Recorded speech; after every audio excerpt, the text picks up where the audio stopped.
going to skip into center field. Here comes the runner. Neal trying to score. Throw home, and they're not going to get him. And the Red Sox strike first tonight. Ref Snyder drilling one sharply up the middle to drive in Tyler O'Neill. Red Sox already have 3 hits tonight. That was a rough way to start our old. See, I was ready for a big old baby because I honestly, I thought Spadoni was going to come in with Tyrese Maxey in that 3 to send the game to overtime. No. Spadoni is basically convinced that the season's over now because his Lakers are done. No. He's watching. He just told me about Chris Middleton and the Bucks. Bucks Pacers. Was that the most shocking win? Because seeing pregame that both Lillard and Giannis are out, you're like, they're done. You know what, though? They played hard in Game 4, and Bobby Portis got hurt. I mean, not Bobby Portis. He didn't get hurt. He got thrown out. He got thrown out the game. In like the first quarter. Yeah, so he apologized, and he cooked. And boy, Siakam was on the recipient of a lot of those buckets here. All of a sudden, Siakam's don't get me started with that. I'll bring Twitter into the show in just a second. Because his fascination with Pascal Siakam is pretty funny to you, boy. And he's a good player. I'm not saying he's a bad player, but he's a good player. Wait. Do you have an update? I mean, you brought out Twitter. We're streaming on Twitter right now, guys. No, are we? Beautiful faces. We're streaming. Oh, God. That is a double-edged sword. Yeah, that is a mistake. That is a mistake, Matt Nahigian. And in our show meeting today, I will explain why that's a mistake. YouTube and Twitch is bad enough. And look, YouTube, y'all say some wild stuff on there, and I got love for the YouTube audience. Actually, I do love our YouTube audience. They're fun. We got a lot of cool people in there. Jason Mishler, you got Kyle Kenny. Yeah, I got a lot of love for you, too, as you know. Yeah, well, I don't got love for that guy. No, I'm kidding. I like BPA. I love how he is the Newman to your Jerry Seinfeld. Because you are an old white guy. No, I'm not an old white guy. I just act white on you guys because I can't fully act black. Who's the Kramer of this show? Hey, listen. If Bonte is Jerry. I know my audience, folks. Does that make me George because I'm so paranoid? Just don't say you're Kramer. No, that's why I said. Yeah. No, he's got Kramer tendencies, though. Who, Shasky? Yeah, I excited. I know. Stuff is happening. Yeah, I can see him being Kramer. I am shook. No, but I got a lot of George Costanza in me. Very neurotic. Yes. I think we all have a lots. George. We all got some George, but you got a lot more Kramer. Because you worry about the littlest things. Well, so does George. Yeah. George also was a player. Well, yeah, that's true. But he pulled. I don't see you pulling like George. I don't see you. Pulling like George. Is the greatest nickname of all time. I don't see you pulling like George. Wow, thanks. Well, if I'm Jerry, Hi, Michelle. I'm Jerry, though. Jesus. Who's Elaine? I don't know, Joe. Who's our Elaine Lubman? Because he's dating all kinds of women.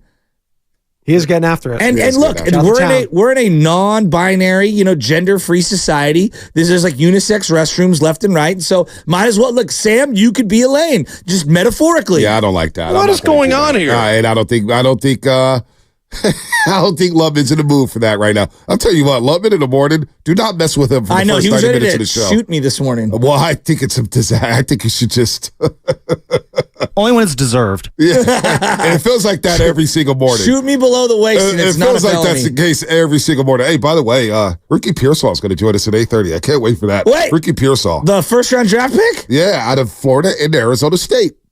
Are we going to ask him about playing the X position, playing the Y position, and the Z? God. Absolutely, we'll play. We will ask him about that.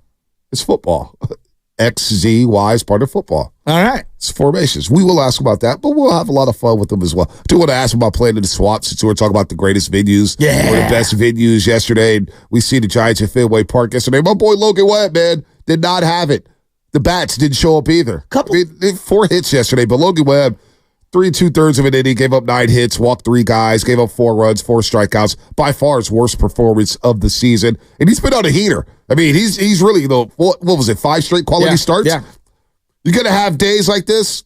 He had a bad day yesterday at Fenway Park against the Boston Red Sox, who are quietly 17-13 and have one of the best pitching staffs so far in Major League Baseball. Number one in almost ERA, every category. Yeah. It's kind of incredible. Couple quick things on Logan Webb starting. It's not like he got tagged off the wall left and right. There was just some really nice approaches by the Boston Red Sox hitters. It felt like They were taking pitches the other way, going back up the middle. Just a lot of ground balls that find holes. And then obviously the big looper down the right field line to pesky pole ended up doing them in. That happens.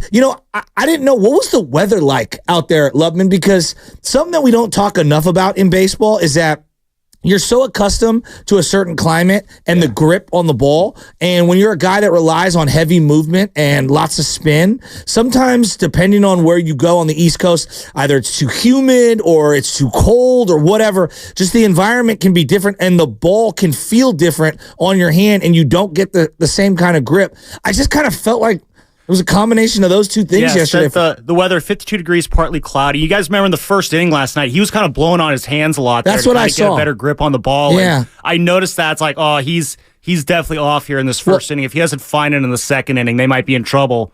And he didn't find it. He didn't have much movement either. No. Like, his movement on his pitches just wasn't there yesterday. Maybe it's weather, but look, he plays at Oracle Park at night.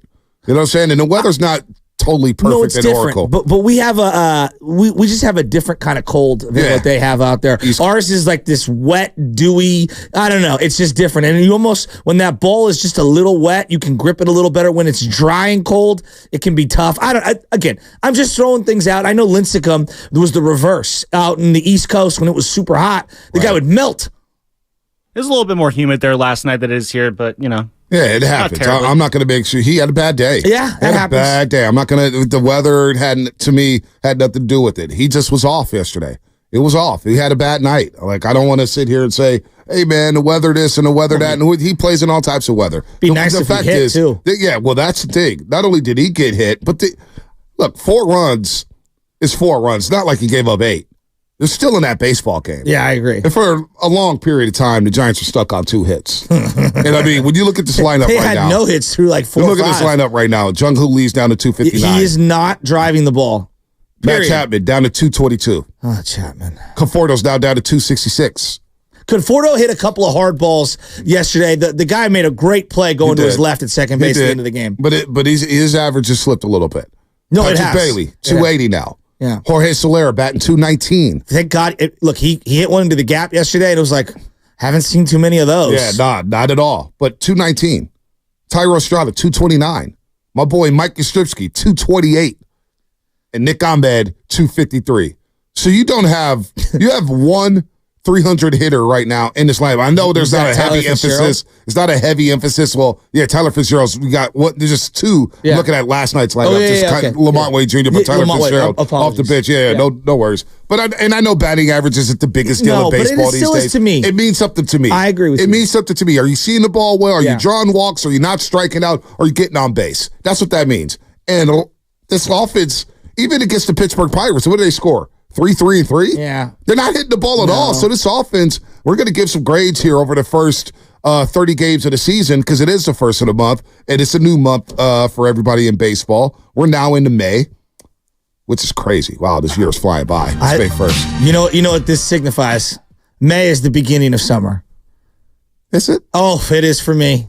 Yeah. Oh, it is. Tournament schedule came out. I've got to break the news to Michelle that we won't be able to do anything for 4 out of 6 weekends going from June 1st all the way through July. We got baseball, so baseball. There you go, is more summer. No, it is not. Memorial Day falls in May this year. Well, late May. Yeah, it's at the end of May. We're at May 1st. It's always at the end of May. Guys. It's always at the end of May. Guys, I'm thinking about how I was in school. I can sniff the finish line. All right? We are in the summertime. We're not in school anymore. We're adults now. We don't get summer vacation. We're working every single day. we may get a couple weeks of vacation, like the European extravaganza, or the Maui Wowie special, or the Maui Wowie special. Hot Shots Part D. Hey, but listen, the Warriors are not playing right now. The reason why the European extravaganza was able to get green lit is because they did make a finals run. It was like, we got playoff money. Let's go celebrate. Scrooge McDuck over here swimming in playoff money. What's the opposite now of the play and loss? Yeah. Poverty. Now it's hey, maybe Tijuana. Shine your shoes. Hey, Matt Nahegan, is there anything I can do off site? Can I make a couple extra bucks here and there? What about these endorsements? Do some guest hits in the afternoon. Hey, what can we pitch? Forget Nick Friedel as the Odyssey insider. It's now Bonte Hill. Right, yeah, that'd go over well. How many times will Willard and Dibs book me? I mean, they need guests. We've got the king coming up here. They need guests, is what you said. Oh, I was in need of some basketball takes. Oh, gosh. Oh my God. That's a 5. Oh my God. Oh my God. Who said that? Who was that? That was the Dibley. Do it again. I was in need of some basketball takes. Oh, my God. It was better the first time. Oh, see. Well, yeah, it's always better the first time. But You know what? I'm with Brandon Cadiz on YouTube. Bonte got to start up a cameo. You know what? Maybe we will start up a Morning Roast cameo. How much should we charge? I'm down with that. How much money do you think we make if we started charging like $5 a hit? Well, here's the problem: is that if we charge probably little, about $5. Yeah, exactly. We charge too little, then we're going to get flooded with dumb. And plus, also, you have to make sure that you're not. Someone's going to ask you to say something in a cameo that you're uncomfortable saying on video. Just be prepared. Just say your birthday's booming, right? I hope your birthday's booming. By the way, shout out to YouTube, Twitch, and Twitter. I'm down for cameo. Brought to you by, I need some extra cash. Brought to you by First NorCal Credit Union. Upgrade your savings dividend. Open a First NorCal First Class Money Market today. You can now download the Odyssey app directly from our YouTube and Twitch pages as we have added the QR code on both pages. All right, I'm going to get this out the way now. And I shared it with you guys yesterday. The weirdest thing happened. I got a text from a spam number. Well, I've been getting political texts for the last 2 months. Yeah. And I'm like, stop. Yeah, Hi. And then I get a phone call. This is the police union of, whatever. Yuba County. Yeah. Do you want to? It's like, how did you get my number? Click. Well, I get a random text from a 510 number. Uh-huh.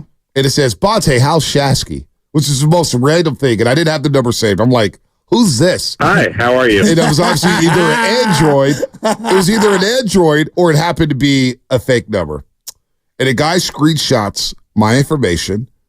And he goes, oh, damn, I didn't really think this was your number because apparently my number is on the internet. And I had no idea it was on the internet. And I need to scrub that ASAP. I'm a fan of the roast. Didn't mean to bother you, bro, but was just curious. And then I get 4 calls from a no-caller ID yesterday. So finally I pick up. And the guy starts talking, Shasky. Did he start giving you sports takes? Listen, this is crazy. Yeah? He goes, hey, man, what's up, Bonte, man? What's going on with you? I'm like, who is this? Oh, man, you don't remember me? I go, remember you? Who? No, I don't. Yeah. Who are you? He goes, this is Jonathan Parks. I met you at a Giants game just last week. I said, that's funny because I haven't attended a Giants game all season long. Click, hung up. Oh, you gave him the E40 in that? Click. No, he hung up on me. Oh, he hung up on you because you called him out. I was like, I haven't been to a Giants game. So it's just like, yo, homies, like, this is strange. It's actually a little worrisome. I'm like, I got a family, homie. A little. I got a family, homie. And I told you guys, it's like, dude, scrub your numbers ASAP. I didn't know this was a thing. I didn't either. But a guy just prank calling and just having fun. Like, get a life, you freaking loser. Like, seriously. If you're out there, like, come on, man. Get a life, you freaking loser if you're listening. I would say this, that the majority, and I'm not of the status of you in terms of facial recognition. No. You're When you're out and about, people go crazy. But like, I'll be out on the field and someone will come up and be like, hey, Butcher Shop, or they'll say like, hey, Morning Roast or whatever. I've been listening for a long time and going back to the night show or whatever. Like, love you guys. I listen every morning, me and my kid. Or 99.99999% of the interactions I have there are normal, really nice, and they say like things that really pull at the heartstrings. Then my wife will be like, screw him, like jokingly, like right there, whatever. But like 99% of the interactions we have are really nice. That's crossing the line. That is wild. So that happened yesterday on the internet. Now it's just like, whoa, and the guy's calling me over and over. I'm like, dude, get a freaking life, you loser. Like, grow up. Who are you? Who are you? What are we doing? What are we doing? In the words of the old Butch, just be good to each other. Just be good to each other. Shout out Covey. Shout out Covey. Shout out to our friends at Floyd Water Plumbing and Drain. If you're going to call it to the roast, you better bring it, because if you don't, you will be. Plus, brought to you by Floyd Water Plumbing and Drain. And by the way, ran into a couple people and got a lot of messages about our Brock Purdy conversation yesterday. And it is just, and it was, ironically, the Green Bay Packers-Niners game was on NFL Network yesterday, the playoff game. Oh, it was. Yeah. Top 10 games of the year. Top 10 games of the year was number 4. Yeah, because I was watching a young Ben Roethlisberger against the Seattle Seahawks. It was on the in the morning, yeah. And I think we've misremembered how good young Big Ben was. He didn't even have a great game. No, but he was pretty sweet. He was. Jeremy Stevens, the game gets worse. Yeah. The more you watch it. Yeah, no, it does. He dropped a zillion After passes. all the trash talk. Yes. And then Joey Porter, Jeremy Stevens, Joey Porter. Also, we forgot how great Jerome Bettis was. Yes. Willie Parker had speed. Yeah, Hines Ward was sick. That's why they run it well. Keep going. Boy, the Niners game was on yesterday. I sent you guys a couple clips. Yeah, it was Bonte's breakdowns. Yeah. And listening to Kevin Burkhardt and Greg Olson. Spadoni, do me a favor. Pull his videos from our text thread. We got to play Bonte's breakdowns. Just play them. Yes. No. We're not going to do that. Not going to do that. Because I like Brock Purdy. And if we play those videos, people will think Brock Purdy. People will think that I hate Brock Purdy. But I know what I saw on that one drive. And I know what Greg Olson said. And I know what Kevin Burkhardt said. And boy, my guy was missing throws. And that's okay. Guys miss throws. But what Jermaine Wiggins said yesterday from afar in the New England area, that I don't think he's legit. He's good, but he's not great. People just lose their freaking mind. And I woke up this morning, I said, you know what? I'm not criticizing Brock Purdy on these airways no more. If he plays bad, I'll just read his stat line. Hey, 12 of 22, 2 interceptions, 1 touchdown, whatever. And I'll keep it moving. I'm not doing it no more. I'm not doing it no more. Doing what? I'm not criticizing him no more. Let's just say Brock Purdy's great. He's a good quarterback. Great quarterback. It's going to reset the quarterback market, and we move on. Can't do it. Can't do it. Not after what I saw yesterday on the DMs and some of our comments in the Instagram DMs. People go crazy. Dude. If you nitpick just a little bit about the quarterback. Do you think that was one of the Brock Purdy lovers hitting you up on your phone now? I don't know. That was strange. That was very, We're very not strange. hard on Brock. The drops just chest kissed. So we can. I got a joke for you, Bonte. So we can critique Kevin Durant's experience with the Warriors. Yeah. But heaven forbid we critique a little bit of Brock Purdy, huh? It is weird the space he occupies currently in the sports landscape. Didn't you feel like that yesterday? Bonte, I've been feeling like that for a year. I've been feeling like that for a year. It's like Tim Lincecum, he can't get to the 8th inning. It's like the guy's one of the greatest pitchers in Giants history. We had no problem ripping, destroying. Buster Posey. I heard people crush Buster Posey for not playing 4 or 5 times a week. Remember that? Yeah. When that was a thing? Yeah. You know, I remember the Townie I used to show time. He's got 1 home run post All-Star break the last 3 years. Remember that was like his go-to thing? Right. And we would that's Buster Posey, 3-time champion. I wrote an article in the Examiner before the 2021 season. This is like 2019. And I said, I love the Giants, but I don't think Buster Posey's a Hall of Famer. Oh, my God. And I brought up Thurman Munson, and I brought up guys, Jorge Posada, who are not in the Hall of Fame yet. Well, Posada should be in. And there's a Reddit thread about the article. I'll never forget it. And there were people in there, well, this is a Dodger fan writing for the San Francisco Examiner, so we don't really care. And it was just, the comments about it was just like, damn, this is my opinion. Now, is Buster Posey a Hall of Famer at the catcher position? I can make the argument for and against it. Yeah, I think he's right on the edge. But I think he'll get in. Just because I think there's no, also because there's no representation from the 3 titles. Right. There's a lot baked into it. Even though I know people, postseason doesn't matter. BS, it does. It matters.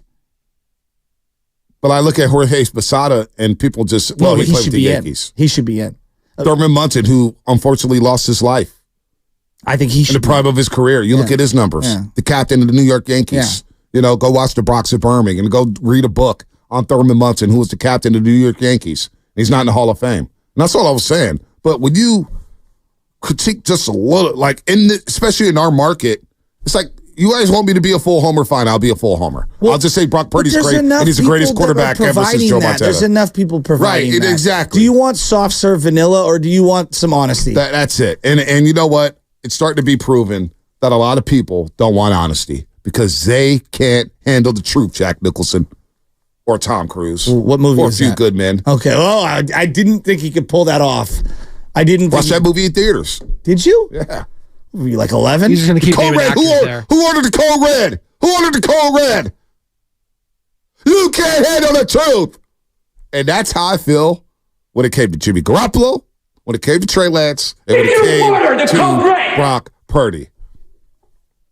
But, we don't like honesty, right? Right, Draymond's burner? We don't like honesty. Well, Draymond, of all people. Draymond calling people out on his podcast for getting eliminated while he's at home being eliminated from the playoffs is just like the most rich irony. I mean, syrup can't get any thicker than that. I mean, Jesus. Read the room, Dre. Maybe just take a couple days off of podding. All right, let's do this, Shasky. Let's give out some grades on the other side. Giants grades through the first 30 games. We'll do some Disney with dads. We got Ricky Pearsall, 8:30. Can't wait to talk to him. He's going to be catching passes from Brock Purdy. That's tough. I think they're going to make sweet music together on the football field.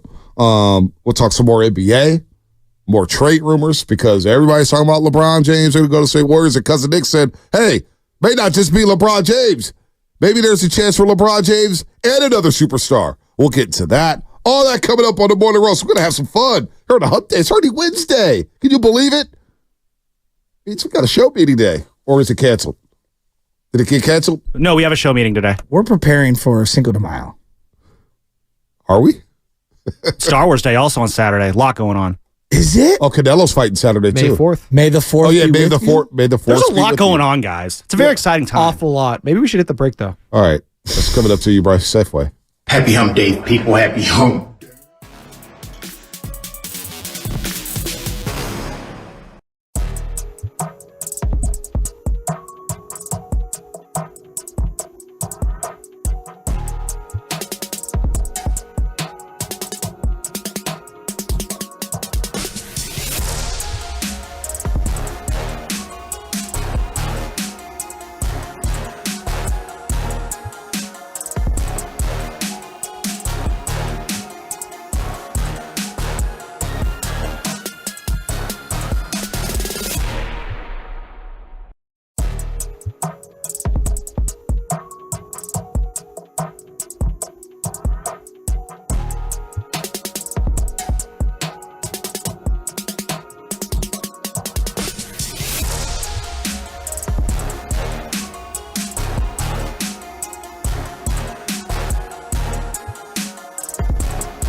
Celtics are going to go. Brunson with a chance to win it, blocked by Batum, and we're headed to overtime, courtesy of Tyrese Maxey. The Morning Roast is live on YouTube right now. Take it away, Bonte. All right, Steph, hopefully you're doing well, getting ready for the Olympics. Our old sister from another Mister. father. Yeah, sister from another mister. Zucci Mane. Shout out to Zucci Mane out there in the 510. Kate Scott, that was a hell of a call.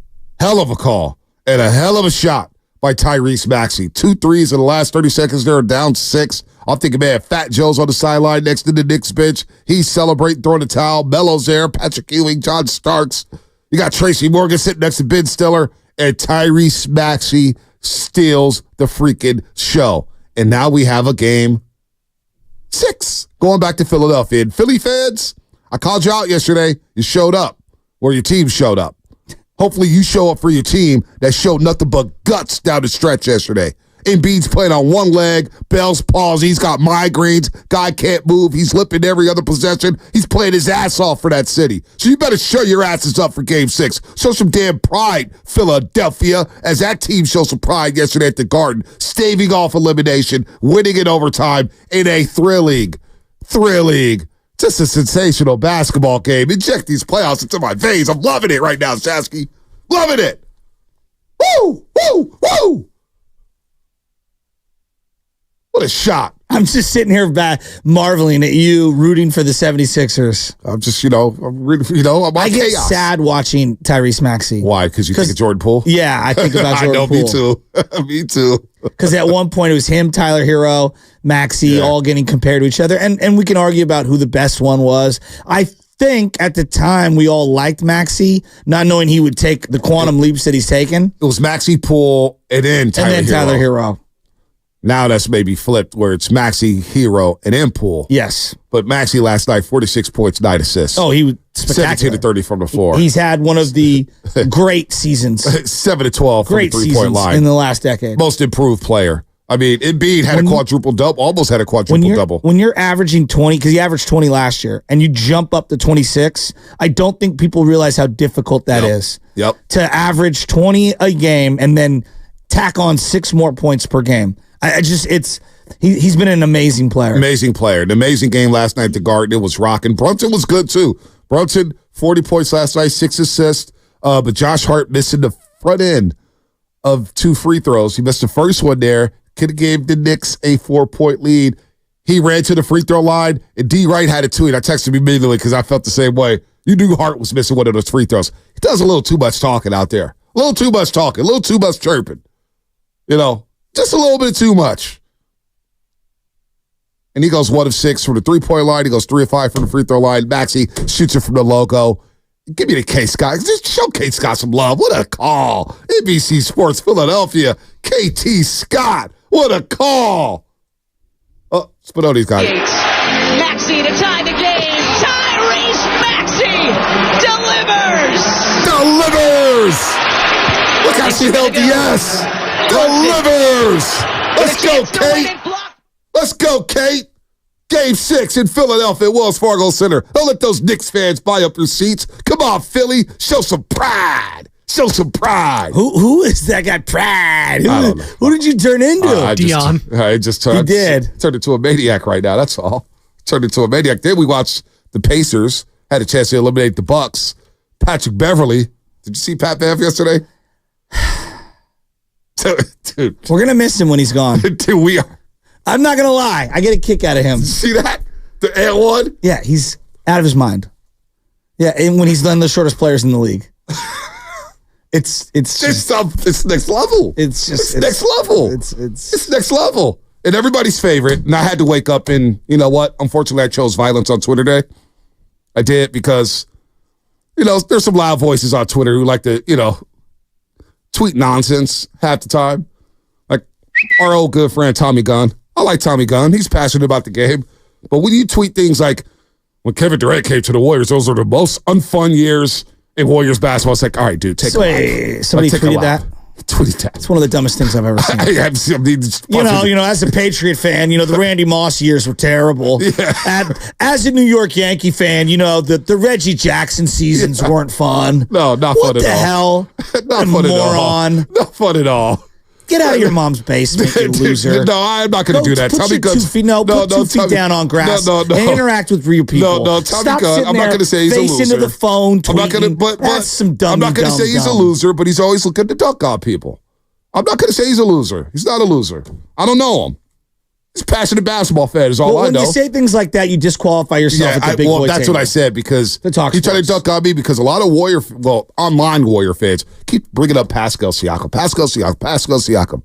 And for the last 3 games for the Pacers, he's averaged 14 points, it shot 42% from the floor, and it's been getting cooked on defense. Bobby Portis took his lunch money yesterday.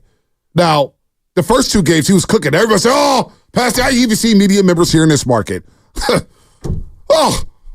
You guys still watch out. You guys want to keep Jonathan Kuminga over this guy. Like, people dunking on Kuminga because Siakam exploded for the first 2 games. Now, mind you, the series was even at 1 game apiece. Pacers won 2 games in Indianapolis, despite Siakam struggling. And I just tweeted that, Warrior fans, Siakam last 3 games, blah, blah, blah. And Warriors Twitter got all up in their feelings. Why? I have no idea. Because, I tell you why. Because they thought the Warriors could have made a trade for Pascal Siakam. Okay. And so we always have these conversations, whether it's football, baseball, Shaska, you know this. I try to look at things from the other side. Why would they want our players? Now, Masai Ujiri, and I trust my source in this situation. Masai wasn't interested in Jonathan Kuminga. He thinks Kuminga's a good player, but why would the Toronto Raptors and Masai Ujiri, after trading Siakam to Indianapolis, or having actually traded OG Anunoby first to the Knicks, they brought in RJ Barrett alongside Siakam and alongside Scotty Barnes. Why would Masai Ujiri, and this is what I was told, why would Masai Ujiri want Jonathan Kuminga when he already has Scotty Barnes and RJ Barrett? It's a little redundant, don't you think? Don't you think? I just think we overrate Pascal Siakam in general. He's a good player, but I put him in the Tobias Harris zone in the sense that you pay the guy $38 million a year. That's clearly an overpay. Right? I mean, he's a good player. Siakam had 2 moments, and he had a great game 1 in the NBA Finals, and Draymond Green said, I'm cutting this water off. And Draymond Green cut his water off in game 2, 3, and then he had a few moments in game 4 and a few moments in game 6. But Siakam was okay. It was Kawhi, but it was also Van Vliet, Lowry, Gasol, Ibaka. Norman Powell. Norman Powell has some big moments. Siakam has some moments. So all of a sudden, we got this hard off for Siakam over the years. We need to get Siakam. You ready to pay Siakam $35-40 million a year? No. That's why we're in the predicament we're in financially. Is paying people like that. Look, is he better? What is Twitter? But is he better than what we have? Sure, right? He's better than what we have incrementally. And the way I view it is, I don't think the juice is worth the squeeze because of how much he costs, what it would have cost to acquire him, and then where that leaves you financially. Yep. So, I woke up and I'm getting just dunked on Twitter, right? As the kids say, ratioed. Oh, Warriors fans are above Siakam. I'm not above Siakam. I'm okay with Siakam. Yeah. Let's not act like he's moving the needle for the Golden State Warriors in this Western Conference. Well, here's the thing. You can't. Can Siakam play alongside Draymond? This goes back to the y'all want to have Draymond. What does that look like? What does that look like, the two of them? I don't know. Who's guarding who? I don't know. Offensively, what's that look like in the half court? I don't know. So, Warrior fans in their delusions thinking that Draymond's the same Draymond from 2016, 17, 18. It's just, come on, man. Something's got to give. You can't hold all these opinions simultaneously when they constantly contradict each other. I just, when you come at me, and you've had a tweet 3 days before saying that Kevin Durant, and I went to a lot of those games at Oracle Arena. All right, the last year, obviously there was some tension in the air. We could all feel it. We could all see it. Those first 2 years, oh my God. The first year, oh my God. It was in basketball nirvana. Kevin Durant, Steph Curry, Clay, Draymond, and Iguodala, the Hamptons 5 lineup? Are you out of your mind saying that was the most unfun? Okay, cook then. But we want Siakam. But Warriors Twitter wants Siakam. Not all of Warriors Twitter. The loud voices on Warriors Twitter are just people are mad at me for tweeting Siakam's numbers out. I'm not trying to duck on Siakam. I'm just pointing out, hey, look, the guy you guys are jumping up and popping champagne and ducking on our own players for has gone radio silent the last 3 games. You ain't saying nothing about it. The way I view this is the best metaphor that I can come up with. Pascal Siakam, it sounds great. It's like when you're leaving the ballpark at 11 o'clock at night and you see the vendors making hot dogs and stuff. It smells so good. And you're like, oh, the bacon-wrapped hot dog. And you know in your mind, it's going to make you really happy immediately. But at 2:30 in the morning, when you wake up and you can barely run to the restroom in time because you've overconsumed the wrong stuff at the wrong time, you regret it later. And that's the way I view Pascal Siakam. It sounds great at the deadline, but then when you're saddled with the choice of giving him $40+ million a year and this massive extension, well, then you're running to the restroom. Wait, that's a good analogy. You like that, don't That's one of you? your better ones. Percy Bedford, I've seen this going around here. Huh. Now, it only happens when I wear the jacket for some reason. Bonte has low iron levels, so he is cold. That's why he's wearing a rain jacket in here. It's pretty cold in here today, and I'm about to put my little jacket on. You have a jacket on. I wore a jacket yesterday during the show. And I didn't. I oscillate between, it's a little too hot to it's frozen. I have low level. I have low iron levels. What's funny to me about Warriors quote unquote Twitter is that some of the people with the loudest voices have the dumbest opinions. Monte, make sure you don't miss that break, bro. All right, we're giving out grades for the Giants. Same with the up. Giants. Yeah, we're giving out grades on the Giants the other side. We'll brighten up your day. Yeah, so you want to give grades to the Niners? Draft grades? No, I was just saying people with the loudest voices have the dumbest opinions. It goes with the Giants, Niners, and the Warriors. Politics. That's why I don't dive into Twitter no more. But I had time this morning. I woke up to all those notifications. I said, I got time for folks this morning. I'll cook in bed for about 30 minutes. But that's all you get. You'll hear from me for the rest of the year. All right, what's coming up in the game? Brought to you by Fremont Bank, full service banking, no compromises. Grades for the Giants through the first 30 games. What is your grade? We'll break down the infield, outfield, starting rotation, relief pitching, and the manager, Bob Melvin. That's coming up here on the Morning Roast.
Bay Area is Draymond Green. The Morning Roast with Bonte Hill and Joe Shasky is live on YouTube and Twitch right now.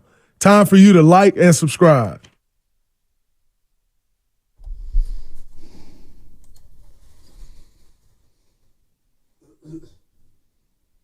This is a banger. Got a friend in me. Got a friend in me. What movie is this from? Toy Story. Is this a Toy Story? Yeah. No, I heard it. It's been in multiple movies, right? I don't know. I remember for something else. In me. It's a great song, though. Gets me in my feels. The voice is Randy Newman. I Love L.A. He sings that one that you always hear. And then also Meet the Parents and Eat the Fockers. He does all the sound for that. Right when you said it, I was like, are we allowed to say it? Yes, it's the name of the movie, Meet the Fockers. It is okay. Meet the Fockers. It is the theme song for Toy Story. Dean, good morning. Really like your jackets. Where do you guys get your fire jackets? Well, I got this jacket from our boy El Sleepy Floyd from Vallejo, the Valley Joe. What up, El Sleepy Floyd? He hooked us up. These fresh North Faces. Hooked us up. Get you in contact with him, Dean. Shasky's always got fire jackets. I don't know where he gets his from. He's got vintage jackets. He's got new jackets. He's got all of it. Got the whole deal in the wardrobe. So why did you play Toy Story? Well, we figured, it's here on this, it's Wednesday, right? I don't know what day of the week it is. But, don't let's play a little. You were at a baseball game last night, love it? I was, yeah. I was at the A's game last night.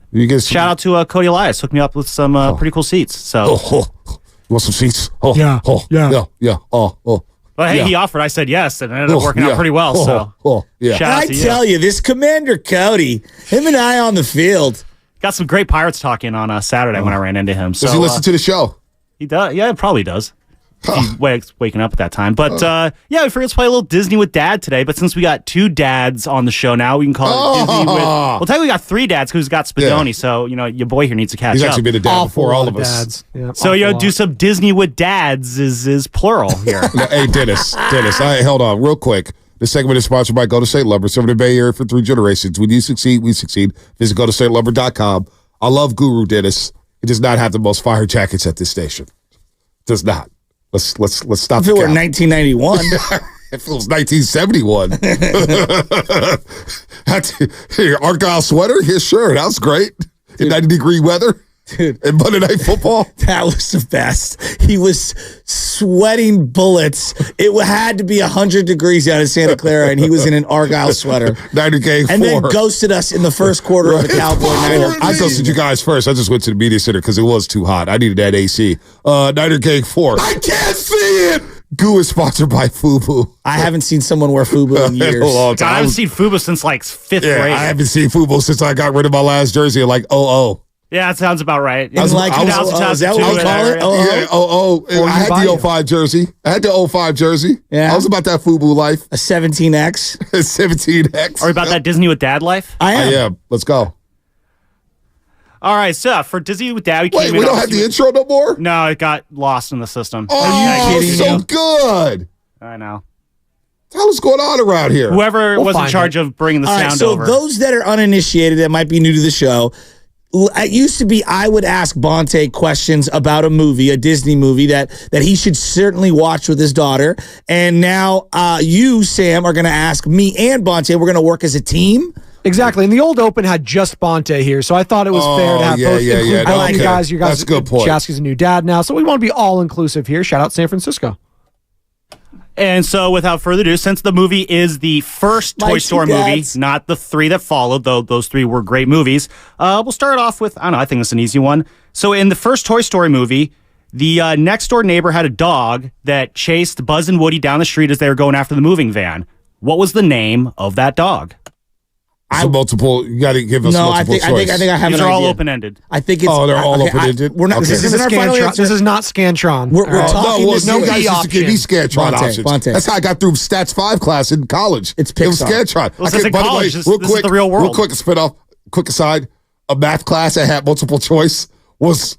the only reason why I got through college. You have to show your work. Yeah, you didn't have to in this math class. Did you do the thing where, like, if your calculator, answer was, 2 off one of the answers on the thing? Close enough? So I didn't use a calculator. I just peeked over the left shoulder of Either the kid next door who was evil, either his name was Spike or the dog's name was Spike. I don't remember which I think the dog name was Spike. So do you want to go with that final Spike answer? was the Little Giants. Remember Spike, the football player? Okay. Let's go. I want to go with Spike, the dog. All right, Spike. Yes! There you go. The dog's name was Spike. You guys are both 1 for 1. Let's go.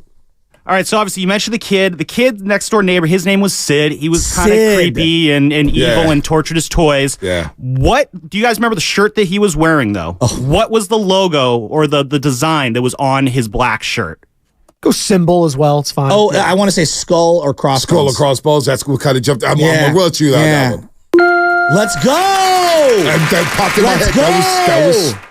We already won. Look at that, 2 for 2. Hey, see, I got 5 of these things for you guys. Oh, you got 5 on. Damn. Okay. So don't celebrate too soon. 2 out of 5 is 40%. So Pascal Siakam of this particular exercise. We're 2 of 5. Let's see if we finish strong. We can't finish 2 of 5. That's 40%.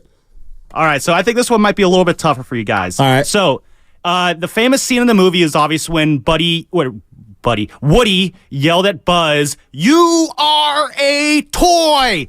That happened at a gas station that pops up in a lot of Pixar movies. Oh, no. Do you remember the name or the gas company of that gas station? I will give you a second hint here. If you've seen the movie Cars, the blue car this is the sponsor for the blue car in the first Cars movie. Oh. Lightning gets offered this same sponsorship as the same as this gas station. Chevron, is it? It's not. Is it like a quickie? It's Arco? It's based off of a gas station called Sinclair here in the States.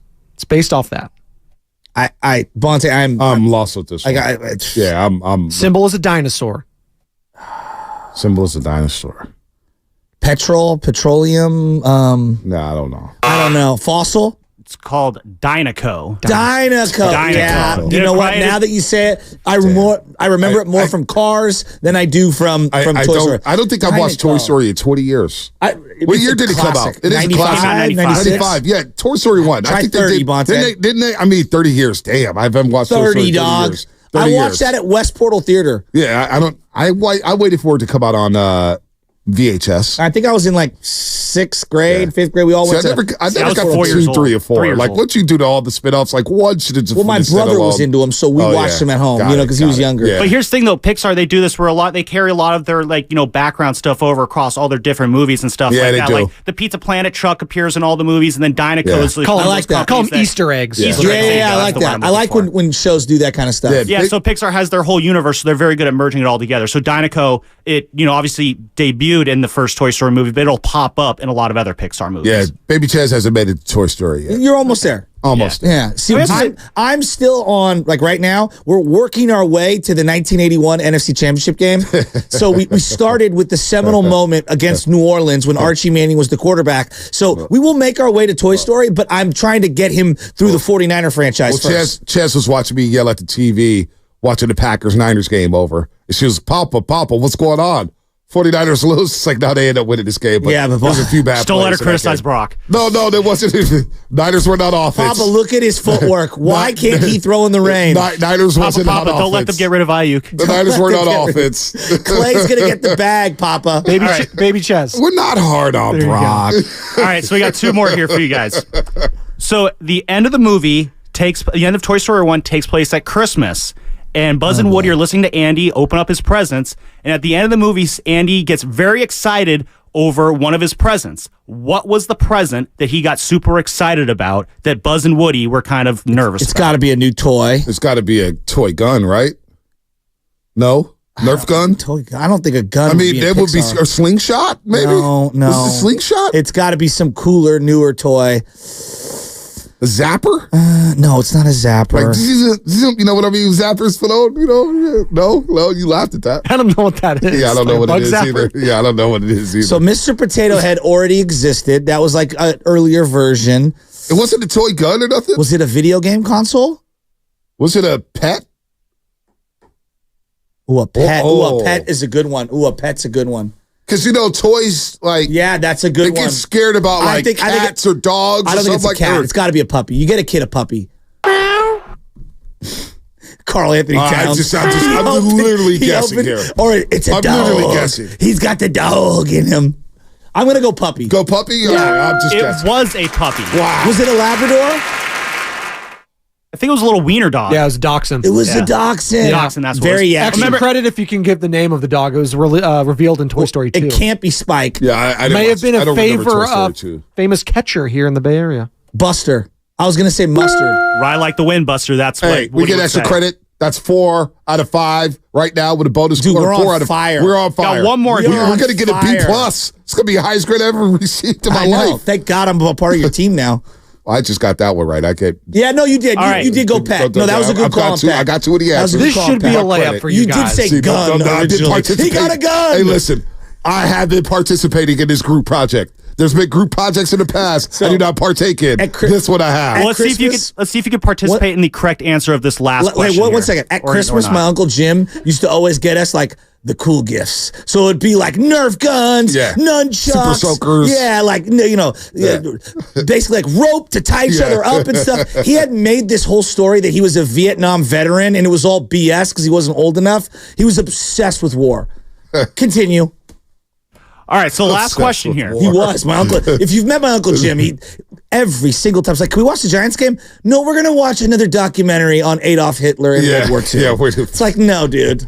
Tough. And I love you, Uncle Jim, but come on, his kid's the same way. I'll leave that one alone. Oh, when you said war, I thought you were talking about the stat. He brought up Adolf Hitler. Well, no, because he likes to watch those introspective docs. Yeah, I'm out on that. Stop it. I know. Don't talk about that. Honestly, I highly recommend the Netflix I don't know one on what's Joseph going on with your Stalin. Uncle Jim. We're getting.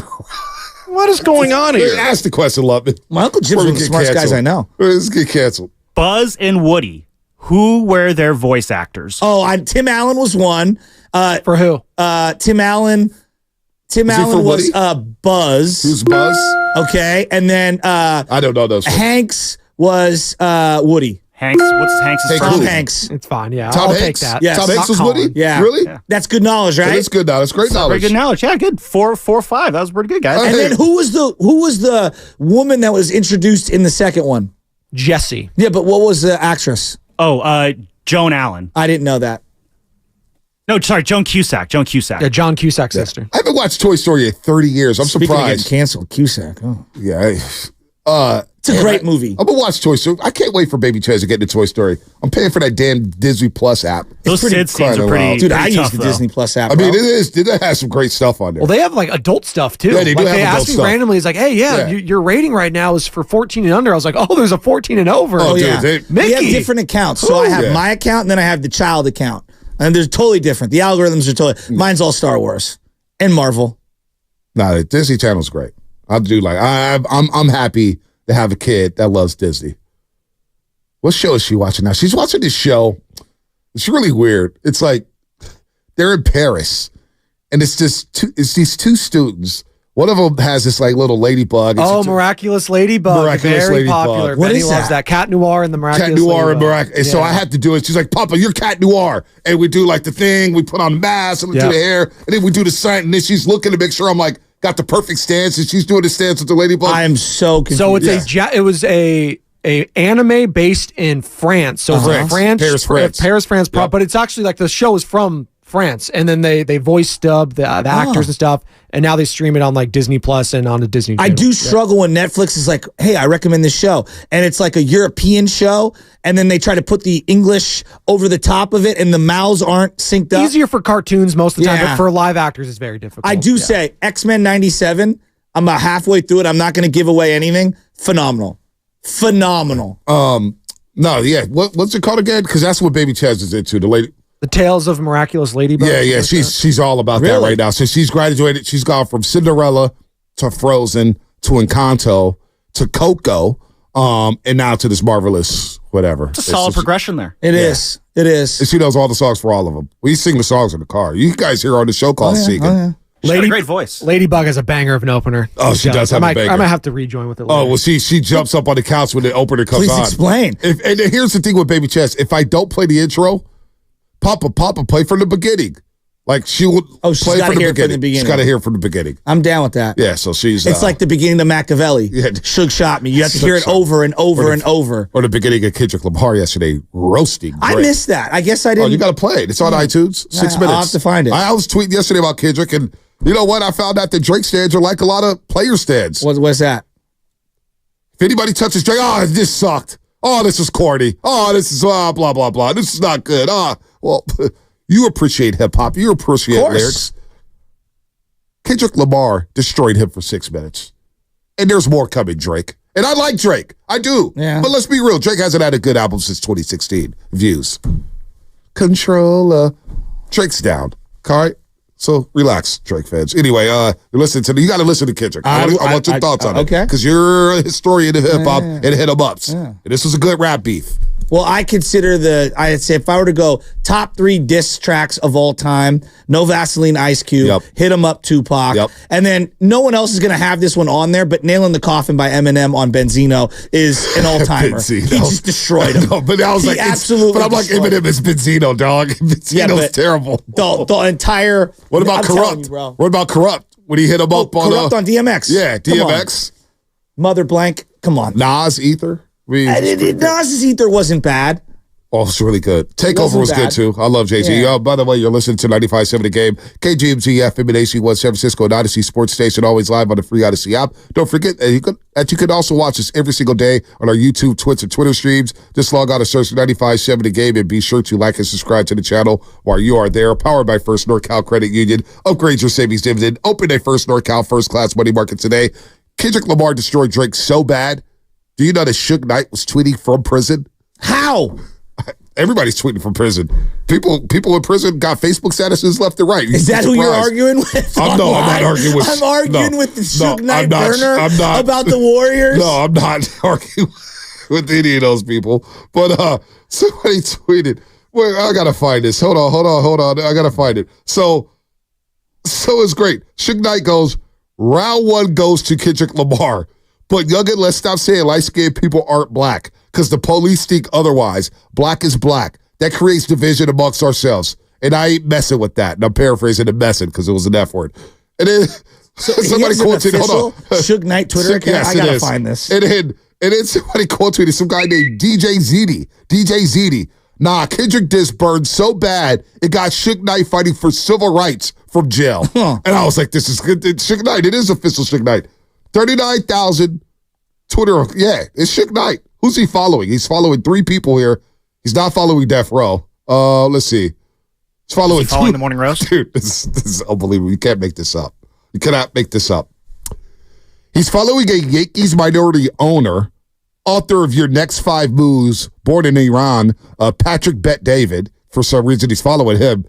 And he's following the official Twitter account of Tupac Shakur. So he only has 2 people he follows. 3.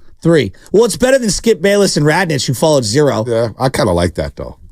I may try to do that. Just follow 0. Not follow me? One of your coworkers? Come on, dude. I'll have you on. You know what I'll do? I'll put your alerts on, but I won't follow you. How about that? I'll follow 0 people.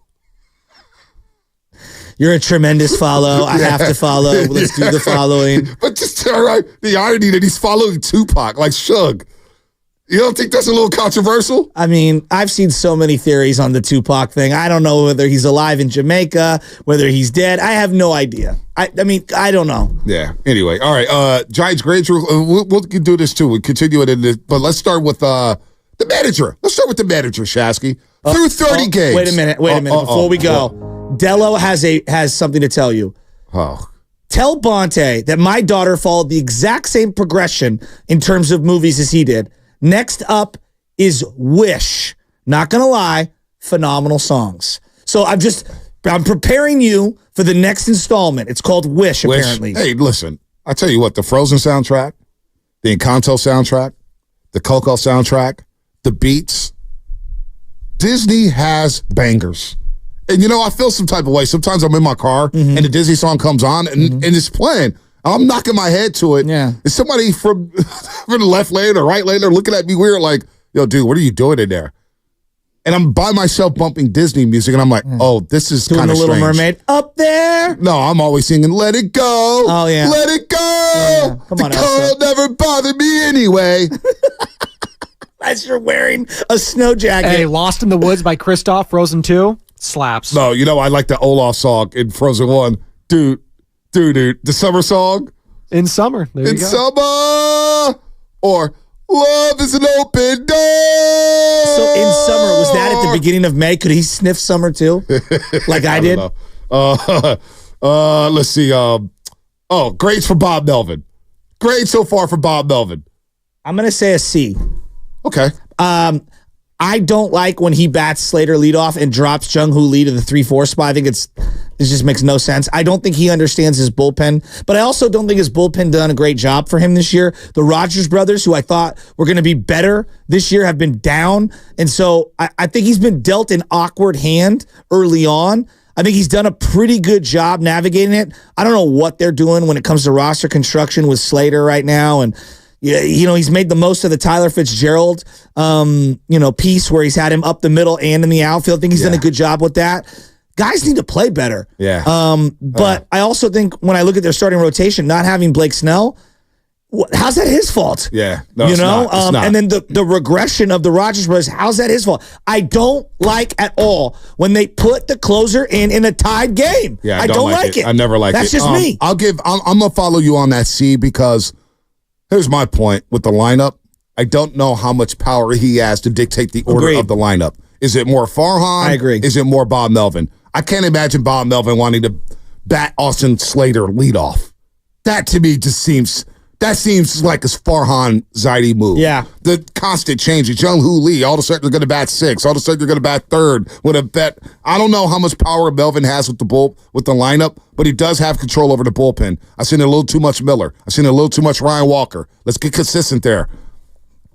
I'm going to give him a C. Get your passing grade for the first month of the season. Mm-hmm. Not great, not good, but let's see what happens in May. And so far, going into May, you lose a game yesterday to the Boston Red Sox. You got to get these bats going. Get the bats going. Is that on Bob Melvin? Is that Al Farhan? Yes. Is that on the hitting coach, Pat Burrell? Execution. Pat Burrell, Execution. Situational baseball. I'll give him a C there. Yeah. Let's give the rest of the grades out. Infield, outfield, starting rotation, bullpen coming up on the other side. We got Ricky Pearsall coming up at 8:30. Oh, I can't wait. More. Hey, 25 and under players. NBA 25 under 25. Do you guys think Jonathan Kuminga made this list? And if he did make the list, are you cool with trading Jonathan Kuminga? I don't like to do it, but it feels like a trade piece for the Warriors. If you want to get said superstar, we'll get into that a little bit later. All that coming up on a fun hump day. It's not a Warriors Wednesday because they're not playing, but it's coming up, brought to you by Pacific Coast Termite. Americans pay about $5 billion.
with Bonte and Shasky.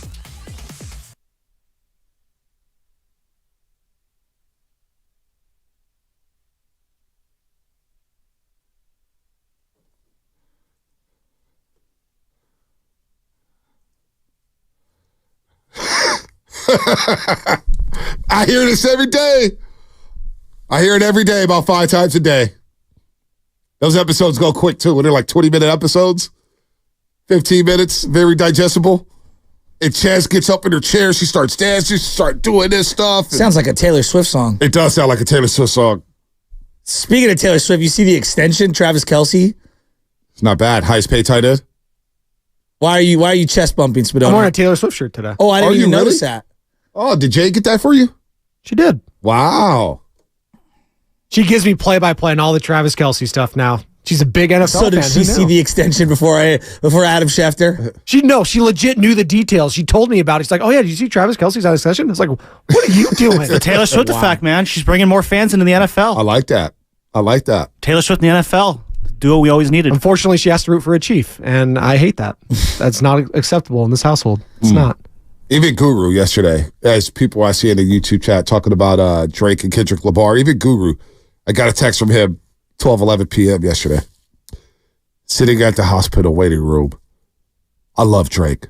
That K-Dot is the new No Vaseline. My God. 6 exclamation points. And Guru's the biggest Drake fan of them all. Why does he love Drake so much? Ask Guru.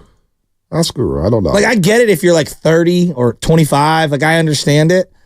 Like my guy Igor Spivak, a.k.a. the front office. What up, Igor? We were in the chat yesterday, and he's like, well, Drake's got all these top charted songs, so you tell me why his music's not good. And I was like, look, not every song in the top 10 of the Billboard charts are good. To me, doesn't mean that a song automatically is good. People think that it's good because it makes top 10, but there's a lot of top 10 songs that I think are trash. Don't you ever think you look like, how's that number 1? How's that number 5?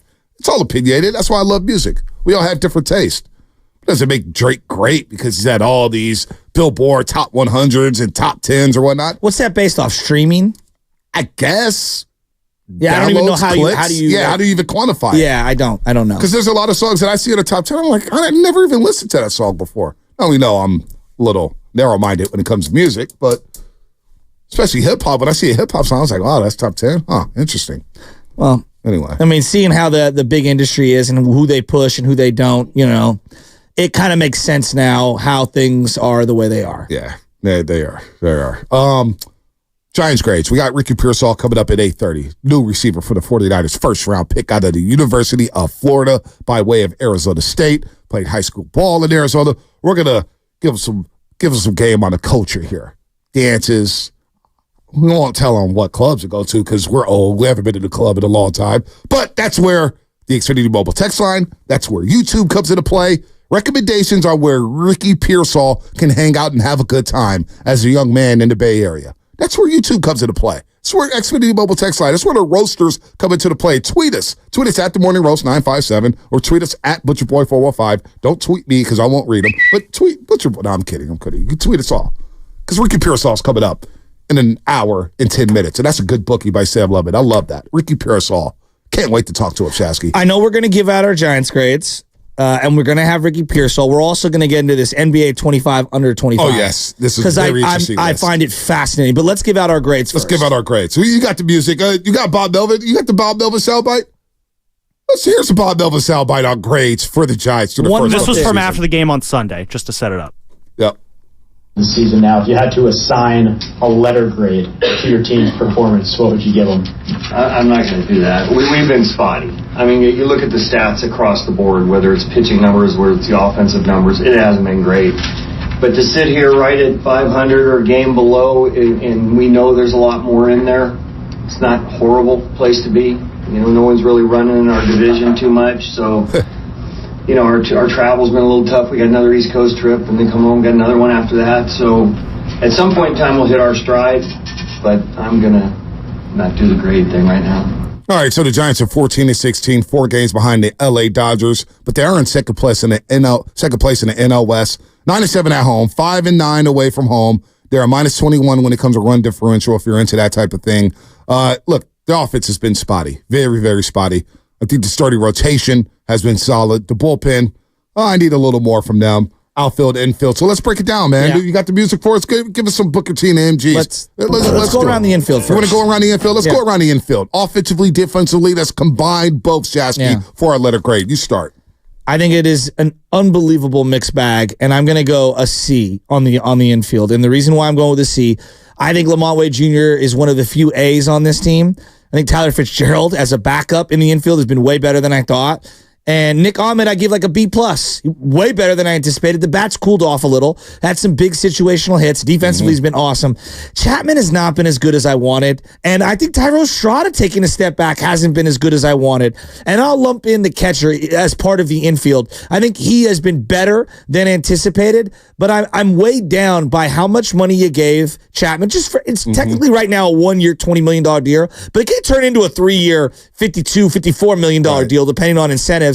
And Estrada, who's been really good the last couple years, he just hasn't been as good. Been up and down. And so I think those two guys are weighing down the rest of the infield. For as great as Lamont Wade Jr. has been and Patrick Bailey, I got it at a C.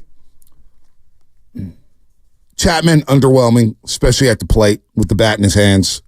Tyler Estrada, we just cited the numbers. He's batting under 230. First base. We haven't gotten a lot from Wilmer Flores yet. No, haven't got a lot. Bad. He's been a little quiet, been a little spotty. Defensively, they are better. They're better defensively. Just the eyeballs tell you they're a bit. I agree. They're better. And in the past few years, errors. They lead the majors in errors last year. Errors. They had basically an error game. Right. So this year they've been better defensively. I'll give them a C+. Okay. I'll give them a C+. Because I'm not impressed. We need Chapman to hit. I'm sorry. Been really down on Chapman. I watched him with the A's every single game. You know what I'm saying?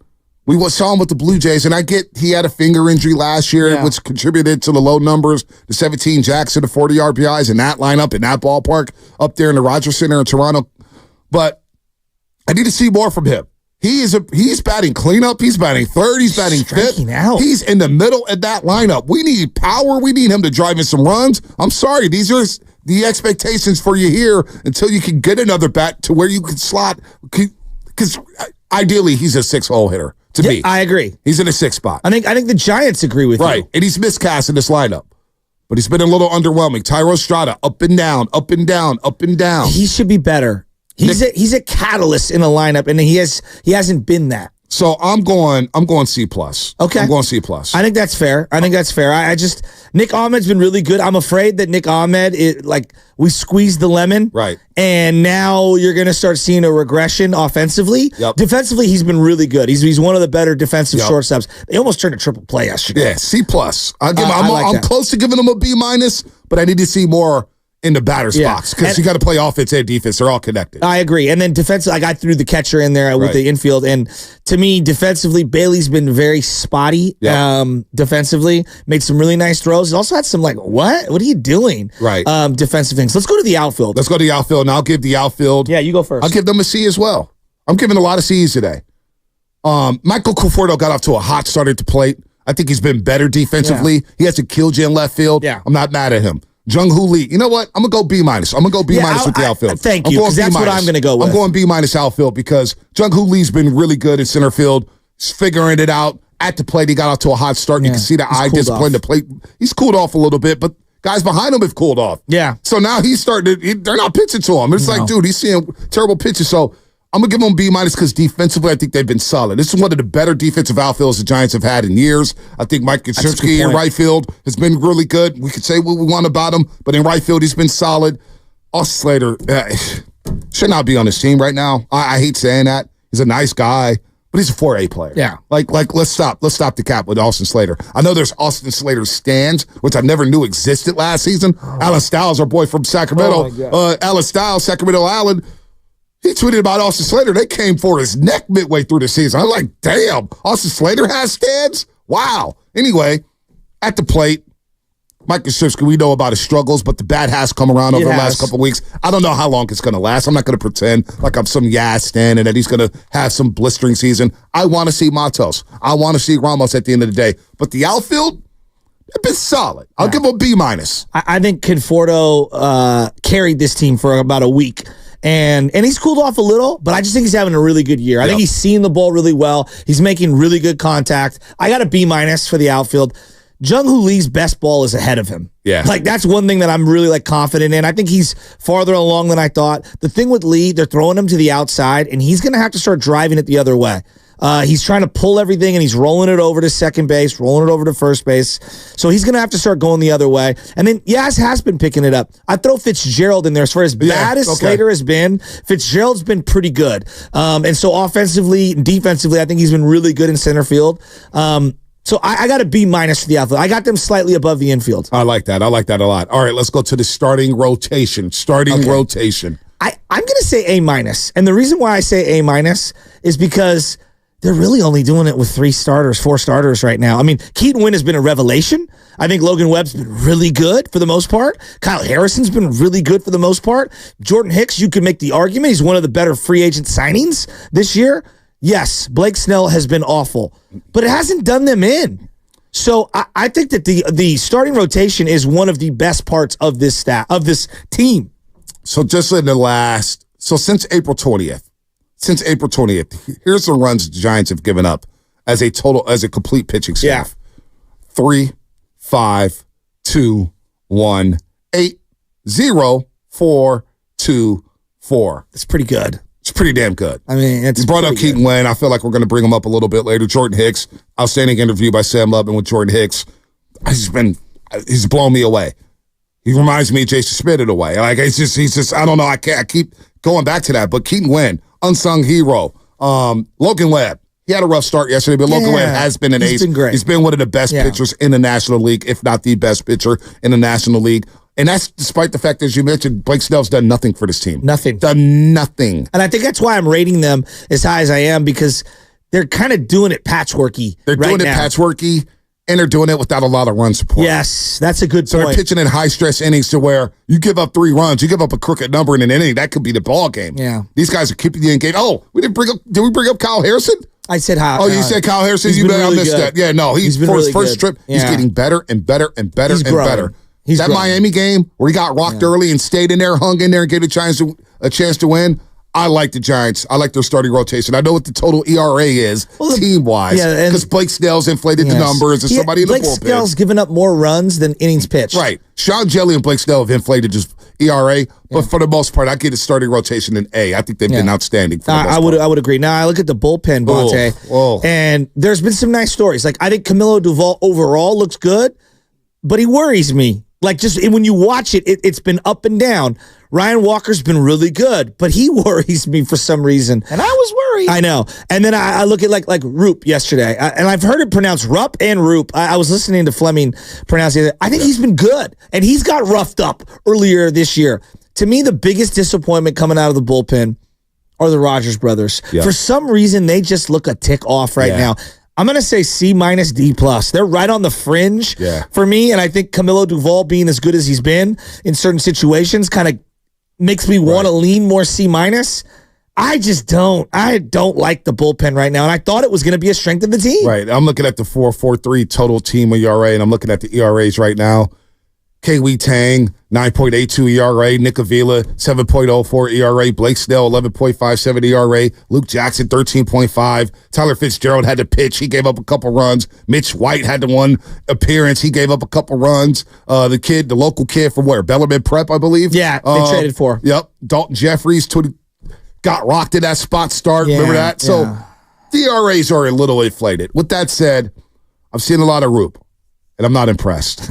Sean Jelly, I mean, when he was inserted in that game and replaced Logan Webb yesterday, I basically checked out of the game. I'm not going to lie. I basically was out. That is the white flag for the Giants. That is the cigar. The red Arbach cigar said this game is over. Sean Jelly I just don't see it with them. I don't know why they keep trotting him out. I don't see anything with him. He's like throwing BP out there. I'm actually surprised his ERA is only 4.5. Seriously. Every time I see him, he's getting lit up. So, and Camilo Duvall, obviously the closer of the Giants. Look, he's going to shut it down. Started using him a lot here over the last 2 weeks. 2 days, day off, 2 days, day off. Can we go with that plan? I'm watching Duvall, and the thing that I keep coming back to, the pitch clock at some point is going to get into his head in a big game, and he's just got to speed it up a little. Yeah. He just has to. I mean, he has to. So the other thing that I'm looking at, B, as I look at this team, I was hoping that they didn't need Alex Cobb as bad as they did. I was hoping that they wouldn't need Robbie Ray as bad as Tristan Beck. They need all those guys. All of them back faster than ever. Yeah. They're in a tough spot here. They are in a very, very tough spot. So I give the bullpen, I'll be generous. I'm a generous teacher. I'll give them a C- to start. First month of the season. Not going to freak out. But to continue this trend in May, these grades will slip. Well, they say that 75%, this is a rough estimate, but 75% of the teams that are leading their divisions in Memorial Day are going to be leading those divisions come Labor Day. Yeah. So that's very interesting. So this month is going to be absolutely huge for the Giants, and I think we can really start to make serious conversations regarding what they are currently, what they need, blah, blah, blah, Memorial Day. So this is a big month. So... Well, just this stretch right here, you got, obviously Boston, Philly, Colorado on the road. Then you come home, you got Cincinnati and the Dodgers right after that. These next 2-3 weeks, we're trying to figure out the identity of this Giants team. Cincinnati, it's going to tell us. Yeah, Cincinnati's got some arms, dude. Hunter Green has figured it out. Cincinnati's probably got one of the most electric players in the game. Ellie Daly Cruz. Yeah, and I like their pitching. Like Hunter Green has figured it out. They're 16-14 right now. Who's this other guy they have? Who's just come out of nowhere? They got Abbott, who came up last year. Yeah. I like Abbott. Encarnacion, the other young player. Yeah, but there's another pitcher they have who is just shutting things down. What's his name? I got to figure his name out. Nick Lodolo. Okay. 24 innings pitched, 31 strikeouts. He's got a 1.88 ERA, 0.88 whip. He's been just as dominant as Hunter Green and Andrew Abbott. The Reds are coming. This is a tough stretch. You're right, Lubman. This is a very, very tough stretch. All right. Unsung hero and most disappointing Giant to start the season. My unsung hero, you could go in many directions. It's either Lamont Wade Jr., Jordan Hicks, or Keaton Wynn. I'll take Keaton Wynn because I didn't expect anything out of Keaton Wynn. And every time you look up, he's going 5, he's going 6, he's giving up 1 run, 2 runs. He's been an unsung hero for me so far through the first 30 games of the season. Unsung hero. I'm going to say the unsung hero for this team currently is Nick Ahmed. I think Nick Ahmed has been better than I thought. Their defense was a problem. They didn't have a backup shortstop last year, and the shortstop that did start for them was hurt and underperformed. And we love Brandon Crawford, but it was a very bad year, offensively and defensively. Nick Ahmed has been significantly better, and I think he's even surprised the Giants, quite frankly. So I'm going to go with him. Most disappointing for me, not even close. It's 2 guys, and it's going to start with Blake Snell, and then I'm going to go right to Chapman. And the reason why I'm disappointed in Blake Snell, not because he got hurt or whatever, because everybody signed up for this. The Giants, the agent, the player. Like, what did you think was going to happen? And then Matt Chapman, he's just striking out too much. Yeah. To me, it's the strikeouts. It's at-bats where he's getting overpowered above the hands, driving me crazy. Most disappointing Giant to start. I could go Chapman, but I honestly expected this from Chapman. Okay. That's why I wasn't going You were always kind of lukewarm. Yeah, because I kind of expected this at the plate. Didn't we both agree he's not a $150 million player? No, he's not. He's not. And it's kind of showing itself out. It's early. It is early. That's why when they talk about $300 million a few years ago, I was like, what? $300 million? Crazy? It's going to do that. My most disappointing Giants, probably Blake Snell. Not Soler? I was close to saying it's either between Soler, Chapman, or Blake Snell. I could go with either one. I get why Snell struggled. I get why he struggled. So let's see. I'll go Soler. I'll go Soler because he hasn't hit with runners on base. I love the power. But again, they signed him to be in that cleanout spot to drive in runs, and it just hasn't happened. What if I said to you that my biggest disappointment is not on the Major League roster? It's not playing the guys? No, it's looking at their farm system as a whole, and somehow we got ranked lower than when Forhan got here. Yeah, that's not a good trend. I mean, I'm looking at Elliot Ramos is kind of really tearing the cover off the ball right now, and that's great.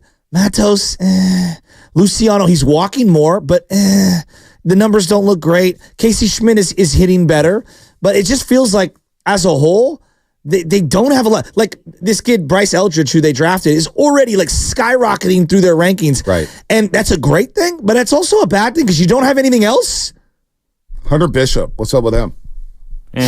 Bryce Eldridge, he's at least 3-4 years away too. That's one what I'm thing saying. though about the farm system, though, That's what I'm Shasky. saying. I mean, the hitting, the position players, it's bad right now in the farm system. The pitching though, and this is what they said, the Giants, they expected the pitching from the farm to come up this year.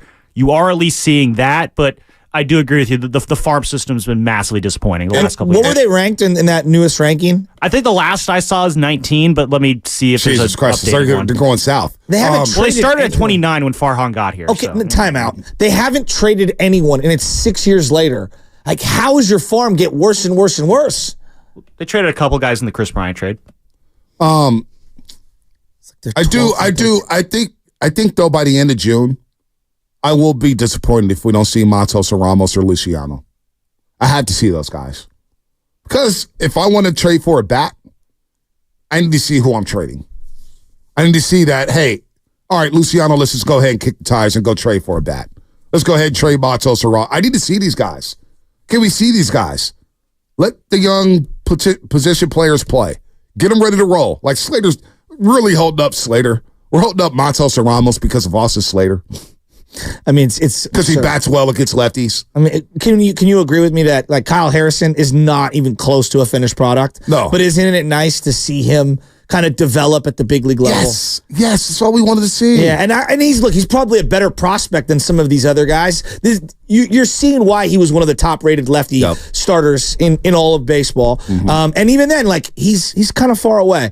I just look around baseball and there's like exciting player after exciting player coming up, and we've got nothing. Nothing. 510. Hey, guys, I'm an Oakland A's fan along with being a Giants fan. This is our new Xfinity Mobile text line. And one thing I can tell you about Mr. Chapman is that he is a slow starter. So don't worry about it. He'll pick it up. As I look at like the three teams, the big teams here, Niners, Giants, Warriors, really the 49ers are the only team. And maybe it's because the NFL gives you ready-to-made products because of the NCAA, and you get an older player, a more mature player, and maybe it's just because Kyle Shanahan's really good, and their staff of developing and drafting is really good. They're the only organization that I know, like, if they plug and play someone, that guy's probably going to be really good. Except for maybe this guy right here. Oh, my goodness, Monte. Where you want to begin? I mean, we got to begin with the quarterback position, and Debbie. Oh no, is this the video? She knows Big 957 The Game You're listener. You're going to know what time it is. Subscribe to YouTube. Subscribe to Twitch. Click it. 95.7 The Game. Joe Shasky the Butcher. Bonte Hill. And what we just saw at the quarterback position. Oh, my God. Let me just say this, Shasky. I'll start it off like this. I will be shocked if Trey Lance is a starting at quarterback in week number 1. B, I'm going to be real with you. I've seen a lot of quarterbacks play for the 49ers. Boy. Undeniable talent, but it's not just the physical tools. It's the little subtleties of how he played the position, the dropbacks, the ability to move in the pocket when there was a little pressure on the left or right side, and then he throws the ball on time, on the money, in the belly button, letting his receiver turn upfield and make plays. Let me ask you about the presence. Oh my God! When he steps in the huddle, Bro. There's a different swagger to this offense. And I know it's just shirts and skin. Yeah. You're wearing shorts with no pads right now. And it's only, day 3, day 4. But the zip out of his hands, the way he can run and eat up yards and gobble up yards, it just looks different. And poor Jimmy Garoppolo. I'm not going to say poor because he's got a lot of money. He's got a lot of cake. He's got the J's. But when Jimmy Shasky, he's throwing balls behind guys. It was bad. Wobbly. It was bad today for Jimmy. He threw a pick 6 to Fred Warner. He threw another deep shot. Didn't he just look tentative? He just looked shook. And he's holding the ball forever. He doesn't have the ability. Look, how about the yardage that's hidden for Trey Lance to just run? The RPOs and the effectiveness of the RPOs, when he gets on the edge, he can stop on a dime and All right, throw put it. us out of The our ball's misery. Outside, even when he throws it outside the numbers, he gives his wide receiver a chance to turn and run. So the big takeaway is Trey Lance is ridiculous. Phenomenal. No, he's ridiculous. Also, For a guy coming out of got a few Division seconds 2, left here. he looks like he's played in the league for 5 years, and I'm not even kidding. He looks great. Also, the defensive line is deep. Loaded. You see Kinlaw, Strongest part of the team today, and they look good. Arden Key flashes. Oh my God! Subscribe on YouTube. Hit up the 957 subscribe on The Game YouTube. page. Shout out to Ernie Chavez for finding that. It took him 2 weeks, but he found it, baby.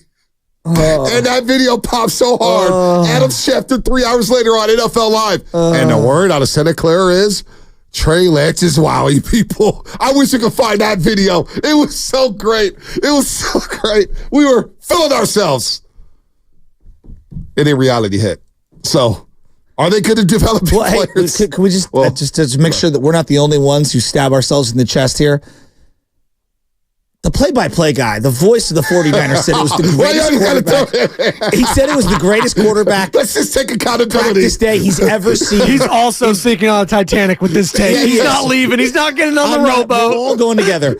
He said 3 decades, he'd never seen a passing exhibition at practice like that. His words, not mine.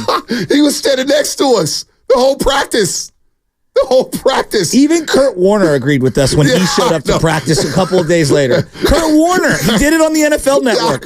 I know I'm wrong. I'll admit I'm wrong, but so were they. Yeah, no, a lot of people was. And a lot of people started backing up. Even Greg Cole was sitting on one knee. Guys, isn't it just fun? Isn't it just fun?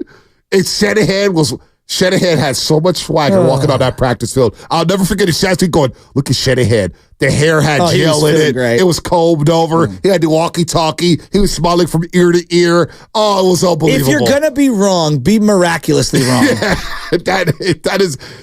How about the improv to shout out Debbie, the security guard? Because remember we walked up. That's just what we do. I mean, we walked up to that practice. I cringed the whole time that video was being played. I did. It was great. You gotta wear your losses. So bad. See, here's the difference with us on the Morning Roast. So bad. And any show in America, I don't know if any show in America does this. But here on the Morning Roast, we admit when we're wrong. We will not duck the smoke. When we're wrong, we're wrong. Way wrong. When we're wrong, we're wrong. And I will wear it. I have no problem. That's why when it comes to flip-flop, I'm not going to rag on people if they're wrong about a take. Who cares? Cares. You know what the irony is? You know? So is Shanahan. Yeah, He's the guy who traded 3 picks for him. And Lynch, they're all wrong. They're all wrong. And we got lucky we got Brock Purdy. Possibly. So, you know what? We were wrong. Well, so were all the other 90 guys on that field. Yeah, no doubt. But that's just proof that we will wear it when we wear it. Yeah, we will. We're not going to duck it and make excuses on why we were wrong. But I just remember that practice, man. We walked out of there feeling so good. That video took off. And you know what? We provided content for the station for the next month. So thank us later to everybody who was on these airways at the time in 95-70 game. I've heard from certain 49er employees that we helped boost sales. Well, there you go. For Trey Lance jerseys. No, you know what I do remember? That's a joke. No. So you know what I remember?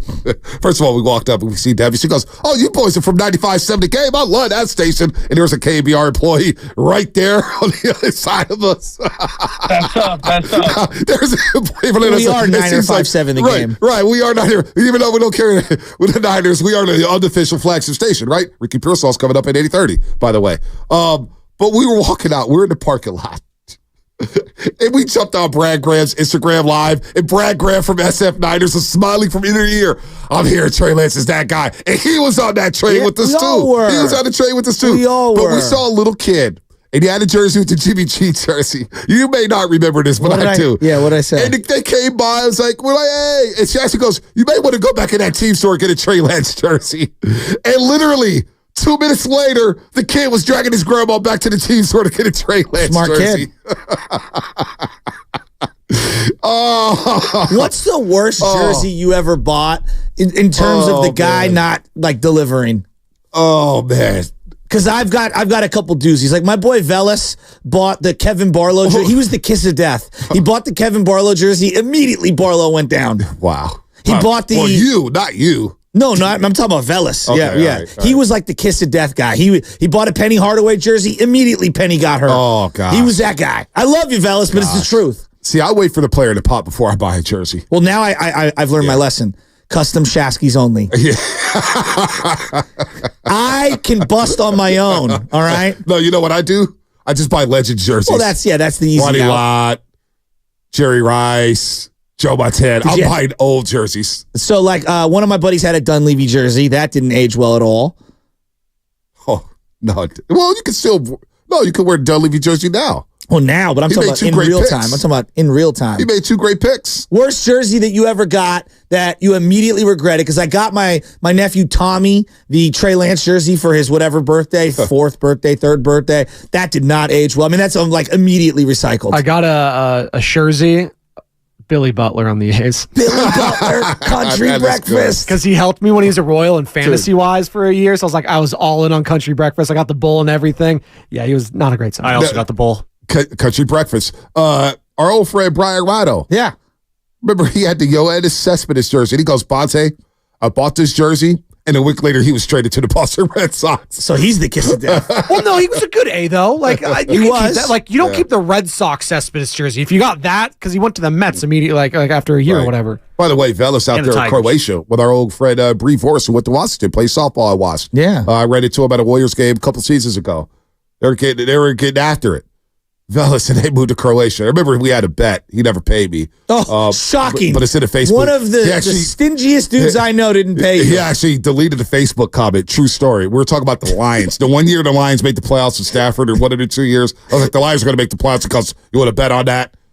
And then I replied to the Facebook comment after the season. He's like, oh, yeah, it's made up some excuse. And then I looked for it years later, and it was deleted. I was like, okay, Velas, I get your game.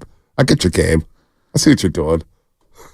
Just so many bad jerseys. So many bad. What's the worst jersey you bought? 888-957-9570. Yeah, now I want to know. I do want to know. I think a lot of people got that Trey Lance jersey and it did not materialize. Real quick, Xfinity Mobile text line 209. I got a Randy Moss jersey for Xmas a few months ago before he got traded. 925. I bought an Ike Diago jersey. Oh, my God. Number 8 ASU? Oh, the wingspan.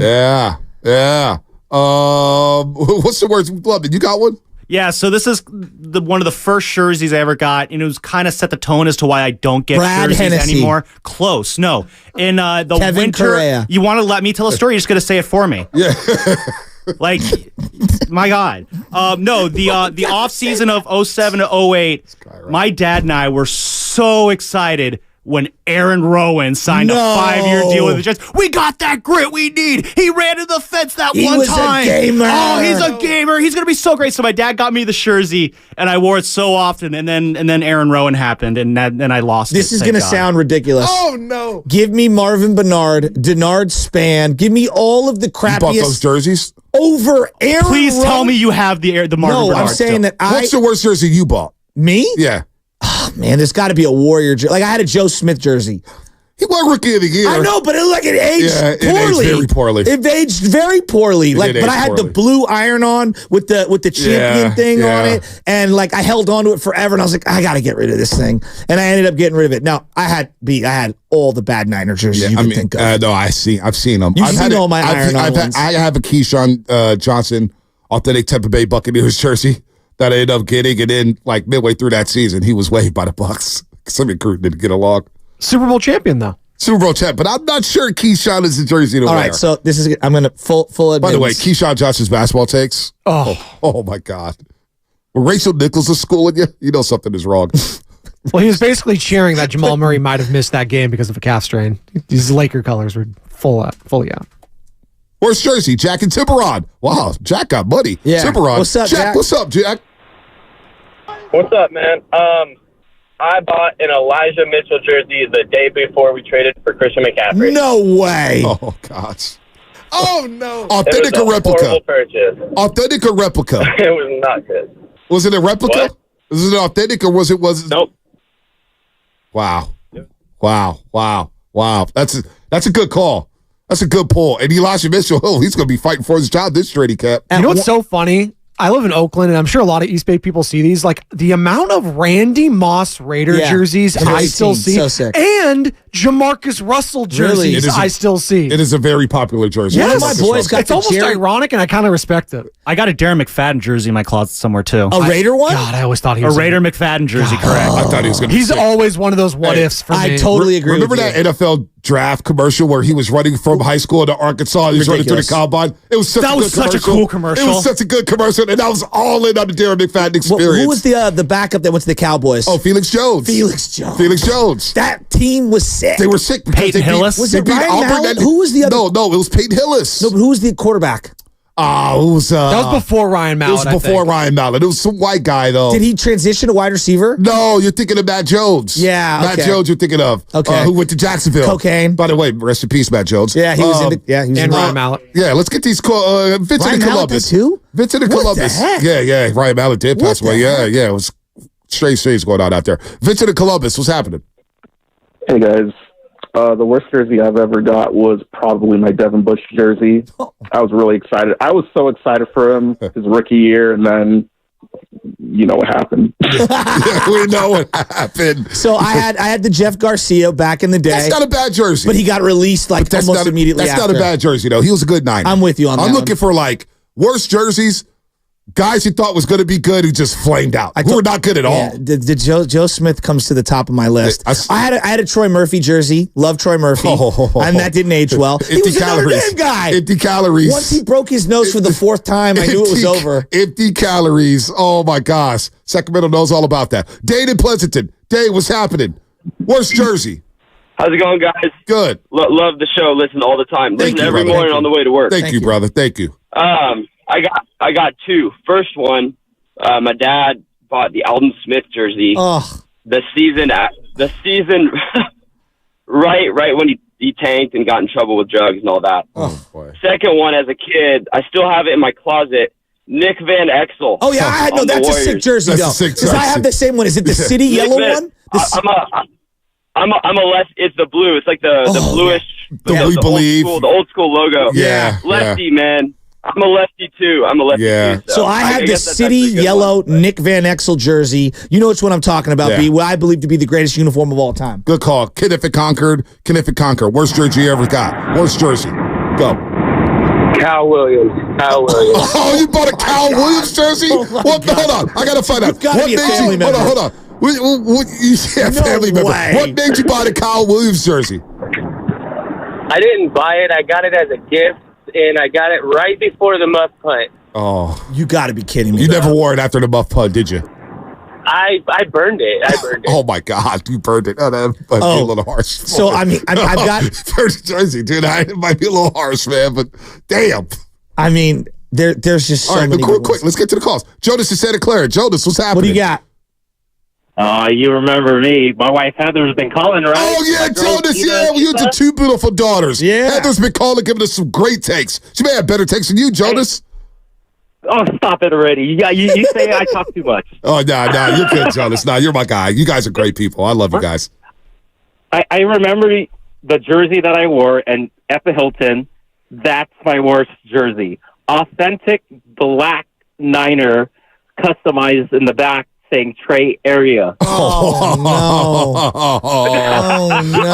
no. So let me ask you, Jonas, what are you doing with the jersey now? Do you just put it in a box? Because I have a Trey Lance hoodie for Warriors World, and it was like, Bonte, babe, Trey Lance ain't coming back to the Bay. Well, Heather modified it with tape that said Bay area for Beyonce during her concert. Smart. You could get that placard removed and just go number 5 and put your own name back there. Yeah, that is good. Jonas, that's a good call. Good call. I can't wait to see you at training camp. Michelle still has her jersey of Benji Molina, and I go, hun, Buster's the greatest catcher in Giants history. You got to get rid of that. Oh, boy. She loved Benji Molina. Oh, boy. Dude, I remember the Trey area hoodie. You know, the Warriors World one? Oh, yeah. I had bought it right away. I was wearing it in game 1. Giants-Dodgers when Logan went through that gym, and I'm sitting right in front of Fred Warner. They're on their way to Arizona to play the Cardinals. Hit that home run in the first inning. Oh, it was great. So probably the best Giants moment in the last few years. I turned around and Fred Warner, I said, good luck, guys. Help my guy out. And I popped my collar with the Trey Lance hoodie. He goes, oh, yeah, you know it. Let's get it. So he was wrong, too. We're all wrong. We saw Fred Warner, DJ Jones right on the field with us when Trey Lance threw that ball. When I saw him throw that ball, when he threw that ball down the field, the play-by-play announcer, Shasky, myself, Fred Warner, DJ Jones, and the rest of the defense were on the damn near the hash marks looking to see where that ball landed. When I seen him throw that ball, I was like, oh, my God. Alex, you in trouble. You in trouble. We thought Jimmy was in trouble. Boy, was we wrong about that. Injury report time. Ow!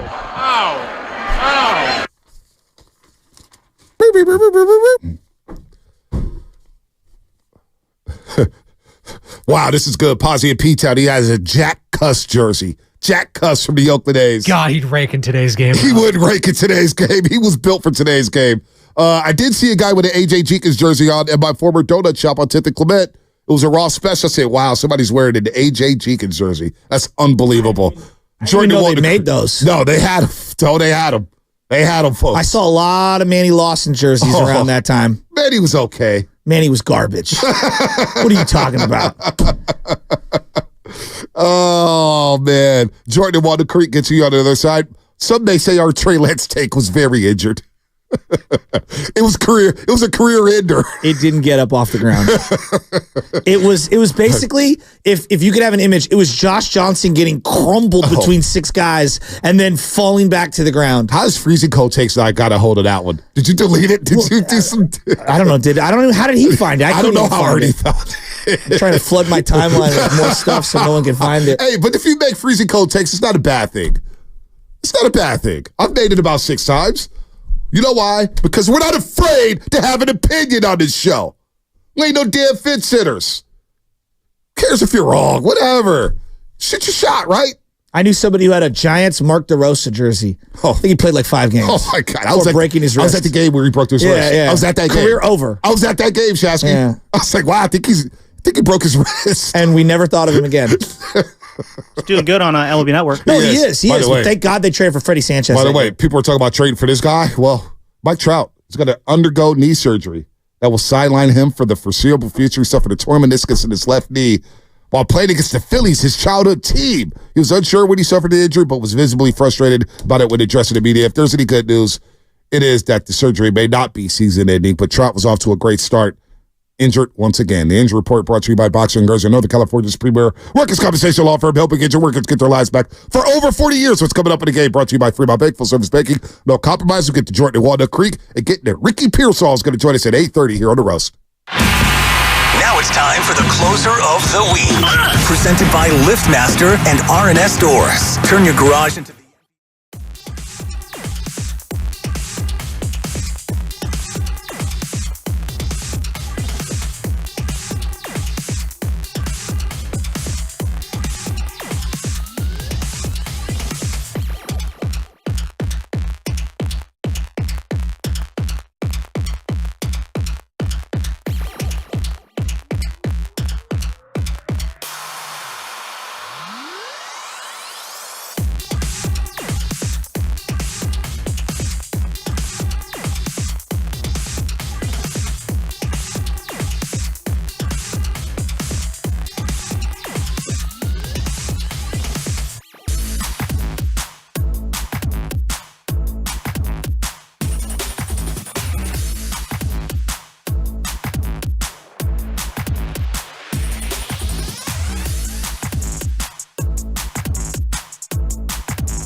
What is happening on a hump day? Feeling good, man. Fun show for so far. 2 hours down, 2 hours ago. We haven't even gotten to the NBA offseason, the playoffs, really. We got the NBA 25 under 25. We got Ricky Pearsall, your first-round pick of the San Francisco 49ers out of the University of Florida in Arizona State. He's going to join us at 8:30. Yeah, I know you're big time.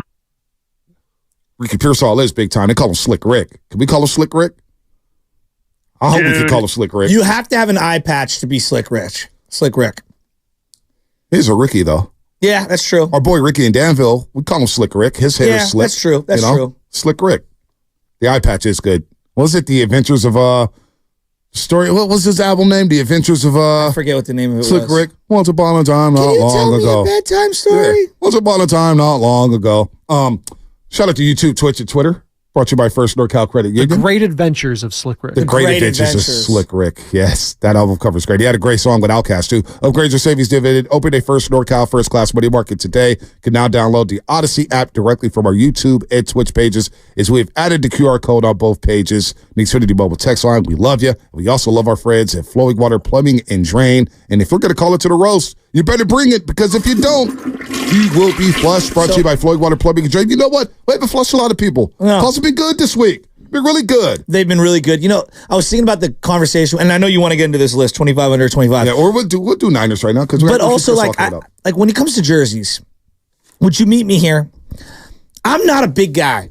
So for me to wear a big guy number, it doesn't look right. So like you can't wear number 99 or something. Well, I had an Alden Smith 99. I believe Rocco either let me borrow or whatever, and I've got some pictures with me in it at Candlestick, and it never looked right on me.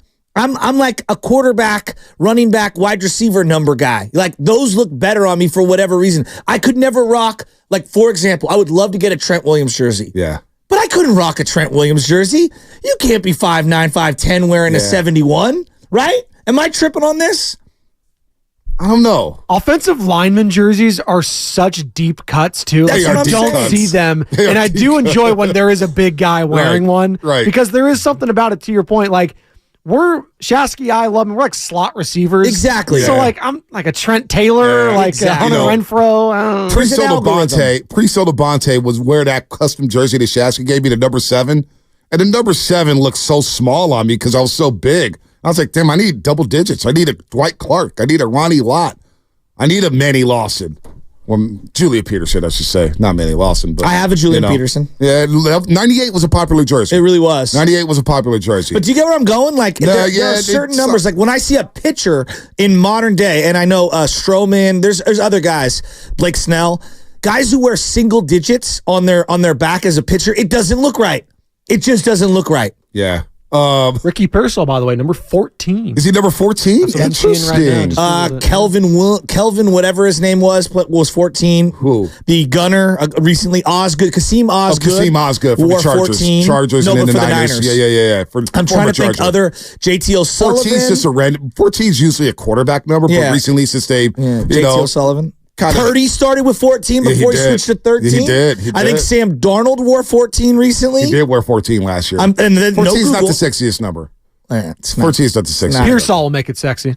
He will. Our guy, Ricky Pearsall. Our guy. Unless Debo gets traded and then he takes number 1. No, I'm just teasing. Oh, boy. Bring that up to him. No, but like, yeah, that's pretty lame. I am a numerical discriminator. You know what I mean? Like, so I know that I can't rock a number 70. Interesting. I can't wear, like, for example, someone says right here, I bought an Isaac Sopoaga jersey. I don't think I'd look good in that.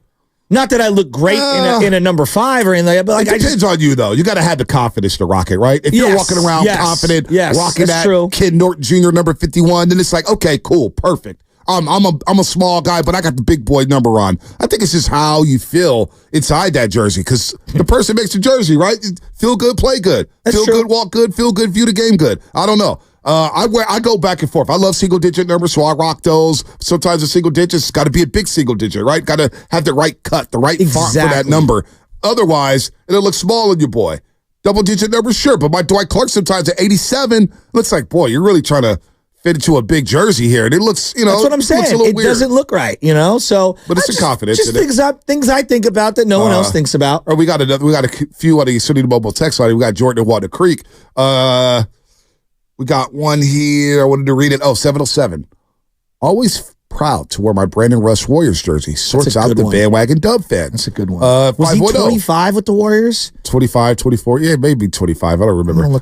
510. Bad jersey purchases. Bought my brother a Donaldson jersey. Did trade it. Then an Antonio Brown Raiders jersey. Oh, boy. Brought a friend a Dalvin Cook jersey. Then he got traded. Last bought my grandpa a Bosa jersey, same offseason as a contract thought he wasn't going to sign. He brought his, by the way, the Antonio Brown Raiders jersey.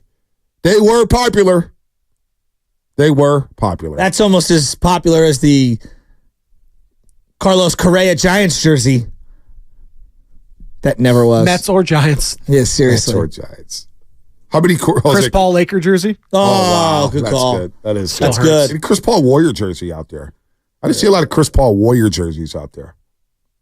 You know, if this was his only season, I will remember it fondly. Thought he was a net positive. He was a great leader on the bench for those young guys. I thought he was a good Warrior. Yeah. I thought he was a good Warrior. Our boy Dwayne Dims. Shout out Bart. Shout out Dwayne.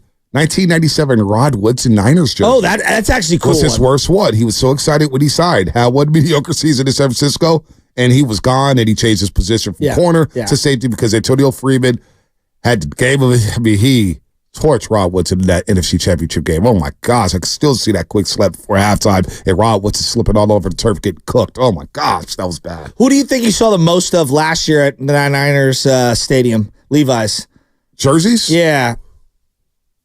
I still saw a lot of Jimmy G jerseys. I did too. A lot of Montana, a lot of Rice. But just take away the legends. Yeah. Present day players. I think Bosa, a lot of Bosas. McCaffrey. A lot of more of the kids. A lot of kids wearing CMC. What about Debo? I saw a lot of Brock and CMC when I went to games last year. Yeah, a lot of Brock. You are where the rich people are, though. Press box and they side. love them Brock up there. Well, when I bought Ed a Brock Purdy jersey last year, and Shaska was on the phone, he was like, "You may want to wait on that. You may want to wait." I'm throwing him under the bus. Shasky was not happy with Brock Purdy. He was not happy. I mean, I'm happy with Brock Purdy. I've done the full circle on Purdy. You've done like 10 circles on Purdy. That's the Purdy experience. That's the Butcher experience. It's not the Purdy experience. Purdy difficult. It's the Butcher experience. It's not the Purdy. A lot of Fred Warners. Oh, man. All right. So Ricky Pearsall, first-round pick at wide receiver. The most famous first-round pick to me in 49ers history is at the wide receiver position is Jerry Rice, right? Then you got your Rashawn Woods. You got your A.J. Jenkins. Got your Michael Crabtrees. Ricky Pearsall, first-round pick. Initial thoughts after the dust is settled. We've had a few days of digestive draft and kind of look at his film and get to know him a little through his pressers. Your thoughts on Ricky Pearsall? What's your expectations for him? What's the realistic expectations for Niner fans when it comes to Ricky Pearsall coming in as a rookie? Are we assuming that the other two big wide receivers are not getting moved between now and week one? Huh? I'm going to assume that Ayuk and Debo are both here. Okay, so I think that tapers whatever normal expectations were. If he was going to be a like for like, swap out for somebody, then you would be like, oh yeah, you would say an aggressive number, 55, 70 catches. Like, to me, to think that the fifth or sixth option on the team is going to have more than 30 targets, that feels aggressive just today. But at the same time, if I know Shanahan as much as I do, when he does like someone and when he is in love or enamored with somebody, he'll make the switch right away. Right. He did it with Matt Breida out of nowhere. He did it with, at one point, Nick Mullins, where he was like, I'm going to throw the ball all over the place. I really like Nick Mullins. Now he ended up reverting back on that. Purdy, he didn't change his offense much for Purdy. He actually dived more into passing the ball with Brock Purdy. So, I don't know. I'm thinking they're actually going to do some different stuff this year in terms of 3 wide receiver sets. I know everyone's losing their mind about, we don't have a second tight end. Juice is kind of your second tight end. At least that's how they're going to utilize him. Yeah. Not necessarily in the traditional be the number 2 tight end, but in formations where he's masking what a second tight end would be doing. Yep. So I think you're going to see more 3 wide receiver sets. I guess my bigger question, where is he? Is he going to leapfrog Juwan Jennings? It's a good question. Is Juwan Jennings going to be here? It is a great question. A great question. Jason Aponte tweeted out something yesterday of a route that we saw in the Super Bowl for the Kansas City Chiefs on their game with a touchdown. I don't remember who caught the game with a touchdown because I already put my head down at that point. It was Hardman, right? No, it wasn't McCole Hardman. It was somebody else. It was... was it Tony? Oh, Tony, and he didn't know the play. I don't think it was Kadarius Toney who scored the last touchdown, was it? It was McCole Hardman. Excuse me, you're right. Yeah, it was right. McCole Hardman. Yeah. I don't remember. He didn't even know that the game was over. But that route, Jason Aponte basically tweeted out a highlight or a play from this rookie from Arizona, Cowing. And he ran a similar route. And Ponte's like, boy, I know where the Niners got that play. I know why the Niners got him, because they seen that play in the Super Bowl, and he ran a similar route for Arizona, and he got wide open. And his speed, the speed on the play, it's like, wow, look at the cut. Look at the pivot to the flat there, to the pylon, towards the pylon of the end zone. How they're going to use him, because he's got speed. Well, and he's another shifty guy in the slot. Did you hear any of his introductory press conference? I did. He was talking about option routes. Right. And the number one play for CMC and Brock Purdy is this option route. Mm-hmm. And they, because they're so on the same page, it's one of the most efficient plays in the Niners playbook. George Kittle at times runs a few option routes, Debo, Ayuk. But I think this player was talking about how the option route's his favorite play. And Jacob Cowing, Arizona. No, but Pearsall as well. Pearsall, yeah. Talking about the option route. And so I think that that is where they're going to utilize him in the short area stuff on third down. And you're going to spread the formation and have Debo coming across and try to get everyone to shift just so they can get a one-on-one matchup with him and a safety, him and a linebacker, and attack those option routes. I'm excited. I don't know what my expectation is for Pearsall, because he can run those option routes. I'm excited to hear about his in-and-out quickness. We see the film. We see his tape. We see him beating press man coverage, which really hindered the 49ers in that Super Bowl. A lot of guys couldn't uncover. The few guys who did uncover didn't get the ball. It was either overthrown or the quarterback wasn't looking in that direction. It happens. I get it. It happens.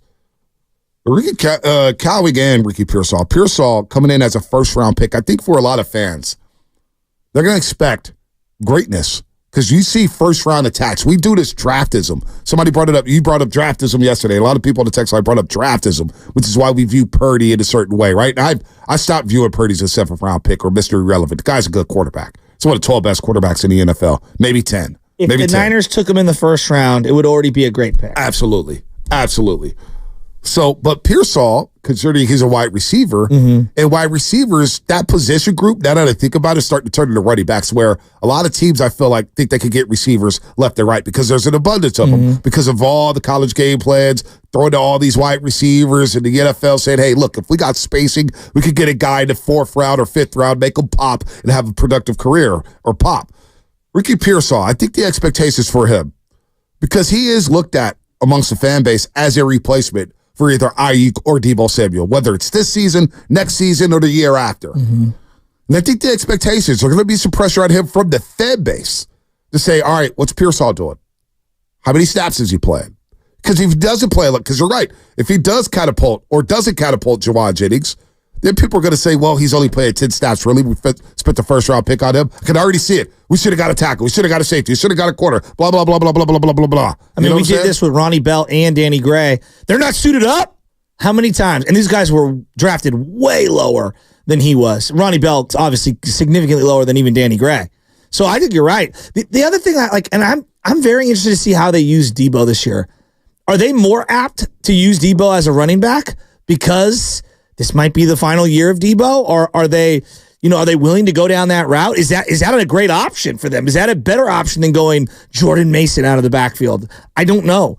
Are they going to, do a better job of giving guys series off, plays off? Because during the Super Bowl, you and I go, oh my God, Debo, get back out on the field. Right. Oh my God, Nick Bosa, get back out onto the field. They like to rotate. Yeah. So I don't know. Yeah, I don't know. Will they go more no huddle? Yeah, see, that's something that I think that they can utilize more of with Brock Purdy. Up-tempo. Yeah. Up-tempo. He's so smart and he's so quick. Don't let the other team substitute. I don't know. I'm just thinking of what is the next step of the evolution of the offense? They're always going to be a run-first team, but what are the little nuances that they're going to add to it? They did average 29 a game, and I'm looking for him to take more deep shots with a guy like Pearsall. Maybe a guy like Cowing. You can get some good matchups here, get him, and take the top off the defense. That was the biggest thing in the Super Bowl. You got to make Kansas City pay for having 10 in the box. Yeah. 9 in the box, 8 in the box. For the most part, all season, they made teams pay for that. Yeah. But in a different way. that game screamed, you got to hit some big shots down the football field. Well, you have to. That's what killed Buffalo in that game in the playoffs. They took chances on deep shots that was available for them. They just dropped the pass, whether it's Trent Sherfield or Stephon Diggs. Yeah, the number one play for them this year was like Debo on the left, CMC on the right, quarterback and shotgun. And they never went to that in the Super Bowl. They had it, and then they would split either guy out wide, and then they went 5 wide. It was very odd to me that they didn't utilize that formation more. Maybe because of the pressure in the box and all that. Right. I don't know. But I thought that was one of their most potent plays. They destroyed Philadelphia utilizing that. Let's go to Brian Baldinger on how Pearsall fits into the Niners offense. I think you'll see it over the course of the year, and then by next year, one guy is going to be here and one guy isn't going to be here. Right now, it should be highly competitive practices right now, because I think you're going to see the talent of Pearsall. I think everybody's going to see it. And so this question of how they move them around, can they find a space for all of them? It's just not going to be tolerant that guys are going to be crying for the ball. They're not getting touches. I mean, it's just the ball's going to get spread around, and it's going to go through McCaffrey. That's not going to change. So I'm anxious to see what that roster looks like Labor Day weekend, and if everybody that's been here is going to still be here. That is, I'm with Baldy there. The competition at the wide receiver position. Not everybody's going to be on this roster. You brought in Cowling. You brought in Pearsall. What does it mean for Ronnie Bell? What does it mean for Danny Gray? What does it mean for Trent Taylor? You know what I'm saying? Like, Jawan Jennings still, I believe, hasn't signed that tender yet. I think he will, but what if he doesn't? I think you keep him around. You want to keep him around. If he doesn't, then I don't know what happens in those situations. But, like, I've given up on Danny Gray. Yeah. It's just me. And Ronnie Bell, like, I don't think they've invested enough to make me worry about whether he's on the roster or not. We saw flashes. No, I like Ronnie Bell. I would keep him around. I mean, who's going to play special teams gunner? That's why Chris Conley was on this team last year. And I don't think they'll have Jawan Jennings on special teams. I don't know if he wants to play. Special teams important, though. It is. It's extremely important. So, I don't know. Like, is Trent Taylor going to return punts? Wow, big pun. Our boy Big Pun, South City's chiming in. 40 to 45 catches, 670, 700 yards, 3 to 5 touchdowns for Pearsall. I got a joke for you, Bonte. He's a bigger, faster Julian Edelman, works the middle of the field, can take a hit. That's Big Pun right there. I mean, Big Pun, South City. Look, I mean, how did Kittle had, 70 catches last year? Did he have? Was it 65? Yeah. No, Ayuk had 75. I don't think it was like that. Someone's taking less. Maybe it's CMC who's taking less. Well, you know what? That's a good one because maybe it's CMC. Because a lot of people were concerned about CMC's workload last season. Yeah. Maybe ease up off CMC midway through the year. I don't know how you do it, how you taper down the touches, because I like seeing him touch the ball 25 times a game. Maybe you're tapering it down to 18, 20, and that, therefore, it gives you more touches for Pearsall and others in this offense. Let's go to Miley real quick and Walden Creek. I'm looking Miley. at the catches, too. Go to the... What up, Miley? Hey, guys. I wanted to give you my thoughts on Pearsall. I've seen him since 7-on-7 days pre-college. But I'm also the guy who said, another drip drop coming. I'm also the guy that said, Shocky, I'm talking to Bonte. Oh, are you that guy, Miley? Yeah, I do remember. Yeah, why you had to come at my boy? Miley, real quick. I'm going to let you finish. Why you had to come at my boy like that, man? You know it's all love. Because I was trying to convince you LeBron was going to come to the Warriors, and you weren't listening. Oh, I was listening.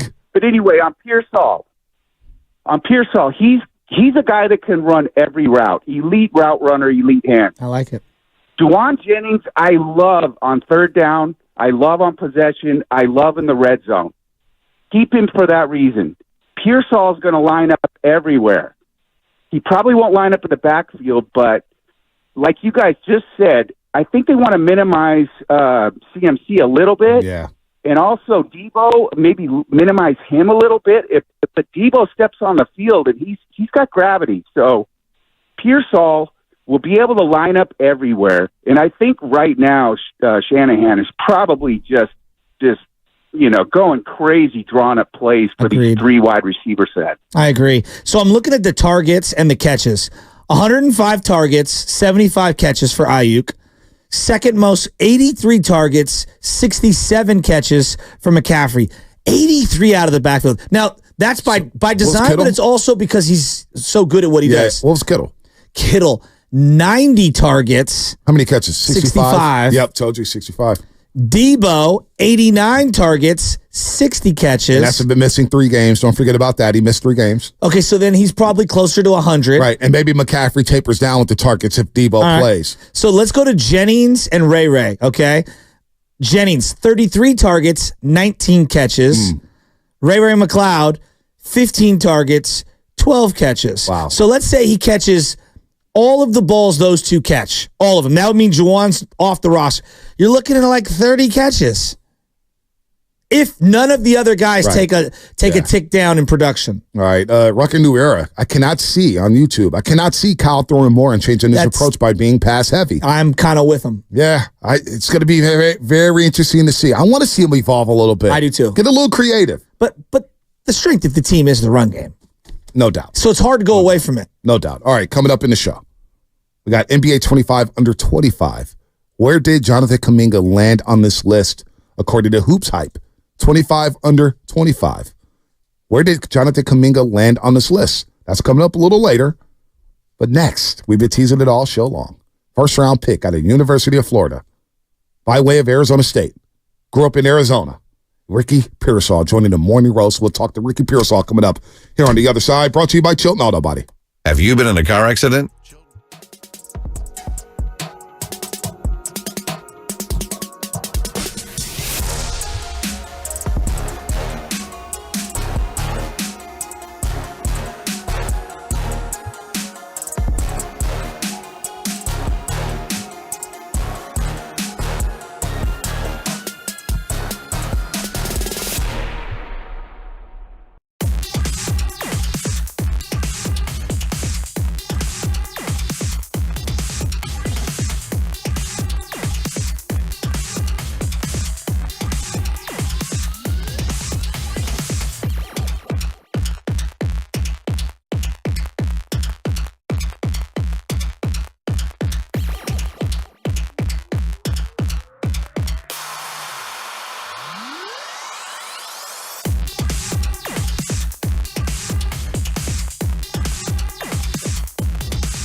select Ricky Pearsall, wide receiver, Florida. Now, back to the morning roast with Bonte and Shasky. This is going to be a lot of fun, man. We're big-time Niner fans. We're excited. We've pivoted from what happened last season in Las Vegas. We're excited about this new prospect and the new draft class of the San Francisco 49ers, including first-round pick out of the University of Florida. We'll get to that in just a second. By way of Arizona State, grew up in Arizona, played against Brock Purdy, told us in his presser that Purdy and company dropped 70 on him, but it's all good. I know Pearsall did his thing. Slick Rick joining the morning roast here on 95.7 The Game. Joe Shasky, the Butcher, Bonte Hill. Ricky, what's happening, my man? Good morning. Thanks for waking up with us. Good morning. Thank you for having me. I really appreciate it. Absolutely, man. And I love it. I love the tweet you sent out, and we'll get to this in just a second because we'll game you up. We're the guys to talk to when it comes to the culture, the traditions, the history, the lingo here in the Bay Area. So we'll get to that. All the great taco spots, burrito spots. We'll get to all that. But so far, how's it been in the Bay Area, man? What do you think so far? It's been really good. I went out there for a day, enjoyed what it's like to be a 49er for a day, and it was really good, man. I went out there with my mom and dad, and we just got the experience where it was like everybody was enjoying it, meeting all the coaches, seeing the area. But yeah, it was a really good time. So what's the plan now that the draft stuff is over? You gone through the process, you got to Jersey, you've seen the facilities, you've toured Levi Stadium. What is the plan for the offseason now? When do you get back to work to get ready for the season? Yeah, man. We report back on the 9th, and then we go into rookie camp. So right now it's just about staying in shape, staying in football shape, running routes, making sure we're up to par when we get in. All right, I want to talk about Pops because it sounds like Pops was a player. All right, I've seen some articles where he even called into Florida Gator radio stations saying that he didn't want nobody breaking his records in terms of his career yardage, and you shattered those things. Has Dad been your coach since you were a kid? Oh yeah, for sure. The coaching started as soon as I was able to catch a football. So yeah, the coaching started young, man, and he still claims that he was quicker than me when he was playing. So we go back and forth on that. Oh my God. What was he like as a player? Like the way he describes it, what was he like as a player? Kind of just like what I said, a quick player, explosive playmaker. He actually punt return too as well. Told me he was All-American in that.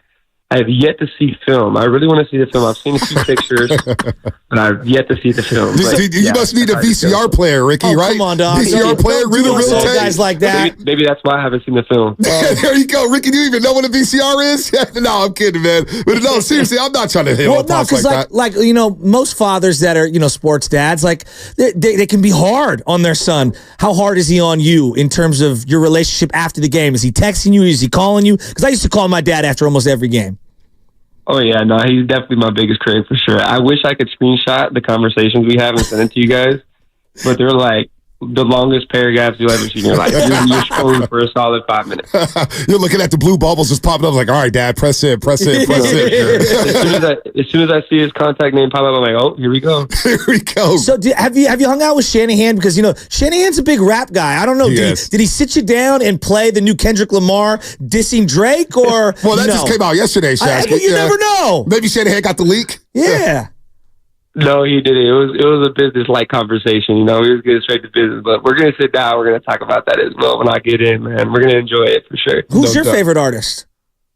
My favorite artist? Yeah. A Bay Area artist? No, just in general. You just got here. We'll school you on Bay Area. You got to love E40. You got to love Mac Dre. Yeah. That's kind of, you got to know the lingo there. You want, right. Man. And it could be any genre, too. Man, I mostly listen to hip-hop and rap for sure. My favorite artist? That's tough, man. I listen to a lot of different people, but Drake's up there for me for sure, even though he's beefing right now. Yeah. But yeah, no, there's a lot of people on my playlist. I got Lil Baby in there. I got Rilo. I got a little bit of Young Boy. I got a big mix because I was living in Arizona and moved to Florida. Got some Florida stuff in my playlist, and now I'm about to get some Bay Area stuff in my playlist. Let's go. We're talking to Ricky Pearsall here, first round pick out of the University of Florida. Now, Ricky, I don't want you to hang up the phone on me, so bear with me. I am a big-time Florida State fan. Oh, shut up. I am. I watched that game this past year. I'm gonna be gone. Yeah, no, don't hang up on me, Ricky, because I respect the Gators. I respect the Swamp. And we were talking about yesterday the best venues to visit because the Giants are playing at Fenway Park. and we had our top 5, and we left college football alone. Like, I think the Rose Bowl is one of the best venues ever. I was at that Bama-Michigan game in the playoff, but I've always wanted to go to the Swamp. I've been watching those games since I was a kid, whether it's Florida State, Florida, whether it's Florida, LSU, at Georgia. the Hedges at Georgia. You were there, the SEC. So what was it like running out that tunnel, playing at the Swamp? Because on the video game, it feels like it's deafening. I can't imagine playing there.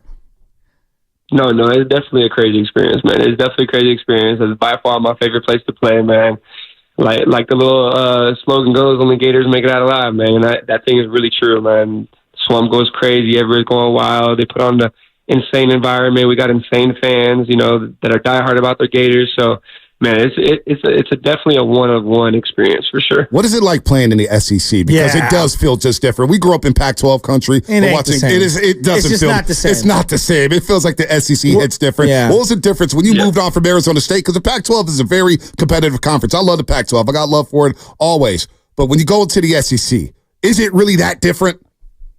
Yeah, man. I think really two things pop in my mind when I think about the SEC. And it's you're playing guys each and every week, man. That's really what it is. You're playing guys each and every week. You got to prepare the same each and every week. There's no, games where you're going to slack off. You're playing top opponents each week. And then the second thing is just the history and the traditions that lie in the SEC, man, are just super, super deep. So that's why I think everybody is so diehard about it out there, man. It's just the history and traditions are just super deep, and everybody goes crazy for it. If I took Florida off the board, okay, that way you don't get in trouble with the Florida people. Yeah. As you're walking out onto the tunnel into the field, what's the best of all the experiences that you had in college? In Florida, and this is off Florida. Right? Yeah, you can't pick Florida. You can't. It's okay. If you want to say, if you want to say Doak Campbell Stadium, you can say that. It's okay. Stop the cap. I had to make sure because I'm all Florida people, man. I got their back. So, I don't know. I think my first year at Florida, the one where I looked around and I was like, okay, yeah, this is SEC football. We played Tennessee at Tennessee. Oh. So I think, that was a good one. That was a good one for sure. I think we were both ranked at the time, and it was the first SEC game of the season, so it was packed out. It was loud, and the ground was shaking. It's always that third week in September, Florida, Tennessee. It's the best. Yeah, it is it's great. The best. So as Jerry Rice reached out to you, he's the GOAT. He's kind of like the ambassador of the 49ers. Anybody that comes to the Niners at some point, and it's early, you've only been here like less than a week, like he reaches out. Has he reached out to you yet? He has not reached out to me. I know his son very well, though. Oh, really? Brennan Rice, yeah. Oh, yeah. Nice. That is cool. So growing up in Arizona, you're catching passes from your father. Who's the wide receiver you modeled your game after? Because you watching the film and we're getting to know you. You're getting to know this market. I'm like, damn, this guy lines up everywhere. Jet sweeps, slot, outside. Guys catching passes, one-handed, taking hits. Who's the guy you modeled your game after, Ricky? Yeah, man. It's tough, man. I watched a lot of different receivers, man. A lot of different receivers intrigued me growing up. I just I just respect greatness and success at that level. So I was watching a lot of different receivers and really still do. Because I think that's where you can separate yourself is how much you can steal from dudes that are doing it at a high level. So I honestly continue to still watch other guys. But growing up, obviously I was an Arizona kid. So the first thing that comes out of my mind is Larry Fitzgerald. Mm-hmm.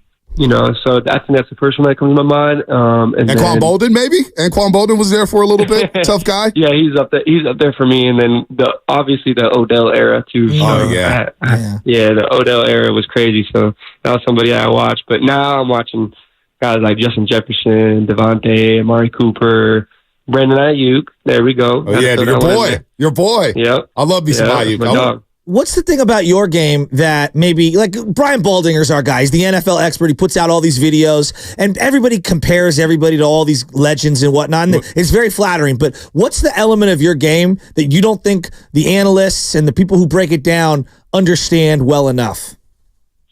Yeah, man, just my understanding of route running understanding. I think I really understand where to be at. I'm very consistent and disciplined in the spots that I'm at. The quarterback will never be guessing where I'm at. It's going to be a consistent spot. And then just my fluidity, man, in the route running, nothing throws me off. Obviously, especially in defenses now, there's a lot of disguise coverages and moving pieces. So being able to run with your routes with your eyes up and seeing moving pieces and understand on the go why everything's happening so fast, I think I do a good job of that. And then just how detailed I am in my route running, and the quality of it, and how serious I take this on and off the field, really, man. So I think that's what separates me. Talking to first-round pick Ricky Pearsall, your newest member of the San Francisco 49ers at the University of Florida and Arizona State, of course, an Arizona boy. We'll get to that in just a second. But speaking of Baldy, Ricky, I'm going to play this cut for you on what Baldy said about how you will maybe fit in this offense under Kyle Shanahan. I think you'll see it over the course of the year, and then by next year, one guy is going to be here and one guy isn't going to be here. Right now, it should be highly competitive practices right now, because I think you're going to see the talent of Pearsall. I think everybody's going to see it. And so this question of how they move them around, can they find a space for all of them? It's just not going to be tolerant that guys are going to be crying for the ball. They're not getting touches. I mean, it's just the ball's going to get spread around, and it's going to go through McCaffrey. That's not going to change. So I'm anxious to see what that roster looks like Labor Day weekend, and if everybody that's been here is going to still be here. Well, Baldy's high on you. He's been clipping videos of you, and he said as you're high level, a lot of people love you here and how you fit in this offense. How do you envision yourself in this offense? And some of the things from watching afar, watching Shanahan's offense, when you're in college, do you ever envision yourself in that Niner uniform saying, wow, I could really thrive in that offense under Kyle Shanahan? No, for sure, definitely. And I think my versatility is going to help me. You know what I mean? I think being able to play different positions and move me around is going to help me, give me different opportunities. And obviously, Coach Shanahan likes to put a lot of guys in motions across the field, create matchups, create different looks. So, I feel like I'll be a guy that can do that. All right, let's do some rapid fire. Hold on. Before we get to I got to ask him real quick about Purdy in college. Because Purdy was like Mr. Arizona. He hung like 70 on him. Yeah, he hung 70 on you. But what did you know about? When did you first hear about Brock Purdy? And did you follow Brock Purdy throughout his college career when he was at Iowa State? What was it like playing against him in high school? Yeah. What were the reports about him in high school? Yeah, man, that's when I first learned about Purdy. Was actually in high school, man. He was balling that year. He was putting a lot of stats up, and obviously we had him up in our schedule, so I had to know who he was. And when we played him, I definitely found out who he was. But he was definitely under recruited for the offers that he was given. Man, he should have been definitely a high recruit from the things he was putting up. And I think he was Gatorade Player of the Year in Arizona for that year. So he was balling. And then obviously he did his thing in college, went over there, and I think he just surprised a lot of people that didn't think Purdy was going to do that at that level. But being a guy that played against him and got to see it, I saw the talent and expected it from him. So. Oh, that's awesome, man. That's awesome. Also, obviously, real quick before we go rapid fire, because we got a lot of rapid fire. Yeah, we got a lot of. We saw your tweet about the Bay Area. Yeah, we're like, we have to get Ricky on our show. Yeah. We know the city inside out. We grew up in the city. Fifth generation, baby. Yeah, no doubt. He's fifth generation. My family's been here since the 60s, or excuse me, the 50s. So, going up against Renardo Green and Tato Bethune at Florida State. I know these guys are here. You know about the Florida State-Florida rivalry. It's one of the sickest rivalries in all of college football. What do you remember about going one-on-one against Renardo Green? Because you'll probably see a lot of them in practice. Yeah, for sure. He's a very talented player, man. I don't think we matched up against each other too many times, to be honest. But he's a really talented player, man. He's very physical. I think that's a really good pickup for us, man. I really do. I think he's going to benefit the defense. He's going to bring that physicality. He's going to bring that 49ers defense mentality to him with him. So it's going to be really good. All right, let's go rapid fire. Chasky's waiting on this one, I don't want you to think too much on these. Just give us whatever's on the top of your head so we could bang through some of these. PS5 or Xbox? PS5. There you go. What's the game you're playing right now on Call PS5? of Duty, Madden, what are you doing? I'm playing the show, actually. Wow, baseball fan. Wow. Okay, now I got to ask. Wow. Okay, so are you making yourself as a player? You rode to the show or the Diamond Dynasty? Diamond Dynasty, yeah. Ooh, who's your favorite player? My favorite player? Yeah. Nick Castellanos. What? Wow, Nick Castellanos. Wow, I like that deep cut right there. I know him personally. All right, there you go. I'm not mad at that. I wanted Castellanos on the Giants a couple years ago. A lot of people said you're crazy, Vontae. The guy got power, man. I want Castellanos. All right, so, Debo and Trent, they come out with the boombox, right? Every single week. If you were able to pick the song to come out with the boombox to fire up the team, what song are you picking? Yeah. I don't know. I saw the video of them doing Super Gremlin. I want to run it back. I want to be a part of that. I like that. We want to see the swag. Yeah, I like that too. What's your favorite cuisine? If you could choose all the cuisines, you get a meal tonight for your birthday. It's a birthday dinner. We're sitting down to eat. What does it look like? Yeah, man. I think my favorite type of food is honestly Mediterranean food. I think that's my favorite type of food. Wow. Well, Bay Area has plenty of options. Yeah. I'm not the biggest Mediterranean food, but are you into burritos? Are you into pasta? Yeah, come on. For sure. I grew up in Arizona. I'm definitely So you're in the Bay Area. You're the burrito capital of the world.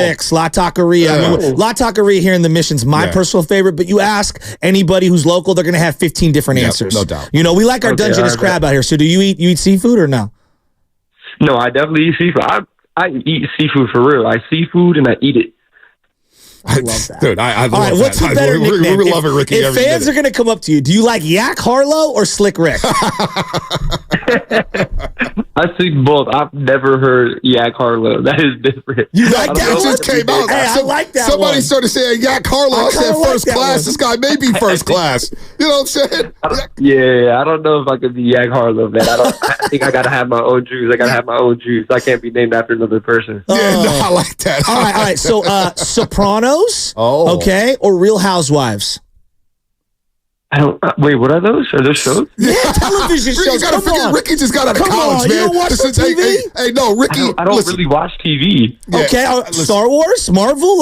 Do you like any franchises? You like Dune? Come on, man. I'm gonna go Marvel. I'm gonna go Marvel over Star Wars for sure. Thank you. Hey, okay, Ricky, your guy in stock Marvel? is going up in my book. Yeah, I'm not a big Star Wars guy either. But no, Ricky, The Sopranos came out in the late '90s. I mean, you got to stall him out here, dog. Mafia movies. I'm currently trying to catch up on the old movies that I missed growing up. What is your favorite movie of all time? My favorite movie of all time? Yeah. That's a good question. Probably Remember the Titans, because that was like some OG movie that I watched growing up as a young kid and just being like super motivated by the movie. And obviously I was playing youth football, and it was just one of those legendary movies, man. I guess what would be your favorite genre of movies? Would it be comedy? Yeah. Would it be gangster? Genre. Yeah. Would it be mafia related? Because I love me some mob movies. I love me The Godfathers and Goodfellas, Casino. Yeah. I like comedies. I like action movies. You could throw some scary movies in there every now and then, so I get my villain mode.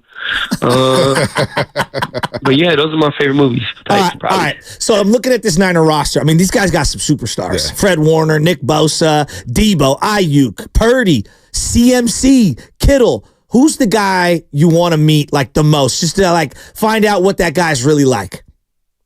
Man, all of those, they all sound really good to me, man. I think they put me in It's a great answer. I think they put me in a really good spot in the locker room, too, because I'm next to all those guys. So it'll be really good to develop those relationships, man, and just get to work together and, just get better every day. You brought up Camp Ricky. Will you do any work with Brock Purdy in the offseason to build that rapport with Brock? That. Yeah.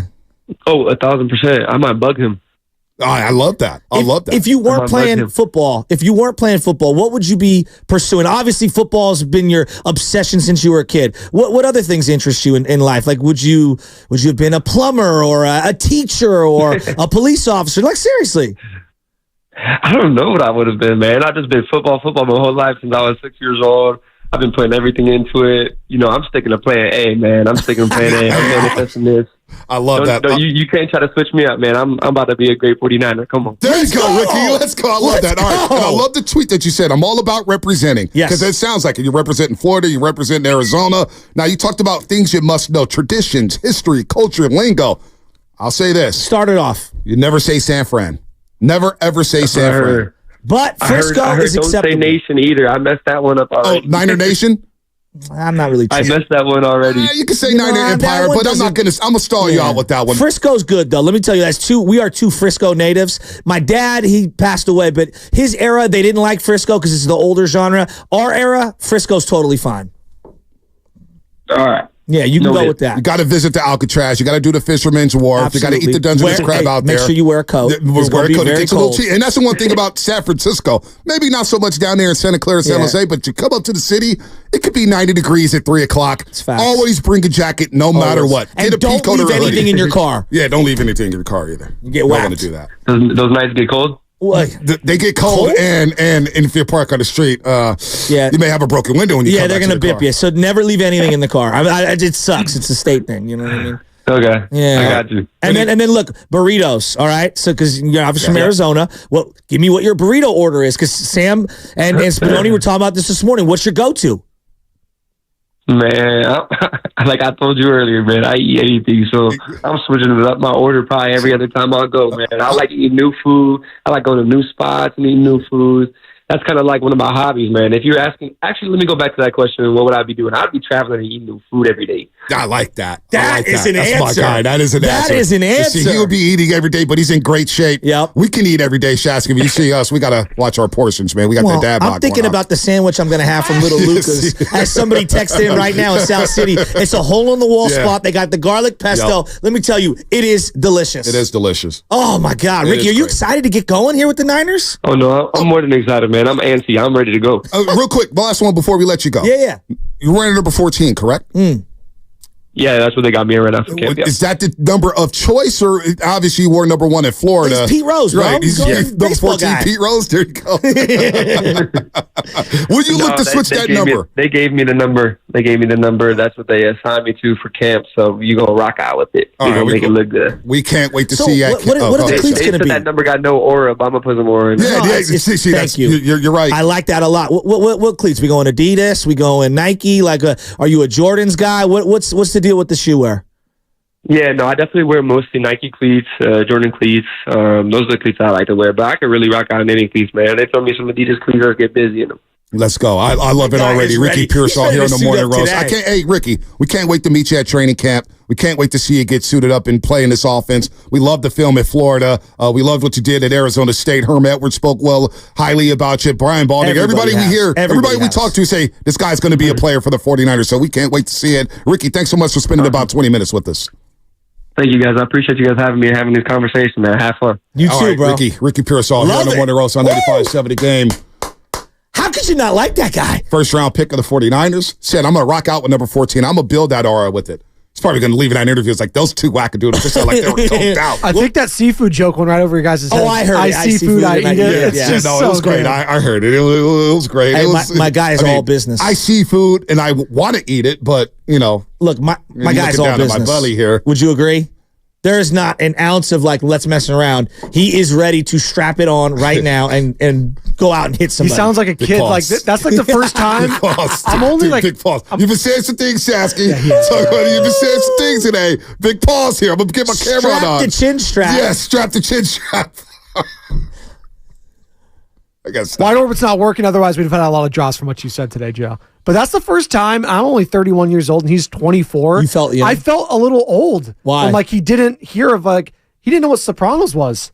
He's born. It came to realization he was born in 2000. Yeah, I know. 2000. Sopranos was just that's crazy. Yeah, Sopranos was released in pre-HD and you guys days. said VHS tapes.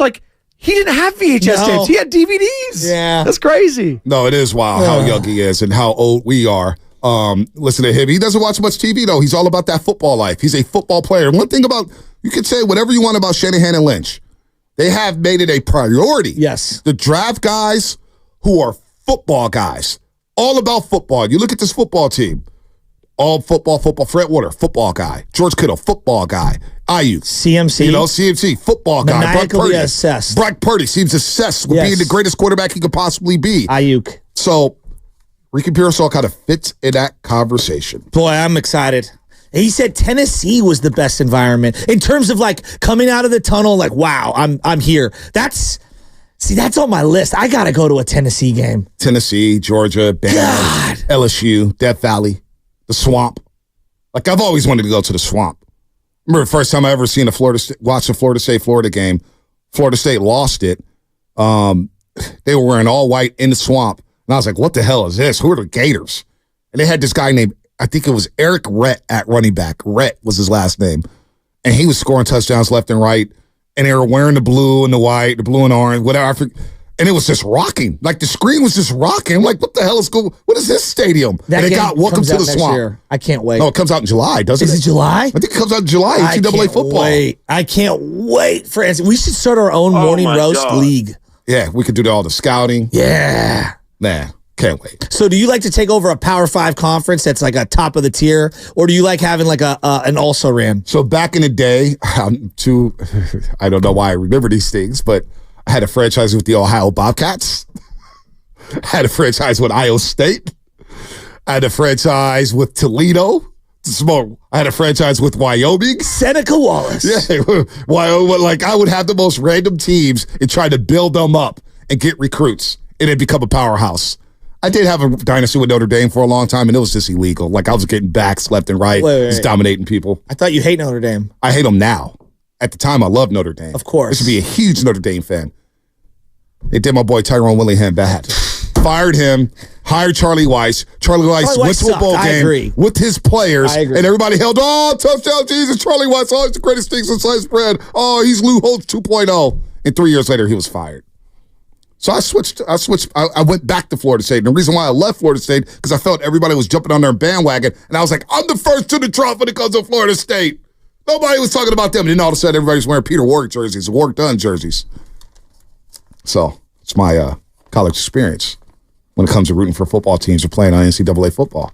So Vinny in South City keeps texting us, and he's saying, Bonte, Butcher, go to Sabella's. It's my sister's family. Go see Donnie and get the best Italian seafood. Sabella's? I think that's on our list. Sabella's. We will go.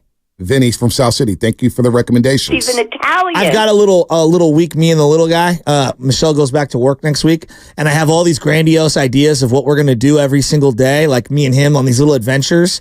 And Fisherman's Wharf is one of the adventures we're going to be doing next week. I just took Baby Chaz last week. How was it? So we went, and the way to get her out the house, because you have to convince the kids to get out the house. Yeah. Baby Chaz, we got to go see the carousel at Fisherman's Wharf. Oh, yeah? And I Googled it. She looks, her eyes lit up. Papa, they have carousel? Carousel? She loves carousels. Yeah. We go to the zoo. It's the first place she walks to, the carousel. Nice. So got her to go out the house. Went to Fisherman's Wharf. There was this guy who was doing like this magic routine. Yeah. He was juggling balls. And so we sat there, and Baby Ted's like, this is very confusing. This guy sucks. He didn't. He was working hard, but Baby Tez was like, this dude is off his rocker. He's on a unicycle, juggling blades and swords or whatnot. Then we got ice cream. Got her some good ice cream. Got her some clam chowder. And we chilled and looked at the seals for a second. So Fisherman's Wharf, very good idea. Academy of Science. Could never go wrong with the California Academy of Science. Right? Right? The frolicking penguins. Go see the penguins get fed up there. The penguins smell. No, they don't. When you go to the zoo, That's penguin. the zoo. Yeah, the penguin exhibits. I'm talking about the California Academy of Well, Science. I And didn't by the way, the zoo, the penguins smell good at the zoo. What are you doing? Maybe you're thinking of the Monterey Bay Aquarium where it's enclosed like that too. It's small. It's very fishy, Yeah. you know. Sea lions. I'm sorry, folks. Sea lions at Fisherman's Wharf. My bad. What'd you say, seals? Yeah. Oh, my God. Who cares? The stuff people get mad about on this show. Oh, It's people unbelievable. just we Whatever. talk ad-libbing for 4 hours. This isn't the Cowherd Show where I'm reading from a script.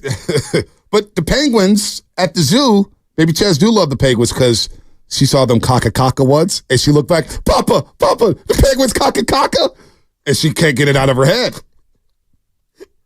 So I swear to God. You're saying Wide Over doesn't work today, so we can't record anything? I know. Well, we can't upload it immediately, but I mean, it's just we'll have all of this audio. the amazing audio we have from I'm today. just saying, she loved the penguin. Then wait, like before the caca, the penguin went and she goes, Papa, penguin go I was like, yeah. Then one of them went, just pooped. And she goes, I'm like, look, they caca. She's like, Papa, they caca. She like got excited. Here? So yeah, I don't know what's going on here, but the penguins don't stink at the zoo. That story was more exciting than last night's Giants game. Oh my God, that Giants game was a disaster. So, once Logan Webb got pulled out, I'm out. I'm at Madison Square Garden watching the Sixers and the Knicks. I was out. Done. But no, take them to the zoo. California Academy of Sciences. Tell them Bonte sent you. You may get a little discount. You get an extra sticker. Well, we're going to walk across the Golden Gate Bridge. Oh, you're going to do that? Wow. Yeah. Well, I got to go on my walks. You know, I got to get my workouts in. All right. That's a little scary. Get the jackets, get the blanket. Well, no, I have the Baby Bjorn thing where he sits in like your... Well, get the blanket on him because it gets cold and gets windy up there. Always get the beanie. Thanks. Well, no, you taking this kid Michelle. out to baseball practice and stuff like that. These kids get sick so easy. Dude. I mean, damn. No. We're exposing him to everything, all the elements. He was out at West Sunset on Monday. It was very cold and wet. He had a great time. Not wet, but cold and windy. He had a great time. You're really being careful. Why? Because the pause button has been used so much. I'm all over the place. What did Le'Veon Bell say? Honestly, I feel like Brock Purdy for 3/4 for the Green Bay game. I'm a little rattled. Oh, Brock Purdy. I sent you guys those videos yesterday? To Sam Darnold, I'm sitting down. I'm seeing ghosts. I'm seeing ghosts. If I hear another person nationally talk about, well, Sam Darnold for 1 year, $10 million. You just, I don't count out the Vikings. No, I'll do it. I'm counting out the Vikings. Yeah. They're done. They're done. If Sam Darnold starts more than 8 games, they're done. So how about this? Over under how many games it will take for Viking fans to say, 5. Get J.J. McCarthy in that game. 5. 5? 5. And I think the coach is going to have to suppress the anger for about 3 of those weeks. You guys are already assuming that Sam Darnold starting week 1. I think it's going to be J.J. McCarthy. Wow. Yeah. $10 million. You invested that in the first round pick. That's what they do now. You play the quarterbacks. I don't know if you know this. Sam Darnold might have the most arm talent in 49er history. That's what I was told. What does his last possession look like in a Niners uniform? Was that a fumble? When Carson Wentz outplays you in week 18 with nothing on the line. Hey, I'm not mad as Carson Wentz is backup to Mahomes. No, I'm not mad at that. I'll take Carson Wentz over Sam Darnold. Andy Reid will figure that out. Totally Andy Reid will totally figure that out.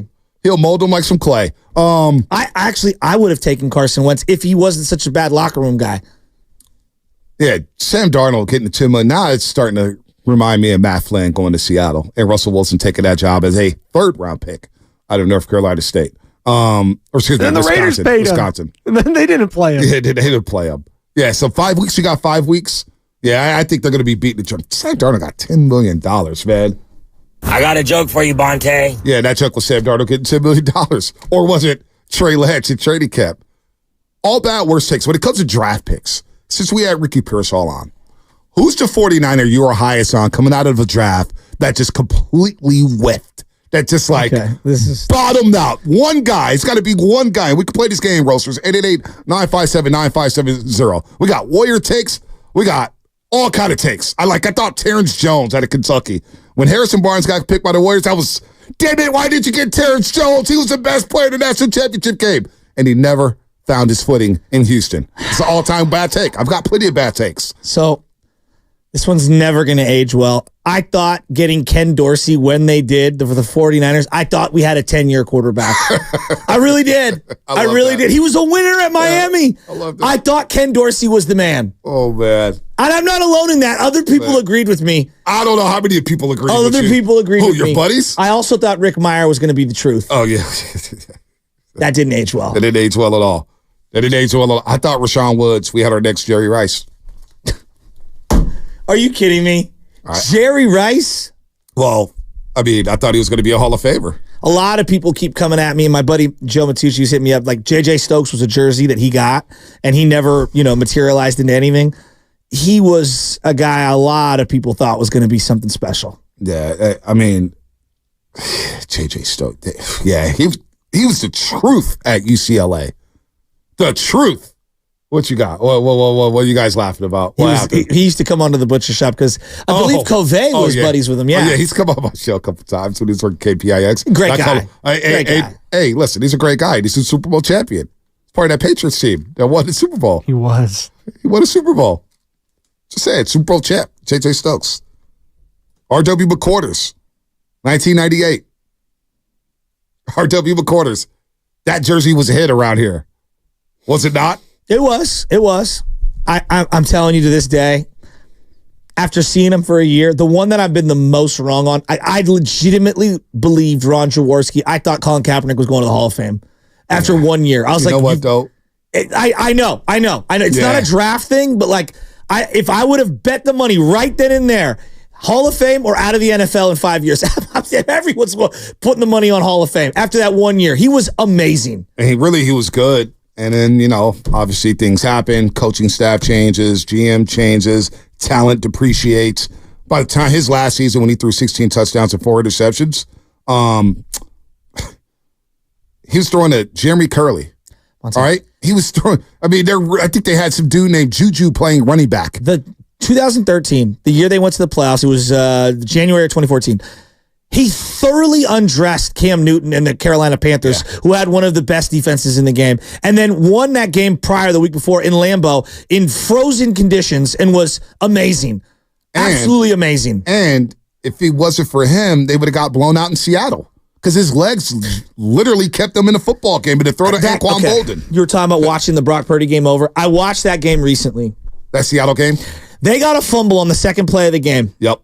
and on 3rd and whatever, they ran a quarterback draw. Should have been a second down play. Should have been a second down play. They ran a quarterback draw. I almost threw the controller at the television. It was unbelievable. Greg Roman, I don't know what he's doing. And also, Michael Bennett was so dominant in that fourth quarter. So, Anthony Davis at right tackle got dominated. He got dominated. Also, there was Cap had no time. Shenanigans with the clock. I want you to watch the clock in the fourth quarter. I did. And I know there's a YouTube thing, but like when you watch the broadcast over, the clock is all over the place. No, it is. The play where Russ called hike and then guys came across the line and they should have stopped the play because guys were touching guys prematurely on the whatever they call it, neutral zone infraction. Everyone stopped, and he threw a touchdown to, I believe, Javon Curse over the top. The whole play was just brutal. By the way, you're listening to 95.7 Niners should have won that game. FM and AC West San Francisco and Odyssey Sports Station, always live on the free Odyssey app. Don't forget, you can also watch us every single day on our YouTube, Twitch, and Twitter streams. Just log out and search 95.7 The Game and be sure to like and subscribe to the channel while you are there. Powered by First NorCal Credit Union. Upgrade your savings dividend. Open a First NorCal first-class money market today. Shout out to the Xfinity mobile text line. DeJuan Harris was the guy named at running back number 32 for the 49ers at last year with Kaepernick. This is their weaponry. DeJuan Harris, Mike Davis, remember that running back? I do. And he actually stuck around in the league a lot longer than I thought. Yeah, I did. He did. Jeremy Curley was your leading wide receiver. He had 115 targets that year, 64 catches, 667 yards. Who was the guy with the visor, number 24, the running back? Sean Drome. Sean Drome. Remember he had the visor? He was number 24? That's the name I Sean That's when DRAUGHN. That's when the 49ers were looking for media members to cover their team. Those press boxes were empty. I was by myself down there. Quentin Patton. Garrett Selleck at There was tight a end. moment in time when Quentin Patton and Bruce Ellington, I would see 75 articles in the preseason. Now, this is the year. Oh, Quentin Patton, when he did that dance against the Chargers in the preseason game, remember that? But and I was like, he's coming up. He did catch that ball in week 17 against Arizona over the top on 3rd down, down the sideline. It was like his only play. It was like his only play. That preseason play against San Diego. I was high. I do remember that. Yeah, you do. It was the Jalen Hurd. Was that the Justin Smith ejection game? Which one, that Arizona game? What was the Justin Smith ejection game where he got ejected accidentally for like hitting a referee? Oh, I don't remember that game. That's a good call. It was against the Chargers. Good recall.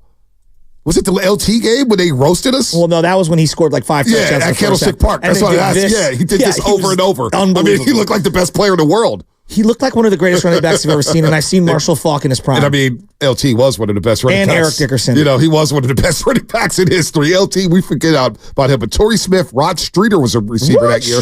Chris Harper, who wore number 14. Yeah. Chris Harper. Blake Bell, tight end. Blake Bell's still hanging around, right? He's still hanging around with the Chiefs, I think. Oklahoma. No, he's not still in the league, is he? It's not Blake Bell. Not the same Blake Bell, is it? I hope it's not. Yes. The quarterback from Oklahoma? The tight end, Blake Bell. Yeah. He's still around. He's with the Kansas City Chiefs. Yep. He's a champ. 3-time Super Bowl champ now. He was on that 49er team. Turned into tight end. Right. He's on that team now. He was right. That team was so bad. And people were judging Kaepernick like, he can't do anything. Vance McDonald. Those are their weapons. What do you expect him to do? When Harbaugh called Vance McDonald, he reminds me of Mike Ditka. So, I was like, you got to be, come on, Kaepernick's Harbaugh. last year. Steelers legend. Kaepernick's last year. Oh, what he did to Chris Conte on Monday Night Football. Oh my God. Colin Kaepernick. They had a 1-10 record under him that year. They won 2 games. He went for like negative 10 yards in Chicago. Yeah, but they got beat by Johnny Manziel, dog. How the hell did he throw 16 touchdown passes and 4 picks and have a quarterback rating of a 90.7 on that football team? That was his last year in the league. He couldn't get a backup job? I understand all the political stuff and everything with that. But yeah, he was definitely blackballed out the NFL. It's unbelievable. It's unbelievable. Undeniable. All right, we got 3 minutes here before the break. I don't want to get into this, Shasky. Let's get into hoops because we're watching the playoffs and watching young stars thrive. Tyrese Maxey yesterday, 46 points. The logo 3 to send it to overtime. Unbelievable. Kate Scott had a great call. Tyrese Maxey delivers!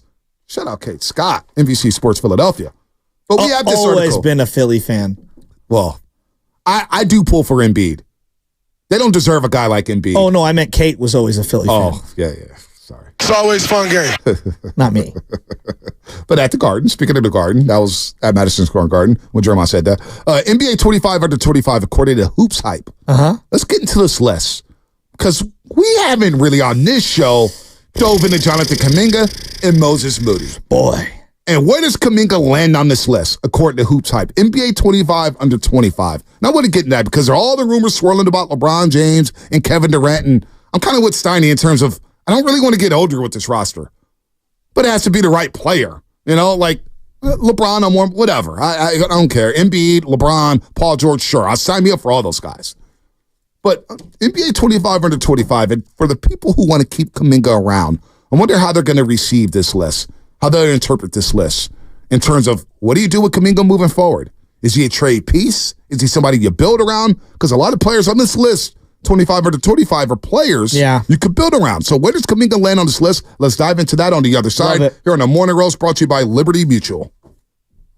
Hi, we're Comparing Insurance Agency. Never heard of us? We know. But to help it stick that our local agents are insurance experts, we're going to say local agent 3.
and you're listening to The Morning Roast with Banter Hill and Joe Shasky on 95.7 The Game.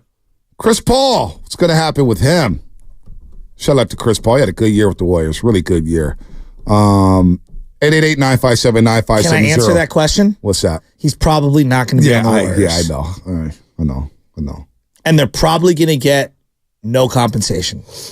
Yeah. Probably not. It's unacceptable. It is unacceptable. I'm so upset.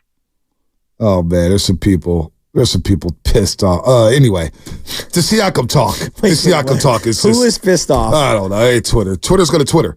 Shout out to the Free Odyssey app. I don't know people. Download the Free Odyssey app. What is she up to? I saw Tony call yesterday. Did she call? Was she on the line? Download the Free Odyssey app. Listen to 95.7 Game wherever you go. Listen to cool interviews. Pick it up, G-Lynn, Jennifer Lee Chan, JLC. What up, JLC? She joined Studying Guru last Friday. Talk about Ricky Pearsall. Wasn't she on the line yesterday, Lubman? No, she called in on our normal 888-957 line, but she was insisting on getting the number for our hotline so she could talk on that line, and I had to explain to her that's for guests only, and she's like, well, no, just give me the number, and there's some back and forth, and she's like, I'll try again tomorrow, so 23 minutes. Really looking forward to that one. Well, she had takes on Shanahan. So she was on one line and demanded to be on the other. She wanted the bat signal, but she's sorry. Bat signal's reserved for just a few people. You've seen Caddyshack. Oh, you have a pool in back? Yeah, but the pond is probably better for you. Caddyshack. Well, she's not quite in that zone. Would Caddyshack age? Would it play in today's? I think it's still hilarious. I still think it's funny. But I was listening to Jerry Seinfeld talk about how comedy doesn't age and how they're so restricted. They're so restricted because cancel culture is like, oh, that's a bad joke. We just can't do jokey jokes anymore. No. Everybody takes things so damn seriously these days. It is frustrating. Like Richard Pryor, would he be able to play today in terms of comedy? Probably not. No, we would run him out. We'd say he's Cat Williams crazy. He's on drugs. He burned his hair on fire smoking crack. Yeah, that's what happened. I mean, I love Richard Pryor, though. Richard Pryor did a movie with Superman, for crying out loud. I know, he was. Him and G. Wilder did some great things together. Oh, classics. G. Wilder's so underrated. So underrated. What was the movie where what was blind, what was deaf? What's that movie with G. Wilder? See no evil, hear see no evil, hear no evil. It was great. Oh, Brewster's Millions? Yes. With John Candy? Classics. Shout out John Candy. Rest in peace, man. Like, people just ruin good comedy. They make a little joke about blacks or whites or, gay people or like, it's all good. It's all good. Racism jokes, it's all good. It's comedy. Laugh. You know what you're getting into. Anyway, that's my TED everyone talk needs with to that. just smile more. Yeah, we're not smile more. For example, yesterday you're talking about the internet. I don't know, 2 days ago I put out and I want to get into this Kaminga list, but I put out a tweet and I was like, it was one of the fathers, DeJuan Fields, took photos of all the boys. Yep. And he's like a beautiful photographer when it comes to like capturing gorgeous photos of these kids. So I was like, you know what, man, I'm going to put this out. This is a bunch of photos of our youth baseball team out at the park, and everyone had a great time. It was a great game. I want to start pumping positivity on my timeline. The amount of people, it's zoomed in because you can't see the homeless people. It's like, there are no homeless people out at West Sunset. Yeah, like, what? Why are you so triggered and angry? Why? I'm not even saying that the negativity doesn't exist. What I'm saying is can we amplify some of the positivity? And there's just so many angry people and everything is politics. Like, dog, I'm posting photos of 12-year-olds playing baseball and us having fun and being safe. I just want to post some fun. You didn't know California's evil? Like, we live in the wasteland. You didn't know that? It's actually Mad Max Thunderdome out here. That's what people have you believe. I know. Trust me. But it's like, why are we so angry? Everywhere. I was in Positano. It's an election season. That's why, too. People are getting angrier and I was in the Amalfi Coast, and this guy from New York was like, yeah, you guys got a homeless problem. It's a war zone out there in San Francisco. I'm in Italy. I'm like, dog, stop watching Fox News. Like, seriously. My city ain't that bad. I've seen a lot worse. Well, look, no one is naive to the negativity that truly does exist. What I'm saying is like, can we also present the other side of the coin where there's a lot of good being done, and we just the same. I see the same thing in Oakland. I went to go to our friend Katie's house, and they have a beautiful place.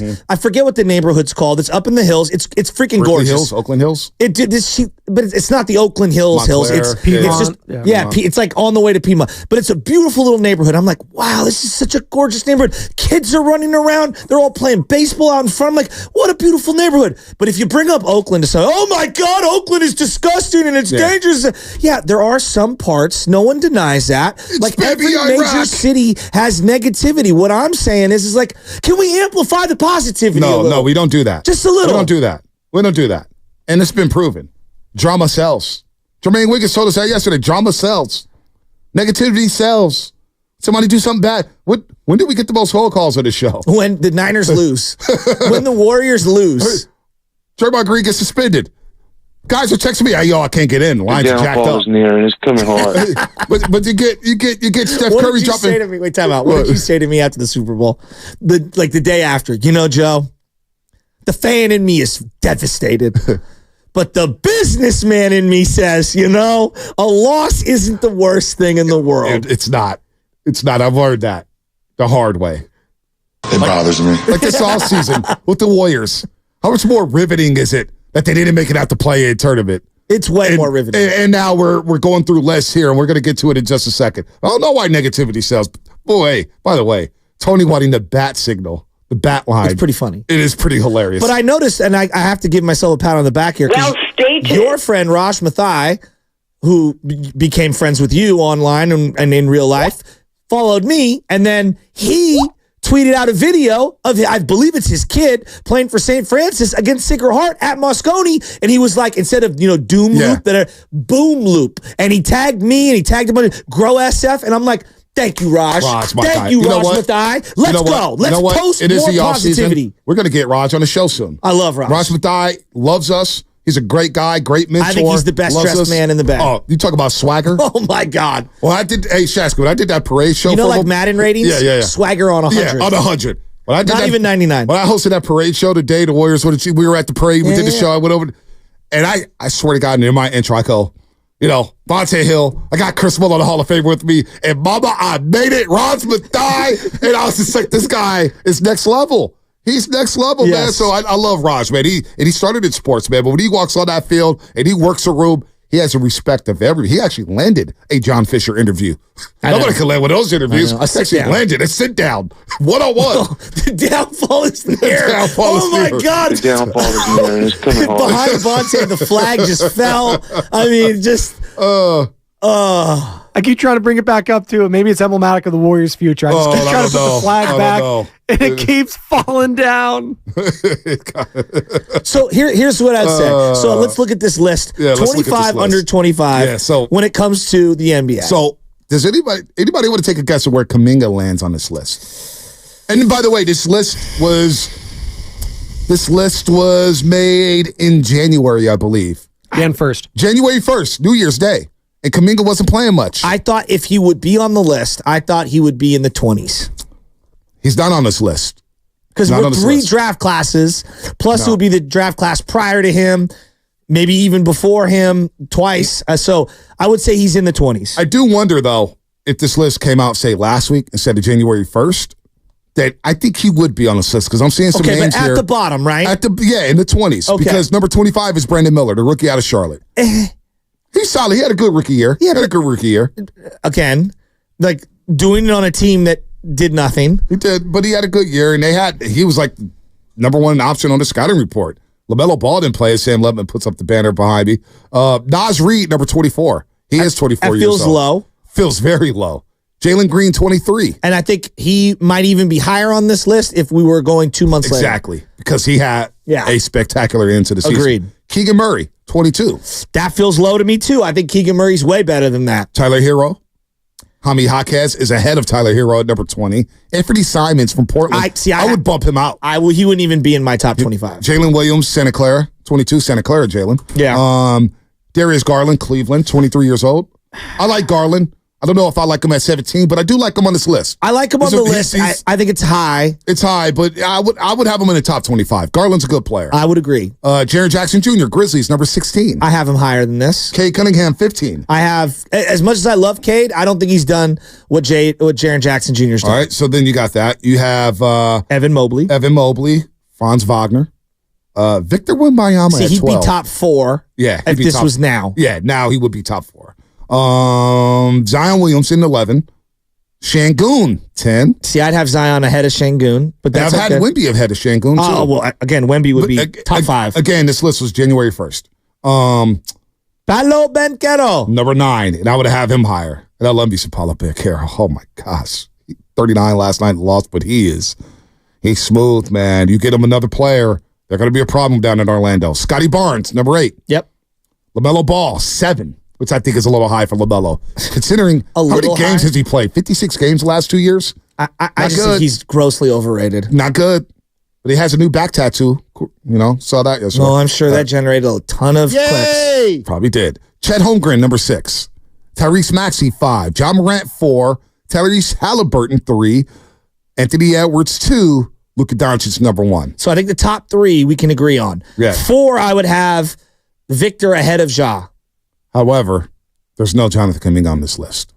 Now, if this got released last week, I think Kuminga's somewhere in the 20s. But it leads us to Jonathan Kuminga because a lot of rumors are coming out. When Nick Friedel joined Willard and Dibbs yesterday, they're talking about LeBron and KD, and we'll play the cut in a second that Nick Friedel thinks that there's a chance that the Warriors can land KD and LeBron. I disagree. I don't see it happening, but I'd love to see him try. Whatever happens. Either way, we're in a win-win position in terms of content. You want to talk about the businessman Bonte and the businessman Butcher? Business would be booming with KD and LeBron. There's no doubt about that. On the court, how many games do they win? Can they last? I don't know. I don't know if they're a title contender. It's dynamic. It's a lot of firepower there. Sign me up for that. But Jonathan Kuminga, where does he fit into the plans next season? Do you see him on, honestly, it's an honest question. Do you even see him on a team by training camp? No, I don't. And it's not because they don't like him or I don't like him. I think it's because you're going to have to staple one of the most desirable assets on the team to something that's not as desirable to net you something back in a trade. I think this is a very simple case of supply and demand. If you're going to supply me with someone I don't want, then I'm going to demand that you give me somebody that I do want. And I feel like Kuminga is one of those pieces. I also think if you're projecting down the line regarding extensions, usually mid to late October is when you have to give out an extension to someone like Jonathan Kuminga in his situation. I don't know how good I feel about giving him $30 million moving forward. Given everything that's happened with JK, given this organization, given their finances, given what happened with Jordan Poole. Love it. Just take it down, man. We got the Draymond Green jersey in the back of me. We got Draymond right there. If I was to scoot over here on YouTube, let me scoot over. You take that banner down. We got Money Green in the back. Money Green right there on YouTube. Shut you talking to me. Kuminga. Will he be on this roster come trading cap? Warrior fans, what would you do with Kuminga? Because if you want a big boy, you're going to have to pay to play. And Wiggins is already baked in because you got to move out that contract. Kuminga seems like the guy who's attractive. Now, a lot of people talk about, I got into a little Twitter spat with a couple people on this morning, 4:30 in the morning. I don't know why I woke up to these notifications. Because let's talk about Siakam. And, it takes two to tango. We always talk about this. We could view our players one way, but another team may not view our players the same. Yes. And so everybody's saying, you could have got Siakam. You didn't try to get Siakam. No, the Warriors did try to get Siakam. Masai Ujiri, president of basketball operations at Toronto, already has Scotty Barnes. He already has RJ Barrett. It would be redundant to them to bring in a Jonathan Kuminga. Now, a couple seasons ago, yes, interested in Kuminga, let me get him. This year, I'm good off him. And it's not that he's a bad player. I just have Scotty Barnes and RJ Barrett in the way. So it takes two to tango with these deals. We can't just say, we could have got Piazza. You don't know that. These guys may not like our players. But with that said, what do you do with Kuminga? Is he a guy, as we look at this list, and we see Tyrese Maxey go off yesterday for Philadelphia. Obviously, Embiid almost had a quadruple-double. He had 9 turnovers yesterday. He did drop a triple-double, but he had the 9 turnovers. And he's struggling out there, there's no doubt, but he's giving everything that he has. But I'm looking at Tyrese Maxey, I'm like, damn, this guy may be able to carry a franchise one day. Wow, look at Anthony Edwards. He is the leader of that T-Wolves team, and he speaks like it. Luka Doncic, we don't need to say anything about him. Obviously, John Morant was missed with Memphis. They're a lottery team now. Where does Kuminga fall on that list? Do you project him to be one of these guys on this list? Like Paolo Banchero right now is that guy for the Orlando Magic. And he's carried it to a 5 seed in the East. Now, the East is a little watered down. But damn it, Paolo's giving you everything he has. I just, seeing it on paper like this, I have a hard time seeing him crack the top 15 of all these guys. They're all either more accomplished, have a longer runway with the team that they're with, regarding like playing time, have more ascension that they can garner individually. I just have a hard time seeing it. It doesn't mean that it can't happen. It's just like, where is that playing time going to come for the Warriors? Yeah. That's number one. And then number two, like, you see him taking the leap in terms of ball handling and passing that is needed to surpass some of these guys. Because a lot of these guys have athleticism and either are as or more explosive than, play better defense than, or are better, facilitators for their offense or shoot better. So I just have a hard time. Like, which brings me back to this, P. To me, the Phoenix Suns are the cautionary tale of what the Warriors might be facing here. Yeah. If you go all in on being old and you trade away all the future to be old for now, you might be staring at 5 straight years where you don't have your own garbage pick, which is going to be like a top 5. Like right now, Phoenix has none of their own picks until 2031. Right. That's when their pick comes back. Yep. All of the picks, even if they traded away the guys that are on their team now, you're trading it away to another team, hoping they fall into the top 10. They're probably not, but you're hoping. All these Phoenix Suns draft picks could be top 5 picks over the next 5 years, and they don't have any of them. They don't have nothing. And that, to me, is a cautionary tale of the Warriors. I know we all want to... Hey, the Clippers are facing that. I know. If Kawhi if he's not able to come back and play at the level that he once was at, and Westbrook is going to be gone soon, who knows what happens with Westbrook, who knows what happens with James Harden. Those picks going to OKC could be high picks for OKC, adding to their already loaded young core. So I get what you're saying here. You don't want to just give away picks for older players where your ceiling may be a second-round playoff berth. Maybe. Everybody's like, well, you got to do it while you have Steph. And I believe me, I get it. Like, getting Steph the 5th is priority 1.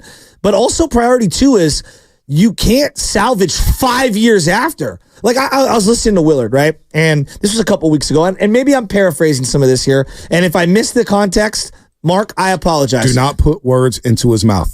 But from what I gathered in my perception, what he was saying was like, hey, I'm willing to trade whatever for the right now, knowing that I won't win a championship in the next 10 years. Dog, you might not win another championship ever. Like, I'm looking at my 49ers. They have been as successful as you could possibly be in the last 2 decades without winning a title. And there's no guarantee you'll win a title. So, like, this thing that you're going to come back into contention no matter what, the Chicago Bulls have been waiting to go back into contention for 30 years. And I bet if you polled a bunch of Bulls fans, we'll trade the next 10 years for one more shot with Michael, you might not ever get there. You may not. There are no guarantees on either end of the spectrum. Right. I'm looking at the teams that have won championships. You got the Lakers and Celtics with 17 each. You got the Warriors with 7, the Bulls with 6, the Spurs with 5, the Sixers with 3. They haven't won since 83. Crying out loud, the Sixers and they've been are in a big title drought. Been pretty successful, although they had the whole tankathon in the middle. Right. The Heat have won 3 championships since 06. They've been a successful franchise. The Knicks haven't won since 1973, folks. The Rockets haven't won since 1995. The Bucks finally won the title in 2021 and won since 1971. The Cavs have 1 title. The Hawks haven't won since 1958. The Wizards haven't won since 1978. The Thunder with the Seattle Sonics, when they were in Seattle, haven't won since 1979. The Mavericks have the 1 title in 2011. You get where I'm going here? It is tough to win. But here's where I would say, I think the hard reality that Warrior fans are unwilling, and I will admit I'm unwilling to even say it out loud. This whole thing like, you got to go all in to win one more with Steph. I'm not sure Steph is good enough to carry the entire organization by himself. Even if you get a second person, I don't know. Well, Mike Trudell, Spectrum Sports, was on with Willard and Dibbs yesterday, and he was asked by Willard and Dibbs, does LeBron still want to play with Stephen Curry? A lot of these guys that know each other and they're going to be together in Team USA, It's not hard to picture like them talking about any number of scenarios, but it's always a lot easier said than done, right? And there are only so many stars that can play together in different spots. So, I never really took a lot into all of that reporting that came out a little bit ago about it. That it didn't seem like something that was super likely to me. But again, not something that I really investigated. All right, Anthony, big smooth. Get to you in just a second. Brian Windhorst. Can Steph, KD, or LeBron carry teams anymore? Steph played great. He's going to make the All-NBA team. Yeah. KD played great. By the way, most games KD's played since he tore his Achilles. Wow. LeBron played great. All three of those guys are going to be on the on the All-NBA team. That means that they're one of the best 15 guys in the league. All three of their teams are gone. So what do we take from that? What does that teach us? It teaches us that they're not good enough anymore to carry their teams by themselves. Yep. That's now guys like Jokic. That's now guys like Doncic. That's now potentially guys like Ant Edwards. So with that said, what do you do if you're going to go to State Warriors in this situation? What do you do? Go ahead, Spadoni. I'm just saying, like, in fairness, you never win a title with just one guy. No doubt. You always need help there. So it's a little unfair to say, well, they can't carry that team by themselves. But Steph had Andrew Wiggins being their second best player when Wiggins was a dominant guy. LeBron had Kyrie. He had AD. Michael had Scotty. Yep. Like, it's never about one guy. Duncan had Ginobili and Parker. Then later on, Kawhi, Jordan, like you said, Jordan had Pippen, Magic had Kareem, Kobe and Shaq, Bird had McHale, Jason Paris. Terry, and every other Jason Kidd with Dirk. Right. Like, you need help. But let's also acknowledge this: Dwayne Wade, Shaq, Anthony Edwards. Let me just give you the amount of money Anthony Edwards is going to make the next couple of years. Like, he's making 35 this year, 35 next year, 38, 40, 43, 46. Steph's already at 50. Yeah. Right? So, like, the percentage of cap and where he's at. So when you combine, all these bloated contracts, it does make it more difficult to win. They have a slight advantage. $12 million in the new salary cap era. It's a big difference. It does help the Warriors. It's a big difference. That's a mid-level player. Let's get to the lines here. Anthony, San Francisco. Kuminga trade options. What do you do with Kuminga, Anthony? Good morning to you. Hey, good morning, fellas. Good morning. How y'all doing today? Oh, man, I can't complain, man. Hump day. We're closer to Friday after my favorite day, Monday. Life is good, Anthony. Life is good. Life is good. I'm getting ahead of it. Spadoni's talking, there's some truth right now. I love the producers are doing. But to get ahead of things, I'm getting ahead on off-season trade moves. You're talking about Kuminga. We're talking about Wiggins. And there's going to be a lot of buyers and a lot of sellers across the league this year. So I want to float some names. I think we're talking a little too old with some of these trade moves with KD. But two teams I want to float out there that I want to know if you guys would be looking at. I'm looking at the New Orleans Pelicans. I'm looking at teams like the Atlanta Hawks. I'm thinking of Brandon Ingram. I'm thinking of Okongwu, Sadiq Bey. These are teams that, underperformed and may be looking for a sign and trade deal with a Chris Paul, taking on a Wiggins or Kuminga. And I think someone like Brandon Ingram can fit into a poor man KD's role, and we need to replenish our wings in the way that we were on those championship teams with a strong three that can defend. I'm looking at Dejounte Murray. These are younger players, to Shasky's point, that will replace our team with some depth, but the teams are going to be looking to sell some of these stars this year. So I want to hear your guys buy and sell. Who are some of the teams you're looking at as the league is changing? I like where your head's at, Anthony. That's a very solid point. That's realistic. Realistic. New Orleans, David Griffin is looking to move some things around. We've been on this with New Orleans. It's a team to watch. And I see KC up in Sacramento, ESPN 1320. He was tweeting nonstop yesterday. David Griffin, I'm looking at you. We'll take Brandon Ingram. We'll take Zion Williamson. Atlanta, DeJounte Murray, Okongwu. Can we just said Zion's not going to Sacramento? Like, can they get Sacramento? Realize where you are. They've got good food up there, Sac. No, I'm talking about in the NBA player hierarchy eyeballs. Sacramento is lower on the list. Like, they have to understand that. Zion has options. He can go wherever he wants. Yeah, but he could get traded. And he can. If Sacramento gives him a haul, he ain't got no choice, right? I believe he has a no trade. Right. Chris Webber. Remember Chris Webber landed in Sacramento? He started crying. He goes, oh, my God. I'm done. And then it turned out to be the best senior of his career. Get to hang out with Kyle Draper, Kenny Caraway. Zion would love Sacramento. I'm going to tell you right now, Zion is not going to Sacramento. Well, he doesn't have a choice if he's traded. I believe he has a no-trade clause. No, how? He's on a rookie contract. No, he's got the big extension. He got the big extension? He doesn't have... Did they really give Zion Williamson a no-trade clause? I thought they did. Look up the no-trade clauses in the NBA. There's like 3 players, I think, with no-trade clauses. In the meantime, let's go to Big Smooth. Big Smooth, why you look that up, Spadoni? Big Smooth, what's happening? Hey, beautiful day. Every day above ground is a good day. But There you go, Big Smooth. I like that. Listen, everybody likes comedians. This stuff is not personal. He's the most logical chip. Why pay him $26 million, $25 million when Mikal Bridges is sitting there making $25 million now? Wouldn't you rather have a guy that's a 3-and-D, good on both sides of the ball? Yes, of course you would.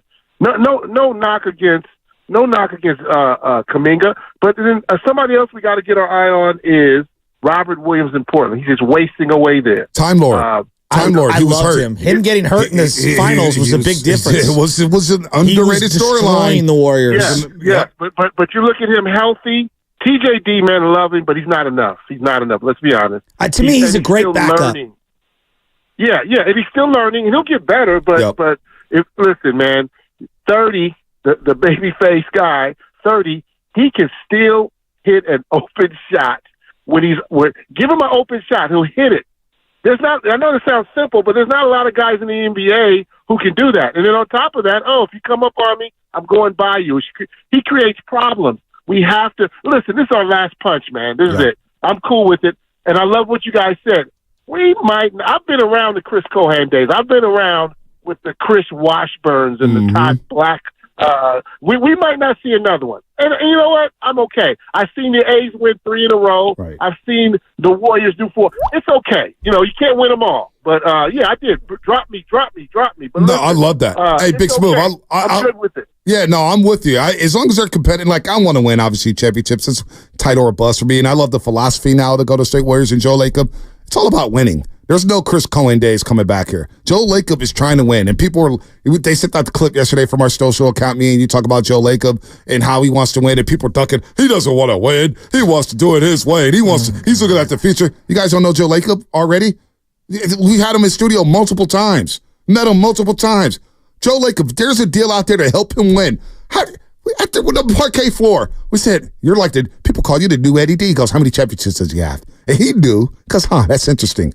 He wants to be not Dr. Jerry Buss off the court, but in terms of success and going to the NBA Finals, the guy wants to win. So we're not going back to Chris Cohen days. I can guarantee you that.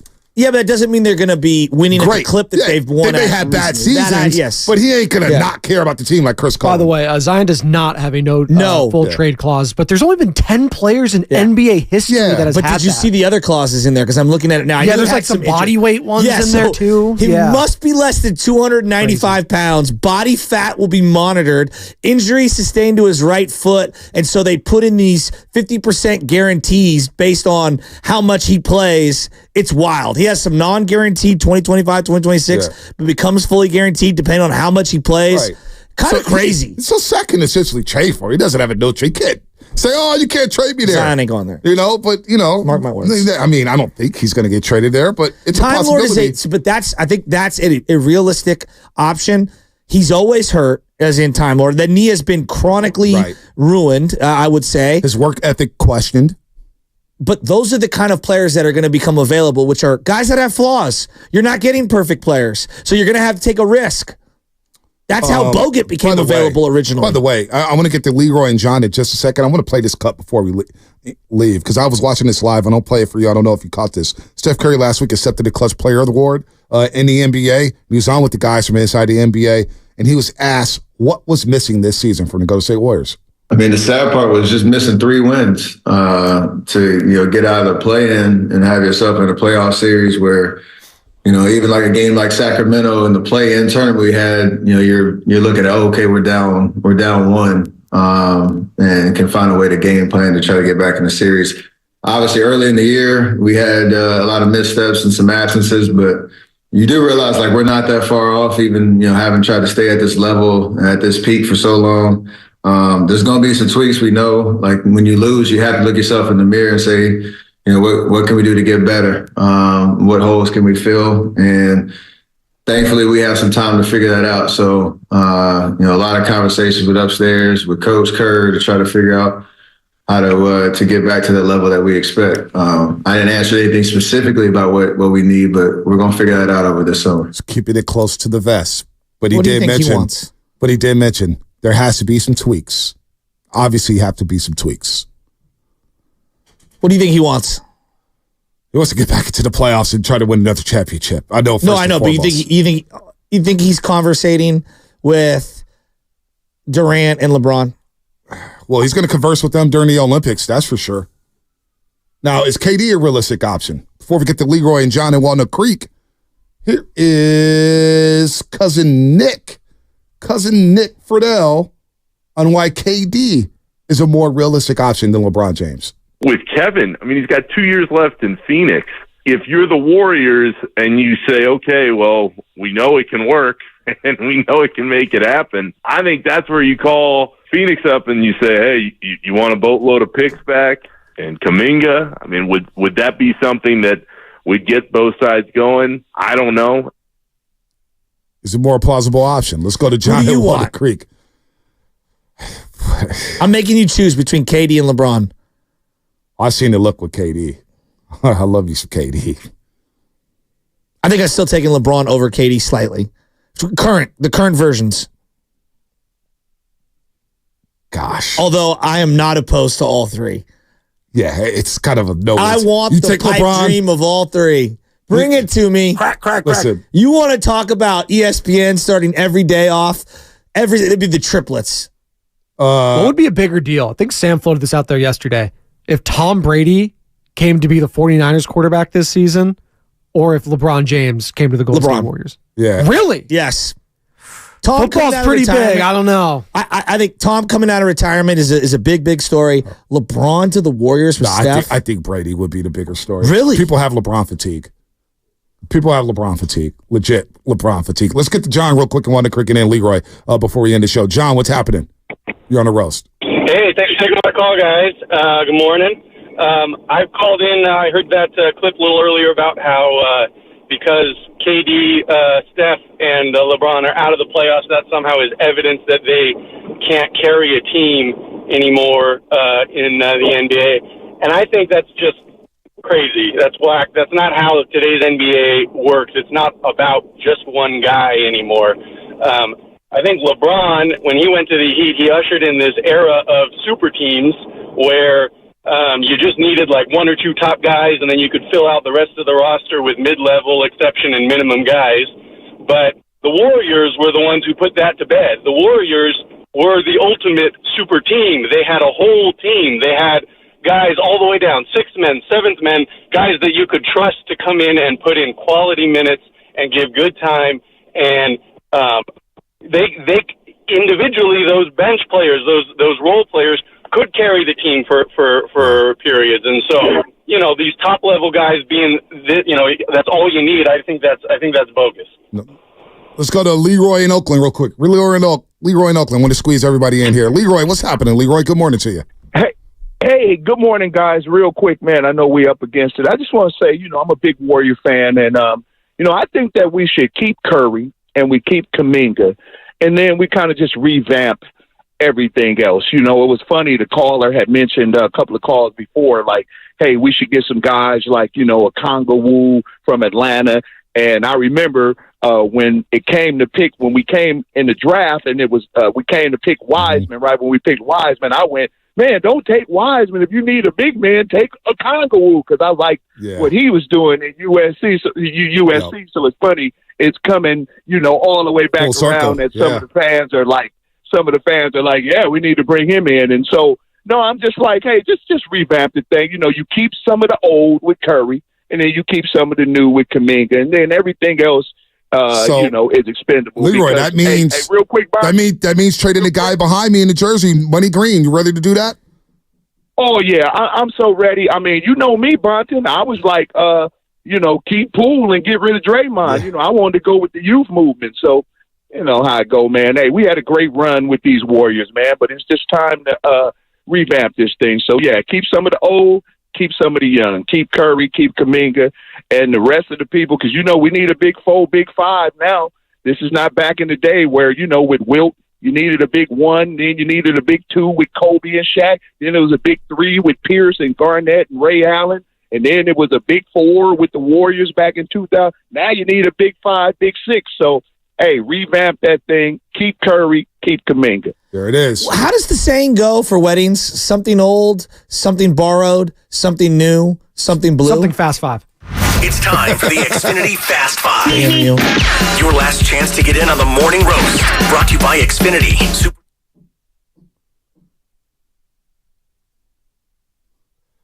James Harden. I was impressed with him late in Game 4 against the Mavericks. He stepped up in the fourth quarter. I'm giving him credit when it's due. Giving him credit when it's due. Giving him credit when it's due. Unlimited possibilities. Yeah, James Harden. I'm not a system player. I am a system. I'm not the system, but I found the famous wedding recipe comes from an old English rhyme. Something old with the OLDE, something new, something borrowed, something blue. A sixpence in your shoe. I don't know what a sixpence is. Oh my God. Hunter? He was really good on the broadcast last night. He is really just good in general. Yeah. Good guy. Go ahead, look. They were talking about their all-time favorite batting stances, and Fleming was talking about, I bet a lot of kids did Will Clark. And he was talking about the Will Clark bat. To do the Will Clark, and Dave, I know I texted you this, drop, but you got to lift up the right sleeve to do the Will Clark thing if you're going to do the stance. And those that know. Tony Batista's batting stance all time. You guys know what I'm talking about. Not bad. He's sticking just his whole yeah. front. Like, just how do you do that? My final thought here, and we're talking baseball right now, so I'm just going to bring it up. Mike Trout. I think we've seen the last of a healthy Mike Trout, unfortunately. I know he's been hurt the last couple of years. Torn meniscus now. He's going to be out. They're hoping to get him back before the season ends, but it's just one of the greatest of all time. Kind of like we were talking about Ken Griffey Jr. It kind of feels like he's going into that kind of mold, unfortunately. And this is why, and I'm not trying to he's better than Griffey and better than Mickey Mantle. He had one of the greatest 10-year runs ever. But let it play out. Willie Mays played 25 years. Yeah, I know. Hank Aaron. Stan How many Musial, years? 25 How many years did Hank Aaron play? 20, you know what I'm saying? He's a 24-time right. All-Star. I mean, come on, man. Pete Rose. You name it. Lubman, get in here before me. Yeah, well, first, if we're talking batting stances, I'm going to kind of go in the opposite direction here and bring up Craig Counsell's batting stance. Oh, yeah. That was one of the most oh my God, what are you doing there, dude?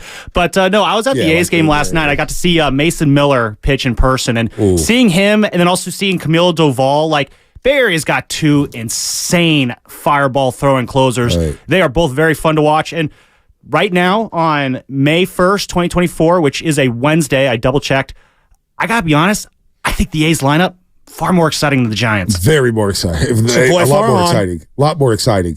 My final thought is we want chaos in these NBA playoffs because the more chaos, the better for the Warriors in terms of buyers and sellers in all season. We got Clippers and Mavericks tonight, and we have the Celtics and Heat. I expect the Celtics to wash away the Heat tonight. A lot of guys out for the Miami Heat, but the Clippers, if we want chaos, we need the Clippers to lose to create more chaos in the Western Conference because a lot of people bring it up Paul George. Clippers bow out in the first round and all the money Ballmer's spending on that team, that's the type of chaos we need. We need the Clippers to lose tonight, so we'll be watching that Game 5 between the Mavs and Clippers. Series tied at 2 games apiece. 1 month ago, I think if you asked the Kuminga question we were all having, is totally different. Oh, now nobody's that the season's over and we've got a little time to process, I think a lot of things people are ready to change. And also seeing the young players in the playoffs thrive. And I'll be able to see. Kuminga still hasn't had that playoff moment. He didn't play last year in the playoffs, didn't play during the championship season. That's why I wanted to see the Warriors advance to the playoffs, to get Kuminga a taste of the playoffs. Moody's played more in the postseason than Kuminga. All right, that was Fast Five, brought to you by Xfinity. At home, we're on the go. You get the fastest internet to all your devices. Have fun, everybody. Smile. Laugh. It's not that serious. Have fun. Steiny and Guru next here on 95.7 The Game. Jackie, I'm talking to Bronte. Hey, it's your boy Guru. Prize Picks is America's #1 fantasy sports app with more than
He's truly one of a kind. That is wow. Oh, my God.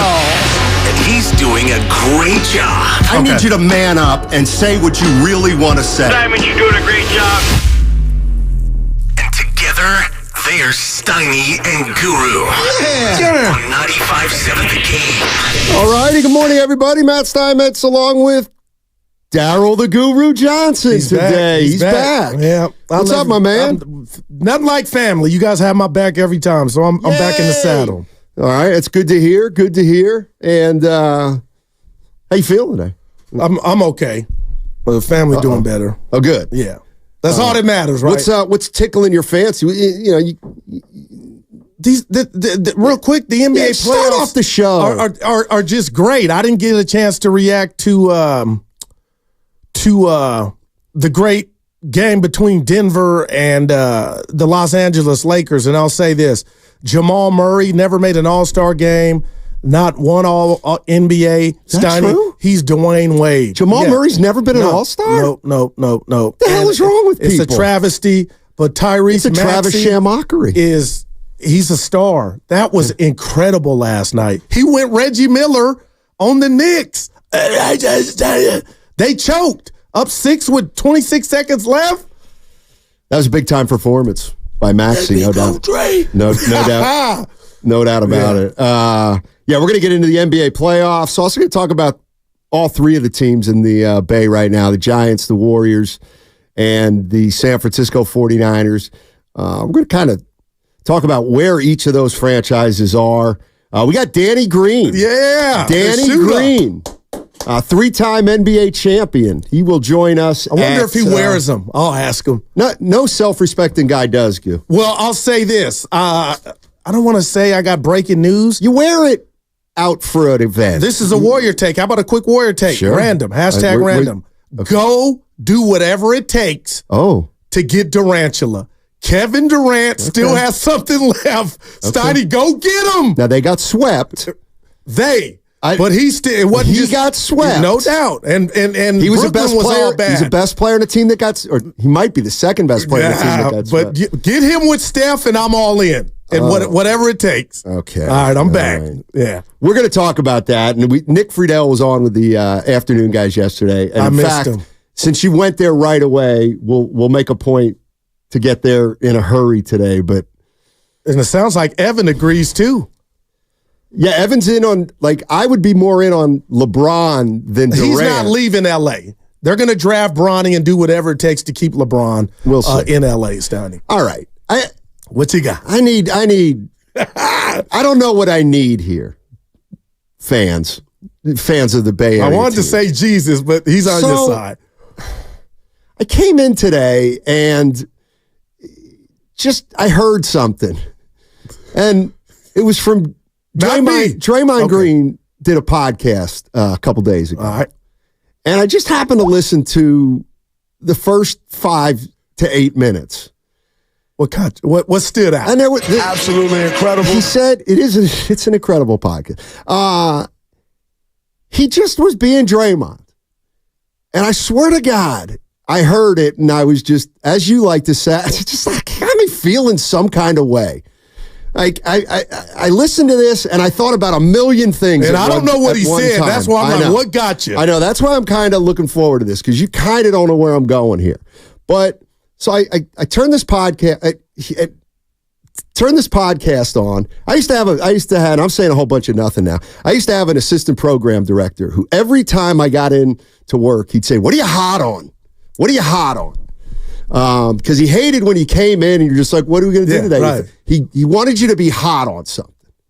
So not hot mad, but just hot, just excited about it, or just gets you. So I'm listening to this Draymond Green sound and I hear it. I'm going to play it. Okay. And I thought, there's so many levels to this. It's unbelievable. But, Evan, I don't know if we can do this. And he's like, how come? I'm like, I do not want to make this about, But you're hot on it. Killing it's our show. Killing Draymond. Hey, cool. Or criticizing Draymond. Well. And we don't have to because we can go down any of these avenues. But okay, he does a podcast. Just the Warriors are eliminated, right? They're not They playing. didn't make the playoffs. All right. Here's Draymond Green. This was after. This was about 2 days ago. All right. Here's Draymond Green. Let's talk playoffs, Draymond. Here we go. Yeah, that is all, folks. So, you got to be really careful when you're not that successful and you try to take jabs at people, because when you really don't have control of your own success, when you don't play a large enough role in your team's success, when you can't really affect the outcome of the game, like you can go have 20 rebounds and lose a game. When you really don't affect the outcome of the game, it's really tough to take jabs at people, because you got a jab and then you can't affect, what your end result is, and so, the big softy bowed out. Rudy Gobert played great. Hey, by the way, Rudy Gobert, Karl Anthony Towns, has been in the league maybe 8 to 10 years for both of them, give or take. And what Anthony Edwards has taken those guys and done is absolutely amazing. Like Rudy actually not trash anymore. Let me just ask. No, it's your floor. I'm here. Warrior fans. I gotta.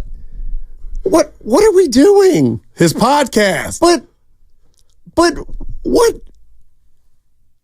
is he doing? Again, I gotta ask. What's he doing? Giving you his thoughts. But okay, so and he's not letting stuff go. The Golden State Warriors aren't in the playoffs. Oh man! And he's sitting there watching the playoffs. And he's going to do a podcast, and the first thing he does is he rips Yusuf Nurkic and Rudy Gobert. Well, he said Rudy's no longer trash. What is that like? If you're a Warrior fan, let's say you're a hardcore, and I would assume most Warrior fans out there listening here, they're big Warrior. We're hurting. Do you like that? Okay, you said we're hurting. Yeah. Let's say I'm going to give you're hurting. Yeah. Okay. You like that? Do you like it? Does it help? What's he doing?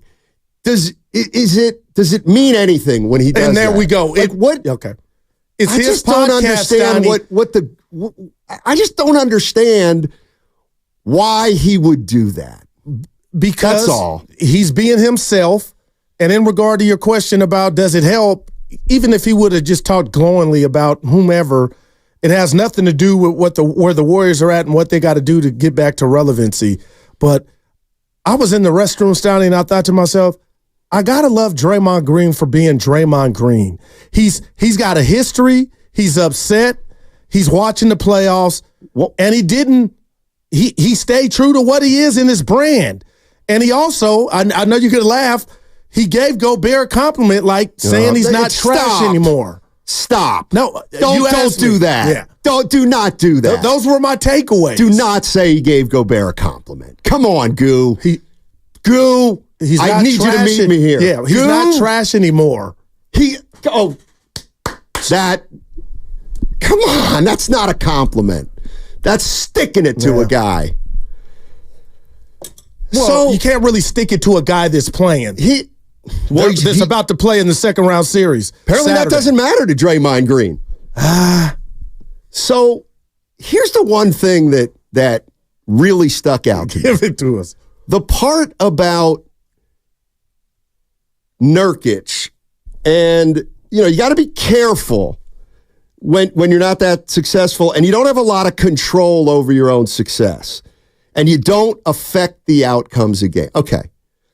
So Draymond Green, here's what bothers me about the statement and kind of who he is. And I understand you being bothered.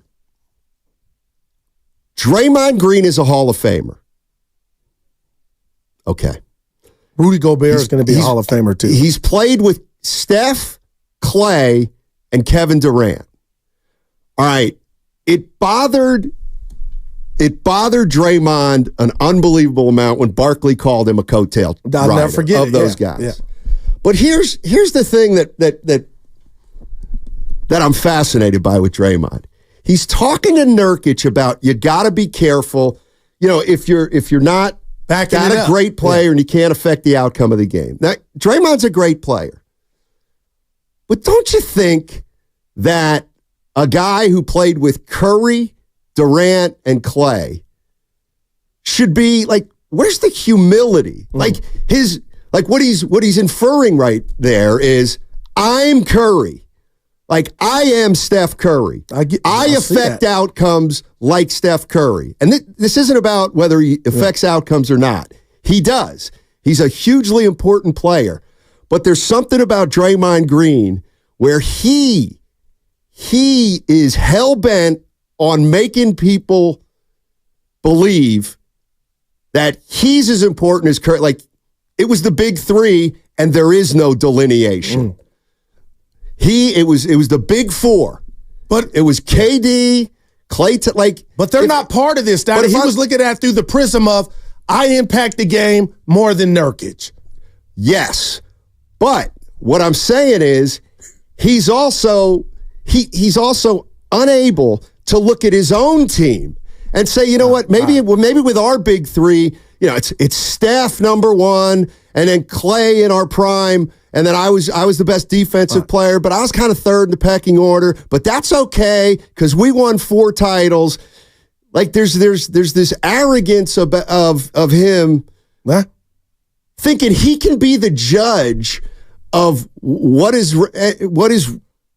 successful, what is not successful, who has impact on winning and losing, and to go after like if you are a Hall of Famer.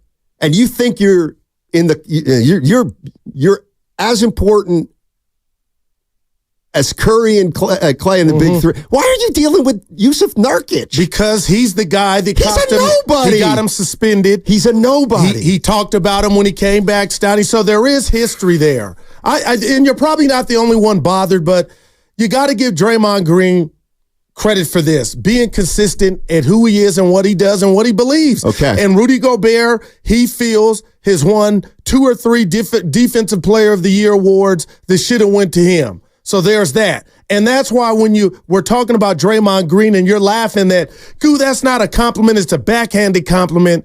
He did remove Gobert from trash to his way of giving him a compliment. And Nurkic, there's just bad blood, Steiny. And Nurkic, I'm not saying it's right. He represents why I got suspended, why I let my team down. And I heard that sound with Curry on TNT talking about absences. He was talking about Draymond Green about, the season maybe being different. So, Steiny, he's a competitor. He can't stand that they're at home. I get that. But never in a million years was Dre not going to take a shot at Nurkic for getting swept.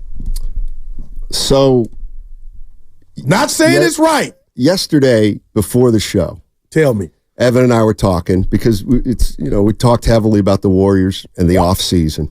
And we really batted around, like, what would your number one priority be? I'll just ask you, what would be your number one priority with the Warriors? It's clear as day. Get a superstar here alongside Steph Curry. Okay. Malcolm X. Forget that. Forget that. Any means necessary. I put it like this. You got to use a Warrior. Like, who are you? Jonathan Kuminga. Okay. I'm willing to part with his bright future. That's what I'm asking. Yesterday I said to Evan, what's your big priority? Like, what's your big priority? Not like, let's get Durant in here, like what you would like to see done with the Warriors personnel. And he said, you know what, Steiny? I think their first priority should be getting off Wiggins. I said, okay, I got that. And then you said, I think their priority should be, let's get off Kuminga to get a big boy. Because dangle your number one asset. So yesterday, this was before I heard the sound. Uh-huh. I swear to God, Evan can be my witness. He said to me, well, what would your biggest priority be? And of course, I hemmed and hawed like the great ones do. I can hear it right now. And I wanted to say Clay, but I said, you know what? To me, it's not Clay. He would be like the emotional big thing. But like, if you re-sign Clay or he walks, to me, that's okay. That's going to happen. And I said, you know what? I think my first priority would be to try to get off Draymond. Wow. That's what I said. Did that sound like a guy that is worried about his future or tenure in the Golden State? We can get to that. Okay. We can get to that. Because that's where I went, and he sounded like he knows he's going to be a Warrior. So I was just like, you know what? I think I would try to get off Draymond. You know, after the last 2 years. Now, how much is this, real quick, Stoney, and how much of this is personal? With Draymond? Zero. No, when you put yourself, if you were around him every day, I'm I'm not around any of these guys. I'm not around any of these guys. But sometimes I wonder if we talk about him to where you're like, Guru, I would quit my job if I had to be or work with a guy like that. No, I find him very entertaining. And there's some stuff about, like, did the Warriors come out and play? Yeah. I'm laughing my ass off. But he does some stuff that drives me crazy. But when I think about him, I only think about him as a Warrior and his future with the Warriors and will he be here for the rest of his contract, this, that, and the other thing. So anyway, yesterday I was just like, you know, Evan, I think I might try to move off Draymond. That was your number one. Really, Steiny, why? And I said, you know, just this is I know it's going to be hard. I know it's going to be hard, but you know, the last 2 years he has really negatively impacted. I'm worried that that's not going to go. And then I heard that today. Right. And here's what I thought to myself. Why would anybody want to play with Draymond Green? Because he's going to give you everything he has now. Oh, really? Yeah. No, he's not. He's going to give you everything he has when everything's going his way. He's going to give you everything he has when everything's going right for him. Like, I'm starting to think, what free agent would want to come here under the way the situation is? Well, Chris Paul is Exhibit A. He got traded here. He got traded here. Right. But he could have caused a stink and said, I'm not playing if my disdain for Draymond Green was that great. He's like, no. He's not going to give up. He didn't do that. Wait a minute. I'm not saying he's such a problem that guys who get traded here aren't going to come. I'm saying, why would a guy want to come here and play with Draymond Green? That's a bad comp. I mean, people saying, let me let you finish. Yeah, I mean, why? Like, he's a killer. Well, everything was going good when he went. You guys aren't even in the playoffs. And that I got. I wouldn't have did a pod. I would have did a pod, Stoney. I'm being real about just the state of the playoffs and everything I said, but it's kind of funny he didn't have anything to say about LeBron losing in the first round. These guys, the Warriors have Draymond Green under contract for 3 more years. And I've watched how the last 2 years have gone. And I get it. In the grand scheme of things, Draymond does a podcast and he talks S on it. Big deal. No doubt. But you listen to that and you hear a guy who's not even in the playoffs just interjecting himself with all this negativity and calling guys trash. And it's the same guy who says to Bonte Hill, I'm surprised you're even talking to me. Yeah. Why, Draymond? Because Bonte questioned your suspension, and because Bonte Hill said Draymond getting suspended is not great for the team, and that maybe they should think about life without him. I'm feeling you on that. He can do. Well, Nurkic did the same thing as Bonte. Can't do that to Draymond Green. Nobody but Draymond Green can pillage, and that's okay. It's a double standard.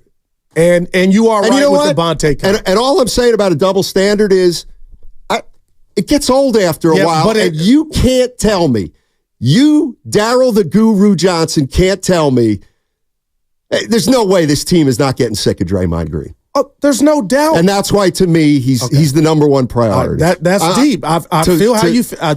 We can't, like, honest to God, if I'm Mike Dunleavy, how can we move forward as a franchise with Draymond? Because as long as Draymond's here, it will be Draymond. But it can't continue. No, but you cannot grow in that environment as much as other positive environments as a teammate of his and as a team. It's like this well stuff said, just man. never stops. It's just not going to stop. But I would call you in a room They can't be successful anymore with this guy. How I got about to be careful. Hey, but they must feel differently than you. And Steiny, I got to say this. I don't necessarily believe that anymore. I'm not going to use rap sheet because that has a negative connotation to it. But if this has you in an uproar, this is minute compared to what you really should be in uproar about. Like, we're so down the road and past the exits of, can you believe he did it again? And what's the penalty or price to pay? This is kind of nothing. This is whistling Dixie. This is Draymond being Draymond. And you know what, partner? They signed up for this. Sean John, Steiny, this is why no one likes to respect radio or media people, because you guys think that you have the right to talk about someone's job and money and not have them be offended. You know what, Sean? You're missing the point completely. I haven't even criticized Draymond Green. I'm saying, why would he do this? Because he can. I know he can, but just because you can do, how does it help? Like, what function is it serving? And again, I'm not dealing with Draymond's livelihood, but why? And I'll ask you this, Sean John: why can Draymond do it, but other people can't do it to him? You cannot tell me. You cannot tell me that they're not. Well, where'd the report come from a couple weeks ago?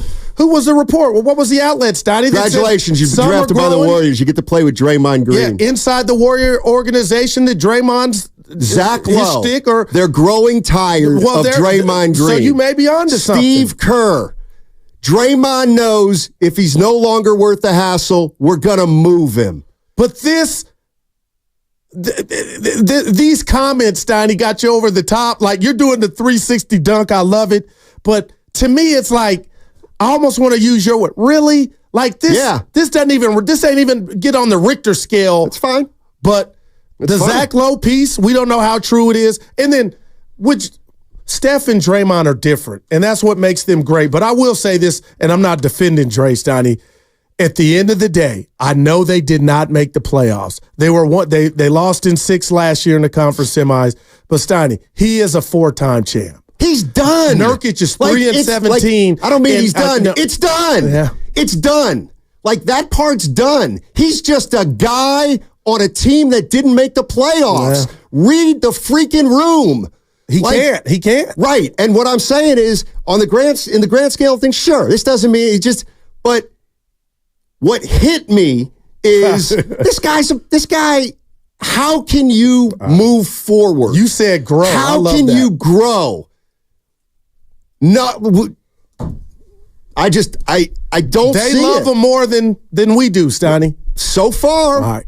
So far, but like, you can't tell me you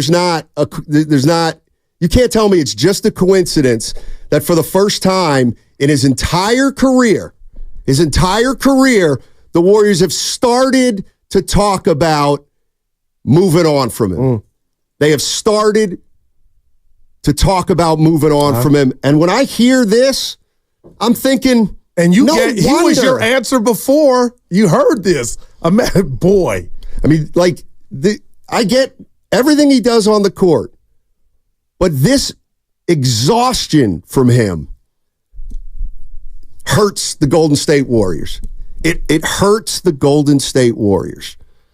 I think it's going to be like, you're going to bring Durant back? We'll get into that in a second. You're going to bring Durant back. Okay. You're going to bring Kevin Durant back. All right, 888-957-9570 is the number. Steiny and Guru with you. I just kind of had to let that get off my chest a little bit. We could talk more Warriors on the other side. 888-957-9570 is the number. Let me ask you this. What other active player does this? I'm going to say nobody because Draymond is one of a kind. And he's your one of a kind.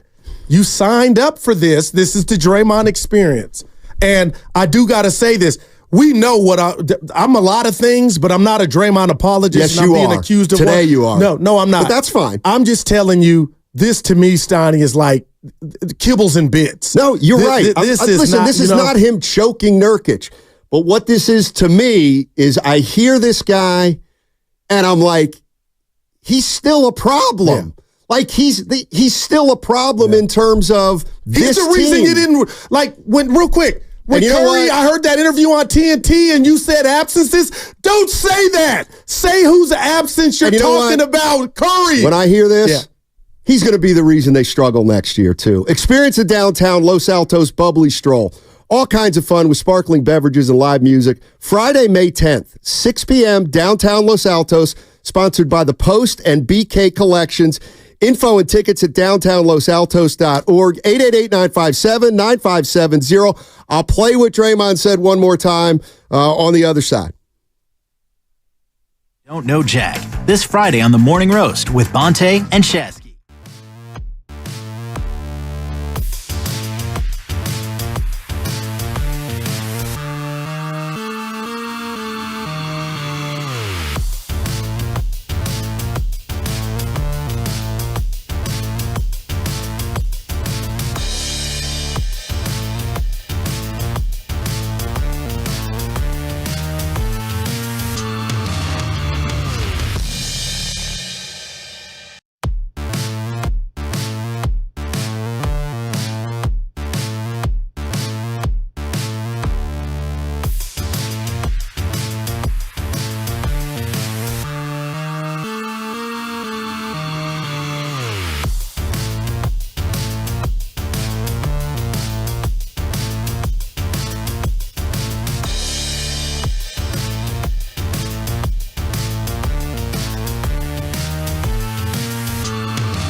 222. It's the Guru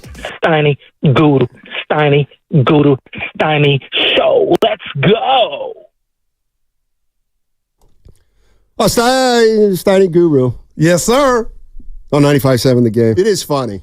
People saying, what Draymond do now? Oh, in the grand scheme of things, very little. Very little. But every once in a while, you don't, like, let's say the Warriors made a decision. Warriors have decided many times over the years with Draymond Green that he's been worth it. He's too old. But, like, everybody has a breaking point. Oh, like, you can, a guy can make 10 mistakes, and then on the 11th, you say, you know what, that's enough. Or 3 mistakes in the 4th. You never know when that time comes. Well, damn, that's profound. And I'm just telling you, I'm putting 2 and 2 together, and I think, this is all I'm saying is this is the first time the Warriors have talked about even the notion of moving off Draymond Green. What about Steph, and I'm going to talk about Steph in a minute. When Steve Kerr said, Draymond knows he can't keep this up. If he's not worth it, we're going to move him. Okay. I'm telling you this right now.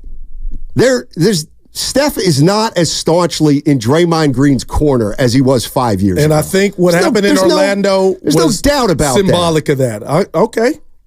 You cannot tell me that Steph Curry would be the guy standing in the way of transitioning off Draymond Green. What if I told you he had been? Maybe. I don't know. I would assume so, but I don't know. But again, there are times in life when enough becomes enough. And there's no way that Steph Curry is the same advocate for Draymond Green that he was in the past. All right, here's what got me a little wound up today, everybody. Draymond Green dropped the podcast a couple days ago. And again, on the grand scheme of things, it was pretty marginal. But as an old boss of mine said, what are you hot on? After I heard this, I just started thinking that this team is going to have trouble moving forward with this player. Take a listen. This was after the Suns were eliminated by the Minnesota Timberwolves. First player he references is Yusuf Nurkic. Big Softy wanted to tweet after we lost, want to post pictures. That tweet spoiled so fast. Like, that's spoiled milk. And, that is all, folks. So, you got to be really careful when you're not that successful and you try to take jabs at people, because when you really don't have control of your own success, when you don't play a large enough role in your team's success, when you can't really affect the outcome of the game, like you can go have 20 rebounds and lose a game. When you really don't affect the outcome of the game, it's really tough to take jabs at people, because you got a jab and then you can't affect, what your end result is, and so, the big Softy bowed out. Rudy Gobert played great. Hey, by the way, Rudy Gobert, Karl Anthony Towns, has been in the league maybe 8 years. It is 8 to 10 years for both of them, give or take. And what Anthony Edwards has taken those guys and done is absolutely amazing. Like Rudy actually not trash anymore. Oh, no. See, I'm not sitting here seething. Right. I'm laughing. This guy is unbelievable. But, go ahead. He ain't worth it anymore. But did you hear he's going tit for tat? Nurkic sent out a tweet laughing at the Warriors when they lost to Sac. Yeah, exactly. So this is like the rap beef. Shout out Kendrick Lamar and Euphoria. Take a playoff, Dre. But he had to get him on that Dre, one, take a playoff. You ain't even in the playoffs. Right. You ain't even in the play. And Nurkic made fun of that, and he kept receipts. And that's why he called it spoiled milk, which is kind of fun. The people who should be pissed off are the Warrior fans who blame Draymond for effing up this season And then they got to hear Draymond Green, who's not even in the post. Like, so you think his teammates were like, dude? Of course. I think they've been like, dude, for the last 4 years. I'll give you that. So my main point, without any malice, because like I said, like what's he doing? Yeah, he's being Dre. What player does this stuff? Anyway, it's just I just don't. I think it's gonna be hard for them to move. I mean, I just think it's gonna be hard for them to progress, evolve, move forward as a franchise if he continues to be on this team as the dominant personality, dominant figure, and that's what he's day-to-day issue that he is. Like, how he bogs you down. Yeah, but does he have to, let me ask you this, does he have to negatively affect another season? You know what? Let me just ask Warrior fans at 888-957-9570. Does he have to negatively affect a third straight season? You know what? It's a possibility, and he's broken my heart many times. And I'll say this, Steiny, I'm rusty. I was out yesterday, but I'm going to my bad analogy notebook. My sister had a bad boyfriend, but she would always take him back. So at some point, we got to take the focus off what the boyfriend is doing and how she reacts to it. And the Warriors are my sister in this instance. Steiny, they signed him up for more. So that was a year ago. As you are, I get it. Right, but this is what I do believe it's wearing thin. Thank you. Why won't? Right, and it's like, okay, what they've done up to this point, to me, they've empowered them. Right, but that part's irrelevant. It's where are they at now? I believe, and I get it, conventional wisdom out there is, they'll never move on. No, here's what I believe. I believe the organization had, gut-wrenching might be too strong a word. They had a tough decision to make on Draymond Green last year. And you know what? I think they were leaning toward making that tough decision. And he drove down to Joe Lacob's house, and they gave him a contract. But it was not automatic. It was not close. Wow. I mean, it was close. It was a tough decision, but he got it. He got it. And then he had the year he had, he did what he did. He cost him. And you cannot tell me after signing that contract when it wasn't a sure thing and when he was talking about another offer on another team, but he came back here, then he does what he does, and then Steve Kerr, says unforgivable, and then at the end of the year says, Draymond knows if he keeps this up and he's not worth it, we're going to move him. And Kerr also mentioned the fans, too. We're at that point. Yes. Yeah, we're at that point. But real quick, Stanley, I don't think this is fuel. Like, they could feel that way and they have enough already, but you really feel like the people over there within the Warriors organization. I'm not. Zach Lowe just said it. No, okay. Forget me. I'm just a dork on the radio. Right. Cut that. But Zach Lowe's a journalist. He said the Warriors are growing tired of Draymond Green's constant. And we saw how emotional Steph got. Don't tell me that is. That's par for the course. We've never seen that. Right. So we've never seen that. And I get it. This is small potatoes. But it's also the kind of thing that he ain't changing. Like, everybody in the organization probably hears this like, Draymond, what are you doing? And that it's just negative energy that takes away from the team. And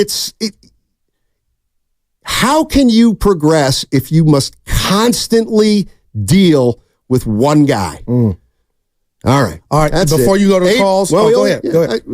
888-957-9570 is the number. If I didn't come in here with a point to make, but if you want to move off Draymond Green, move off Draymond Green. All right, if you can move off Draymond Green, move off Draymond Green. Let's go back to you, Evan, in your conversation yesterday about what you would do and what's the first thing you would do. Steiny, am I wrong to think Kuminga and his promising future can fetch you more than if you tried to get off of Draymond Green, who still can get you something, but it will not be, to me, greater than what Kuminga could possibly get you? I would agree with you that the player the Warriors have that could get them the most as part of a package probably would have to include Kuminga. Okay. I think, and Like, I'm not necessarily disagreeing with you. What I'm saying is, I think that might be a decision the Warriors have to make. Are we getting a guy in here who's in his prime or even past his prime? And is it worth moving Kuminga for? Like, that's now. Keep in mind, Kuminga's kind of like Brandon Ayuk. Somebody's going to have to trade for Kuminga and then pay him. Let's go to Tony. Start us off, Tony in the city. How you doing, man? Hey, morning, fellas. How you guys doing? Doing well, man. Thank you. I've been ready to get rid of Draymond Green ever since KD left. For the folks who don't live in the Bay and for the folks who live on the peninsula who refuse to go to the East Bay, remember that massive banner that was hanging off of where they were playing before?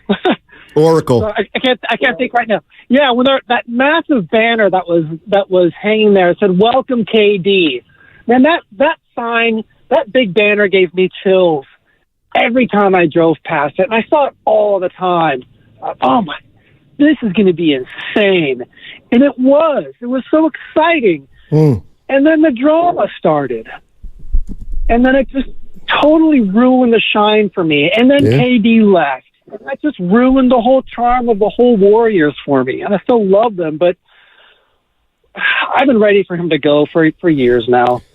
And then thanks, Jordan Tony. Poole. I appreciate it, Tony. Yeah, I mean, I could have let Tony talk about the litany of things.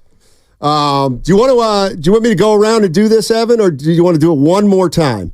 Should we play it one more time, and then because I have a specific question for each of you guys, right. And then if the listener wants to chime in, that would be great. If not, we got a bunch of stuff to talk about today on our list. All right, I know it. I know I'm going to get some texts again, Steiny.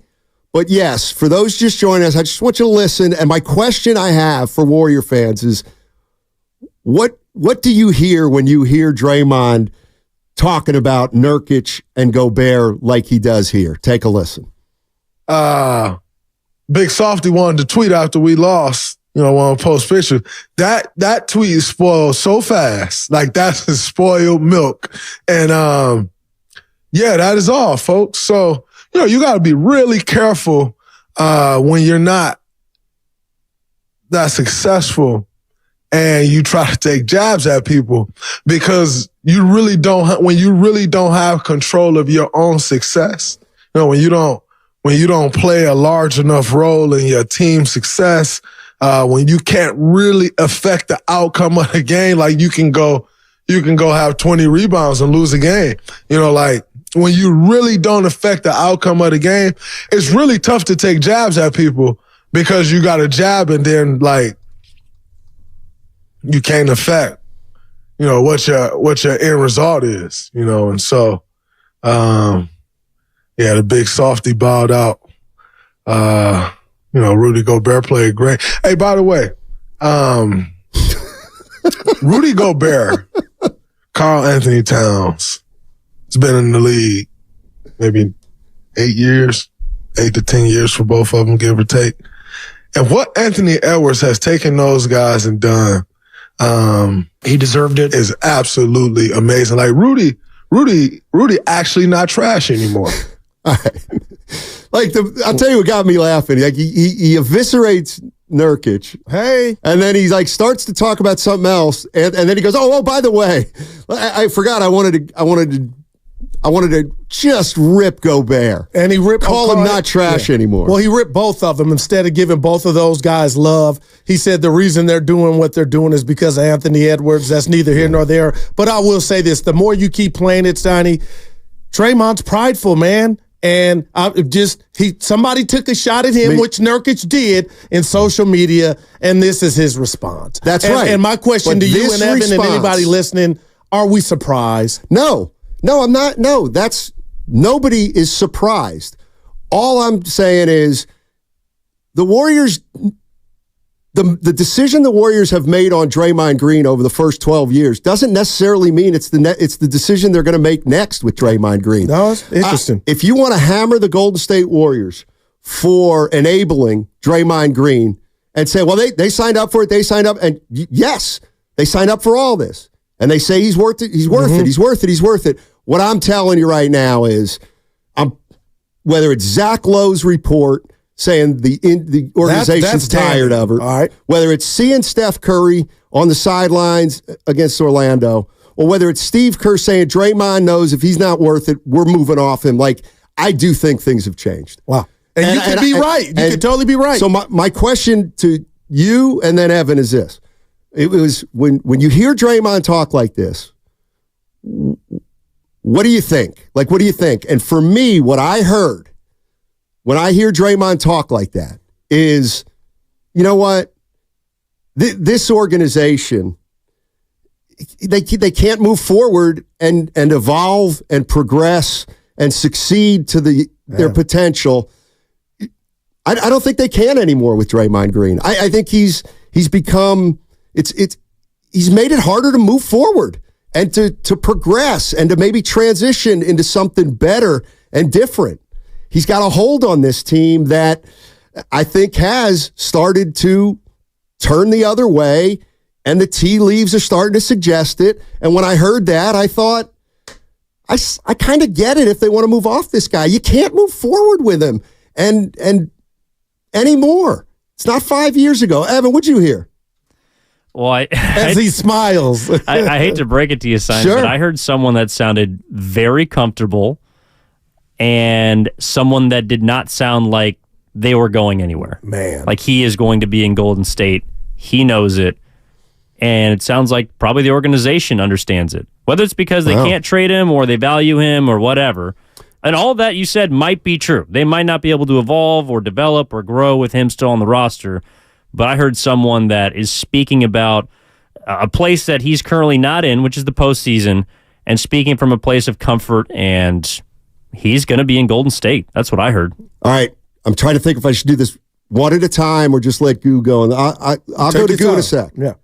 Here's what I would say to that. I actually didn't hear a guy who isn't going anywhere. I heard a guy who's got 3 more years left on his deal and knows he's going to get paid for the next 3 years, and he doesn't really care if it's here or somewhere else.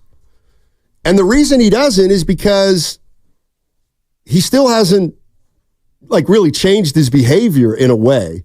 And so that's huge. I just hear a guy who's very confident that he's got 3 more years left on his contract. And if the Warriors don't like what he's up to, then they could trade him and he'll go do his podcast for the next team he's on. Could be confidence in his contract, or it could be just confidence in his standing as a player.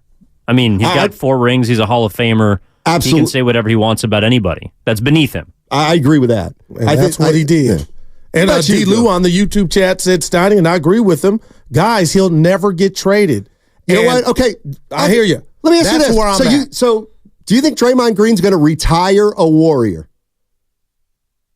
I don't.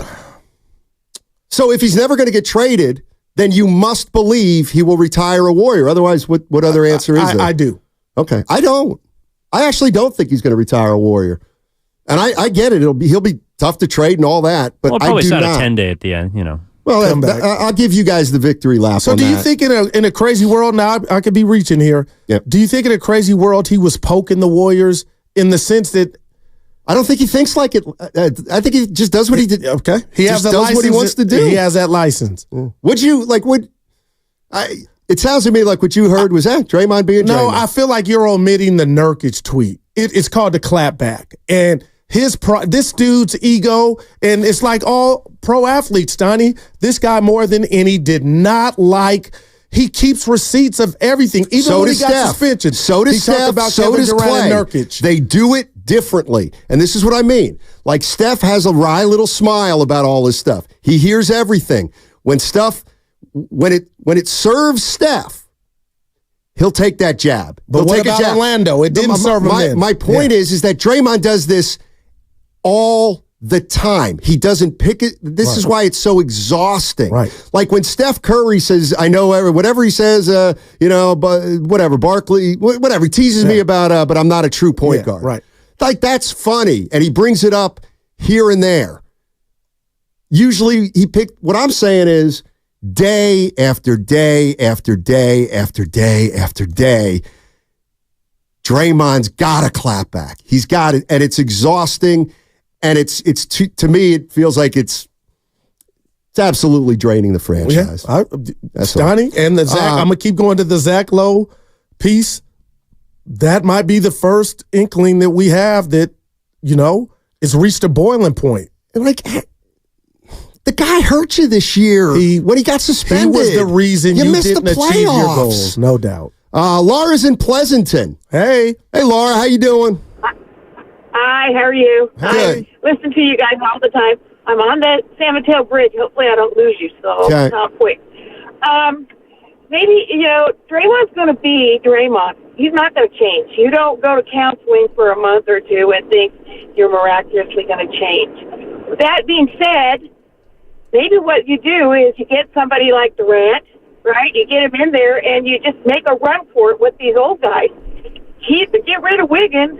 Keep as many as your young guys. Keep Kuminga, and do a run for the another ring. And then you've got to get to where you can figure out how to manage Draymond's behavior. You know it's coming. Just be ready for it. And I don't know the tools to manage it. Maybe you do. I don't know. Right. That's all. Appreciate it, Laura. Yeah, Go get KD or run it Bring back. KD back. It'll work this time. Yeah, I'm telling you, I just feel like something's going to pop, Stoney, with this team. They're obviously not happy. Every day that the playoffs just continue to go on is just a reminder. But I just don't think they think he is. I think they're ready.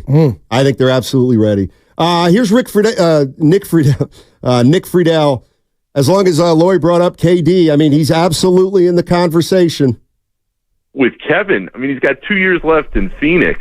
If you're the Warriors and you say, okay, well, we know it can work and we know it can make it happen, I think that's where you call Phoenix up and you say, hey, you want a boatload of picks back and Kuminga? I mean, would that be something that would get both sides going? I don't know. Would anybody out there care if the Warriors were talking to Phoenix? And Phoenix is going to try to do right by Durant. And Durant goes, don't send me back to Golden State. Now, I could see those words coming out of KD's mouth. Why would Kevin Durant want to come back to Golden State? Because, now, let me answer. One, he feels like he made a mistake. Two, he saw life without everything here in Golden State. No. Outside of Draymond, and maybe dealing with the antics or Draymond on a daily basis, Donnie, is not the worst thing in the world after what he experienced in Brooklyn and how this thing with Phoenix ended. What if there's a report that comes out of Phoenix in 2 days? Durant doesn't want to go back to the Warriors because of Draymond Green. I would not be shocked. Would you be shocked? No, but that would be an indictment. On who? On the Warriors and Draymond Green. Why? Like that There's no way Kevin Durant wants to be Draymond Green's teammate again. Well, he doesn't want to get swept in the first round either. Well, he wants to make the playoffs too. Well, that's the other thing. I'll give you two. I mean, it's one thing being Draymond Green's teammate if you're pursuing championships. What about being Draymond's teammate when you're not winning? Yeah. That night in Orlando is far. I'm going back to Steph and getting emotional. Steiny, I hated hearing him on TNT. I tape everything, so I went back and I go, oh my gosh. He said Draymond without saying Draymond in regard to the word absence. And I don't know what I thought he should say, if Draymond didn't get suspended. That would have been a little, I can't stand, and I never will, Steiny, bullies. I just can't, and there's no need to tiptoe around calling a guy out that hijacked your season and never go full Jeff. Our best friend here on YouTube is like, well, if we're saying the Warriors missed the playoffs because of Draymond, can't we say the 3 games that Wiggins missed? Jeff, 3 games compared to 20-5. Come on, man. Draymond is the sole reason I believe the Warriors didn't get to the playoffs. 888-957-9570. I see some people want to get in. We'll talk about this on the other side. We got some other stuff to get into for sure. Danny Green. I'll run this by Danny Green. He's a 3-time NBA champion. Yeah. Danny Green, our Odyssey NBA insider. We're talking to him at noon. The first question I'll ask, I can't wait Danny for the Green answer. Would See you if if he he- agrees yeah. with me? He might not. That's fine. 888-957-9570. I'll just boil it down to my strongest statement is you know what? After further review, I'm not sure the Warriors can progress positively with Draymond on this team. I don't know how they get better or how they evolve or how they grow. That segment was brought to you by Alameda County Probation Department. Want a career with purpose, great pay, outstanding benefits, and a promising future?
Sticks and stones can break my bones, but names never. This is Kevon Looney. Welcome back to Steiny and Guru on 95.7 The Game. Now, take it away, Steiny. Kevon, go bye-bye. I didn't like that. It made me sound like George W. Bush. I knew the end. Sticks and stones will break my bones, but names will never hurt me. Yeah, but the way you did it was funny. No, the way they did it. But names never. It's words will never Like hurt. it works better. Thank you, Evan. That's right. I forgot my coffee and my water. You know what? We'll hit this KD you're stuff. on fire right now. Listen to this. This is great too. This is why I love what I do sometimes. Hold on. These are 2 texts from the Xfinity Mobile text line. We got a Banez text too. Bomb. Come on, Steiny. Find it. Take your time. Find it. While you do that. Yeah, thank you. Oh, here we go. 408. You go get Durant and sacrifice the youth. All these athletic teams will smoke the Warriors. 2 texts above it from the 510. KD would solve all the Warriors' problems. And I'm right with him. There it is. You know, they got KD, but we got Jaden McDaniels. Let's go to ain't laughing now. Yeah. Pete's in San Ramon. Hey, Pete, how you doing, man? I'll reset in a second. Hey, hi, guys. Hey, Pete, how you doing? Hey, guys. Thanks for taking my call. Yeah. Just to put to bed the Draymond thing about Gobert, that's like the question, have you stopped beating your wife yet? That's an oldie, but a goodie. I don't think you can do. I'm not sure if you can say that though. That kind of thing anymore, Pete. It on just in case. Okay, but go ahead. I say it. Yeah, so did my dad. Yeah. Well, I'm old enough to be your dad, so okay. As far as KD goes, you think there's any prayer in the world that the Suns would give up KD in order to do him a solid and accept Draymond and Wiggins straight up? I mean, here's what I think about KD and or LeBron. Either way, you're going to give up young guys, and in about 2 years, you're going to need a whole new 15-man roster. That's what I think. Yeah, anyway. Pete, and thank you so much for the call, Pete. I'm kind of with you. If the general tone, Goo, is you'd move off Kuminga and another young guy, maybe even 2, as part of a package to get a Durant, I think I'm out. Yeah. But you're in. That's fine. I'm no doubt. You're not alone. And again, I'm not ashamed of what I'm about to say, Steiny. And I know sometimes you don't agree with this take, but what Steph Curry has built and where he's at now in regard to what level he's playing at still, and you look at these playoffs, Steiny's not a one-trick pony now. The one-trick pony teams are at home, and there's no shade in that. It's just the bottom line is you need more weaponry. And I feel like if the Warriors do hit what the caller was talking about, the reset button, that'll come down the road. That'll be, a real reset. But right now, you want to get the chef with the best possible stars that you possibly can, and maybe that gets you right back in the thick of things. And I'm willing to do that. I think he's earned it. I think he deserves it. And I feel like the fact that we know, and I keep going to this, Joe Lacob midway through the season called Jeannie Buss to see the availability of LeBron James. He's telling you he's already come to good. Like he's almost showing you his card. He don't have many in his hand, but he's searching for that big fish, that whale. And I'll just say it again. Why would Kevin Durant want to come back to the Warriors? Because why would he want to get traded to a team that's worse? They went to 3 straight. I know that was win. That's irrelevant. He got swept, and he's as far away from getting back to prominence as he's ever been. Let me put it as succinctly as possible. Do you think Kevin Durant wants to be viewed that pathetically as a pro? Now, this is shock. Because the bottom line is he will be looked, first of all, he was in OKC. He couldn't get it done. He joined a front runner.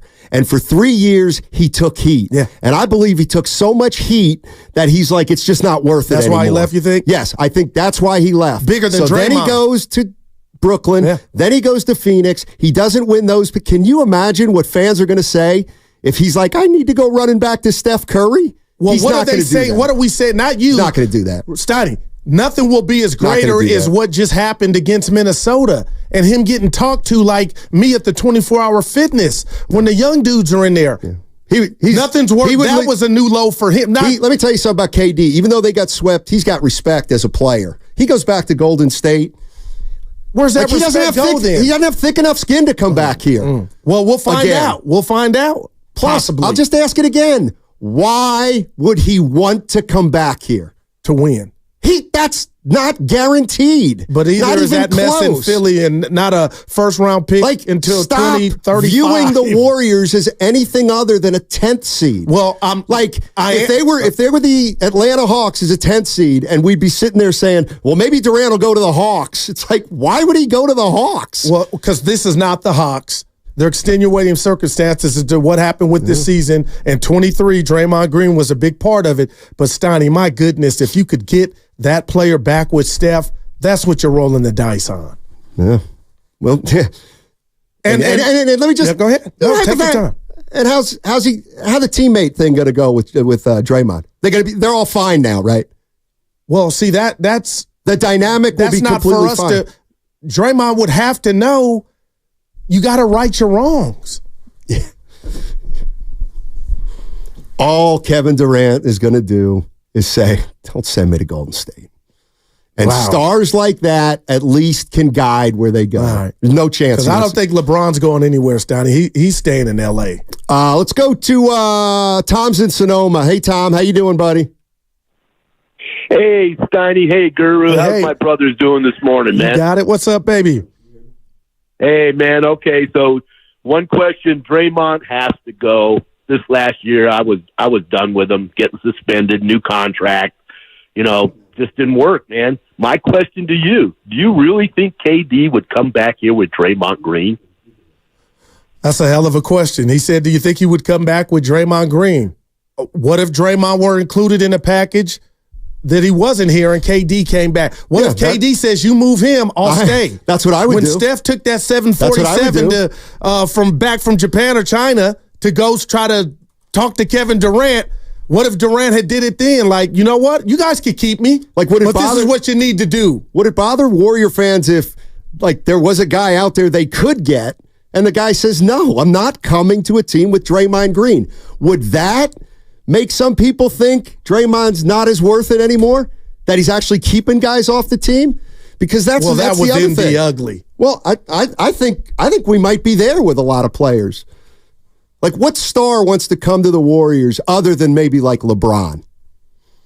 Wow. I don't have that answer. Let me ask you this. What first-rate star right now, other than LeBron, would want to play with Draymond Green? And I think we're at the point now where it's not 5 years ago. And the argument would be, well, Steiny, everybody would because he's a dog. And I keep bringing up CP3. He got traded. And I'm telling you, those days are over. Huh? I'm telling you, you're wrong, man. I'm telling you, I think those days are over. Well, then he's got to be included. You would be right then. I don't know. Larry in the city. My major premise is, how do you move forward with a guy you got to babysit 24/7? Hey. What's up, Larry? I was listening to you. I was going to call, and I'm going to make a Draymond case. And that is, Goo, I think I heard you say, well, Draymond's the reason we don't make the playoffs. So why would you get rid of a person who's a key component to making the playoffs? Who's going to do what Draymond do? When he left, our defense sucked. Regarding the KG thing, I'm thinking Phoenix would ask for Porzingis. They need a point guard, and they'll ask for Kuminga. I wouldn't just take a Wiggins and somebody else. I want something for the future. I got to fill a need. I think KG would come back under the auspices of, I'm under contract. I don't control where I go. This is where they decided to send me. You have a good one, fellas. Appreciate the call. Yeah, no, I mean, if he gets traded here and he has to come, he has to come. I got a question and a statement. Why would KD want to come here? Because do I know him? No. But no, I don't think he wants to come back to the Warriors. Just too much, as Bob Dylan would say. There's too much water under the bridge. 3 straight NBA too much finals, other stuff. Would you stop? It's a fact. Yeah. And the only reason they lost the third time was he got hurt. And Clay got hurt. Every old guy Do you know the stat we gave yesterday? No. You keep talking about these championships. Uh-oh. LeBron James, Kevin Durant, Steph Curry. It's the first time in 19 years none of those guys have made it to the second round of the playoffs. I saw that. So miss me with what they did 2 years ago. Just miss me. But It's ancient history. Yeah. You keep holding on to that. No, I'm holding on to, if any Warrior player or basketball player wants to tell me, are the Warriors really not a playoff team if Draymond Green had not got suspended? Then you're dealing with what Phoenix did. Phoenix, they didn't have a point guard. They had no bench. That's who they were. I guess I'm holding on to, what if Dre didn't get himself suspended? Are the Warriors really that bad to where they're not a playoff team? My answer is no. So that's why I keep holding on to, there is, if you want to run this thing back and you think this guy can control himself and be available, Steiny, we're really not watching. We're not talking about a Golden State team that is not good enough to be a fifth or sixth seed. And my counter to that is we used to call him the topic sentence. I don't believe the Warriors can progress, evolve, and grow if Draymond Green continues to be on the team. He is too even if Steph Curry's on the team, Draymond Green is always the barometer. He is always the guy who controls the temperature in the room. And over the last 2 years, he has negatively impacted the last 2 seasons. That's heavy. He has negatively impacted the last 2 seasons. So what makes you think that he's not going to have a negative effect next year? And through an innocuous podcast that I heard, and I heard him get on the podcast after a playoff game that he's not even taking part in, and he rips Nurkic, and he rips Gobert, it just hits me that this guy is just so much work. He's so much energy that it's hard. It's hard. I don't see the Warriors moving in a positive direction with him on the team. Like, you could say we get Durant in here. I don't think it's going to work. I don't think so. And that's why the next few months, Donnie, this summer is going to be incredible on what the Warriors try and do, what they believe they need to do, and what they're able to do. Like, that's exciting. I think they're going big game hunting. They may strike out. And what if they find out nobody wants to play with Draymond? Then you really got a problem. Tim's in Raleigh, North Carolina. He's one of our favorites. What's up, Tim?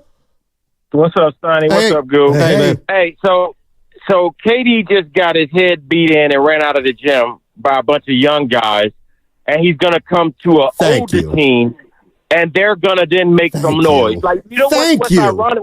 What's hilarious for me is, like, we keep talking about getting rid of our young guys. So Steph is at home looking at these young guys run everybody out of the gym. Steph wants to get older. Like, this is hilarious. Like, we act like Kobe Bryant spent his last 7-8 years with a team that was not contending for a championship, but he wanted to be there for 20 years and finish his career there. Why in the hell do we act like we gonna win a championship every year for the rest of Curry's career? Curry has to be realistic and understand we got to evolve and adapt. Like, if we go, you can put KD, LeBron, all of them on the team together right now. They're going to all get their ass kicked because they can't play a 7-game series and keep up with these young fellas. Right. Josh Hart, Brunson, these guys playing 48, 50 minutes last night. And you know what? They're going to be ready to go again in 48 hours. This team with these old cats, Kawhi can't keep up. He can't stay on the floor. Like, these guys are, it's time, man. Like, so we don't have to, so we going to get rid of the young guys to get another old guy when this old guy just lost with 2 younger stars than what we got. Tim, I hear you. What would you do then, T? What would you do? Tim. What would Tim do, though? I want to hear what Tim would do. Tim, what would you like to see the team do? I want to see him try and stay young and try and get a couple of more athletic wings. Maybe we try and get Clay back at a decent deal, and then we just got to go with it. I'll be honest with you. We just got to go with it. Keep some speed out there and try and play with these young fellas. Are we all stupid? We saw against Sacramento, the only time they even looked like they should have been on the floor together was when Moody, Kuminga, Podzinski, and Trace was out there. Yeah. That's the only time they even looked like they belonged on the floor with those teams. So, I mean, come on, man. If Steph has to be realistic, man, he has to be realistic. He ain't going to win a championship every damn year the rest of his career. Kobe didn't. You a Kobe fan. Were you acting like this Kobe last 7 or 8 years with the Lakers? Because they damn sure wasn't putting a winner out there every time. I just don't understand what's going on. He's not going to be entitled to win a championship every year. And we can go get this whole damn dream team that's about to go out there, put them on this team, and they would not be able to play a 7-game series every other game because their bodies can't keep up anymore, let alone 4 of those series. I mean, come on, Goo. I mean, let's be realistic. Tim, like, that's essentially the way I feel. Like, okay, you're going to take a dude off a 7th place team. You're going to give up some valuable young pieces. Like, if Kevin Durant's name were Harry Smith, we'd be like, okay, so we're getting a player on the 7th best team. I don't know. I hear you. I hear Tim loud and clear. But, Tim, follow the tea leaves. What would Joe Lacob do? And why did Joe try to go get a fossil, if that's what we want to call a 39-year-old phenom, in LeBron James? I guess, Steiny, that signals to me he's willing to try it that way. Yeah. Good luck. I mean that. Good luck. Go bring somebody 35 in here. 39. LeBron's 39. He's incredible. Bron. You know what? I got to say this, and I hear a lot. I'm seeing a lot on the text lines, and I'm a little bit encouraged from the text line. I need to say that when I am, because sometimes I'm not. But there are a lot of people on both text lines that are saying Tim and Rowley's the way they're thinking. So that would be essentially run it back then and have the youngsters. Well, it would be don't bring. I think what they love is don't get older. I guess that's where I would say. Please do not get older and think that something's going to happen that you know won't, because we're watching it happen now. Why would you watch the playoffs and say, let's go get more experience and let's get a 35-plus-year-old guy here? Well, what? Okay. For what? For a 0.1% chance? Well, I think it's higher than rather do the right thing, whatever that is, and be in a better spot a couple years from now. But here we go. I'm going Mark Willard. Can't wait to see him today, Steiny. Shout out Dibs. Who's your second best player on your team right now? To me, that fluctuates. It's going to be Kuminga. You have to believe it's going to be Kuminga. And I'm asking you, I'm not saying you're wrong. Where does that get us? Does that get us to the play-in? Does that get us to the second round? Where are we going with Kuminga being the second best player? The goal is to improve. It's not to win a title. It's to improve. Wow. Man, Steiny. What do you mean? Wow. What do you mean, man, Steiny? If you go get LeBron James, that's the owner telling me and the fan base that they think they got action at a chip. Not to improve. They can do that just with Draymond not getting suspended. Okay, I think Brian Windhorst knows what he's talking about. LeBron's contract for next year for the Lakers, if he opts in, calls for $51 million. Right. If he opts out, he is looking for contracts in that range. The Warriors have nothing like that. These other teams, whatever you want to get on the board, whether you want to say team X, team Y, remember, $50 million per year, multiple years the Lakers can give him. The idea of LeBron going to play for another team for $10 million, mid-level exception, or in the case of a tax-paying team, $6 million, even if you're going to cook up some scheme on a sign-and-trade contract, the Lakers would have to approve of that. Before you enter fantasy land, don't forget about the salary. The salary is important. I know LeBron's made a lot of money. He wants to buy an NBA team. You don't buy an NBA team leaving $15 million on the table. Okay, so it's like me shopping at Nordstrom's. Put that back. Yeah. Okay, so Bron's off. That's right. And I don't think he's leaving. So that's right. Okay, so now we'll look into KD and guys like that. And what I'm saying is, of course you make the calls that you have to make. But by and large, my philosophy would not be to bring one of those guys in here. I mean, we're watching them. We're watching them lose You know what I mean? Like, and we're watching them lose in a way, to me, that's kind of scary. Like, how? Well, I'd rather be the Warriors than Phoenix. Well, Phoenix lost. I don't want to be either. They were themselves. They were whole. And they don't got a first-round draft pick to Lord knows when. The Warriors have that excuse of, and it's real, it's reality, our main guy got thrown out and was gone for umpteen games, and that's why we were the 10th seed and lost to Sacramento. And if that's the way you think, then go ahead. Go out and get older. Well, no, I'm telling you that's run it back.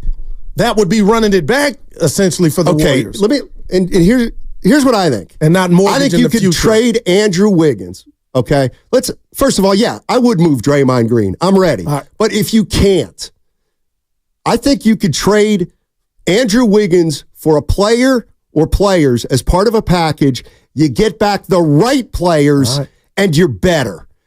But the name of the player will be less known than Andrew Wiggins. The Warriors could trade Wiggins for two guys that were like, okay, yes.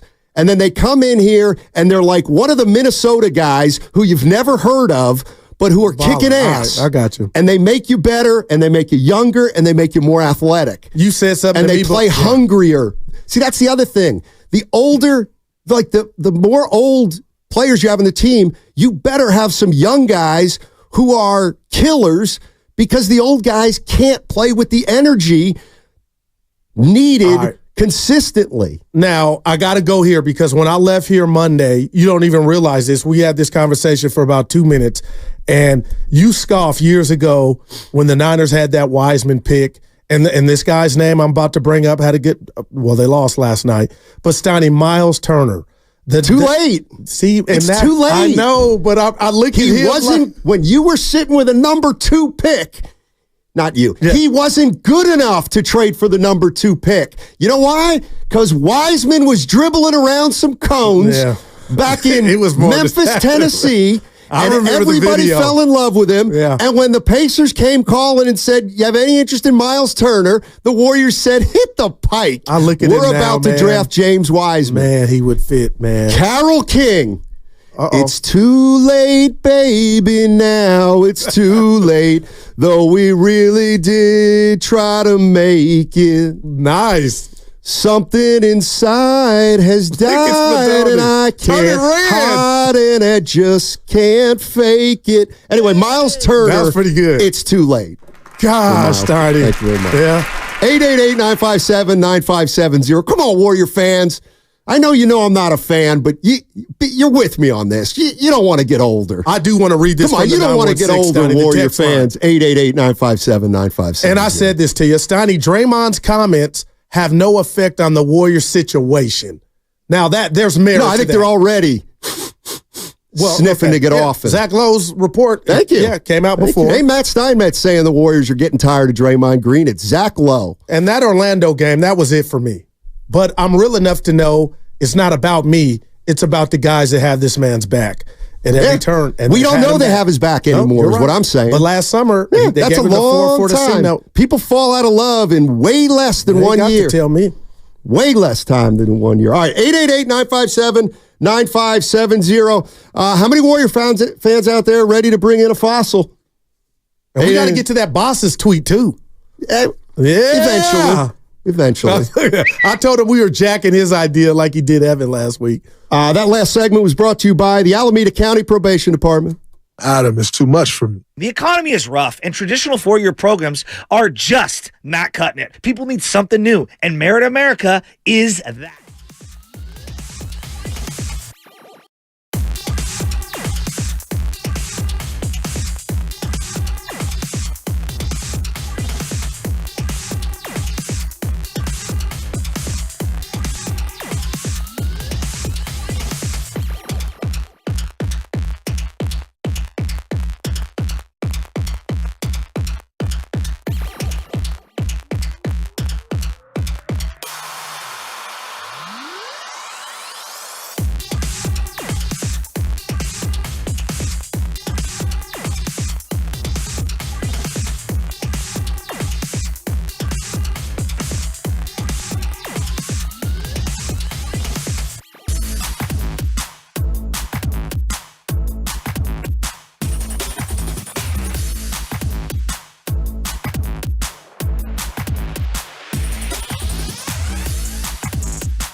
Odyssey NBA Insider, he's only won 3 titles. So among Warrior fans, among the segment of Warrior fans that are the most entitled, they have no respect for Danny Green because he's only won 3. He's a baller.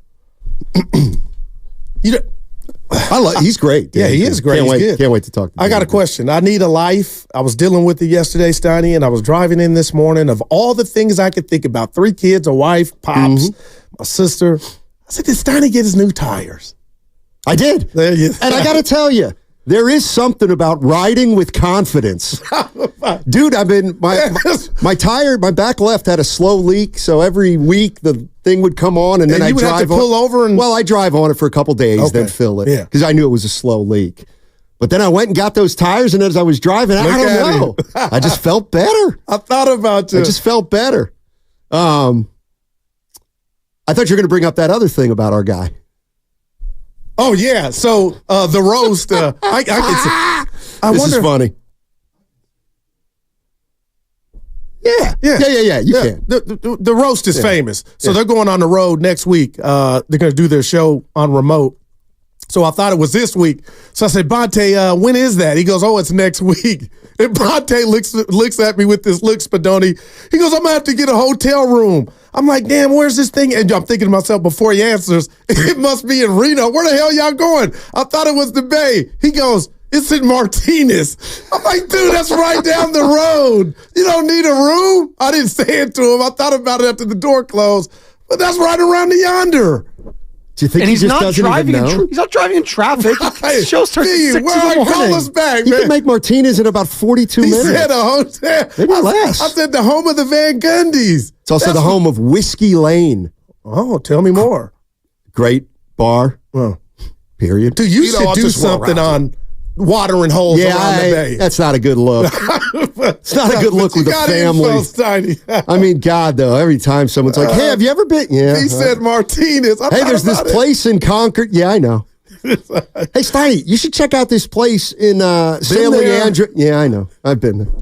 Hey, there's this place in Gilroy. Yeah, I know that one, too. Yeah. All right. We're talking Warriors, and we're shifting the focus a little bit from Draymond Green to overall. Nick Friedel was on with the afternoon show talking about Kevin Durant, what the Warriors are going to do this offseason. I mean, generally, I guess my 2 themes today is, no, I don't want to see the Warriors get older, and I don't want to see them make a move where they're trying to, at least from my perspective, hit a grand slam in the bottom of the ninth with somebody who's 35 or older. I'm just not there. Well, I've been here since 10, Steiny, not to cut you off. It also sounds like you feel like this team could not grow with Draymond Green here. That was going to be my second point was, just thinking about Draymond Green and haven't heard, what he said, which again, I'll acknowledge small potatoes. But just after the last 2 years, punching Jordan Poole, getting that season ruined, and then last year getting suspended. And just how big of a personality and how big of an influence he is in that building, combined with how exhausting he is, combined with his diminishing skills, I just think the Warriors are going to have trouble growing and evolving in the next 3 years if he's on the team. That's all. I hope you're wrong if he is on the team. Yeah.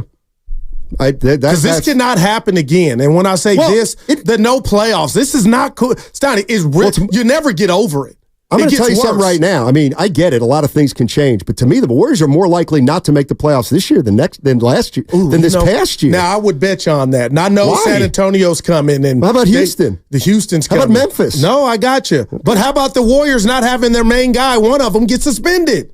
Look, you were the guy who said as long as Steph plays 75 games, they have action. And he played 75 games and they didn't make the playoffs. Yeah. So that's another thing I think we have to – honestly, that's the other thing I saw this year.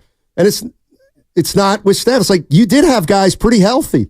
Even Draymond Green, like he may play less games next year just because of injury. And Clay it just happens. Yeah. Clay and Steph both held up, and they didn't go to the playoffs. Doesn't that hit anybody? Let's go to Big Dave. Big Dave's in San Leandro. They got a nice place in San Leandro called The Cooler. The Cooler. Okay. Good place where you can get a variety of beer. Hey, Big Dave, what's up, buddy? True. Hey, guys. They also got the 21A Brewery. Yes, sir. Cool, That's amendment. around the corner. 21st Amendment. Yep, Okay. Yep. So, anyway, I wanted to reach out to, all right, let's put the rat on the table, okay? Let's go. Kuminga's got too many holes. Kuminga has way too many holes in his game. We owe it to Steph, like Goo had said, right? We owe it to Steph to make get one more shot at this thing. I do not want to sit around and hope that Kuminga may one day become an all-star, because by the time that happens, then what? Steph's going to be gone, and we're going to be back in the olden days where we had players like Antoine Jameson and whoever else who were good but not quite all-stars, and then we're stuck with like the 12th or 13th pick in the draft. We might as well just go after it right now and then tank afterward when Steph's done. And in terms of KD, you keep saying, oh, I don't want to get older. No one's saying get rid of all the young guys. We're talking about flipping Kuminga and Wiggins. And if we could get KD, he knows how to play with Steph. And from last time I heard, how about Draymond? KD's going to be on the. You know how to play with Dray? KD's going to. You have to keep Draymond. Give me a break. And Draymond and KD squashed their beef from what I can recall seeing before. And the other thing, too, why would KD want to come to the Warriors? You kept bringing that up. The reason why I think he'd want to come to the Warriors, where else would he have an opportunity to actually get a statue? If he came back to the Dubs, they actually won another chip. That's his best bet to get a statue, get his name up in the Raptors. So I could see him coming and doing that. I'm all for it. Now, LeBron, no, I don't want to see LeBron come to the Dubs. But if we can get KD and make some other tweaks and whatnot, let's do it. But I'm not for trading all the young guys. I'm not saying, we just need to get old. KD is still an all-NBA player. Kuminga's not even in the top 25 players under 25. So what are we doing here? You know what I mean? Again, we owe it to Steph. Let me tell you. Okay, a couple things. I like that. Let me tell you what you're doing. Okay, let me tell you what you're doing and what you just did. I'm with them, yeah. Okay? You drafted a 19-year-old, and you traded him. Okay? You had a 22-year-old, and you traded him for a 38-year-old. Gotcha. Now you have a 23-year-old, and you're telling me you want to trade him for a 36-year-old. So stop complaining that we don't have any young talent when we're about to make three. You know what? Who'd Wiseman get traded for? Gary Payton II? Mm-hmm. He may as well have been 35 years old. So you traded Wiseman for a 35-year-old because of his health. You traded Poole for a 38-year-old. And now you're on the verge of trading Kuminga for somebody who's 35-ish. I'm just saying, Goo, I'll let you finish. I'm out. Gotcha. It's over for doing it that way. Okay. 888-957-957. But next November, when the ball tips and it's the first opening night at Chase, let's just say, for instance, you traded that 23-year-old for 36-year-old, 13-year difference. But Steiny, on the court, are you not a better basketball team? I don't know. Well, Guru, you know what? You might be a better team in December. Are you a better team when the playoffs start, when you got to take your 35-year-old core playing the big boys? And let me tell you who the big boys are now. Minnesota. Hey, you like Minnesota's pedigree now? They're next badass. year, the Warriors, they'll just be able to roll over Minnesota. They don't have any playoff experience. I'm willing to roll the dice with their resumes that they would be, and the coach and the staff. I don't even think it's rolling the dice. I think it's banging your head against the wall. Oh, man. I mean, this is where I'm just messing with you. I'd give you the old Don Nelson. Are you even watching the playoffs?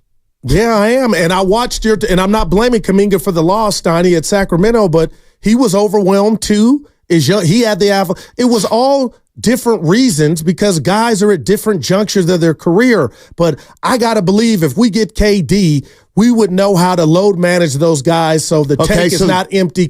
And what's the best record you're going to have during the regular season, knowing you're going to have to load manage 4 guys who are 34 or older? How many games are you going to win? Okay, I got a question for that. Before I give you the number, They didn't load manage this year because they didn't feel like it was necessary. The Warriors.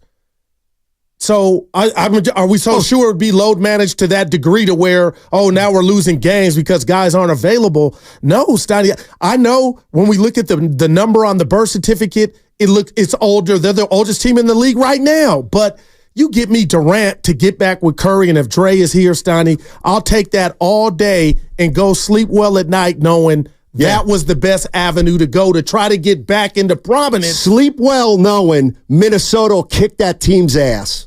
Yeah. That's what I say to that. I like, honestly, the more You're going to have to do something. Right, but I'm not doing that. Yeah. I'm just not. Right. I'm trying to get better. I mean, here's the right, but how is that working out? You traded, again, I'm going to say it again. You traded 19-year-old kid Wiseman for Gary Payton II. That was the air. I got you. But my point is that was all about experience. Okay, so you got older there. Poole for Chris Paul II, third. And now what you're telling me is after you miss the playoffs, when all the signs are pointing toward maybe going down one direction, you're going to say, you know what? Let's move our prize 23-year-old for a 36-year-old. And maybe to the caller's point, you're going to laugh and scoff, and I know it's a long shot. So are you going to give up? What if you have to give up picks? I was going to say, what if you didn't have to give up Kuminga? You will. You package Wiggins, somebody else, and some picks. They're laughing at that. And you might be right. Jake Norton, $10. Tweet, text on the YouTube. $10. The NCS. Okay, I guess I got. Yeah, you got to read it. I got to read it, right? I'm interested.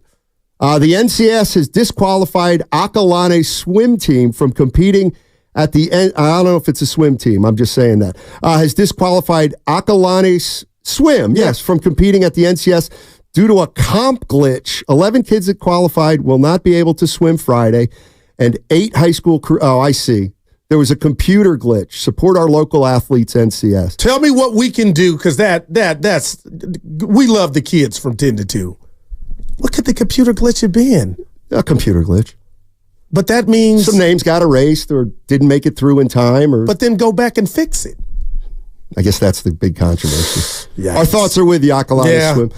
Let's go to... I played them in high school football. Lost 7-0. They ran a kickback right after half. Reverend Earl wants to defend Draymond Green, and I'm open to this.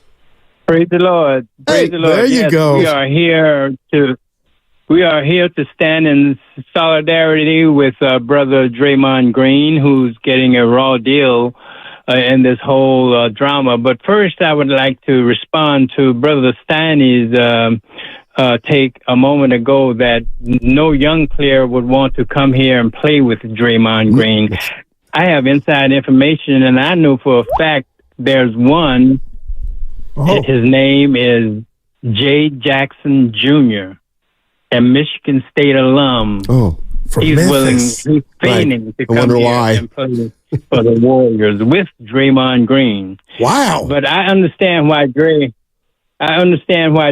gets a raw deal. Actually, when he threw the punch, the young boy Poole lunged at him, and his face hit Draymond's fist. All right, that's going to do it, Reverend. I did what I could. He had me. I did what I could. He lunged the other way after he ate that punch. I'm going to have to say this a lot so people know that I'm not Steiny. Getting personal at all. I just think this franchise is going to have a hell of a problem getting better, progressing, evolving, with Draymond Green on the roster. No turning the other cheek for the Reverend there? Yeah. Brother Spadoni. Poole did. And you know what? Because what we're doing is dreaming right now, fans. Steiny, we have not once mentioned the impact that let's say Curry tired at the end. But he had to carry. What do you mean, let's say? Anyway, seriously, you look at the numbers. The numbers waned a little bit for second half. Okay, but if you have a dude that can cook, what will that do on nights to where, you know what, Steiny can kid like the show? We do the shows. I care. Hey, how was KD's defense on Edwards? I mean, good God, Jesus can't stop Ant-Man right now. Right, but he'll be easier to guard. Durant will have a better shot next year. Gary Payton put him on. He's got quick feet, good. What are you talking about? Yeah. Shout out Jesus Shuttleworth. I mean, the fundamental question. The Air Carpenters. The fundamental question is, how can you be watching these playoffs and say, let's go get an older guy? Well, you're talking to your boy. He called for Joe Bron. That was halfway through the year. But he still called. Yeah, I'm sure Joe Lacob's watching the playoffs. He made that call in February. So you think he'd back off of it? He saw something out of where like, oh, that wouldn't have been it? Again, have you watched Oklahoma City, Minnesota, and Denver? Every night. Okay. I don't want to get older. And let me tell you something about, just real quick, random. Steiny, I told the guys in the control room, there's nothing like offensive rebounding. Kevon Looney, all those rebounds that Curry and Clay missed, and he got the rebound, threw it back out. Aaron Gordon won that series for the Nuggets, man. I mean, you cannot underestimate guys like Aaron Gordon that have carved out a niche that can get an offensive rebound and kick it back out. That's what the Warriors used to live on, and Looney would do it. Stop talking about 2 years ago. God, man, Gordon won that game, and he's getting no love. It's all that I'm saying. Rebounding matters, man. Rebounding matters. Tell you what do you say? Damn it. Evan can come in, and you guys can do a show and pretend it's 2 years ago. Well, next Thursday. Yeah, there you go. 408, I'm coming at you. Steiny makes 0 cents. He doesn't want to get an All-Star because the All-Star's too old, but he also doesn't think our current team can win. He also doesn't what did he say? He also doesn't want to sit tight. No, they can't. No. They can't win a title. They can't. And if they do, dynamite. But you've got to stop that thinking. This team won 46 games. You know what I'm focused on? Can they get to 50? Oh, if a guy doesn't get suspended named Draymond Green, you got that. Yeah, I don't think that. I don't think that at all because I know you don't, this doesn't register with you, but Steph, Clay, and Dre are probably not going to be as good next year as they were this year. All right, so that's just the bottom line for me. Would you have to finish 13th?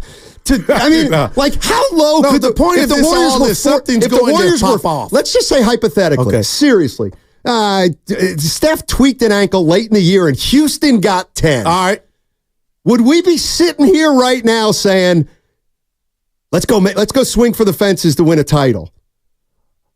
You would swing for, we got to change something up. This is not standard. Swing to get better. No, swing for the immediate to make you think that you got a better chance than you did. This team does not have a bona fide number 2 player, best player. They will next year. And they won 46. Do you believe Kuminga can be that? Yeah. Okay, there's your number 2. But I do wonder if he is that, are you good enough? No, and what I wonder is, can he become a good enough to fast enough? Oh. Okay, the answer may be, it may take him more than 1 year. Right. You know what I would say to that? So what? He's in your system. He's been here 3 years. He's gotten better every year. But if Steph comes down, then who's Kuminga's first? Let me ask you this. Here's another one for you. It's twofold. How lousy would Steph have to get for you to finally say, well, maybe we shouldn't owe Steph Curry everything anything under the sun? Steiny, I'm looking you dead. Seriously. I believe we're 2 years from that at minimum. All right. Yeah. Let's go to Dale. Dale's in Stanford. What's up, Dale? How you doing, my man? I'm doing fine on this beautiful day, and I have to remind everybody, sometimes you got to take the keys away from Grandpa. And with an aging team, I'm on your side on that. And let's look back at the facts. When Draymond was gone for that stretch of suspension, that's when all the young players flourished, and even Wiggins' game got better. But those 3 games that Draymond sat on the bench, those young guys couldn't play because Draymond's constantly trying to tell them to do something else. The thing with Kuminga, he's got to play some defense and do some rebounding. Heck, Moody was boxing out a 7-footer during one of the last games of the year that I never saw anybody else doing. Got to work on defense and rebounding with the young kids, but I think getting rid of Draymond would be getting rid of the venom in the system. And that's kind of where I'm at. But Sadie, what about when Dre came back? And I was the first one on it after I criticized him oh my gosh. When he came back, we saw that offense and defense and the bridge of Kuminga and Wiggins. They missed the playoffs this year. But the Golden State Warriors missed the playoffs. But they went on a run. Oh, okay. It's an 82-game season. I know. He's 34 years old. But it's not just about him. No, it's about that's what help he has. And I'm going to use semantics. That's the problem. It always is about him, and it always will be about Draymond as long as he's a Warrior. Yeah. He absolutely will be the. I can't think I'll of the take word. the first part of Steph over Draymond any day. What do you mean? Like if my problem is Steph, you're not getting. It seems like you're saying they're giving in to Steph, but I don't think they are. But if they decide to go down that road, I feel like he's earned it and he's going to be available. And I'll do that as opposed to the flip side of Draymond, Steiny. He's not available. And he's the culprit of why he's not available. So I'd rather deal with the Steph, giving him, hey, we're going to do it all for you. We're going to maximize what we think you have left in this team, as opposed to a guy that the last two callers have talked about. That was interesting. He's on the bench when he's in street clothes, and the guys can't, that could be too soft. They can't flourish because he's there. All right. But I'll deal with Steph all day, every day over a guy that can't stay available. But the overriding question is Draymond screwed up 2 years ago. Man. He screwed up this past year. Yes, he did. But you believe he'll be a positive next year. And what I believe is I don't think you can be a positive as an organization anymore with Draymond Green of diminishing skills at this age being as big of a factor as I agree with you. He's now become an outsized factor for his ability. My hands are up. I totally agree. But if they don't do anything, I don't think they can progress. I just don't. If Draymond Green is on this team, I think they're going to basically be treading water. Unless they can, I don't know, forget Durant. But I get you. It's almost like, I don't want to say this. It's like he's too important for the team's own good. Like if Steph Curry were this way, we'd be saying, well, he's still pretty damn good and he's still impact. But I'm sorry, Draymond. Yes, do you impact winning? Yes, you also impact losing. How did you impact the last two seasons? How did you impact the last two seasons? I got to go back to that sound. Am I off base or am I being a hater if I say, Dre, you sound like you were talking about yourself in regard to Thank you. No, I'm serious. No, you're right. That was one of my initial thoughts. Like, you're not Steph to say that about Nurkic. The assumption that he makes of being on a team with Durant and Curry and speaking like he's their equal. Even if he is, nobody would ever do that. I'd be like, it's just been an honor to play with Steph. He's like, when you impact winning like Steph and me. Yeah. All right. Okay. All right. 888-957-9570 is the number. I see we got some lines lit on the other side. Actually, we got Danny Green. Danny Green on the other side. So anybody on hold, you can hang in there. We're going to talk to Danny for 10 or 15 minutes, and then we'll get to your calls. If you don't want to wait, we'll jump into calls after Danny Green. But Danny Green, 3-time NBA champion, coming up on the other side on 95.7 The Game. Don't forget to download the Odyssey app. You can listen to all 4 hours of Steiny and Guru. You can download the app now directly from our QR code on both YouTube and Twitch. Brought to you by First NorCal Credit Union. Upgrade your savings dividend. Open a First NorCal first-class money market today. That segment brought to you by Fremont Bank. Full-service banking, no compromises. Want a career with purpose, great pay, outstanding...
Twitch, and YouTube. Powered by First NorCal Credit Union.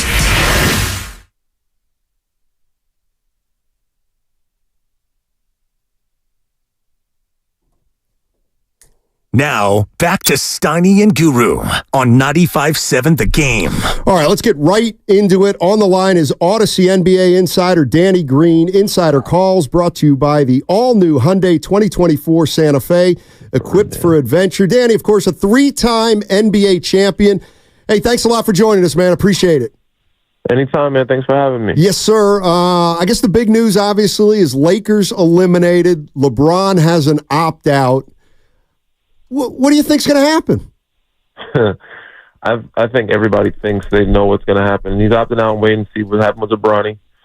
I think his opt-in date is after the draft, right? I think so, yes. You know, Bron's no dummy. He knows what he's doing. He's very smart. He's very calculated. So, you know, he's going to take his time with it. I don't think he's ready to retire. I think he wants to play with Bronny. And, you know, he's always a businessman. So if he's going to get they're offering 3 years, he's going to take the 3 years. I don't know if he'll play all 3 years, but he'll take the 3 years. And, you know, he'll try to play with Bronny. Danny, let me ask you a question, because you obviously played the game at a high level. You know the dynamics of a locker room. I'm a diehard Warrior fan, and I'm bleeding every night that I'm watching playoff basketball that didn't include the Warriors. If they were to throw the kitchen sink at their problems, and let's just say, and I was telling my partner here, Kevin Durant was available, from what you see and what you know, and the fallout that, you know, obviously Kevin Durant had with Draymond Green, do you think that's water under the bridge, and Durant would look at the Warriors and say, you know what, I can still play with Draymond Green? Or do you think there's, you know, and I got you asking you to guess here, there's still something there to where Durant would be like, you know what, I'm not going back to play with Dre? I think that's water on the bridge. They're both older now. They're grown. I don't think those problems or those issues are that relevant anymore. And I think, you know, they want peace and they want to win. And I think they're both sacrificed for the greater good to do that. They know that there's a formula, a group that has made it happen. Usually don't see many groups. Very few, like big threes, work smoothly, or big fours or whatever. But, you know, with him there, they know they can win. They might go there. I don't know if he'll entertain it because, you know, of all the media and backlash he's got for going there in the first place, to go back again, I don't know if he want to handle it. You know, he's big into the media. He does his own podcast, and he obviously reads what's happening all around in Twitter, Instagram, all that. So, and I think he also wants to win on his own. You know, so I don't know if he'll go that route, but I don't think he'll be opposed to it because of the hostility they had in the past there. Danny Green joining us on 95.7 The Game. He's an Odyssey NBA insider. He's also a three-time champion. As we look at the Warriors, a team that didn't make the playoffs, they've, for the first time kind of in their dynasty, Danny, you know, they've got some young players who are in their rotation. And now there's a school of thought of going out and get another veteran and maybe utilize some of your younger pieces to try to go get a big boy. I'll just throw a Durant out there. My feeling is, after watching the first round of the playoffs, the last thing I would want to do is get older. How would you navigate these waters for the Warriors, where they've already got an aging core, they've got young guys coming onto the scene? I mean, do you mortgage the future for a home run swing in the bottom of the ninth? How would you navigate? And that depends, you know, and that's a good reason why I'm not in the front office and don't have that job. You know, that's above my pay grade. But if it's me, there's two ways you can go about it. It's either start over and go young, or just ride out with your guys and go that route. So, you know, your core is getting older. You can capitalize with them by bringing in, I wouldn't say one to get older, because, you know, KD's not that old, but you can maximize the next 4 years with them, which I don't know if they have more than that left. But if they're going to be around for the next 3 or 4 years, you can maximize that group with a KD and still be a contender, you know? But for me, it's like keeping that foundation together. You can still win with them. You just have to find the right pieces around them to make them contenders. And they're definitely a playoff team if they stay healthy and the guys stay out of trouble. But they can, I don't know if they'll be in contention, but they will be if they get a guy like KD or another star. And ultimately, I think everybody wants to go younger. So if you could, you would go younger, but you want to keep those three around you. It's hard to do that with the piece. Kuminga's a good piece. I wouldn't want to let him go. but it's hard to find or get other superstars without having to give up a lot for it. Danny, you were known for your shooting, and so is Klay Thompson. And his future is kind of up in the air. When you look at this Golden State Warrior team and shooting at a premium in the NBA, would you be shocked if the Warriors didn't go above and beyond to try to retain Klay Thompson as he currently is as a player right now in the NBA? Yeah, I wouldn't be shocked. Above and beyond, yes. I don't think they'll go above and beyond, but I think they will do what they need to keep him. He deserves it. He deserves to be there. I know he wants to be there. But yes, they should go. They should do right by him. But as I said, we don't know what that above and beyond is. You know, above and beyond for certain people is a different definition. But said I think they will do what they need to do with not overextending themselves to try to keep him. But yes, I would be shocked if they didn't try. If they just let him walk for nothing or didn't try like pretty hard to keep him, I would be shocked. But I don't see them at this point going above and beyond for anybody outside of Steph.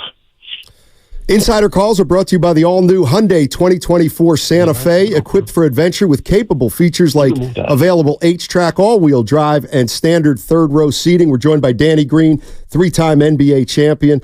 Let me throw this at you, Danny.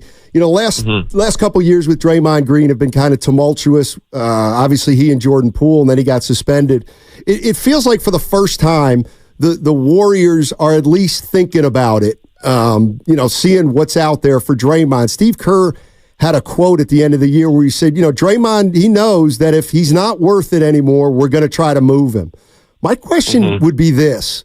If Draymond Green were available, how many teams, knowing, Draymond's a little bit of a tricky one, how many teams do you think would be interested in Draymond Green?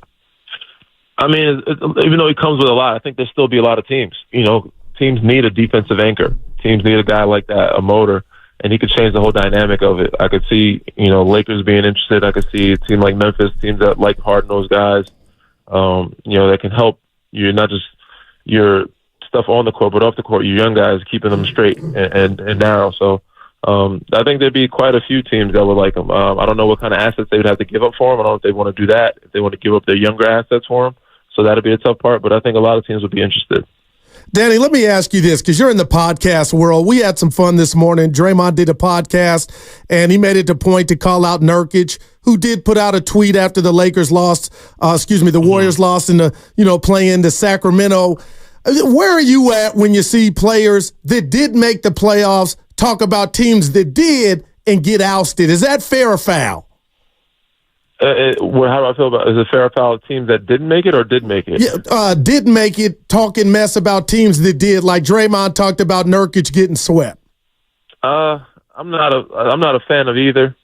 I mean, I love people. As a fan, people love the drama, the smoke that some guys have with each other and stuff, how it plays out. And the tables always turn. You see the basketball gods will humble you at some point. You see how things happened with. Right now, the in-season tournament, Indiana was beating Milwaukee, beating the hell out of them, and then somehow the tables turned. Tyrese wasn't playing his best basketball, and then Milwaukee had the upper hand, but now it's turning back where they lost their two stars. So it's interesting how it plays out a lot of times. I'm not a big fan of all the talking, but Draymond has a lot of respect. He has every right to speak on any situation because he's won enough. So just because he's not there right now doesn't mean he can't speak on the situation that's happening now. I don't think most guys that have not won or have been there can say much, but he can. And if you're not in the playoffs, you probably shouldn't be talking about playoff teams. But there are some that's quick enough. I said Anthony Edwards last year wasn't in the playoffs, and Phoenix supposedly talking a lot of smack to him. Now it's a different year, and now he has the upper hand. So it depends on who you are. Danny Green joining us on 95.7 The Game, three-time NBA champion. One of the kind of the talking points through the playoffs is just how impressive these young teams have been. Denver, although they're not the youngest team, but their core is still pretty young. Oklahoma City and Minnesota. I mean, are you as impressed with those three teams as kind of I am? And we were talking about the Warriors all season and whether or not, if they get in and they catch an Oklahoma City or a Minnesota, maybe with their pedigree, Has the postseason shown you that maybe these – how real are these teams, I guess is what I'm asking. Yeah, no, the postseason have definitely showed these teams are for real. And there was no, some teams I want OKC in the first round. I don't think any of those teams that ended up, if it was Sacramento, Golden State, New Orleans, Lakers, I think they still would have won. They would have been a first-round exit regardless. Now it would have been easier than playing Denver, of course. But you got to take that. You got to give them some respect, man. And the way that they've performed, Minnesota, OKC, and Denver. Denver's shown why they're champions and probably will be again this year. And those other two teams, that the reason why they were top of the West, they're for real, man. They're not to be taken lightly. So they've earned not only my respect, but I think the respect of the rest of the world. So, yes, I'm very impressed with how they handled business in the first round. The sweep from Minnesota, sweep from OKC, and Denver, damn near a gentleman's sweep. So those teams have done what they're supposed to do, and the West doesn't look as strong as it did when it was playing out toward the end of the season. The West is so stacked, man. You don't know who you're going to get in the first round. So it's going to be a tough matchup. Not to those top three teams. They didn't give a damn what people thought. They're like, no, those are 7-8 seeds for a reason, and we're going to show you why they're 7-8 seeds. Danny, I'm hearing you talk, and I just had this thought, and I don't want to put you on the spot, but if you were currently a free agent, would you want to sign with the? Yeah, there you go. Would you want to sign? Would you want to sign with the Golden State Warriors? Of course. I mean, that's a hell of a system. I'm a shooter. I'm a defensive guy shooter. That's a system for where you get shooting. Why would you not want to play with a system where Steph's one of the best to do it in the world and set the table, not only shooting, but the system where they run up and down, they get a lot of threes up, and he knows how to find people, make people better. He had a lot of guys. I wouldn't say a lot of guys, but a good amount of guys have come through there and played their best basketball and shine brightly. You've seen him take certain guys and be like, oh, wow, this guy's really good. And then they go somewhere else. You're like, oh, what happened to him? Not saying that has happened to everybody. DiVincenzo had a resurgence there, played well. Now he's playing even great in New York. You've seen a bunch of dudes go there and play greatly. I'm drawing a blank here, but there was a big, I forget it, Festus Ezeli, those guys like that. You know what I'm saying? Who was the other big you guys had? You had a bunch JaVale of McGee. JaVale McGee. And JaVale's always good. Zaza Pachulia. Zaza Pachulia. Those guys reinvent their careers there. You know what I'm saying? They have come to light, and they seem like whoever they bring in always tends to play and do well and make them look really good in that system. So the competitor in me, because I competed against them so many years, I'm not wanting to join forces with a team that I always lost to or had to beat, So, but as a player, it's in that type of system where I think I could do well. And I think a lot of people would love to play in a system as a shooter. It's hard to turn down that opportunity to play with Steph and be a shooter in that system and get a lot of looks. So I don't think many people would turn it down. So Danny, you made a joke about how you were a free agent, and I saw Blake Griffin just retired, and I was like, oh, I didn't even know he was still playing. Is there he played last year in Boston? But somebody else just retired who had been out of the league for a year or two. I guess my question is there Rondo? Yes, that's who it was. Is there a reason you're not officially retired?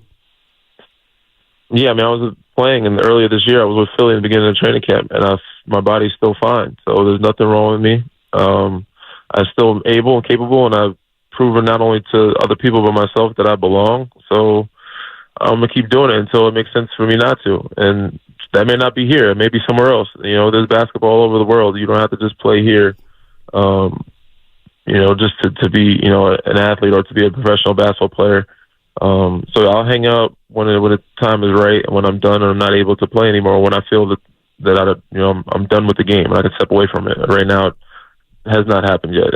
It's only been 6 months since I stopped playing. I stopped playing October, November when I was with Philly. So yeah. We're rooting for you, Dad. Go ahead, Steph. What's your contract situation right now? I'm free agent, man. I'm open. So what? No contract. How are you approaching this upcoming year? Is your agent talking to teams, or I'm sure he will be when free agency happens. The season's over, so roster spots are full. There's no negotiations with jumping on teams. You can't jump on a team right now during the playoffs, but this summer something can happen. You can sign somewhere, and if not, there's other opportunities, other places in the world, like you said. Or I can just full-time go into media and decide, talk to my family, see what the next steps are. Do I want to travel somewhere? Do we want to go somewhere? Do we want to hang it up? That's the process of, that happens for most guys, of making a decision when they want to, stop doing it full-time. Well, I hope if you end up signing with the Warriors, I hope you don't hold it against me that I'm a little skeptical of him getting older. But I'd make an exception for you, Danny. I appreciate you, man. I wouldn't hold it against you. Hey, Danny, let me ask you this. We're not even in the Western Conference Finals. I'm a fan, and I have not come to grips with what the refs – they're swallowing the whistle. I think a game 2 in Philly where Maxey got fouled, but they didn't call the foul, and the ball came out, and New York won the game. Do you like it, and are you shocked that the league has kind of swallowed the whistle? I like the physical play. I just like it to be more consistent. At the end of the game, I think it's important. I don't say you need to let it happen during that. Those are the most important parts of the game. They dropped the ball in that one, but I think they owed Philly one. They gave them a good game of refereeing game 3 or 4 when Joel had 50. The tables turned a little bit. So there's been times where they swallowed the whistle on both sides and both ends. I'm not a fan of it in the last 2 minutes, but I do like the physical play. I'm not a big fan of the flopping and the antics, but the playoffs is what it's about. You've got to play good, tough basketball and be physical. So I'll just want them to be consistent with it. Hey, Danny, thanks as always, man. Good luck this offseason. Hope to see you back in the NBA, and who knows, maybe this will be a weekly thing next year as you remember the Golden State Warriors. Know. I appreciate you guys, man. Thank you. Hey, Danny, before you go, my partner and I are the odd couple, and I always dreamed and imagined if I had an NBA ring, I'd wear that bad boy all the time. You have 3. Do you wear yours when the playoffs come, or do you got them somewhere hid?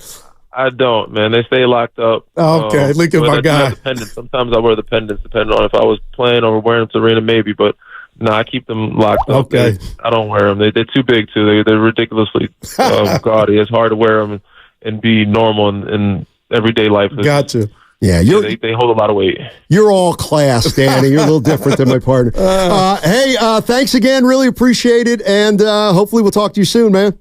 Same, man. Appreciate you guys. All right, that was Odyssey NBA insider Danny Green. Insider Calls brought to you by the all-new Hyundai 2024 Santa Fe, equipped for adventure. D. Green. Steiner, he said he would love to be in this system. Well, how old is he? He might be too young. And he started out this year. Is he 34, 35? Man, he said all the open. Yeah, he's 36. Dude. Oh, perfect. I'll give you a 1. Perfect. Well, he's younger than Chris Paul. Wow, there you go, Evan. If the Warriors release Chris Paul and sign Danny Green, they've gotten younger. Younger than KD. They're going young. I will say this, because you and Evan don't know how bothered I am about the refs swallowing the whistle. I love it. And I think what bothers me is at the end of games. Steiny, I thought you liked it. No, I don't. He doesn't know what he likes. I told you. Maxey when you know the team is desperate, you can't let them just prison shake until, the ball came loose. I wonder how. You got to call the games at the end when you know the teams are trying to foul. This is out of control. The Lakers did forget. Dudes just dropping. No foul. Just keep playing. It's like as a fan, I'm not used to it. Well, let me tell you what. Most knowledgeable fans don't like the 148, 145 games. I'm not advocating for that. I hate that. Yes, you do. I'm just saying, Steiny, they are letting it get physical, man. Good. Good. 888-957-9570. You want to react to anything Danny Green said? You want to we had some people on the line before Danny Green. You can jump in. The one thing, it's so funny. So I asked Danny Green, would teams out there be interested? Because, Draymond would be, there's no way a young rebuilding team is going to want Draymond Green. Yeah. All right? There's no way. Championship There's teams. some teams that are not going to want Draymond Green.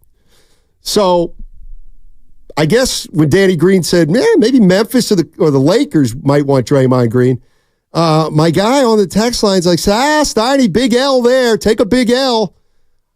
Meaning that I don't think I never said nobody wants everybody seems to think nobody wants Draymond Green. We said contenders. The Warriors will never be able to move Draymond Green. They'll never be able to move Draymond Green. Contenders would be lined up around the corner, I believe. Some. Yeah. Like Milwaukee could use a Draymond Green. But but here's the thing. They ain't a contender. Well, Oklahoma City's a contender. Do they want him? I think no chance. No. Minnesota's a contender. Do they want him? No chance. Well, they got length everywhere. Thank you. Yeah. Denver's a contender. Do they want him? No chance. What about Miami? Maybe. Fully healthy. Yeah. God, I like Danny Green. He's good, man. You know who else he ain't done either, Stein. You know who else I like? Me. Ricky Pearsall. Oh, yeah. The wide receiver for the 49ers. He was on with the morning roast today, and we're going to play. I'll tell you what, I like the kid. He's 24. He's got some spunk. So we're going to play some of the Ricky Pearsall sound about 1 o'clock. 1 o'clock.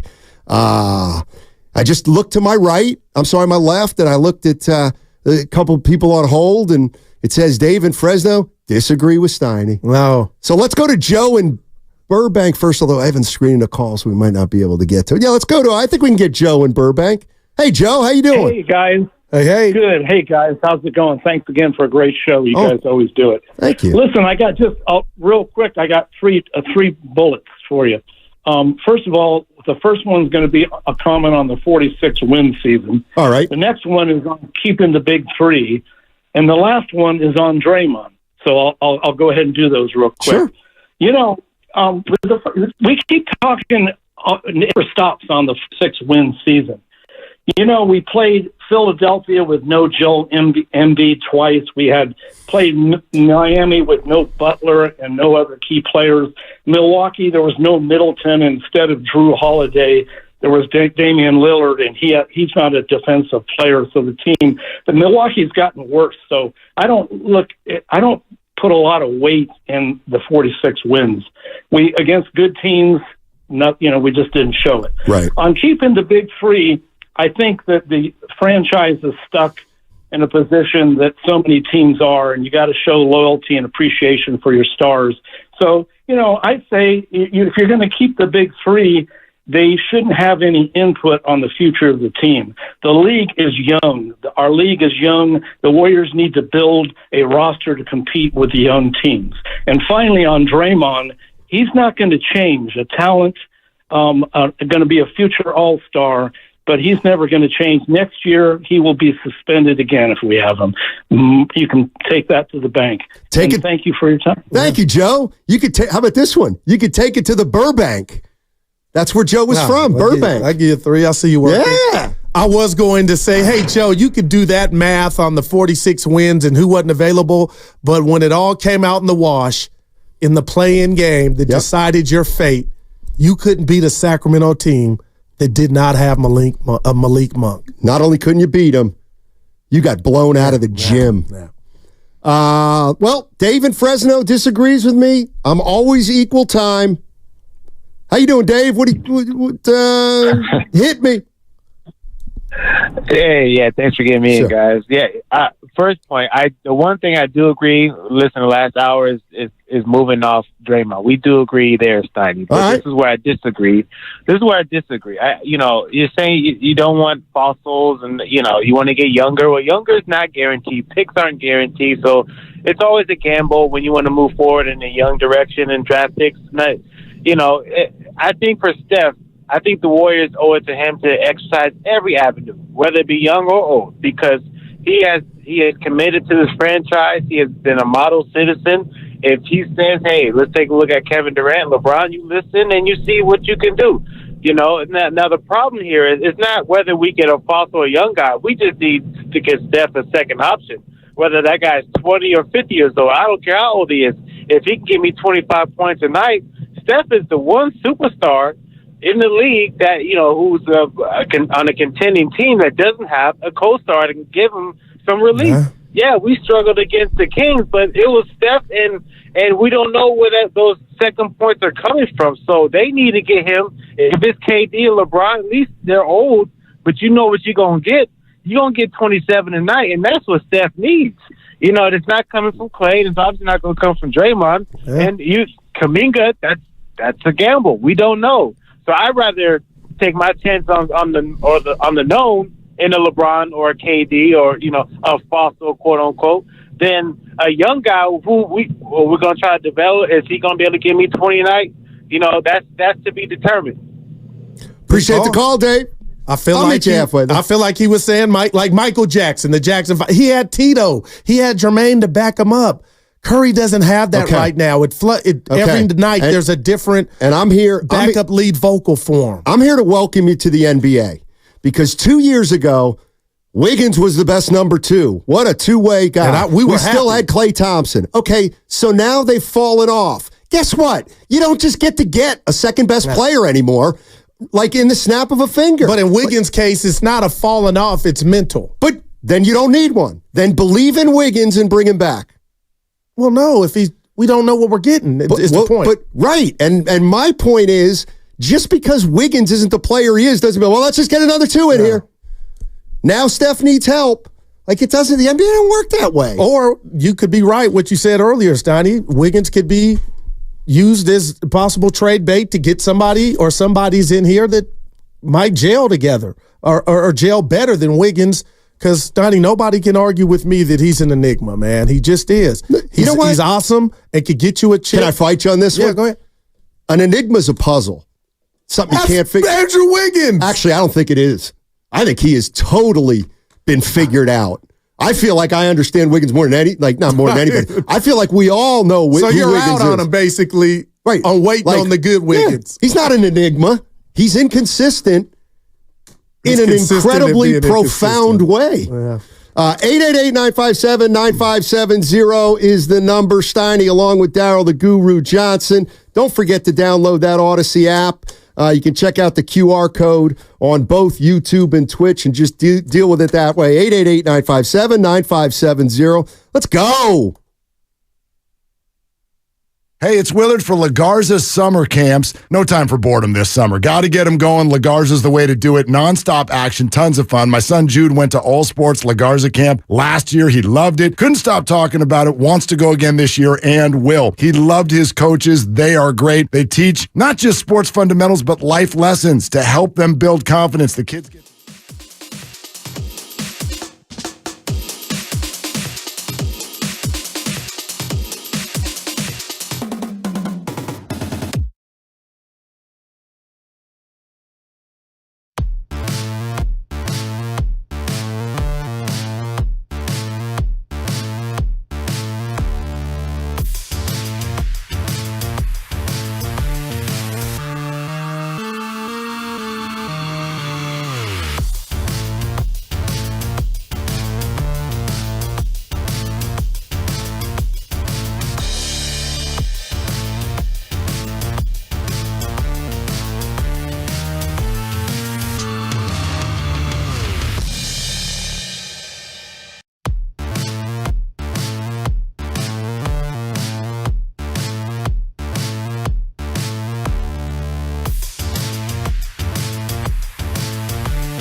The Rockets coming out to play. Now, back to Steiny and Guru on 95.7 The Game. One more time, please. The Rockets coming out to play.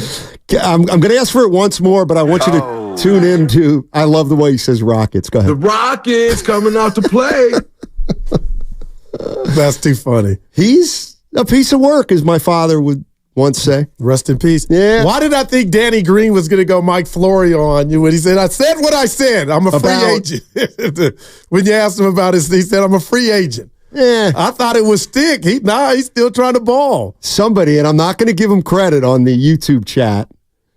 When I was saying, he's like, no, I'm not retired yet. But I'm a free agent. Somebody said, enjoy retirement, Danny. It's a wrap. Always liked Danny Green. Yeah, he's good. I always liked him a lot. I remember good him player. most as a Spur. Really good role player. He was on Toronto. He got a ring. That's right. Yeah. Got an NCAA championship, I think, too, right? With UNC? North Carolina. Wow. By the way, I'll address this sincerely. Somebody on the text line or the YouTube chat said, ask him about being involved in the play where Clay got hurt. We had Danny Green on a couple months ago, and we did ask him about that, and he said, unfortunate incident. He and Clay are fine. Good. Clay doesn't blame him for it. It's just basketball. He did, when I asked him about Clay, he didn't agree with above and beyond. So I got to imagine 30 is above and beyond. You would think. Yeah. Pierce Evans says, no thanks to Danny Green. One green is enough. I'll give you a 3. Yeah, it's not bad. It's not bad.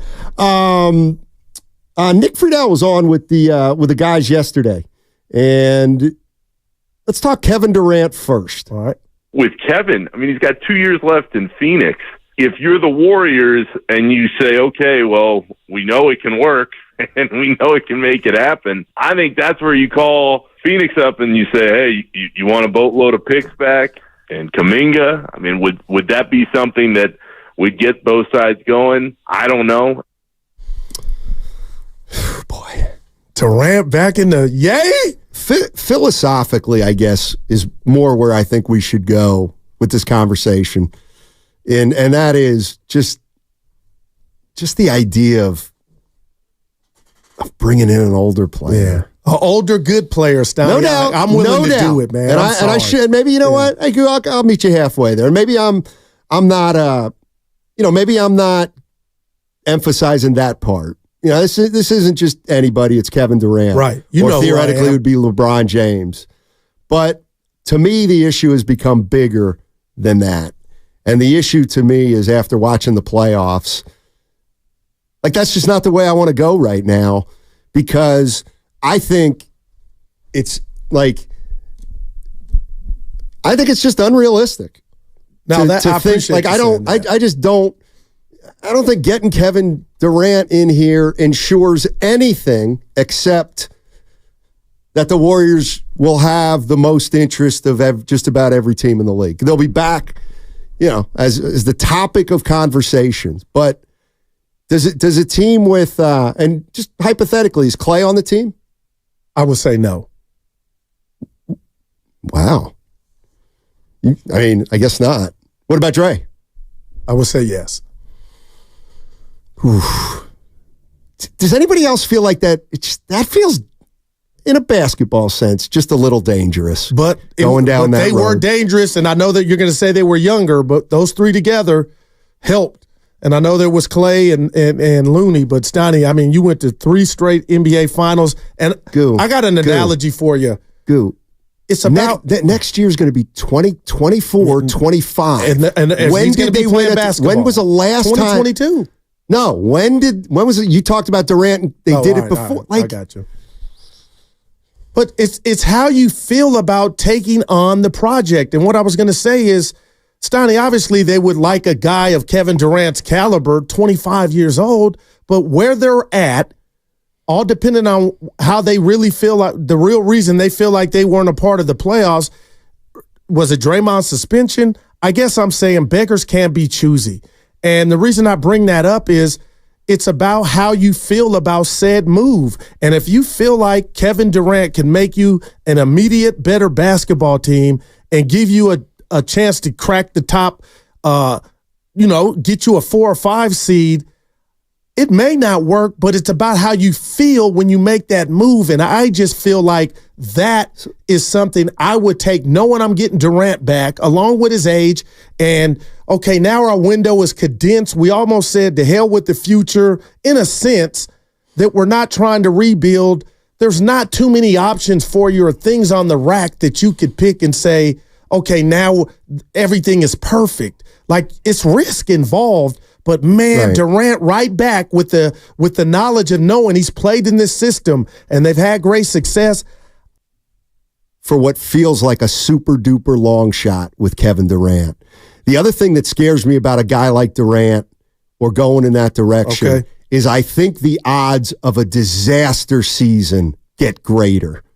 Something that happened in Phoenix, not making the playoffs at all. Mm-hmm. And the reason I say that is because you go out and get an old guy and you give up a couple of your young guys, you are flirting with a real bad year if you guys get nicked up. Because now you don't even have the buffer that the young guys gave you this past year, which helped you win 46 games. Well, a caller made an astute point, Steiny. We got to be careful. Not all the young guys will be gone.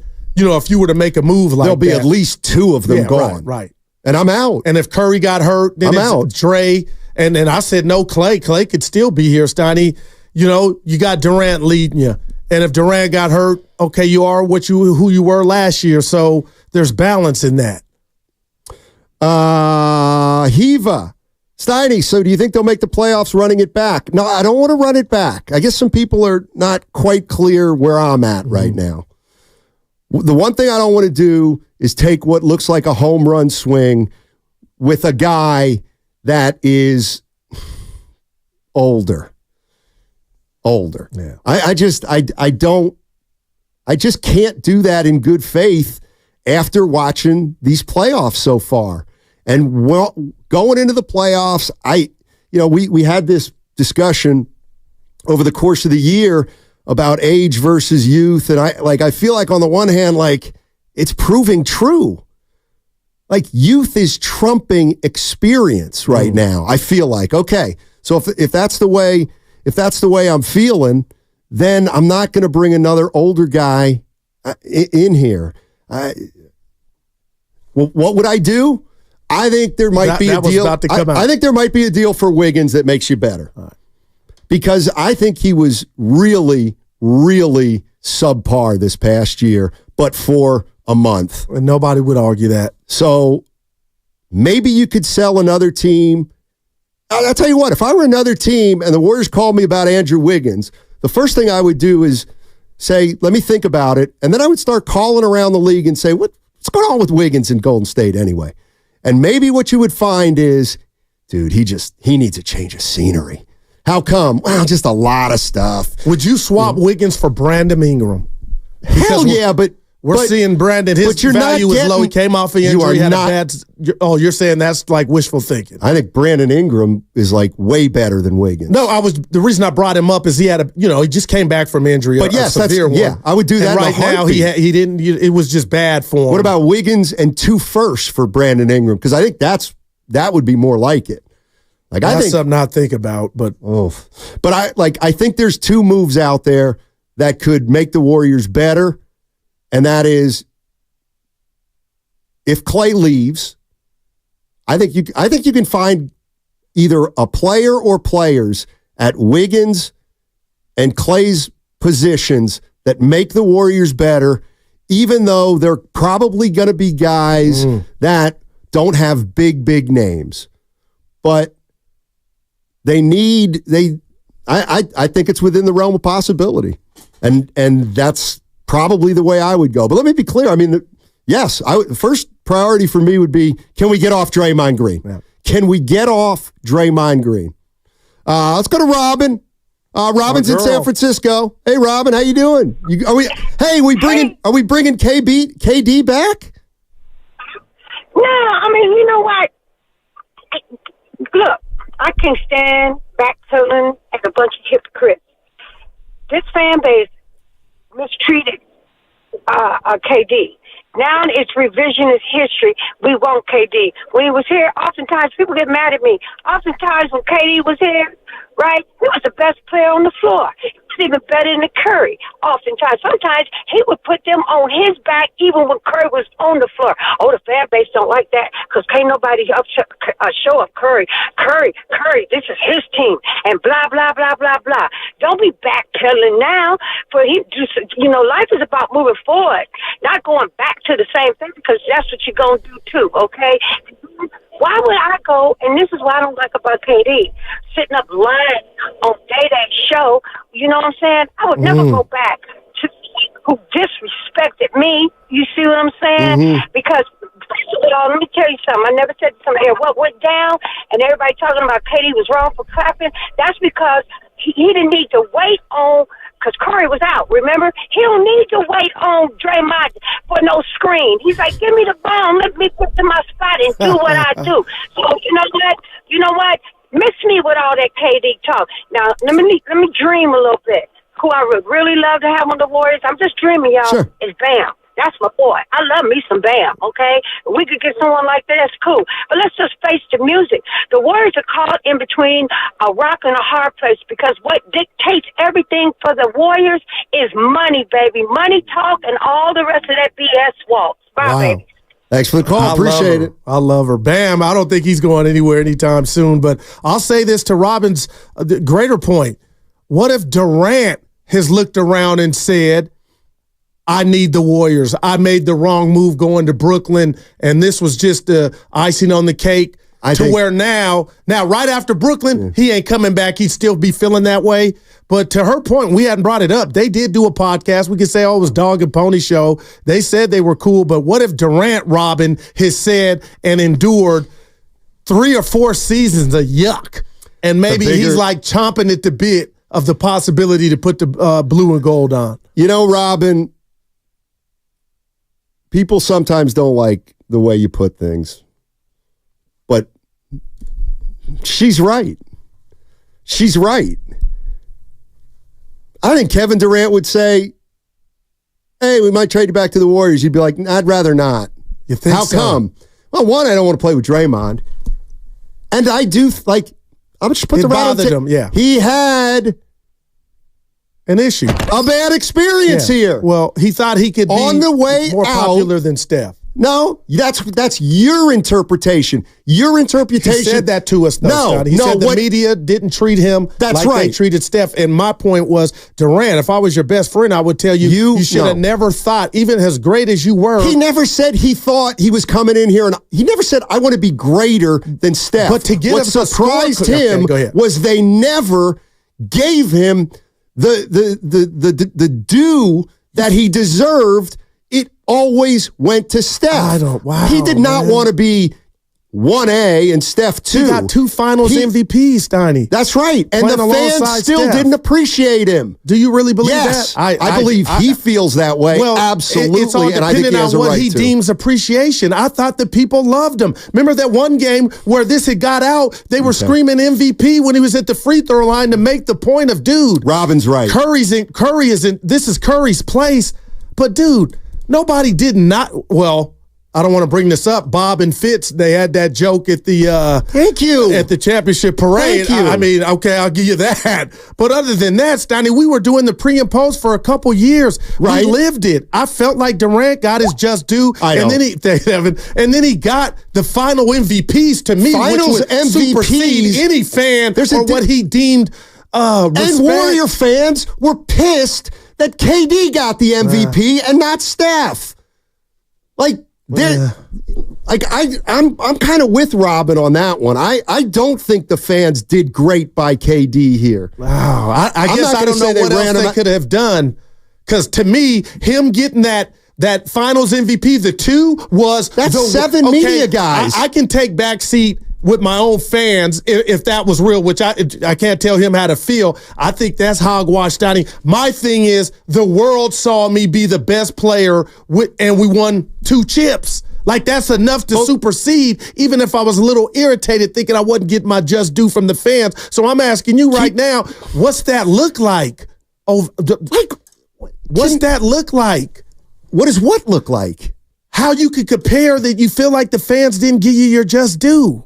That obviously I kind of agree with him. Right, and I'm asking you, what could that look like to one? I don't want to come back here and play. Oh, no, I'm saying the dynamic with Steph is not great. He got ovations. They clapped. I don't know what that looks like. Come on, Goo. No, I'm being real, man. Okay. So you have no idea what Robin is talking about when she says, there's a little bit of revisionist history here. All these people that want KD, you didn't appreciate it. No, I get that. Well, that's the issue. The issue is that I do think Kevin Durant believes he didn't forget more respect than Steph. It's respect at all. Oh, Steiny, he didn't get enough respect. He came here with that. You think he doesn't think that? No, he obviously does. Thank you. But we're talking about a guy that sometimes has rabbit ears, and nobody's perfect, but I don't know what and like I said, I've never been Durant. I can't put myself in his shoes, but I lived that.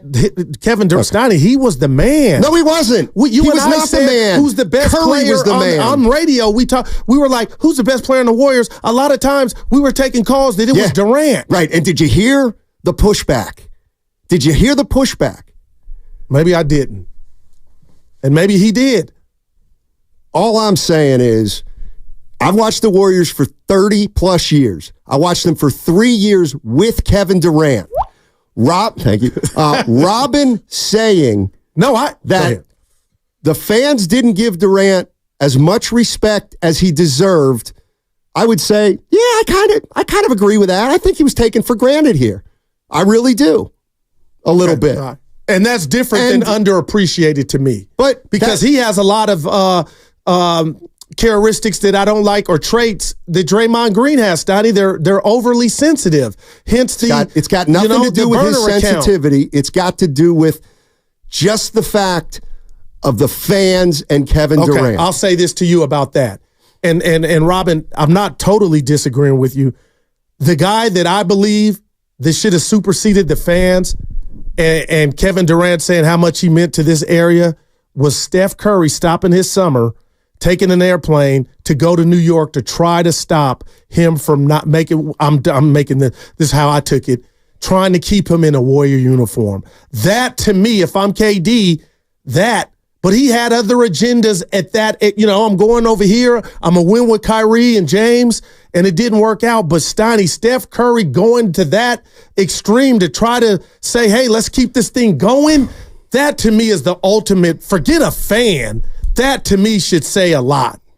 If you don't think that Steph's limelight here in the Bay Area can impact other players on the team, well, now like it just does. Because you could never beat that. But okay, let's say Kevin Durant comes to the Warriors. Okay, he comes to the Warriors. All right, he knows it's Steph's team. It's Steph's team. It's Steph's team. He did not come to the Warriors and say, "I'm going to take over for Steph." There's no way he came in thinking that. Right. So he comes here and he plays with Steph, and they win for 2 years. Then they lose in the finals. And I think over 3 years, he's like, man, it's not as easy. Yes, the basketball's pretty easy, but it's not as easy to play with Steph as you think, because the fan base loves him so much that I feel like I've taken some unfair brunt of the losses we've had because Steph is iconic. I feel like I wasn't appreciated. I never wanted to be appreciated more than Steph, but I did think I'd be appreciated a little more. And that's why I didn't have a great experience in Golden State. I thought I would have been appreciated a little bit more. And he might be wrong, but I think that's what he believes. And I actually think, without saying it's 100% or 0%, yeah, I could absolutely see how he feels that way. Wow. That's all. Yeah, no, and again, if he does, Snotty, or anybody, I can't question how you feel, but again, I would say I don't know what was left on the bone here for Kevin Durant's experience to me I mean, dude, you showed just how great of a basketball player you were. The fact that they even called you, if Draymond called you in the parking lot after the 16 debacle, you came here, it was just poetry in motion. You fit in, and on top of that, Steiny, you were deemed the better basketball player against LeBron James on a team that had Steph Curry. But so to me, we're talking about the fans. All right. And this is where I think he's got a point. I think there was a large enough segment of fans that never let him forget he was not an original Warrior. That's deep. Let's go to look, it's Word. Let's go right to Word. Word's in Oakland. What's up, Word? Fellas, what's happening? You got the last word. Yeah. I need somebody. The audacity of Warriors fans. When that man played for y'all, the whole last year, all y'all did was call in, tweet, Goo, you on Twitter, all they said was, we could have won without him. We didn't need him to win it. We just needed a two-guard. It could have been anybody. As long as we have Steph, we don't need him. This is not his team. Y'all trolled the man while he was here. You trolled the man while he's gone. Like, Warrior fans have a problem with having no respect for any player that's not a Warrior until they need him. Y'all don't respect LeBron. Y'all been, I almost cussed, y'all been giving him the business since y'all beat him. Y'all don't respect the man at all. Not a thing about LeBron do y'all respect. You don't respect KD, but now y'all talking about, well, y'all don't think they know what y'all say about them? Y'all don't deserve that. Y'all don't deserve KD coming back. You don't deserve a LeBron. Y'all don't want that. Y'all talked about those men like they were dogs. And you still do it. You've been doing it all season, all postseason. I don't even understand what y'all think. Where's y'all bump y'all head where you think all of a sudden, let's just go get KD. He'll want to. Really? Y'all are dumb thinking that KD is sitting at home thinking, man, if I could just get back to going. You think he likes, stop trying to burn old matches, y'all. When the matchstick is burnt out, you got to throw it away. Stop trying to relight an old match. Hey, Word, I love everything you're saying, but and I disagree with some. Let me just say this to you. Don't start screaming at me. Don't start screaming at me like you like to do callers, man. Listen, please. Never. Word. A lot of what you're talking about came from one of his teammates. The teammate that called him out, that resented him because he didn't say or put all his cards on the table with what he was going to do with him staying with the Warriors or leaving. And then we saw what happened that night in L.A. So I'm not saying you're wrong, but a lot of that came from his teammate. What you should be saying is I'm right. Not that I'm not wrong. I'm right. These fans dog talk to him like he's some scrub on the court. Because you got Steph Curry. Can't harm Steph. Precious Steph. Can't let nobody take food off his plate. Okay. You can go to Durant. We don't need you. Like, respect these players before you go begging for them. You spend their whole career crapping on these dudes. Now all of a sudden you think they're going to play for your fan base? Let me just ask him one thing. Word, give me this. Meet me halfway. And we don't know this. Steiny said how he felt just a second ago. If Durant came to Golden State thinking he might get as much or more love than Steph, that's where the problem is then, right? We don't know. All he said is he wanted to play good basketball. Okay. That's why he came here, because he wanted to play good basketball. He wasn't coming to take nothing from nobody. He was coming to appreciate and participate. So what didn't he get, Word? What didn't he get then? Why do you feel so strong in his conviction? What didn't KD get? Well, I'll tell you what. Is it ovation? No. I'm asking. Well, okay, I'll tell you right now. Because you won. A guy like Word is flabbergasted that the idea that Kevin Durant may feel like he's underappreciated in the Bay by Warrior fans is just the most outlandish thought from this sensitive guy. And I'm just telling you, I try to be an impartial observer, and there's absolutely no doubt in my mind that Kevin Durant did not get the appreciation that he deserved in his 3 years here. That's me. And it sounds to me like there are a lot of people that feel that way too. And if Kevin Durant's one of them, which I actually think he is, for the last time, why would he want to come back to Golden State? How much of that is Draymond Green, though, Steiny? It's not Draymond Green. It's the fans. It's separate than Draymond Green. And by the way, whose side did most people take when it was Draymond against Kevin Durant? I'll bet his perception is it was mostly Draymond. 888-957-9570 is the number. We got to get out, and we got to get out right now on 95.7 The Game. Just win, baby. Have you been in a car accident? Chilton Auto Body has 15 convenient Bay Area locations to help restore your vehicle to pre-accident condition. Chilton Auto Body is also actively hiring for all.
I want to have children. You got to get a girlfriend first. Shot, you talking to me. Now, back to Steiny and Guru on 95.7 The Game. Yeah. Add a touch. Who sings this?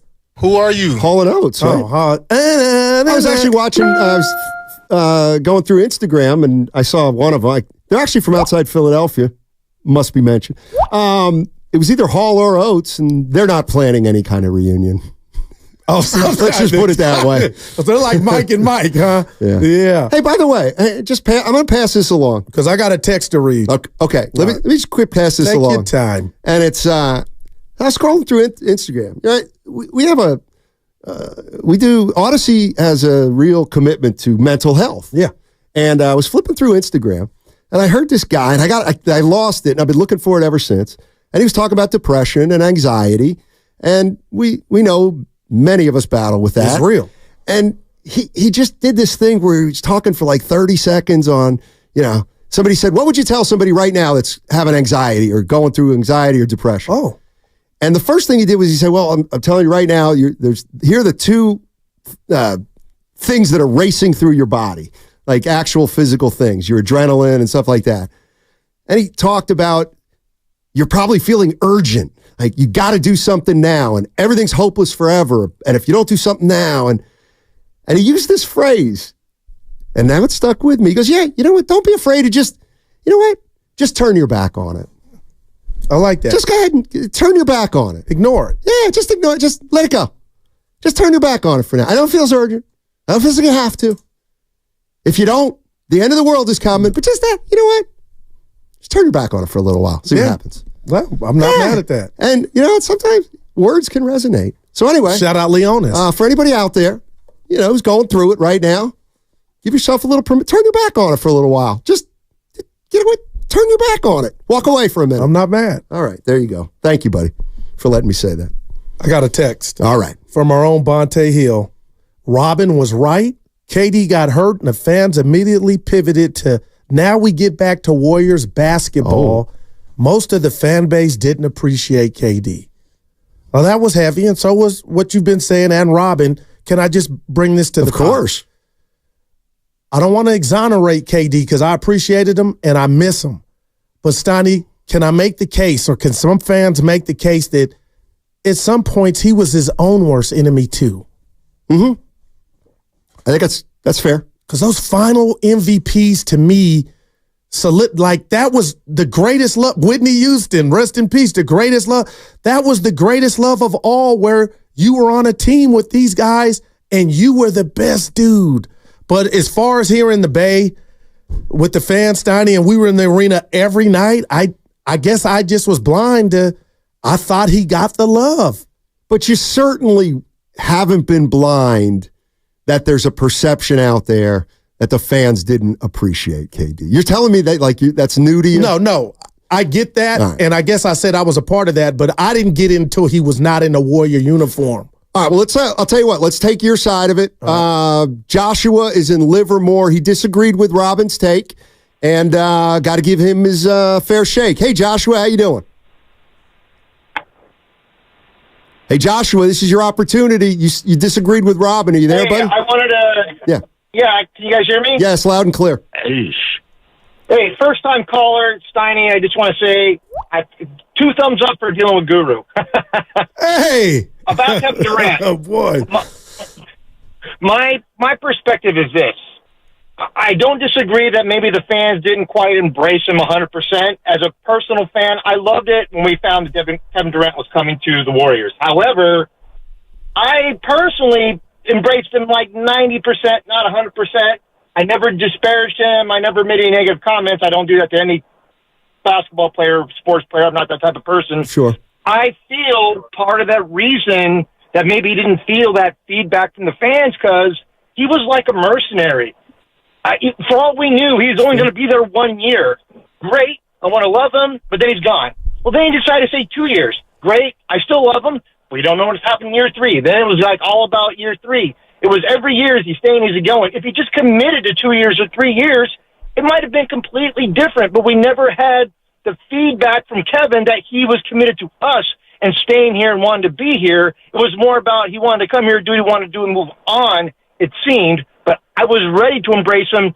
I just can only get about 90% in. I still bought his jersey. I still love him on the Warriors. I would still love to have him back. He's still an amazing player.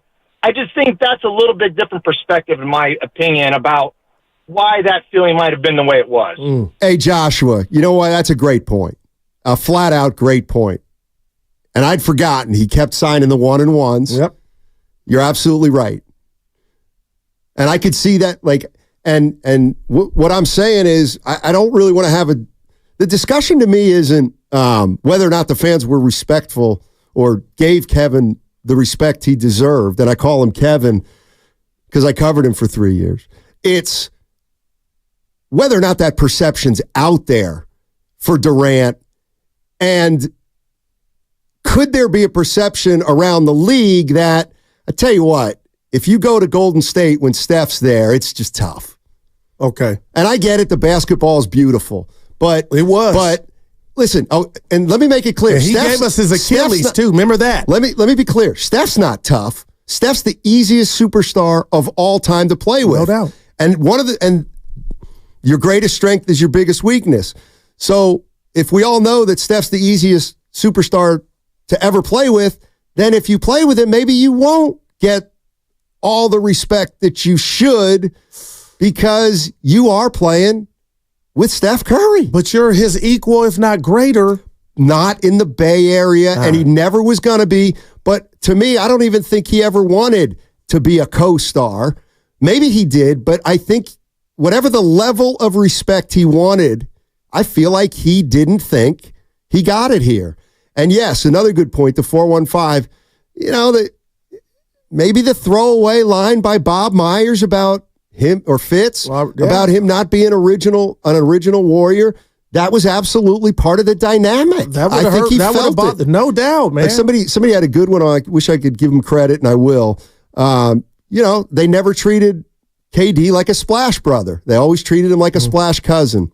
Well, so, I'll tell you what, and I know I keep going to this, but it meant a lot it gave me a glimpse of who Steph Curry is, because I believe guys like, and they're not bad, the late, great Kobe Bryant or Michael Jordan would have never signed off after losing a chip to go bring in another guy that they beat on their way to the chip, Steiny. They might have said, I can't wait till this guy's out of town so I can prove, not just to myself, to the scuttlebutt out there, that I don't need a guy on my level to win. And Steph didn't do that. He went to New York, and we saw Steph's documentary where KD came by when he broke the three-point record. But I will say this, and this is where I'm going. Okay, Steiny, another bad analogy from your partner. I'm in a relationship, and I tell the young lady, you know what? I'm not happy here. It's nothing you're doing. I'm out. Then I go to 2 other relationships that don't work, and then I'm driving in the caddy, and I say, you know what? Steiny wasn't that bad. Maybe it wasn't Steiny. It was me. So I call you on the phone, and I try to see what's going on with you. It's too late. And if you're available, which we don't know if he is, Steiny, maybe he's saying it wasn't that bad in Golden State. That could be a possibility. Yes. Because he did. Absolutely. And for the barbershops, I am a product of the barbershops. And for the jackals out there, this is what's really out there that's bothering Kevin Durant. You didn't win, and now you got Phoenix to add to this, Donnie, until you got to the Golden State. No doubt. That's obviously part of the equation. And maybe that's what he feels like. He's like, yeah, I never won anywhere except Golden State. And I kind of feel like they don't respect me out there. No doubt. Like in a way. Just for even coming. Yeah. Let's go to Jay Voltron. He's been waiting for a while. What's up, Jay boy? Hey, what's up with you guys? Hey. Hey, so I hear all this morning from, everybody calling, talking about getting this guy, getting that guy. Well, it comes down to the money. No doubt. Do we have the money? That's the thing. Because, like you say, man, hit the pipe dream. Because we ain't gonna bring that guy in. We ain't gonna bring, somebody oldie in here. Come on now. Be realistic here. Come on. Because then, like, I see the Warriors this offseason, there's like two choices.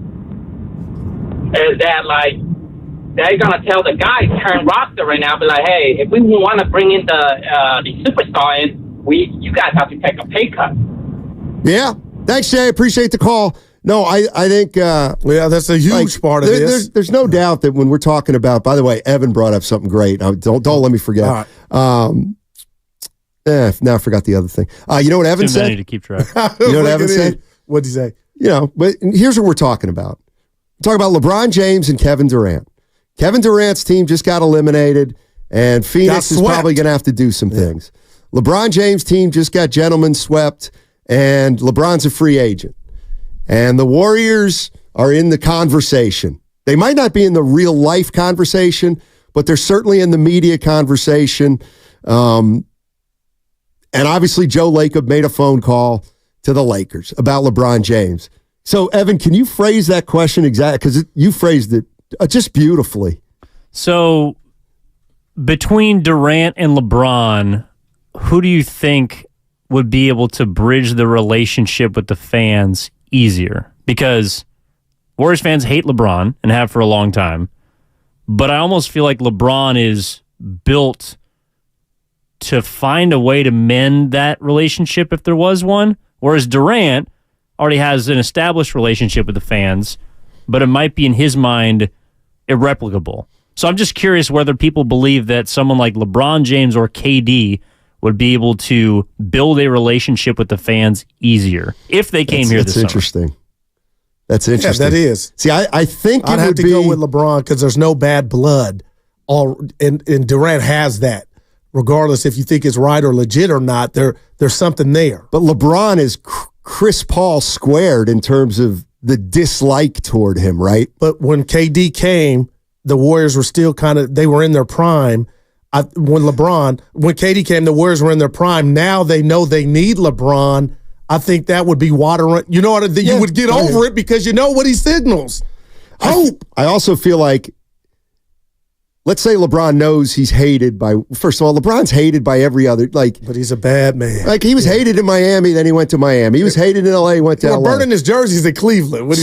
And he went back. Yeah. Exactly. So I think LeBron would come here knowing, fans can't stand me because I beat Steph once, but he not only wouldn't care, he'd be like, that'll go away in game 2. Right. But first triple-double. But, I'm looking at it from the player's perspective, actually. I actually could see the Warriors acquiring KD in a trade. And at the introductory press conference, who else could see this? Kevin Durant maybe says, hopefully this time around the fans will give me a little more respect. Like I could totally see him saying that one. Yeah. You know what I mean? You let it off. So, Aussie Rules has something for us on the YouTube chat. And I know it's more complex than this, but if it boiled down to this, Donnie, if KD and Lacob talked and KD said, trade Draymond, I'll come back. If you're Lacob, would you do it? Go on. Yes. Yes. No. Man, I think Joe would too. And I think most Warrior fans would at this point because I do think most Warrior fans What about Curry? I think he's ready. Yeah. I think he's ready. You know what? I'm sorry. Ask me again. You think Curry would sign off on that? Yes. How about in a heartbeat? All right. What if you could get both of them? No. Then that would be how would you? We got to ask KD. You would strip the entire roster down. Who did that? Get rid of everyone. I'm sorry. LeBron and Durant. I misunderstood. I thought you meant both of them, meaning Draymond's with KD. No. Oh, you know what? Both of them's a different story. I mean, I'd almost do both of them, even if I still didn't think we could win. Well, like even saying, we're still not a championship team. I guarantee you this team's going to flame out because it's too old. I'll still do it. Because now you got Showtime again. If I ask you and Evan, I know the answer, the oldest team in the playoffs right now, who would you say? Well, the oldest team left? Yeah, oldest team left. It might not be, but I think the Timberwolves are not the youngest team. It's Milwaukee. Yeah, but got it. It's Milwaukee. Yeah. But to me, the key pieces on Minnesota are young enough. That's why they got everything.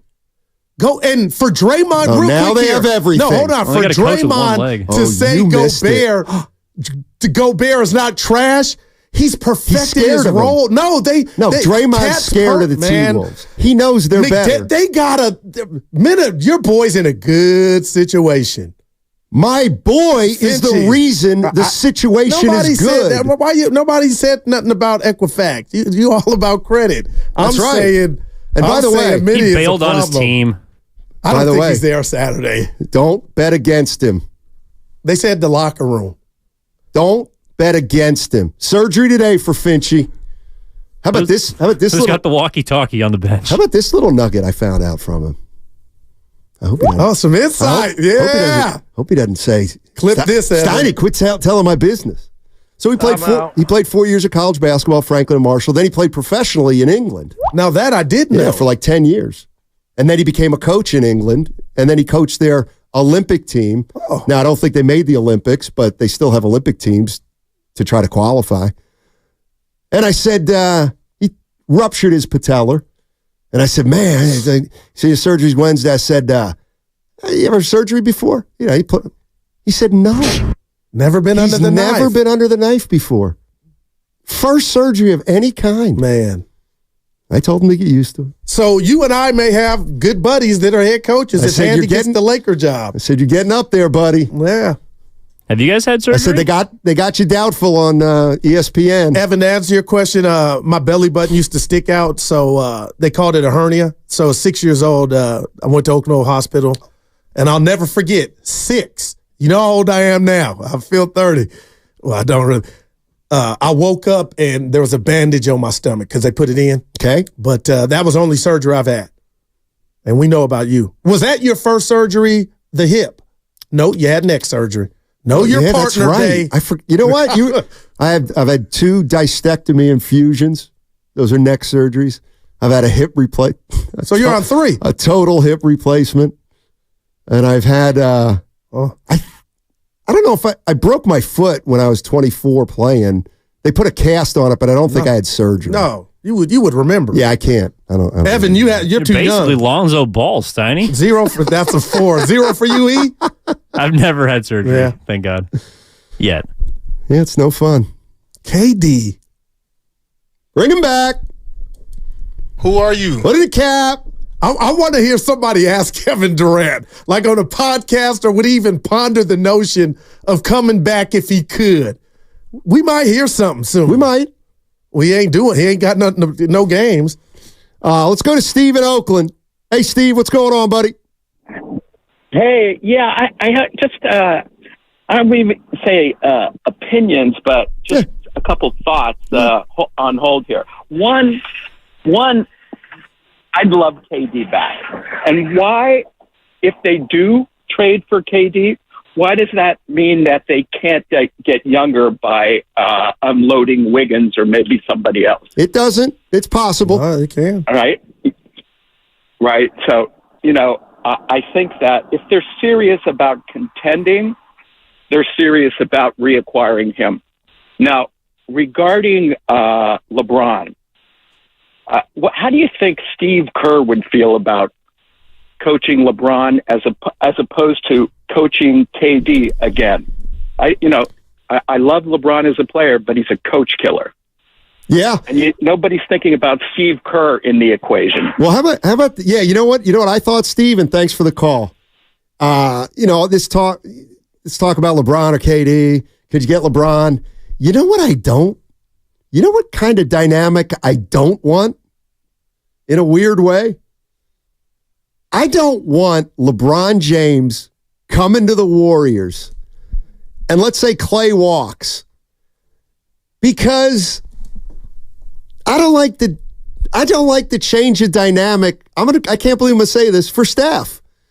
Like, knowing how tight Draymond and LeBron are. Man. I'm like, I get it. We're all on the same team here, but I get it. Draymond owes Steph something that's indescribable about his career. And I feel like LeBron would just get here and overshadow Steph to Draymond. and all of a sudden Draymond would be LeBron's guy. I can't put it into words, but he's not leaving LA. Stoney. I just he'll opt out, but he's not leaving. I don't want, you know what? I don't want Steph in a way having to navigate Draymond and LeBron on the same would team. Be on. LeBron to me signals Draymond would be on best behavior. But LeBron would also come in here and do LeBron things. Right. And that's not the way this organization operates. Oh, can you guys imagine the post-game interviews between LeBron and Draymond at the podium together, holding hands? All LeBron would have to do at any point during the upcoming season would be Plugging their tequila? Say to Draymond, dude, you don't get enough credit. How'd you win with this guy? Wow, man. This guy's not that great. He's great. Yeah. He's great, but he's not that great, Draymond. Man, I don't know. You guys are lucky you had Durant and Clay and you. Draymond wasn't with Clutch early in his career, but you know me, Stoney, Union City's finest. We could never be cool after what transpired and you calling the feds and getting me suspended on the, on what happened in the finals. We could never mend those We could be cool, Bron and Green, and now they're best buds. But I feel like it's 90% Trey. That's so wrong in me. You know what I mean? I was like, to LeBron, you know what, Draymond, if you're listening, shame on me. LeBron's older than Draymond Green. He's been an ambassador. So for Draymond to look up to LeBron James, who am I to say that's wrong? Oh. Well, at least he wouldn't have to take games off to see him break records. Remember he tried to play that off like that was just stick. That was Evan, so real. Evan, how's this for an answer? 415. Xfinity Mobile text line. No serious Warrior fan wants LeBron. But KD, Shasky's in on him. Yeah, I feel like a lot of people want LeBron more than Durant. Mad. Well, I just think I want Durant. Same. You've been a Warrior. Just in a vacuum, I think LeBron makes them better than KD would make them better. But who the hell knows the answer to that question? Yeah. I mean, listen, like you say you want Durant. Durant's younger. I mean, you may get 4 more years out of Durant. And if you want to win, I would love to hear your reasoning for not coming back. If it's not, there's only one answer KD could give to me that would suffice. What? And that would be, you know what that dude put me through? I don't want him to be a coworker. But other than that, KD should be like, where's the flight? I need to get back. Like, we just got swept. This young dude's talking to me like I'm some scrub. Well, Anthony Edwards. This is where you have become, I'm sorry to say this. Oh, boy. You're delusional now. Like, you are becoming delusional as it relates to the Warriors. Like, you do, this is what Word was saying. You actually do think that, like, KD's like, I tell you what, get back in the Warriors, sign me up, we're going back to the finals. Like, what if KD says, if you're going to trade me to a contender? Guess what? The Warriors are off the board. That's the mentality. Warrior fan. There are a segment of Warrior fans that just don't get that not everybody is bending over backwards or trying to walk on water to get here anymore. Got to go. Danny Green said he would come. All the open looks he'd get. He's out of a job.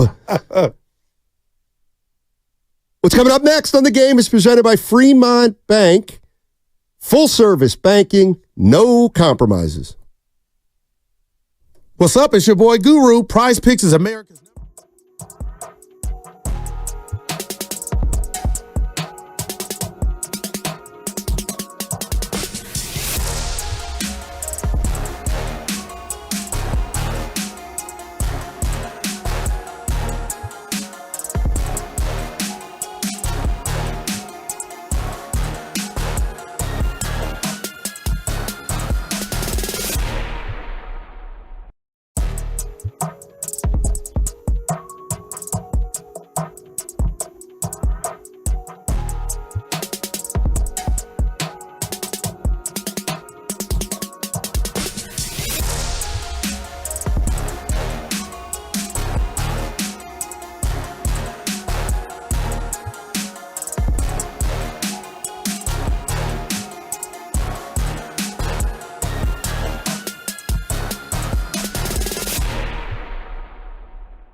the Warriors will be a boneyard. Now, back to Steiny and Guru on 95.7 The Game. That's a hell of a drop, man. Well, I got a bonus for you. This fish is stinking from the head up. I got a bonus. What do you got? I got bonus Priest. We got him on the line. Oh, no doubt. You got to play. We got him on the line. And I think he wants to talk to you, Goo. What's up, Priest? Hey, Priest, how you doing? How's it going, fellas? Thanks for taking my call. Absolutely. Talk to us. Yeah, hey, good. I don't know. Sometimes I think you need help. Go ahead. You ain't the first one to say it, Priest. Go ahead. I'm just trying. This is intervention, man. This is serious. I'm trying to help you out, bro. This is not a destination anymore. It's just not. If you were a free agent, put yourself in KD's shoes, and you're looking at the West and what's going on in the playoffs. Who are you? And you're a free agent. Where would you think of going first if you want to win? No, where would you think of going? Priest, I got you. Point already proven, but the fact of the matter, there's too many options. Okay. The only players that are going to come here are the ones with no options. If you got options, you're not coming to play with a 37-year-old player who's on his last. I love Steph. We owe Steph a lot. We owe him a monument, which is the Chase Center. We owe him a statue and his number hanging in the rafters. Other than that, it's stamped, paid in full. I love the kid, but life happens. I wish I could go back 20 years and do some of the things I used to do. He does too. He's never going to concede. There'll never be a concession speech by Steph Curry. And if he did, I wouldn't respect him the way that I do. I love him to death. These discussions I'm having with you, I've tried to have with my daughter. When they were getting ready to play the Lakers 2 years ago, I told her what was going to happen. She got so mad at me. And then when she started to see it, I didn't want to see the tears in her eyes. No. Seriously, man. I do not like watching dynasties get old. It's ugly. It's ugly. And people keep asking for it, but you don't know what you're asking for. The best thing they can do is flip this team instead of turning it into the boneyard that Steve Kerr's trying to get them to do. It makes no sense. Thank you, Priest. Yeah. Brilliant, as always. I was going to ask Priest, Donnie. I heard him. And we like to give him the floor. Yeah, no doubt. People said I needed help. But listen, so Priest obviously had LeBron said, hey, and Jeannie Buss said, we're trading LeBron here. He would pick up the phone and call us here at 95.7 The Game and said, I can't believe LeBron did that.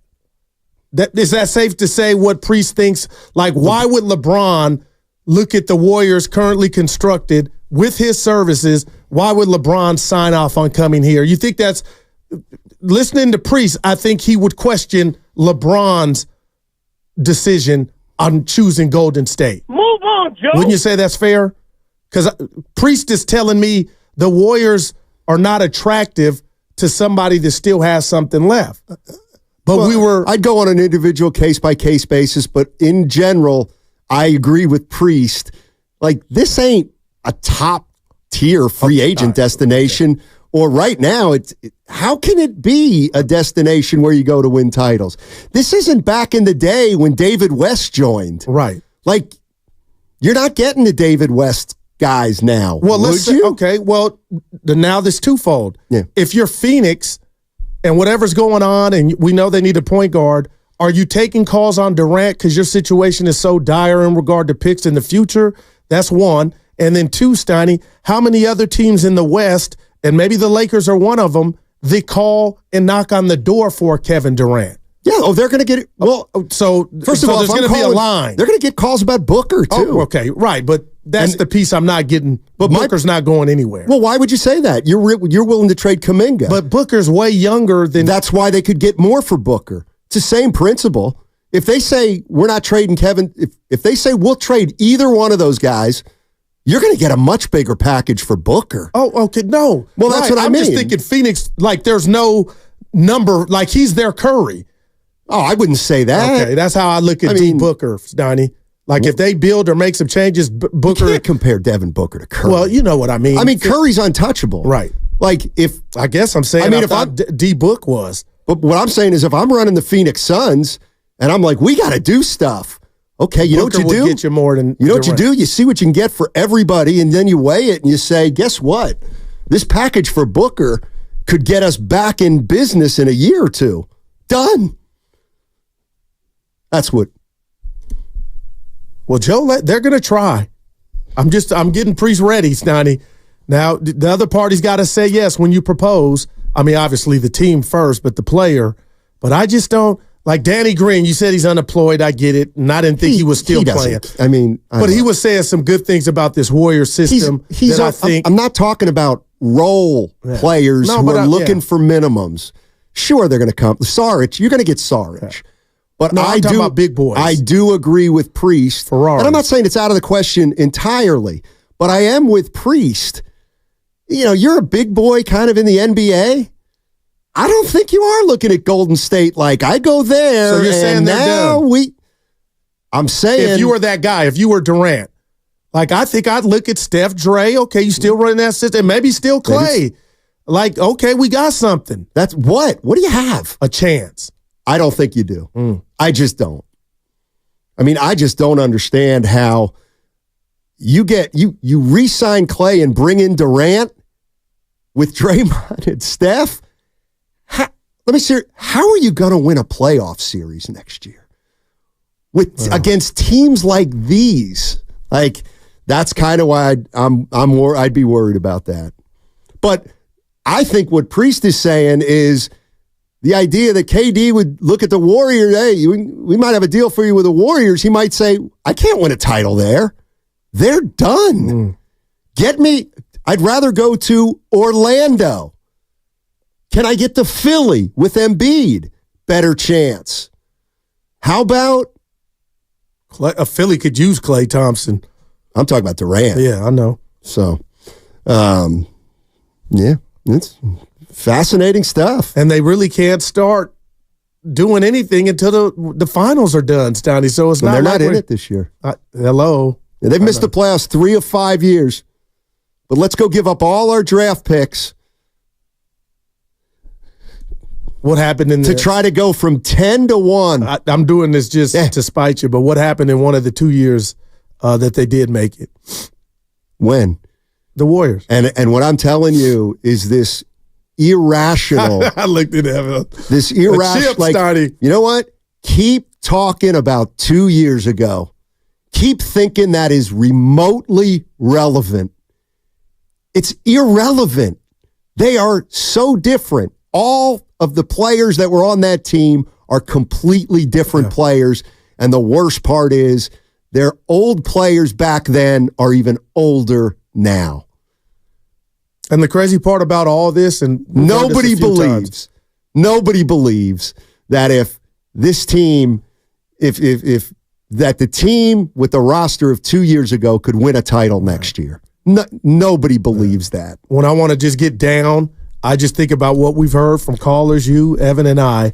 Stoney, the Warriors currently do not have a player in their prime. Other than Wiggins.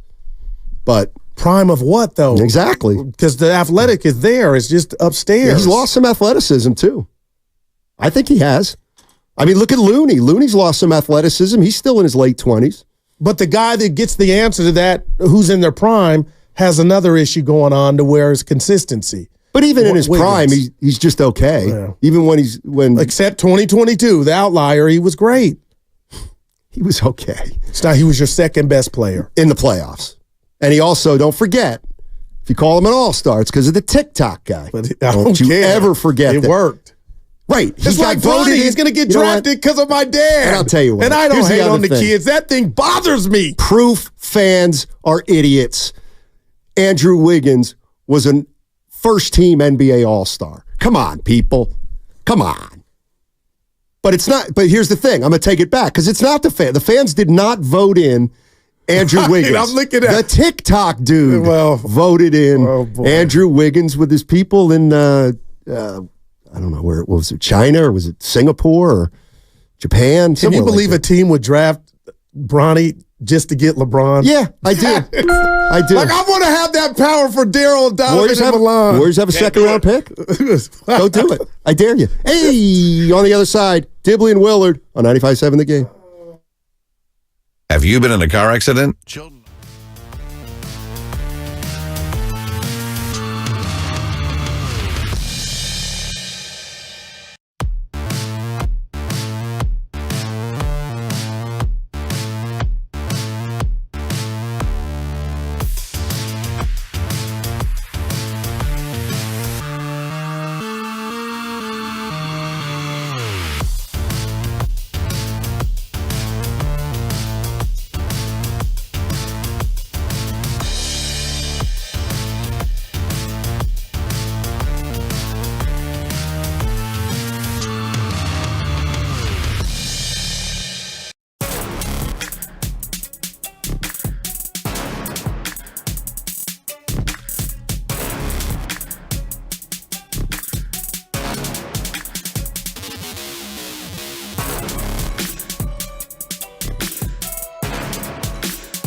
You just want to talk basketball, don't you?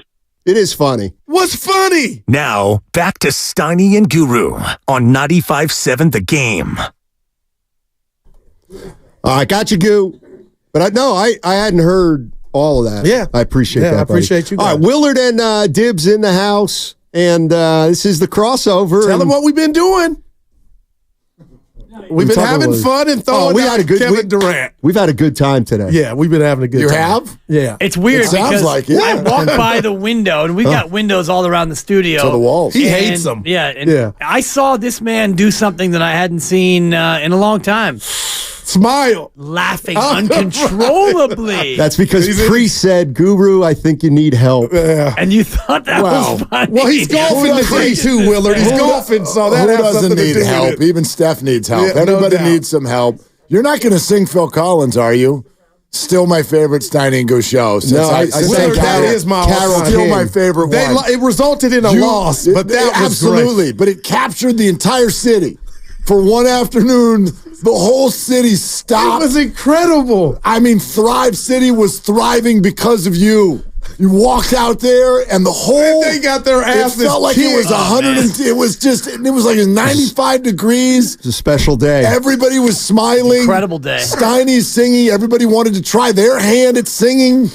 People were singing who would never sing. Warriors got their ass kicked. It was a great day. Oh, man. Funny thing Great is, day. let's just say, later that day, bumped into somebody in the business. Oh, yeah, I remember. And he was like, I didn't like the tone of the whole station today. Of the And I whole was like, station. what are you talking about? He's like, it was a big joke. Everybody's just thinking, I'm like, dude, Your I friend know just kind of who it having is. fun. Your friend sounds fun. Well, there you go. sounds super fun. I just didn't like the whole tone of the station. Yeah, Right, well, right. we And did. That So how same about that? person was also forced to sing, by the way. But Willard Dibs, just to have some fun. Yeah. We know the Warriors now are I in know dire what it is. need, No Willard. transparency. Dibs, would you Wet be blanket. okay with Durant coming back if there were a way? Or are you just set in stone like, hell no? 100. No. Not only am I okay with it, let me look at you and tell you, there is a way.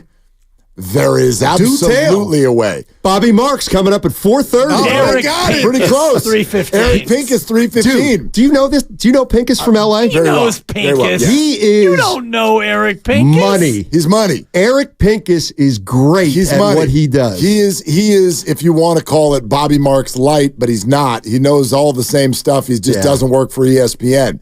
But he wrote a long piece on Bleacher Report yesterday about the disastrous situation in which the Suns find themselves. Man. And there are only a number of ways out, and yes, that is very much one of them.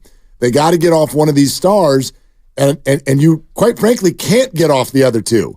Beal's got a no trade, and Booker's Booker. And that's your guy. I just told him he was their staff. That's your guy. Yeah. You're not getting off Booker. I just told So- that. And you got Booker for 4 more years. So Right. you're building around Which is Booker. a good thing. Right. Yeah. He's not your problem. So I proposed, or not proposed, but I like Pincus and I were texting late last night. Late last I night. like Pincus. Man. like to the point 3:15, Eric to Pincus. the point where I almost didn't text him because I'm like, this is rude. This is too late. What are you And then I'm wearing, like, Pincus? Yeah, and then I Yeah. fired a shot. Sure. And I'm like, I read your article, and we should talk tomorrow. And then whoop, it fired right back, and I go, okay. Talk 30 to me, Pincus. Exactly. Very that's good. great, Dibs. I'm like, so tell me how this would work. And some names were exchanged. And then he ended it with, but I don't know what's in it for Phoenix.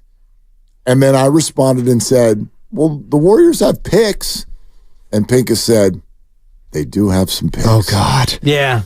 Those sweet, They succulent do- end of the they first do- round picks. They do have some picks. If I'd be don't a they? Warrior fan, I'm too scared. I'd be too scared, Why? dog. Well, let me ask you this then, Steiny. Because he'll join us at 3:15, and we do have some viability questions before we can unveil the entire package. However, let me just ask you all this. How are you going to help Steph?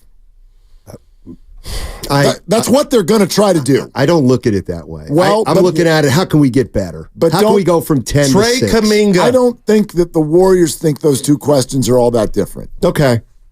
Well, I agree. I mean, All right. the So how do you- Warriors. Well, the Warriors clearly feel that if they get to 5 or 6, they could have action.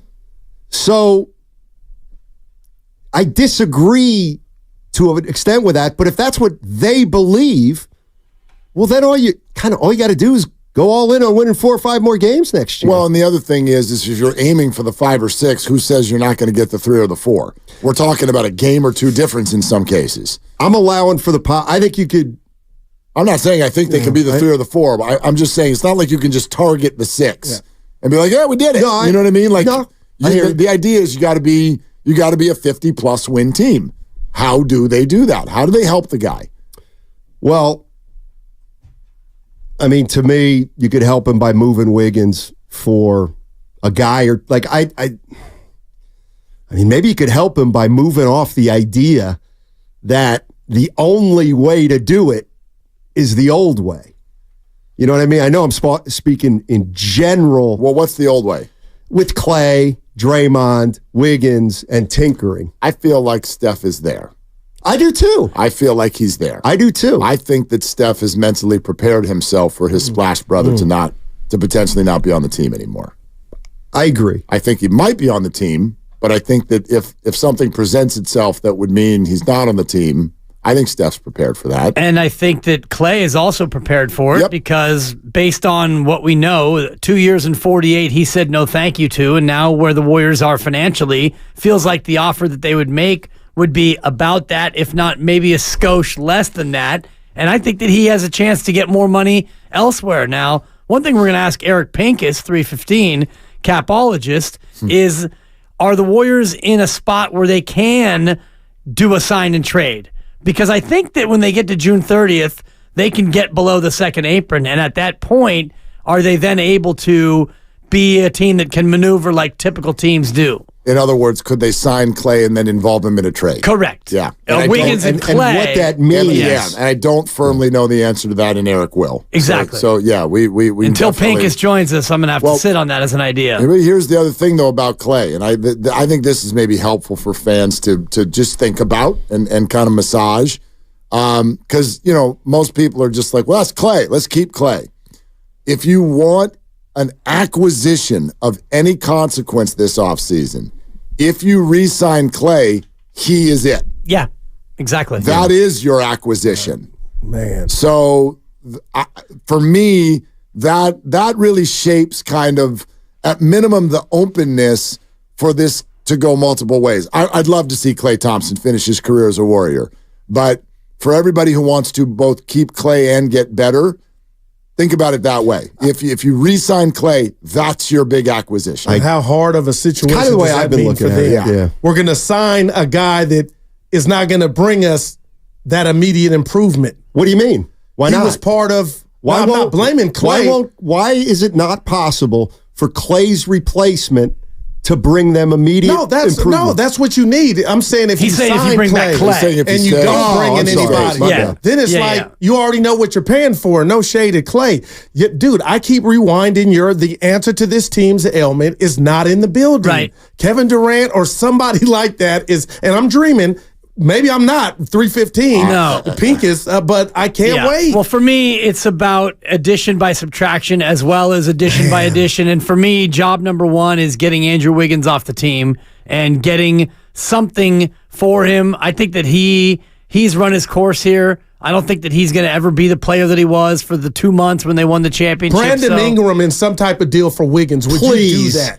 You're going to have to give up draft picks to get Ingram in here for Wiggins. Okay, we'll deal with that when we have to deal with it. Just FYI, if you go calling the Pelicans, we want Ingram for Wiggins, they'd be like, and Kuminga. Right, and 2 first-rounders at least. Ingram's young still. Right, in some ways, that's actually one of the reasons KD is more attractive to me than some of the other options. I know people look, it's KD, so I know what it makes people's brains and eyebrows do and all that when you even mention it, but I really don't want Jonathan Kuminga to be traded. I don't either. It's going to be hard then, Willard. But I think that KD is one of the people you could potentially get without trading Jonathan Kuminga. Oh, wow. Brandon Ingram, that's going to take Jonathan Kuminga. Yeah. That's it. Or any of these big names that you all want to write, Carl Anthony, marketing, they're going to want Jonathan Kuminga. No doubt. But the Suns are in quicksand. They're in sell mode. They're in Absolutely. quicksand. And I encourage everyone to read the Bleacher Report article by the aforementioned Eric Pincus because he lays it out in excruciating detail as to exactly where they are. So not only do they have albatross contracts, and they've got 3 of them, Booker not so much because he's a superstar. You got 3 massive contracts, but you also have almost no picks. You've traded all your picks in previous deals, so you have almost no way to get better, and your big 3 is a broken core. So you can't trade Beal. He's got a no trade. You don't want to trade Booker. He's the centerpiece. You don't have a point guard. KD's the odd man out. Yeah, so you get rid of KD, and maybe you go out and find a point guard out on the open market. Yeah, I actually think that, like, if I were running the Phoenix Suns, like, Booker's on the table. He is on the table. He might be. We didn't fight. We're so constrained. Yeah, they don't have a choice. And, like, with all due respect, and I know he's not there. He's not Steph Curry. Never won a title. So he's not, but whatever, like, again, there are certain players. You never let the fans run the show. But I do think there are certain players. That's why I'll stand by the statement I made last week. I'd rather lose than see the Warriors trade Steph Curry. I don't care. Wow. I don't I don't care. That's a no. That's a no for me when it comes to for Steph Curry. And I don't think that Booker and the Suns are like that, but that is their guy. Yeah, no doubt. That's their guy. He's absolutely their guy. You know what I mean? In his prime. Right. But the circumstances may be forcing them to do something they really don't want. Oh, gosh, they're the worst constructed. Well, they're going to do something that they're probably not going to be crazy about. You're right. Their front office just took a huge roll of the dice. They went all the way it came up so snake eyes. Yeah, and you know what? Can't even, I mean. And it's within the realm of possibility the Warriors could kind of try to do the same thing if they bring Durant here, in theory. Shorter term deal, though. So yeah. He's only got 2 years left, so you roll the dice, and if it doesn't work, then you're just playing out the string anyway with Steph's career. I mean, the one thing let me do this. You're listening to 95.7 The Game, KGMZ, FM, and HD1 San Francisco on Odyssey Sports Station. Always live on the free Odyssey app, Twitch, and YouTube, powered by First NorCal Credit Union. Upgrade your savings dividend. Open a First NorCal first-class money market today. Now, of course, I forgot what I was going to say. It happens all the time. The Warriors being Phoenix if you bring Durant in. Right. Dibs had said a shorter-term deal. The one thing that does scare me about a Durant, and I know if anybody gets hurt, you're shot. But I do think if you make a move for Durant and you give up draft picks, you are opening yourself up for something more cataclysmic to happen than if you don't make the move.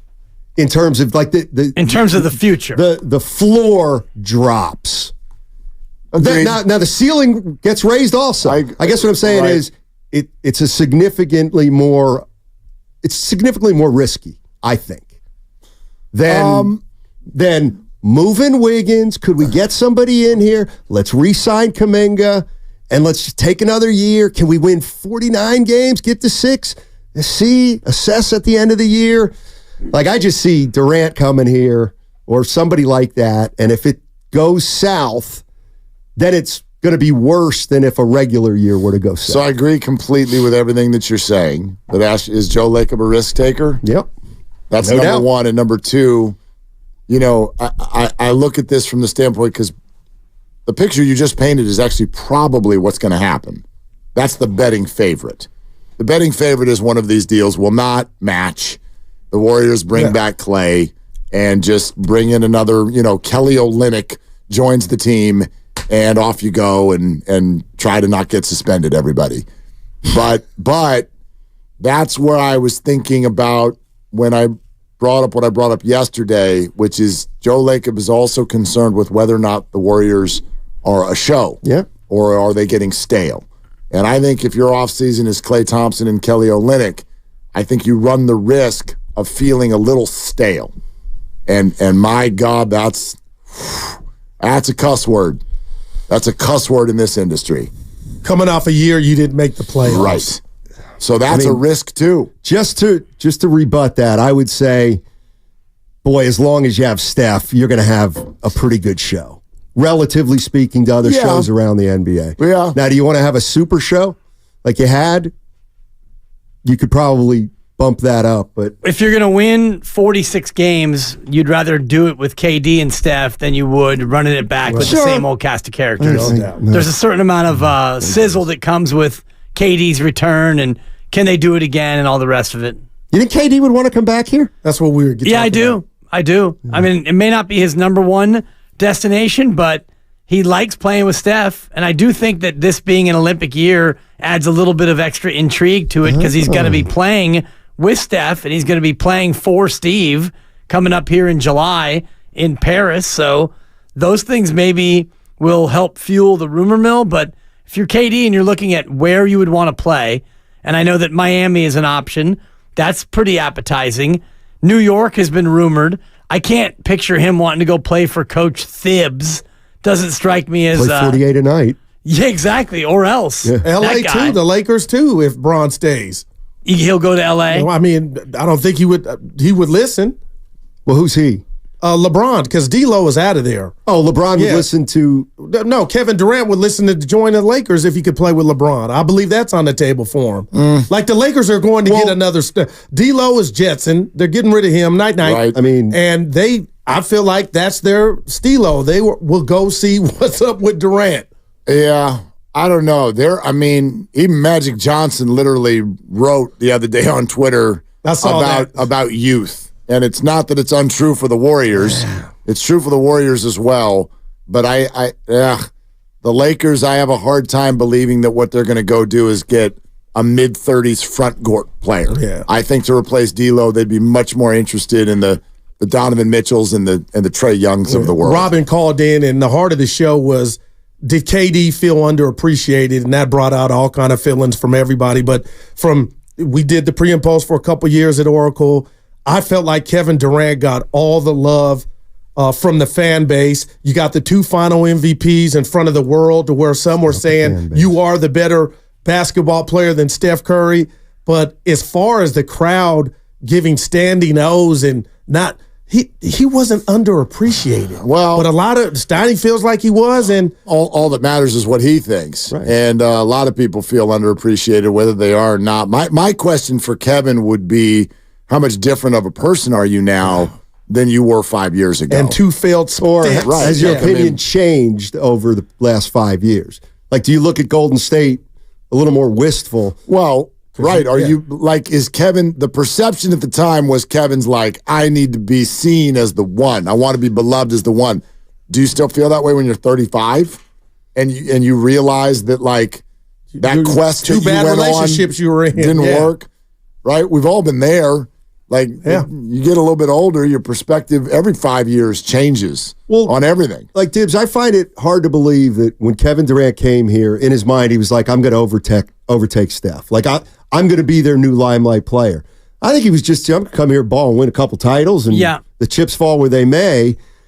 But that doesn't mean he couldn't have been a little surprised with just how big that Curry limelight is, just how loved Curry is out here, and... well, I think I'm pretty good too, but he was never going to be loved at that same level because he wasn't from here. Even Klay Thompson, he wasn't, a Warrior through and through, like even Draymond. So I do think a more mature KD now, a 35 turning 36-year-old KD, who probably just wants one more good situation where he can play beautiful basketball and maybe have a chance to compete for what he's already won. That's got to be first and foremost. And that's why I think about this fit being one that could possibly work in his mind, because he knows playing with Steph and Draymond works. And it worked with Klay, obviously, and they had other players as well. But he knows that was a basketball situation that he liked. And at the essence, KD is just a baller. He wants to go somewhere and be able to play ball the way he knows how to play with guys who also have a high basketball IQ. Yeah, and I'll paraphrase. It's just basketball. Right. That rubbed you the wrong way? That's what LeBron said. Right. And, I mean, he's right. He didn't mean that, though. He is right, but it's a way to say, get off me. Stop the criticism. Get off me, I'm letting you know it's okay, that it's not even that important to me. Like, I wasn't. It's easy to say when you lose. I also didn't like the, hey, did you ever think during today that tonight might be your last game? And he goes, I'm not going to answer. Loved it. that. And I'm played like, it yesterday. As after a long pause. I hated it. but I'm wondering why, like, he could have just said, no, I didn't think about it at all. I didn't think, or it crossed my mind. But like to not answer just stuck with me as keep kind the of spotlight strange. on him, which naturally it'll never go away. But Willard, they're going to draft Bronny. His brand is about LA. He's not leaving the Lakers. I don't To know. get your I don't son know. drafted, Like, and I love the kids. I don't know that who's they're going not really good enough to make it, but you're so damn good. They're going to do it for you. Are you that confident that they're going to do it? I think so. You thought they were going to win a What's series. plan B for the Lakers? Oh, that's right. I'm sorry. That's right. I'm sorry, Well, dude. My okay. bad. I That's do owe such a you two cheap something, shot. but I just want to add this caveat to that. Everything that I bet on came to fruition in regard to had they played any other team besides Denver, Yeah. the Lakers would have won. No, they That's wouldn't the have. travesty in all No, the they wouldn't Macbeth have. of Shame basketball. on you They were in because you're every game shame and on led you. 90% Shame of on the you. time. The Lakers Oh, did well okay. for themselves, Well, Willard. They lost and they're mad. They won one game. But dude, they should have won 3. Oh, yeah, they would've- yeah. You We're know, playing they 48 would've handled minutes. Minnesota. Hold on. I give you that, but come on, Willard. Yeah, hold on. They didn't flame out Hold like on. flame outs are normally done. Their showing was not embarrassing, but I have grown. Let's put it this way. I have reached the end of my road. Shout out Boys to Men. I have reached the end of my road in terms of we should have won because we had a lead. Like, what defines a good team is what they do in the fourth quarter. The Warriors blew those games because they're not that good. Not the other way around. They're really good, and because they blew games, that shows they actually were better. Like, no, when you watched that game the other night, this is what I said to Dibs. When you watched Game 5, Lakers and Nuggets, I watched it all. Great game. when you the fourth quarter was a heavyweight fight. Did you at any point think like the Lakers are going to win this game? After Reese hit the 3 and went up 1, yes. I sat there the whole time. I'm like, Nuggets are going to win this game. Aaron Gordon is Kevon Looney-esque, and he kept those offensive For you to rebounds. think that it was the matchup that's kept the Lakers out of the second round proves to me you still think Minnesota and Oklahoma City are jokes. That's what it shows me They swept on them. 95.7. They swept them. Why are you leaving? Where's the Wow. He's got tea time. Yeah. Oh, that's He's got right. tea time. We'll be Yeah. listening to this. Yeah, and it's You can stay if you want. yeah, of course, playing out of Karika, so it's a I nice gotta little get four home. ball. He's No, got to he get did. out there. So He got mad at me right when I walked in today. he did. Yeah, because he's having a hard time on the first 3 holes of his round. Yeah, And he thinks it's because I'm keeping him here. and you know where you're keeping him, right? On 95.7 the game. That's where. They're longtime friends Let me tell you something real quick about Dibs that I'm sure not everybody knows. and first-time partners. Hang in there, big guy. There'll be brighter days ahead. Now these two homegrown Bay Area boys finally come together to take over sports talk. Get the hell off of my doorstep. Major League Baseball, you stink. It's Willard and Dibs on 95.7 The Game. Dibs, I've been burning up the lines. I've been absolutely burning up the lines. And you take the conversation we had yesterday, and KD, LeBron, who would you want more? Is any of this realistic? I've been trying my best to burn up the lines. And this is all I'll say. The longer I go, the more people I talk to, the more I try to learn about all the ins and outs of it. I'm telling you right now that this Kevin Durant thing could happen. Sure, absolutely, it could happen. This is realistic. It's real, and I This is think realistic. if you look at it first on the side of Phoenix, will they trade Kevin Durant? And I would put that right now at a safe 50-50. 50% chance they trade him, 50% chance they don't trade him and they stay with him. I would imagine that might go up as the offseason rolls out. So if they are going to trade Kevin Durant, I would give the Warriors more than a fighting chance to reacquire him. KD likes playing with Steph. We know that. KD's had success playing for Golden State. We know that. The Warriors do have some attractive assets, maybe not the most attractive assets, and we can get into it with Eric Pincus at 315, exactly what is available for the Warriors to trade. And the final piece of it, Mark, is the Warriors owner, Joe Lacob. He is aggressive, as Teddy KGB would say. I like that. Aggressive. Yep. He is going to try to do something to make something happen. He's not just going to sit on his hands and hope Wiggins plays harder next year. I think that's his first choice, but I will both fan the flames and then show up with a garden hose, which is to say, these things that they may be dreaming about, that we're talking about and dreaming about, they very well may not be available to them. But if they are, will Joe pounce? Put it this way. Even if Joe thinks it's probably not the right thing to do, I absolutely believe he'll do it. How often have you boarded a plane to Las Vegas, Nevada? Probably 20 times. Okay. What is your mood when you get on the plane? Jubilant. Okay. Usually a little bit buzzed, a little tipsy. What are the chances that it's going to go well? The trip? Yeah. Probably about, it depends on what you mean by go well, but win money. Yes. Probably 1 in 8. Just casino. About 1 in 8. 1 in 8. Yet you are. And that one was this year, Yet by the way. you are jubilant. Yeah. You are walking a foot above ground. You cannot wait to get there. And even after it goes poorly 7 out of 8 times, you fly home in depression and start planning your next trip. Right. And that's how I view this offseason for the Warriors.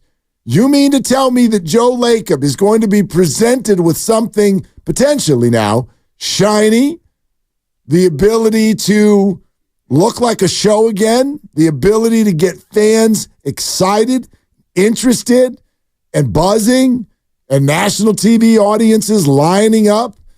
Even if you look at it and go, the chances are not great here. This could set us back. The percentages are not great here. Yep, let's do it. Right. I have the hardest time believing that if something like this presents itself, that Lacob's going to say no. I just have a hard time with that.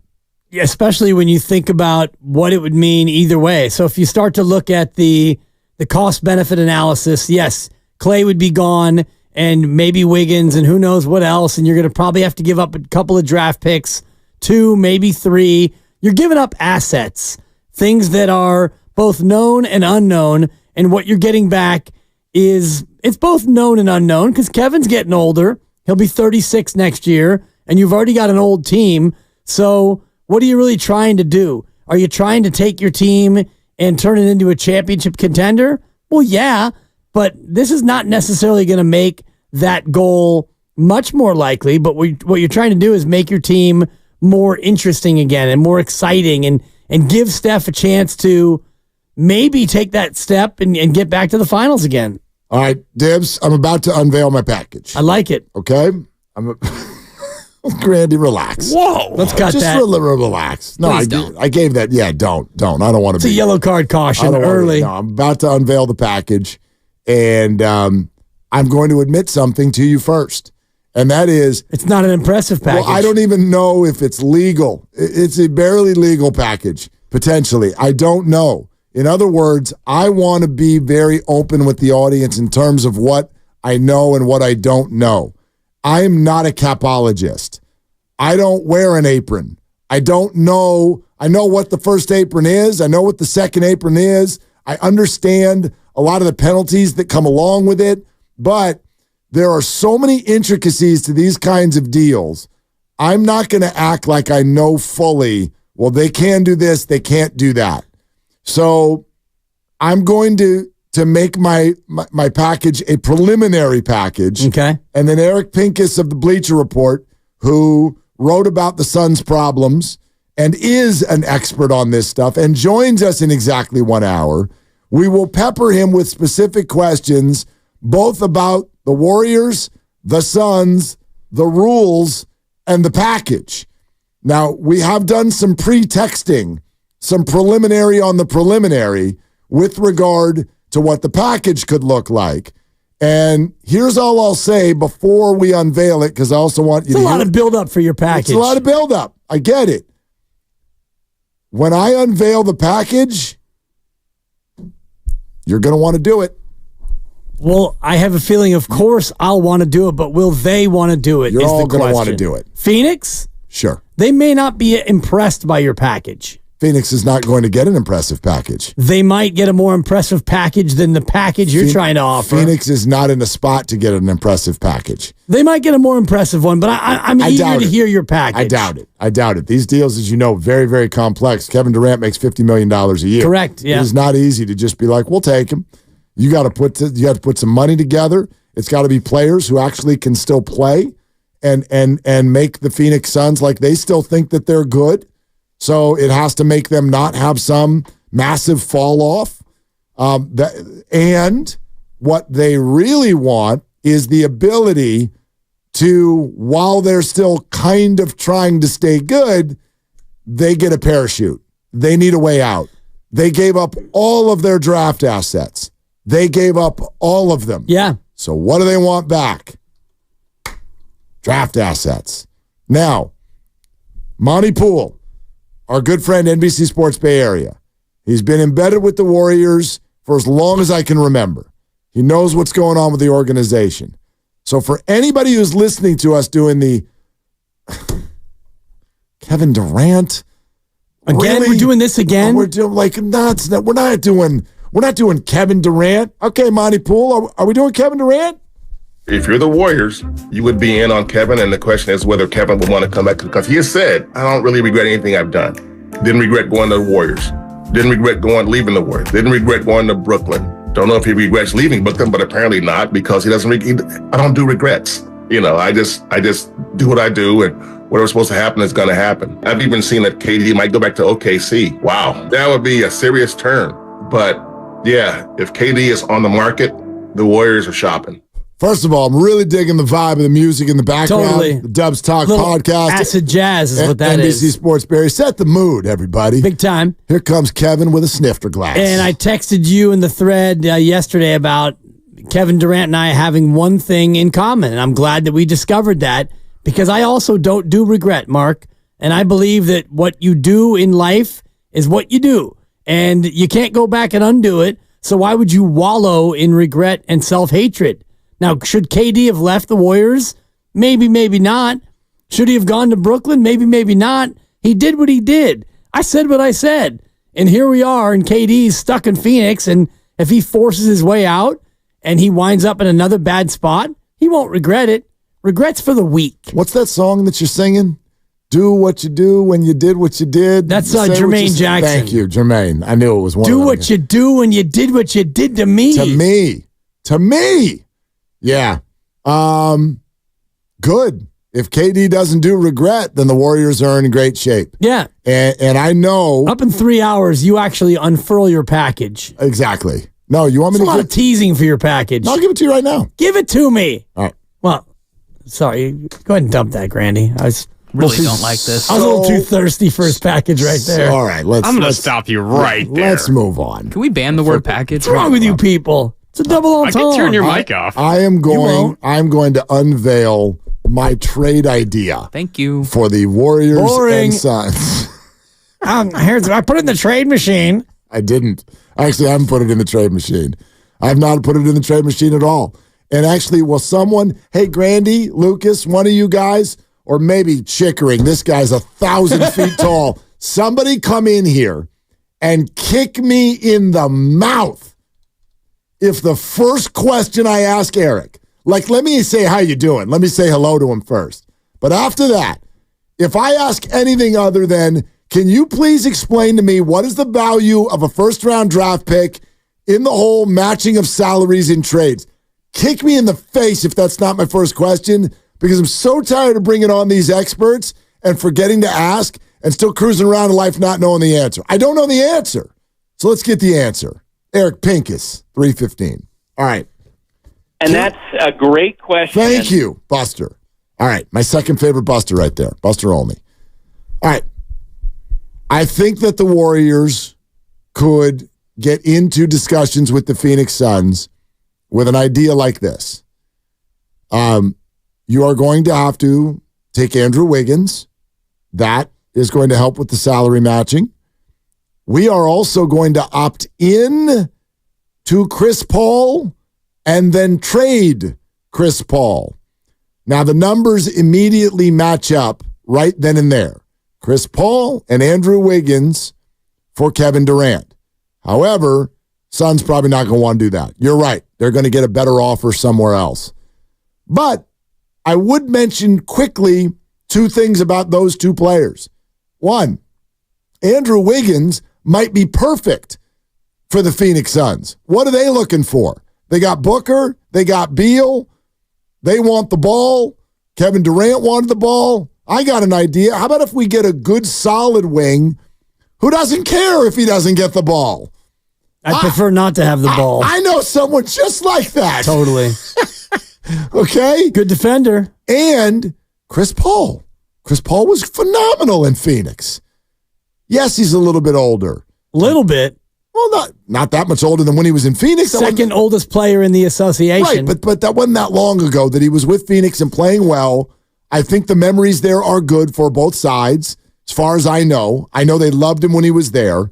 His role would be lesser. But my point in saying this is it's not like those two players would make their stomach turn.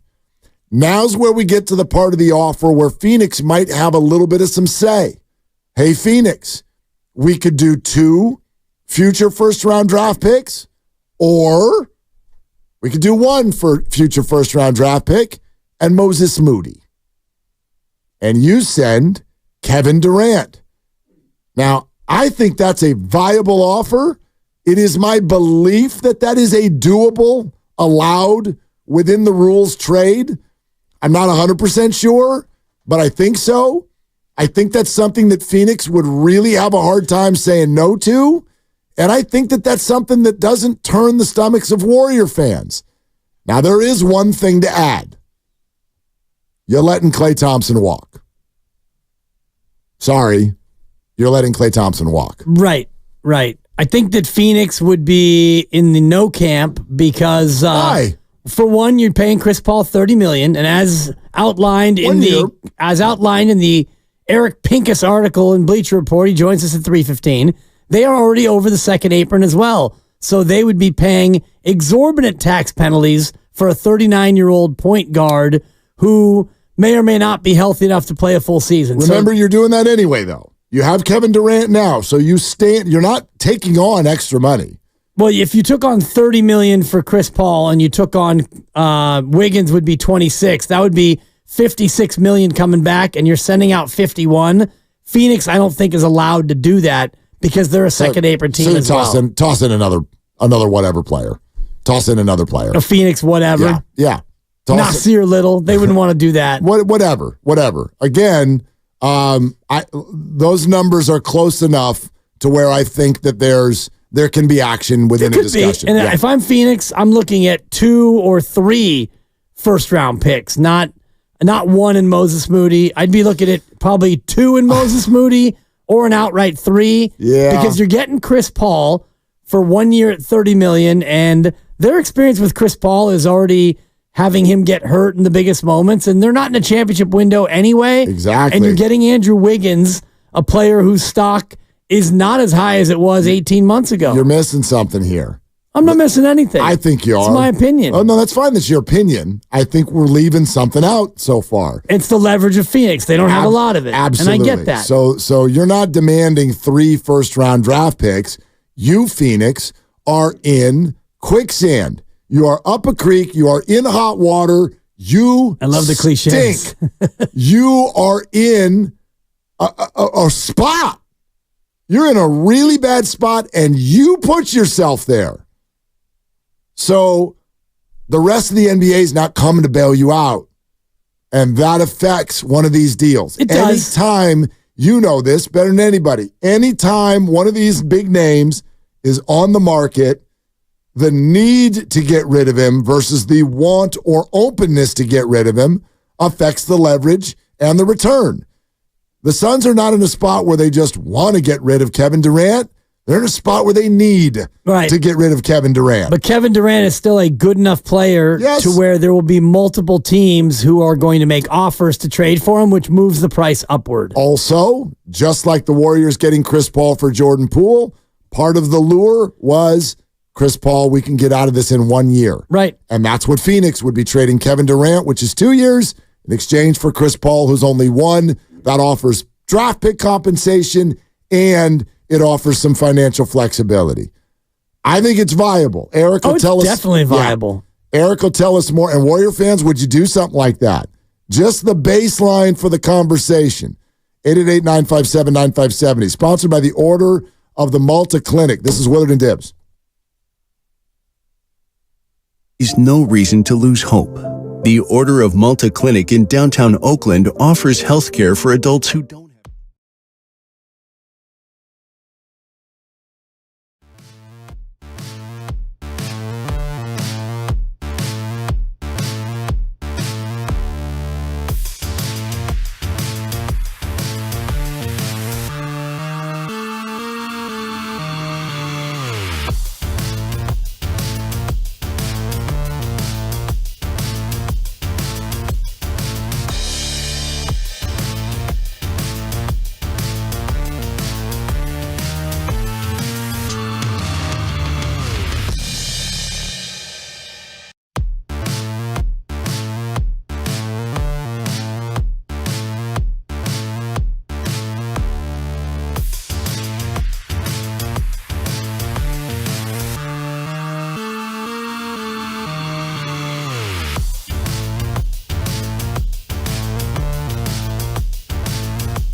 Willard and Dibs on 95.7 The Game.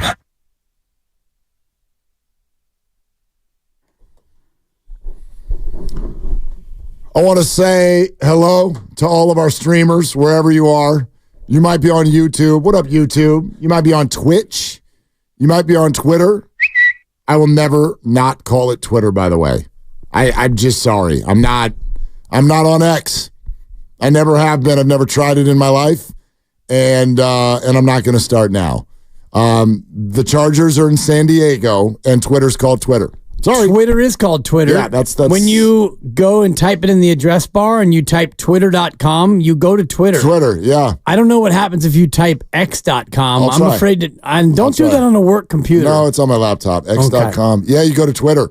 The funny thing is if you do X.com, I wonder how much Elon paid for that.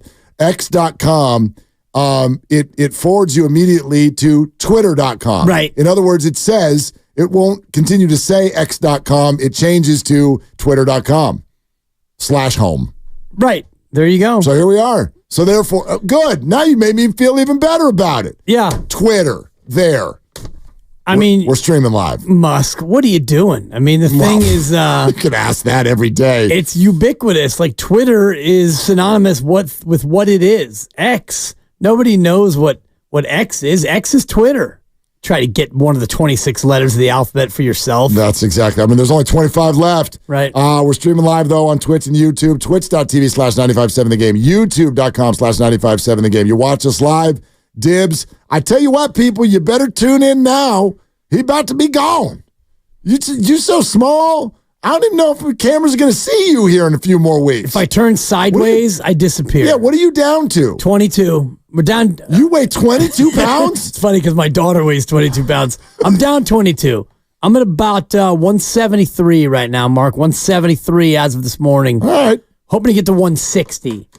160? Yeah, we're going to get to 160. And My God. We're going to see what 160 looks like. Not much. I haven't been under 170 in probably 30 years. If you get to 160, you would weigh less than the banister that I call my 17-year-old son.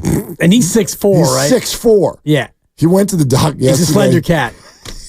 Into the whole height and weight thing. Yeah. And they're just like, the doctor's like, I can't even, like, what does it say up there? I'm like, it says 6'4". He's 6'4". And then it was like $160 something. Yeah. I'm like, dude, we're going to get fine. Because he always wants to go to In-N-Out and get 2 burgers. Yeah. I'm like, it's fine. It's fine. Go crazy. You're 160 something pounds. He'll even say it. He's like, I got to do it now, Dad. I know that in about 3 more years, I can't do this anymore. Pretty much. It's going to blow up like a balloon. Anyway, subscribe to the channel. All our content is there all day. It's powered by First NorCal Credit Union. Plus, you can download the free Odyssey app, which is also where all of our content is. If you miss any interviews or anything like that, QR code is right there in the bottom right corner on Twitch and YouTube. Thanks for being here. Appreciate all of you. Let's go to Kevin in Fremont. Hi, Kevin. What are you doing? I'm not doing much. I'm listening to you, actually, and enjoying the conversation and the trade potential. I agree with you that trade works. However, if they didn't want Moody, I would, and that was going to hang up the deal. I'm okay with going ahead and switching out Moody because I would rather have Moody for the long term for the Warriors, Moody and Trace Jackson Davis, and I'm willing to give them Kuminga. Oof. I would not let this deal be hung up by the fact that we want to keep Kuminga for 2 reasons. Number one, I don't think Kuminga is as ready to be a basketball player. I think he's a great athlete. And number two, I'm still not certain that his knees are going to hold up long term. And I like the reliability of a Trace Jackson Davis who played a lot of college ball. And I like Moody, not because he played a lot of college ball, but he just seems to just be a thinker. And that's what the Warriors want. They want basketball players. They do, Kevin, but here's how I'd rebut this in 2 ways. And thank you, Kevin. It's a reasoned take, and actually gives us an opportunity. I think there was a super chat during the crossover from one of our new, very faithful YouTubers. I don't even know if they're new, but they have a new name, which is Rich Mitchman.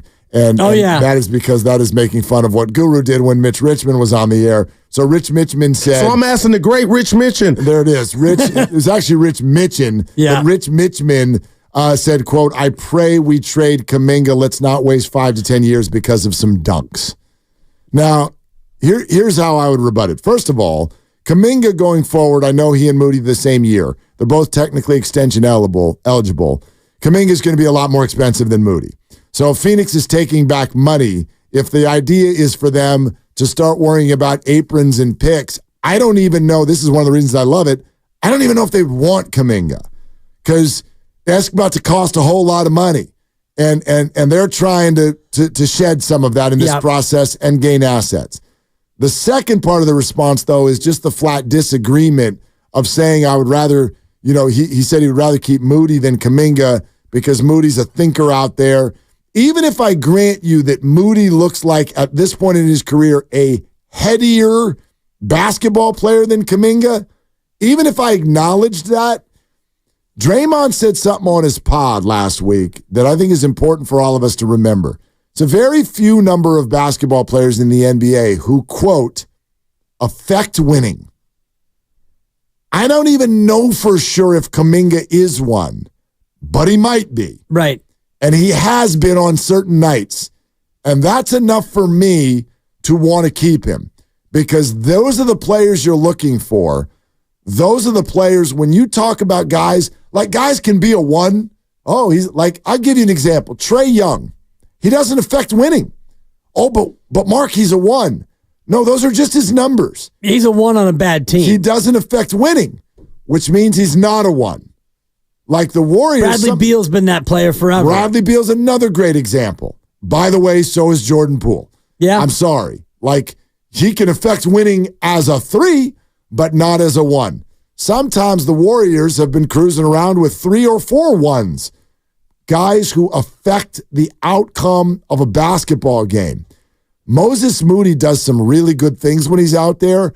I don't know how often he's affecting the outcome of the basketball game. He doesn't. He's a role player, and if he is your 7th or 8th man, you can be a really good team because he's usually reliable. He can defend.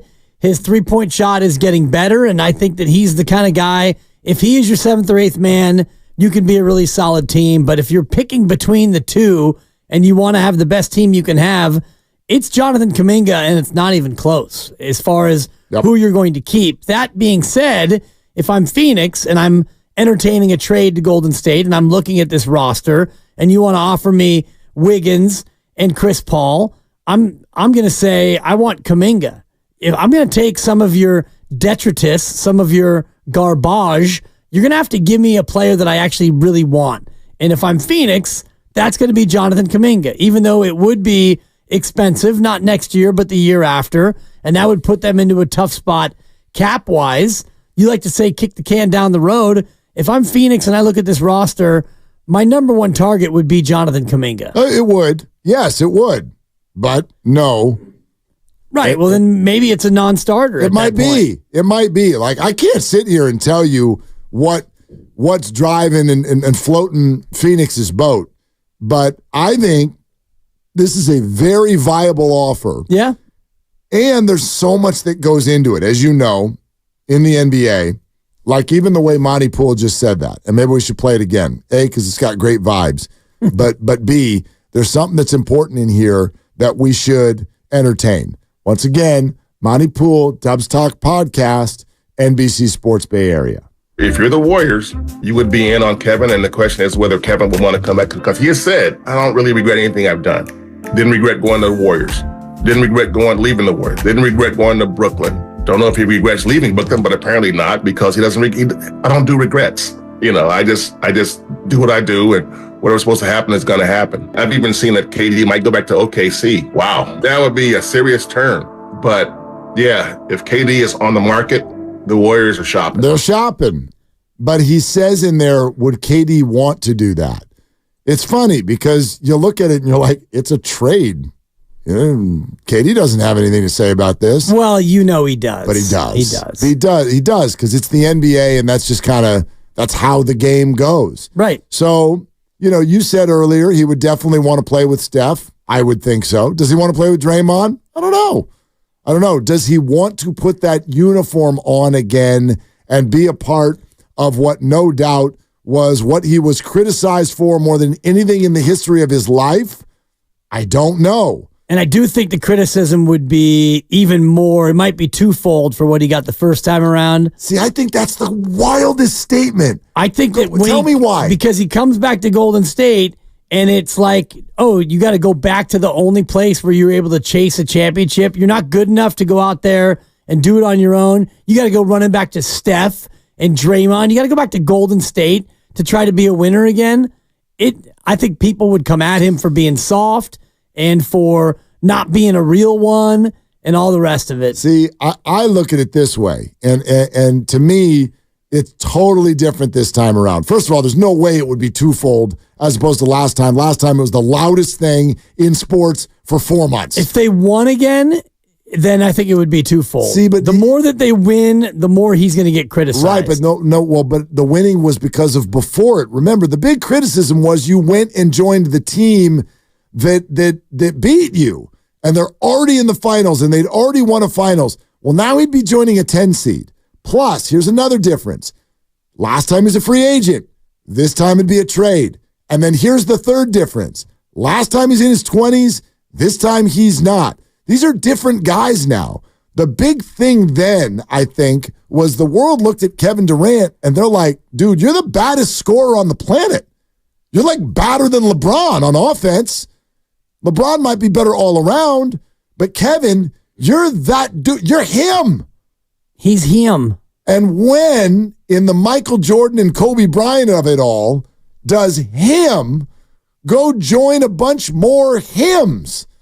That is what got everybody down his road. Well, now... Oh, he's still him. But they're not. They're all gone. It's May 1st and they're all gone. Right. So they're not him anymore. They used to be him. They're gone because the team was a farce. It doesn't mean that he's not the same or close to the same player he was.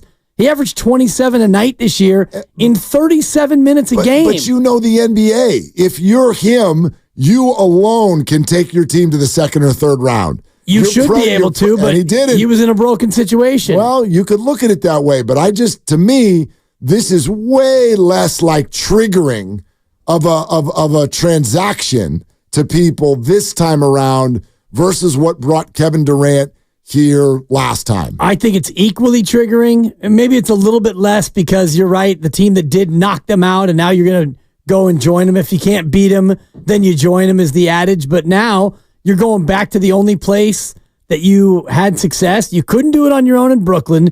You failed miserably in Phoenix, and so now you're going to go running back to Golden State and let Steph carry you again? I think that there would be a lot of criticism about that. I mean, Steph's not even a carrier anymore. That's the whole point. The whole point of this conversation all week is that LeBron, KD, and Steph are no longer the ones they used to be. They all got unceremoniously and easily flicked out of this postseason. All of them at full health. All of them. So it's not like you're joining. That was the deal. He was joining a superpower. Now he's joining a 10 seed. That's like, I don't know. Like, I'm not saying like there would be some noise just because that's the way life works. Yeah. But I don't think it would hold a candle to what happened last time. And by the way, those of you just joining us, we're talking out specifically the idea of Kevin Durant and the Warriors.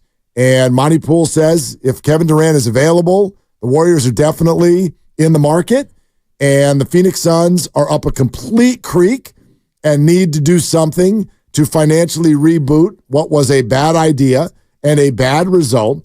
Eric Pincus wrote about it on Bleacher Report. He joins us in a half hour, and I'm proposing, while realizing I don't know the exact ins and outs and the legality of it, so we will check with Eric, but something along the lines of the Warriors opting into Chris Paul and then packaging Chris with Andrew Wiggins and a package of picks and or a young player like a Moses Moody to Phoenix in exchange for Kevin Durant.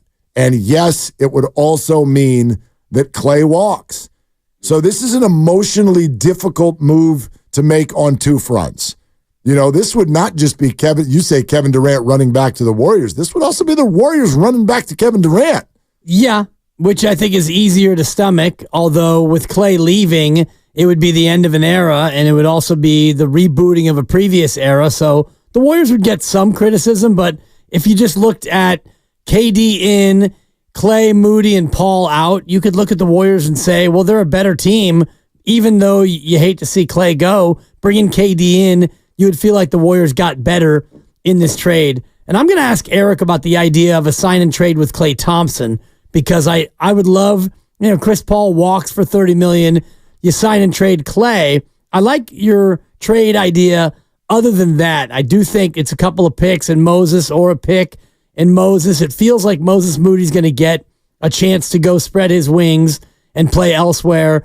And I think that Andrew Wiggins absolutely needs a new destination. If I'm Phoenix and I'm looking at either Chris Paul on a sign and trade or Clay, which will be a 2-year deal most likely, maybe 3 at the outset, and a more reasonable number in the first year than Chris Paul's 30. If I'm Phoenix, I'd much rather have Klay Thompson in that scenario than I would Chris Paul. And here's why if I were them, I wouldn't agree with you. And it's solely because that's a worse business decision, even though it's a better basketball decision. That's what I'm getting at. When I made that comparison yesterday, if you're a lion or a cheetah and you come up on a group of antelope or gazelle, you're looking for the one that's limping. Phoenix is limping. They are not in a position to be like, well, let's get the best basketball players and let's just pay through the nose and let's go try to win next year. They got to moonwalk, man. They got to get out of this, which means the shorter the deal, the better. Like, I know it went well, but let's be real. Do you think when the Warriors last offseason were like, I think we got to look at moving Jordan Poole. This is not a good blend. Do you think they were like, I think we need Chris Paul. He's a perfect guy who we need. We need a small old guard. That's exactly what we're looking for. Yeah. I don't. Somebody who could anchor the second unit, which in the non-Steph minutes, I think it was a win-win. Well, you wanted to get rid of Jordan Poole because it clearly was not working, and he was becoming the player that we saw him be this year in Washington, and that wasn't going to work here, and the interpersonal stuff and all the rest of it. Jordan Poole had to go. And then you're looking at a target. I do think you looked at Chris Paul and thought, 1 year, the point guard, a guy to stabilize your second unit. 1 year. But I also think it was the player as well. It wasn't that it didn't fit, but it wouldn't be your first choice. You're not like 39-year-old point guard. How about someone tall? That's what I would have tried to get. Yeah. How about somebody? They don't do tall. Yeah. How We're about not someone who can tell me what it's like to be 6'9"? I don't know. That's what I would have tried to do.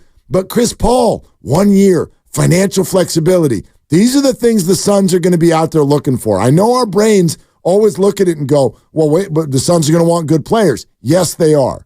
But I bet they want 2 things more than good players. Picks, flexibility. Well, Wiggins is not flexibility. He's got 3 more years. You're going to have to take something. And that's a lot less money than the wing you're paying now. 26, 28, and then a player opt for 30. Versus what KD is making, which is 49 and 54. Yep. So it's a lot less. The guy that you've got to stick to is essentially making 25 to 30 million less. And then Chris, one and done. 30 mil, reboot, start to moonwalk, next year, gone. Yeah. Probably to retirement. And these are questions for Eric Pincus, but I don't know. I don't think that Phoenix can accept more salary than they part with because they're a team in the second apron and the Warriors are in that same spot. But you can figure that out. Again, throw in another player. Right. Throw in a whatever. I mean, it's not always that simple. It's not. I'm not saying that this is easy. No, I get it. And your framework, I think, is workable in many ways. And I know beggars can't be choosers, and Phoenix is definitely in a sell mindset, but they're going to have multiple offers from a number of different teams. I'd be stunned if the Warriors could do this and A, not include Kuminga, and B, have it be Wiggins and CP3 together. That would be an unbelievable hit for Dunleavy. It's not bad for Phoenix either. It's really not. Remember, don't leave out the picks now. This isn't just CP3 and Wiggins for KD. Like the picks, like the Warriors would be mortgaging something here. For sure. They would really if it's like two first-round picks. It's a roll of the dice. If it's 2025 and 2027, let's just say, because you can't trade picks in consecutive years. Well, 2027 might be a good pick. Could be. If Steph is gone and the Warriors are no longer good. But if you give them KD, then the pick next year in 2025, it's probably not going to be a lottery pick. So that pick almost becomes meaningless for Phoenix. You're giving them KD, and you're going to say, all right, Warriors, we need you to stink so we can get the pick. It's probably not going to be that way. Let's go to Cornell in Vallejo. Hey, Cornell, what's going on? What are you doing? Hey, fellas, can you hear me? Got you. You're talking about the trade and hopefully with KD and even throw-ins.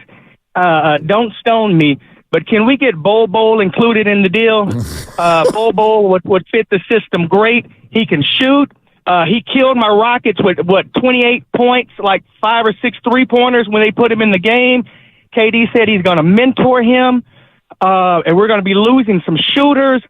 They can throw him in on the deal, and coming off the bench, he can do what he does best, just sit in the corner and hit 2 or 3 threes. Bol included in the deal. What you guys got? Bol's a free agent. He's a free agent, Cornell. Restricted, I believe. Yeah, is it restricted? I think so. I got him as UFA. Okay. Yeah, I got him as unrestricted. You want Bol? Just call him. He doesn't need to be in this deal. Right. He can't be in this deal. He can't be in this deal. He's got no deal next year to be in this deal. Well, that's a good thing. He's actually the kind of guy the Warriors could probably go afford, as on the open market at least.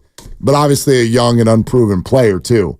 All right. Hold on real quick. Never forget about when Paulo Banchero said he doesn't understand why people are freaking out about Victor Wembanyama, this France dude, because they already have their own in Bol. Ooh, he did say that. You agree? You asking me? Can't see. I am. I'm asking you. Yeah, Bol's better. Okay. Yeah, go Ducks. There it is. The future, Bol. We're presented by Fremont Bank. Full service banking, no compromises. Eric Pincus with answers to these cockamamie questions.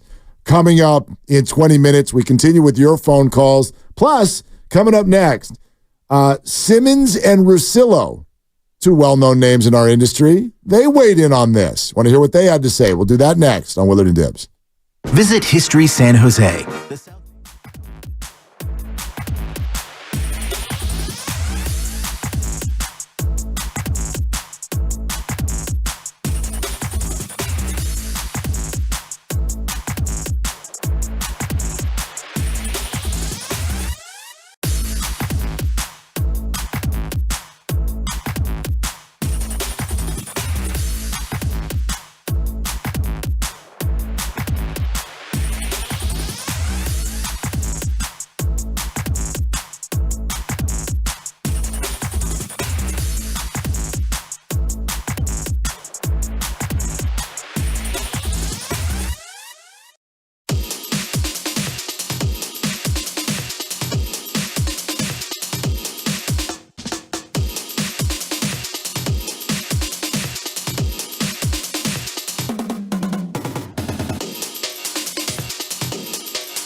Now, back to Willard and Dibs on 95.7 The Game. This is a little bit of a Zaza question for you, Dibs. Okay.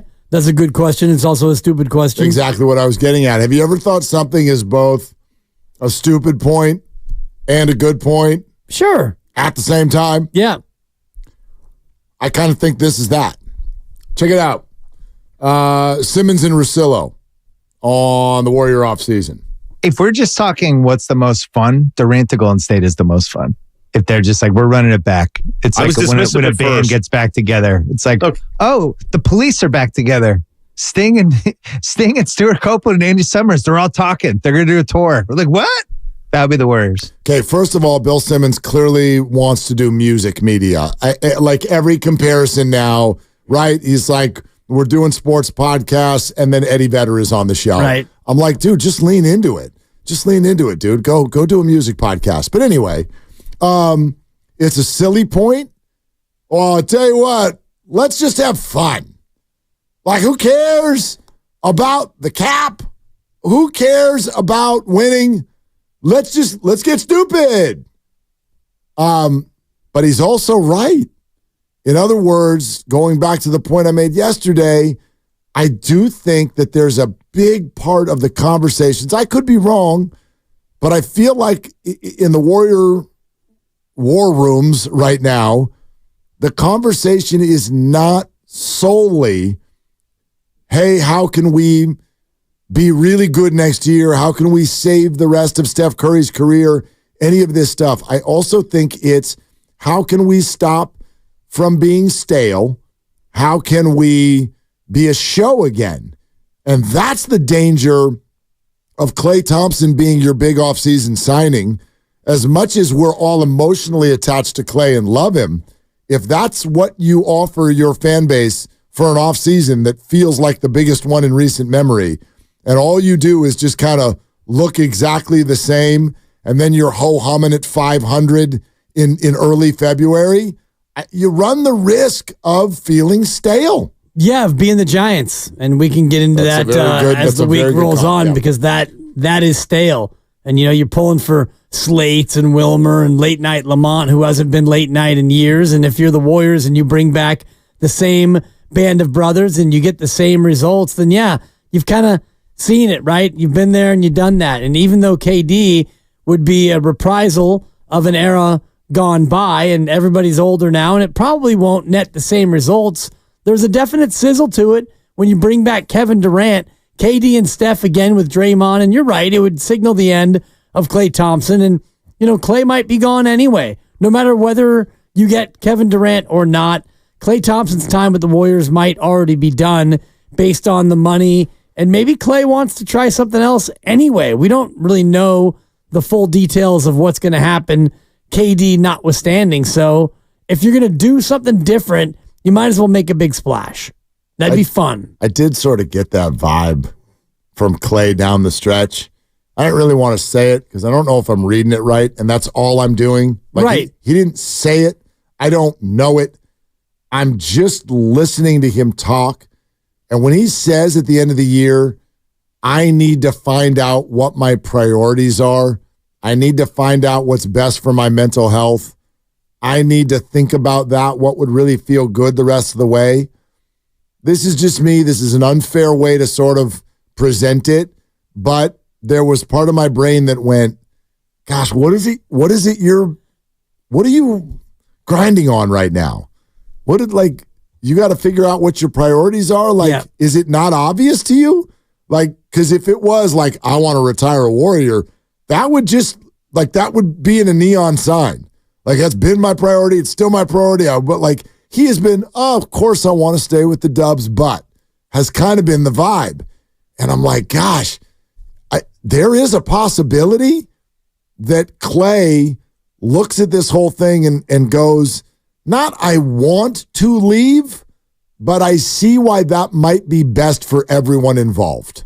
It's time to leave. It might be the way to look at it. And you saw him do a 360 panoramic after they lost to Sacramento, and he was taking it all in. That was the moment where I kind of was reflecting on Klay's future, where, he took that moment to look around and maybe get that last, gasp of I'm a Warrior here, and I'm just gonna take a look here as the season ends. My last season in Golden State, maybe before he exited the floor. So I think he's in a spot where, he probably wants more money than they're willing to pay him, and he knows that if he comes back, they can't sign anyone else, and so you're going to be in the same situation as you were this year. Couple things I want to mention to you before we continue this conversation. First of all, $500 credit to La Garza Sports Camp for your kids this summer. It's a ton of fun. By the way, they've got items they've got sort of like themes to their camps that are not all just sports. So I know you're listening to sports radio, but if your kid is like, I am a chef, well, they've got something. Yeah, exactly. Well, boy, if your kid is the chef, then congratulations on the money. But anyway, whatever your kid wants to do, they got something for you. And these camps are great.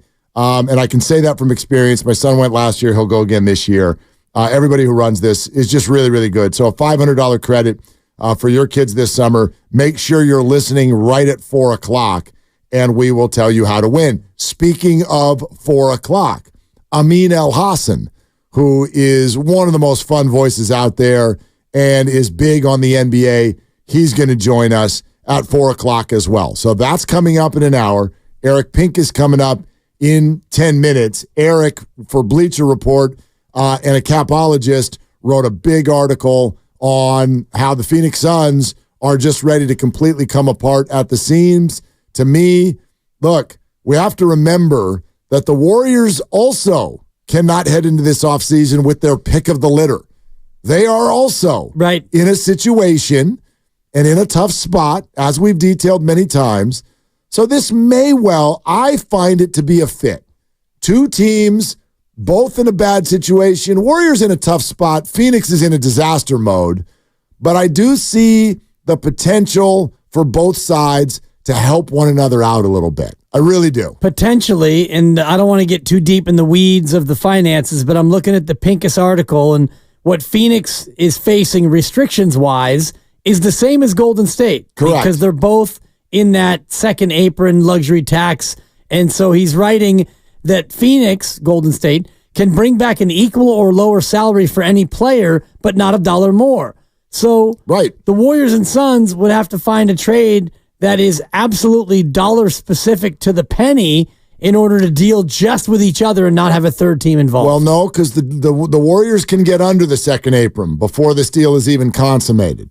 The Warriors have that option. They would have to decline Chris Paul in order to do that. I'm not sure about that. Klay Thompson already being a free agent, that's another question for Eric.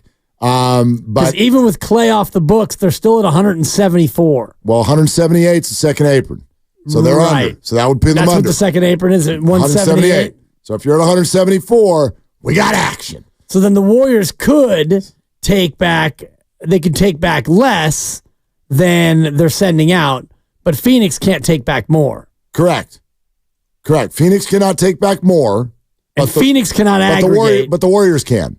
The Warriors can. If they get below the apron. Yeah. By declining either Chris Paul or Klay Thompson. If you're going to get Kevin Durant, you're declining Klay Thompson. Yes. Klay Thompson is a free agent. Unless he's a part of the sign and trade, as I was outlining earlier. And that's obviously a question as to whether or not, I don't even know if that's allowed. I can't wait to find out the answer. But yes, to me. And Phoenix cannot receive or send a player via a sign and trade. Okay. This according to the Pincus piece. They can't send.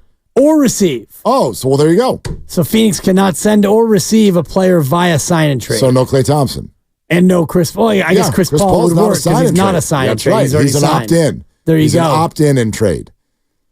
Here's the other beauty about this. You're gonna get a big smoke signal before it happens, because I think it's June 28th, maybe 27th for Chris Paul. This is one of the fun things about the offseason.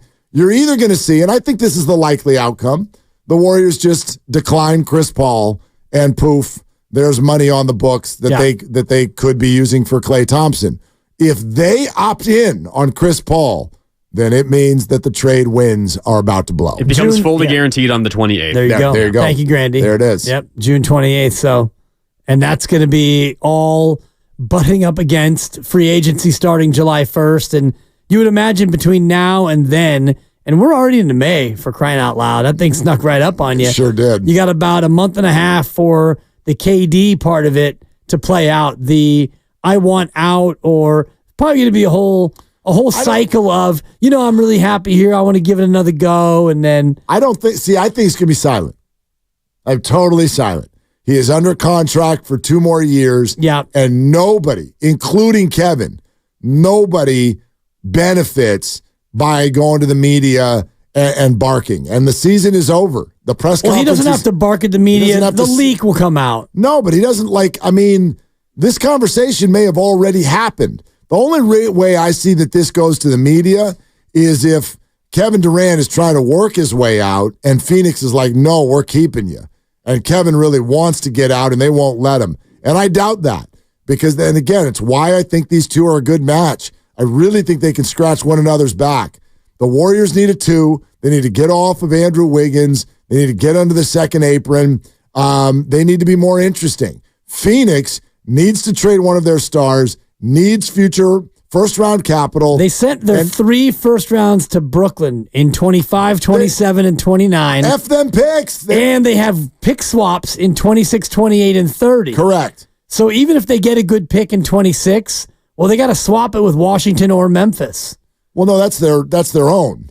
Right. That's their own. I don't think that No, they gave away swap rights to Washington and Memphis. So if Phoenix winds up with the 8th pick and Memphis is 14th, Memphis gets the 8, and you go back to 14. Well, it's still capital. That's what they need. No, it's capital, but to your point about what they need, yes. In those even years, they get the lesser of the 2 picks with them in Memphis and them in Washington. Well, but again, isn't that's with their own pick, not with anything that they would acquire elsewhere. No, it's their own pick. But yes, but even if you're still bad, if Phoenix is bad in 2026, which is a couple years from now, KD's gone, and Bradley Beal and Booker still aren't working out, and you're in the lottery and you get the 9th overall pick, well, you don't get the 9th pick. Correct. You wind up getting Memphis or Washington's pick. So, in other words, up a creek. No doubt. So, they're not in a great position, and the Warriors can help them out. And Phoenix can help the Warriors out. All right. It's time for us to dive in a little further on what is actually possible, what makes sense. And one of the top capologists out there is Eric Pincus from Bleacher Report, and he wrote a lengthy piece about the disaster that is the Phoenix Suns. So we got a lot of really important questions to answer, and we're going to do that next on Willard and Dibs. Have you been in a car accident? Chilton Auto Body has 15 convenient Bay Area locations to help restore your vehicle to pre-accident condition. Chilton Auto Body is also actively hiring for all.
Now, back to Willard and Dibs on 95.7 The Game.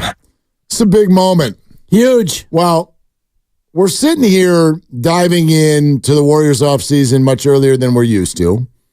And admittedly, the NBA offseason, the rules, the apron, the cap, the first apron, the second apron, the sign and trade, it's so complex that it gets very hard sometimes for us to have reasonable conversations because we're throwing out ideas and we're like, I don't even know if that's allowed. Right.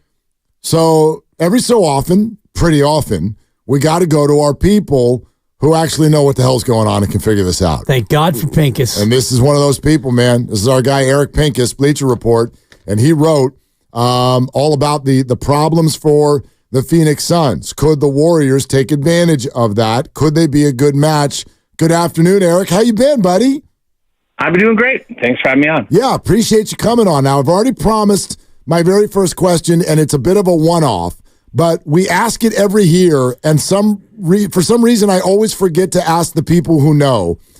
In the NBA, when salaries largely have to match to make trades, what is the value of a first-round draft pick in terms of that salary match?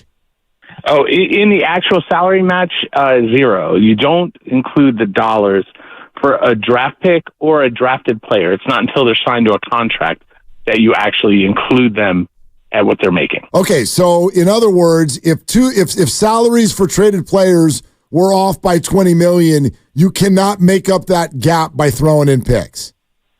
No, not at all. Now, you can sign a player, you have to wait 30 days, then it's their salary. All right. Yeah. Thank you for getting that out of the way. Now to the real issue at hand. The Phoenix Suns situation, how likely do you think it is that the option that they will choose is to trade Kevin Durant? Well, I think that starts with Kevin saying, I don't want to be here. He's a headliner, right?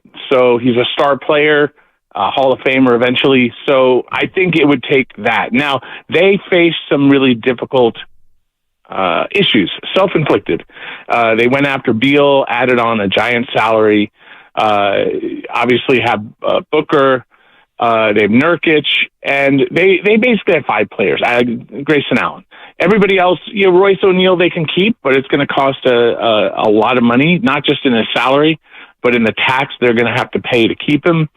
And then everybody else they add is just minimum dudes. And, there are quality minimum players out there, but usually get what you pay for. It's hard to get guys who can really help you all year round and in the playoffs at the minimum. So they could face a situation where they say, hey, let's go for depth. We probably can't trade Beal based on his contract, his no trade clause, injury history. Maybe we don't want to trade Booker based on his age. Younger guy still, under 30. KD, a little bit older. KD maybe decides to push out. That's how I would see it going. But do I think it's going to happen? I don't know. I don't have any intel to say that that's in progress. But is it on that, could happen list? Of course. Especially when you look and you detailed it so great in your article, all of the punishments and penalties Phoenix is facing. And I guess similarly, Golden State is by a team that is in that second apron. How motivated will Phoenix be to try to shed some of the salary and get underneath the second apron, which is estimated to be about $190 million? Well, I don't even know if they realistically can, but if depth is the answer, then the only answer to getting depth is getting rid of one of their main guys. Like if you trade Nurkic, fine, but you don't have enough size as it is. Grayson Allen, they just extended. He's not the problem, and they can't trade him until October. So if most of these moves happen around July, then he's not on that list. The list of things they can do shrinks really quickly. There's just not much they can do outside of just keep the same group together, add minimum guys, keep Royce O'Neal, pay a ton of money, pay some penalties, deal with that second apron, or maybe get out of one of these top 3 guys, of which we're talking about KD.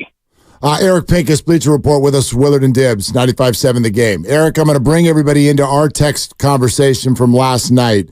And let's say KD does become available as you suggest, he would have to ask for it. Let's say that happens.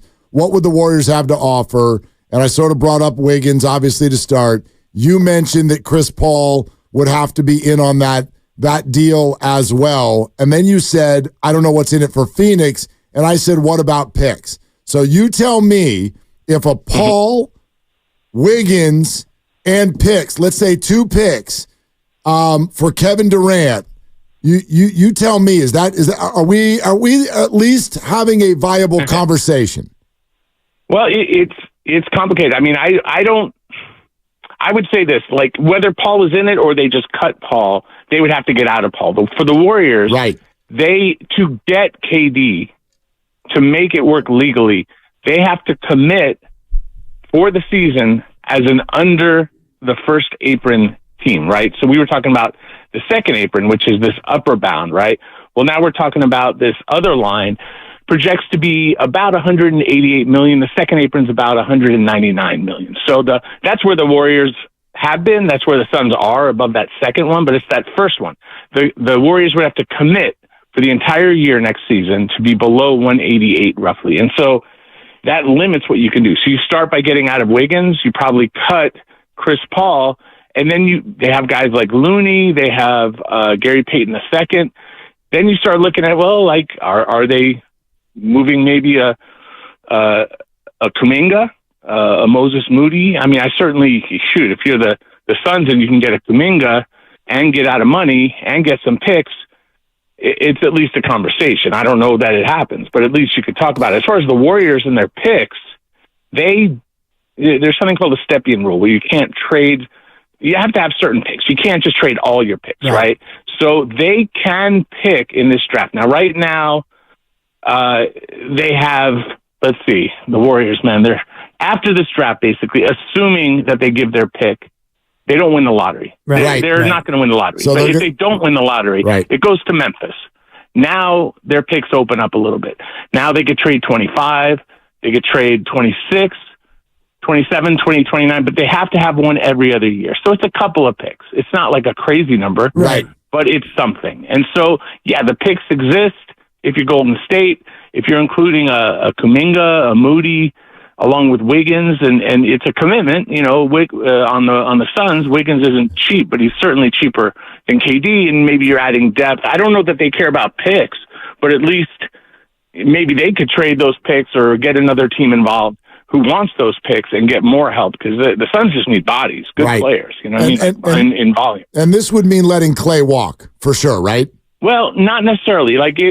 It's doable, but his salary might be $15 million or something like that. It depends on the exact. I ran it with the premise that they keep Clay. They go back to what was. You know what I mean? They go back to the KD, Clay, Draymond, Steph, and keep Pajemski probably and whoever else they can keep. But yeah, Clay may not be happy about it, and another team may offer him more. But I mean, again, he's older. He's making a lot. He wants a lot of money, but I don't know who's willing, because there's just not a lot of teams that have money. And most of the teams have money. The only one that's like a real playoff team is Philadelphia. Everybody else is like, Charlotte. They're like rebuilding, or the Jazz. I don't see what you could argue Orlando. Orlando's got cap room, and they're a playoff team. So maybe Orlando, maybe Dallas somehow finds a way, but I don't even see how that works. So I think it's theoretically possible to go back to what was with, but does KD want that? That's a different story. I don't know. What would the timing be on this? Because the Chris Paul decision's not until the end of June, and the free agency's July 1. And don't the Warriors have to get below that second apron before they'll have the flexibility to even make this sort of a move? Sure, absolutely. And that's all. Technically, it flips on July 1st, but you're in a moratorium until July 6th. So all of the decisions, like the Chris Paul decision, let's say they needed to opt him in, or it's not even an option. If they need to guarantee some of his money, they can. And I mean, look, if Chris is probably just going to get cut before July, that opens up a lot of that money. If they do negotiate a deal, they could guarantee half, they could guarantee $5 million, they could guarantee the whole thing. But a team taking him would have to account for his full contract. So it's a little complicated, but they have the flexibility. They have the power to do it. I still see that, Lacob, one of the owners, said that, getting under the tax is plan A. or plan 1 or plan A, B, whatever it is. Right. It's something that I've modeled and I wrote about it, what it might look like, and they can certainly keep Clay and get under the tax and even keep Wiggins or maybe make a trade. But I do think getting below the tax is a priority, but if you can add KD back, you could certainly argue they go in a different direction and say, all right, maybe this is our last chance. Let's just go 2 more years, however long we have till Steph is done, and see if we can get another. Super interesting stuff. Eric Pincus, Bleacher Report, with us here on Willard and Dibs. Eric, can I go back to a comment you made in there when I asked you about Clay? Because I think our listeners' eyebrows probably went up when you said, yeah, they could keep Clay, but he'd have to probably take 15. He might not be happy about it. That number feels incredibly low. What do you think his market is this offseason? Well, there's 2 different questions there. Like, what's his market, and what are the Warriors willing to pay him in relation to the market? Because sometimes the market's low, but there's a reason a team will pay a player above market, right? Like, they may want to pay him 20 or 22 or something like that. I don't know the exact figure, but I came up with a path if they traded Wiggins, or even if they didn't, they might be able to get out of Gary Payton. There are ways to get him up to about 20-ish. But if you look at the market, like, the mid-level exception is what everybody has, most teams have, not the high payroll teams, but most teams have about $13 million to spend. That's sort of the line, right? Now you have about 6-ish, 7 teams or so that are below the cap that have real money. That might be Orlando, it might be Toronto, certainly Detroit, and some of the other teams we mentioned Charlotte, Utah. But I mean, Detroit's a mess. Like, should they be spending all their money on Klay Thompson? Right. Like, the Spurs might have a little money, right? But should they go spend it on Klay to be a shooter around Wembanyama when they've got like Devin Vassell, Keldon Johnson, and desperately need help at point guard? So it just real quickly whittles down. Like, I could argue Orlando could use some shooting, wouldn't hurt to get a shooter.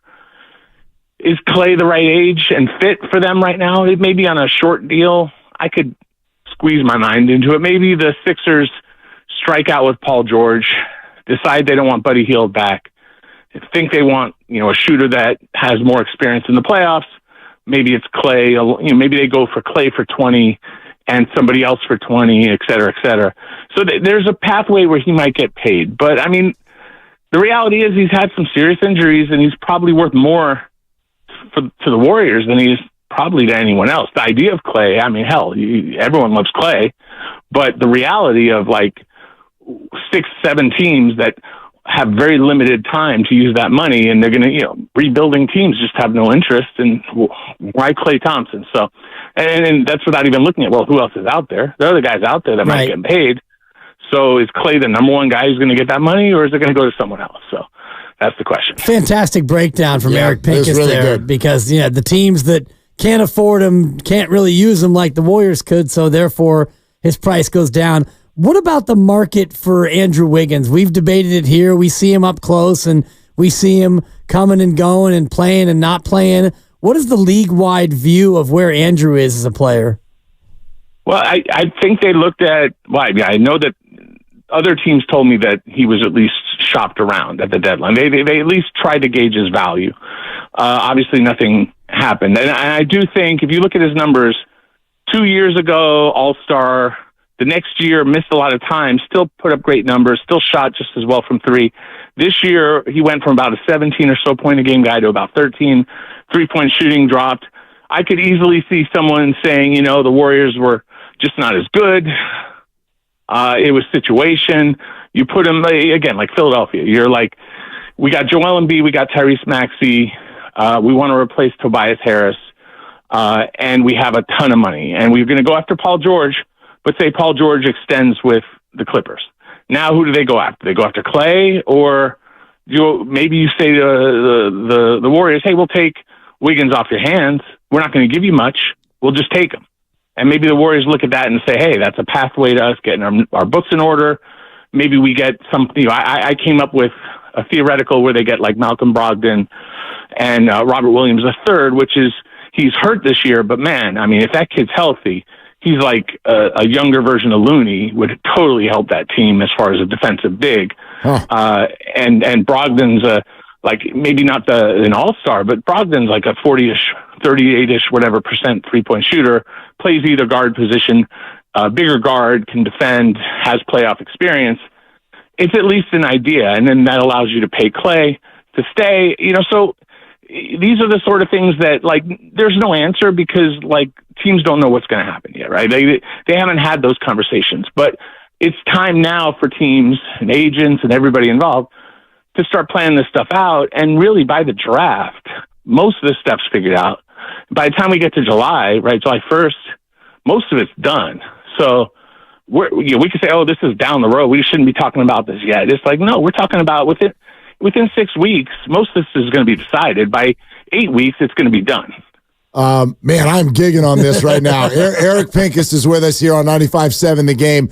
Okay, Eric, let's go there because you just kind of threw out another idea, and I think we'd all love to hear more of that. Like, there's been all this KD conversation. You just threw out Brogdon and Williams. Sure, we don't know how it's going to go, but what are some other possible scenarios that would allow the Warriors to make significant acquisitions? Who could they be? Mm-hmm. Well, that last proposition also got them under the tax. So you're doing that. You're keeping Clay, and you're taking care of their finances to try to help them get out of the money. Now, fans don't usually care about that. All right, it's not like their money, but at the same time, like the Warriors their payroll's just too high. So it would be nice to get that kind of flexibility. But I think their big decisions are like, is Kuminga the guy that they're going to pay? Because his decision is this summer.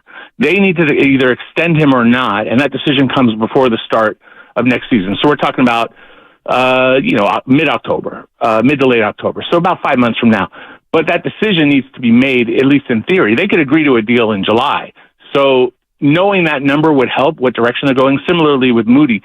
So you have to decide, who are you keeping? And if you're keeping, obviously Steph and Dre, then it's, well, who are you surrounding them with? Are they keeping, Kuminga, Jackson Davis? Who's sticking around? And then I don't see a world where they're paying Chris Paul $30 million. Now, you can guarantee a part of it. Like I said, you can include him in a trade. They have the ability that if they're going to stay in this upper money area, then we start talking like we did about the Suns, where they are facing restrictions. But if you got Chris Paul, and if you're willing to trade him to someone, you could take up to $30 million back. So but you have to have somebody who's willing to pay Chris Paul $30 million or a portion of it. So there's flexibility. We'd have to go through and look at every team and who's expendable, but there are restrictions. They can't take more than they're sending out. You still have those same picks we talked about for KD. They're going to be available to add. So I'd have to go through the list of who's really available. Obviously, guys like, people think Trey is going to be available. I don't think that's the right guy for the Warriors. Donovan Mitchell, some people say. I mean, that's kind of crazy, but, sure. I'd have to see how that works. I don't know if that works because of how much money he's making. That's the trick, because they can't. It's like KD. If you're adding a guy and they're making more than someone you're sending out, now you got to be under that first apron. So if I look over at Cleveland, Donovan's making 35.4 next year. So there's no way to trade for him, because you can't take Chris Paul at 30 and say, like, oh, we'll add Moody, and that's 35.8, right? So that's we're setting out almost 36, bringing back 35. They can do that. They can do that under the first apron, but not the second. So there are different lines. Woo. The rules are complex. Yeah, and it's what's interesting is that the new rule. We have a new CBA last year, but they gave teams about a year to sort of adjust to the new rules, and they don't really kick in hard until July. And so it's just going to be interesting to sort of experience free agency and trade season under these new rules and see what teams do a really good job and which teams do a really bad job, because that's going to happen. It's just inevitable. Some teams are going to kill it, and some teams are going to be looking at them and going, what the hell did you just do? And that's just the nature of things. So excited to find out. Warriors could go a lot of directions. Yeah. Seriously. They could say, let's just sell tickets and not compete, or they could go invest, try to get someone for money, pay money out like they've been doing out the wazoo. And if that's the plan, fans will be happier because they want that. But spending money isn't always the way to success anyway. Maybe it is time to start to invest more in the Kumingas and the younger guys. And let Steph just be the leader of that group. Yeah, before you go, is Markkanen in a conversation? What's going on with him? The buzz on Markkanen is that the Jazz are going to use their cap room that they have to renegotiate and extend him. Okay. Now, nothing is done. It's not a lock, but the buzz is that they're going to lock him up, similar to what the Pacers did with Sabonis this last year. Or not the Pacers, the Kings did with Sabonis, where you give a guy a raise and extend him. It's a way of manipulating the system with cap room. So instead of improving via adding talent, you make sure you got your main guy locked in. That's what I anticipate. So now if he says, I'm not doing it and I want to leave, now we have a different conversation. But I don't think Utah considers moving him unless he drives that. Eric, fantastic. Awesome. Thanks for coming on, man. Anytime. Appreciate it. Eric Pincus, Bleacher Report. Pincus. Yeah! My man. That was Stump just the like Pincus. that was like Can't a stump him. phenomenal 20 minutes of nerding out on the NBA offseason. But we that all was do so it, good. and like we all say what we say, and a lot of times we're close to being right, Yeah. or we are right, or we're way, way wrong. And Eric Pincus just laid it out for you. Well, I took one zero in solely because we were having the conversation for I an hope hour and a Clay half. wasn't listening. That's my one takeaway. Yeah, that's a good one. Okay. That's a good one. He's like, Clay, take $15 million. What? Stop the boat. Exactly. Stop the boat. I'm getting seasick. Totally. Anyway, but we had an hour and a half conversation about this idea, the framework of Wiggins, Paul, and picks, something along those lines for Kevin Durant. Are we in the conversation? Yeah, maybe. Like that. It's not crazy. It's not wacky. Here's my umbrella takeaway from what Eric just said, though. Like, remove from our vocabulary this sentence when you're talking about the Warriors offseason. Well, they're not going to do that. Remove it. Remove it. He just threw out 100 scenarios. Yeah. And yes, there is a way. Yes, there is a way. I mean, even like we asked Bobby Marks 2 weeks ago, if the Warriors get a big name, can they keep Clay? He's like, no. We just asked Pincus, can they do it? He's like, well, yeah, could do it. Clay probably wouldn't like it very much. Right. But we don't know what Clay's going to find on the open market. And to your point, there is a scenario where the market for Clay is really dry. And that was a fascinating answer because of all the teams that have cap room, the only one that really could take a shooter and thrive with him and be a winning team is Orlando. And we've all looked at Orlando, and he did a little rat-a-tat-tat on Detroit, poor Pistons. Well, I mean, he's right. He's totally right. Why the hell would they spend that money on and Klay all Thompson? the teams who are under the cap are, spoiler alert, not very good. Right. For a reason. You're not spending on your team, and therefore you don't have a lot of talented players, and therefore you're not very good. So Clay, would Clay want to go take 25 or 28 million a year in Detroit? Well, there's the question. Or stay here for 15? Yeah, this also goes to Clay. It's like, you want to do that? Right. Really? You want to go be a Piston?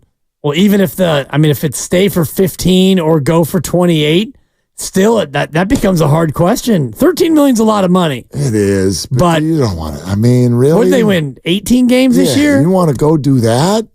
I can't, come on, man. This guy who's on a boat every day, headed for the Hall of Fame, wants to go to Detroit, Michigan for the winter? 14 is the answer. They won 14 games. With no judgment, I'll simply say that would surprise me. That would surprise me if that's what would make Clay happy. But hey, whatever makes you happy. We're presented by Fremont Bank. Full service banking, no compromises. All right, here's what we're doing.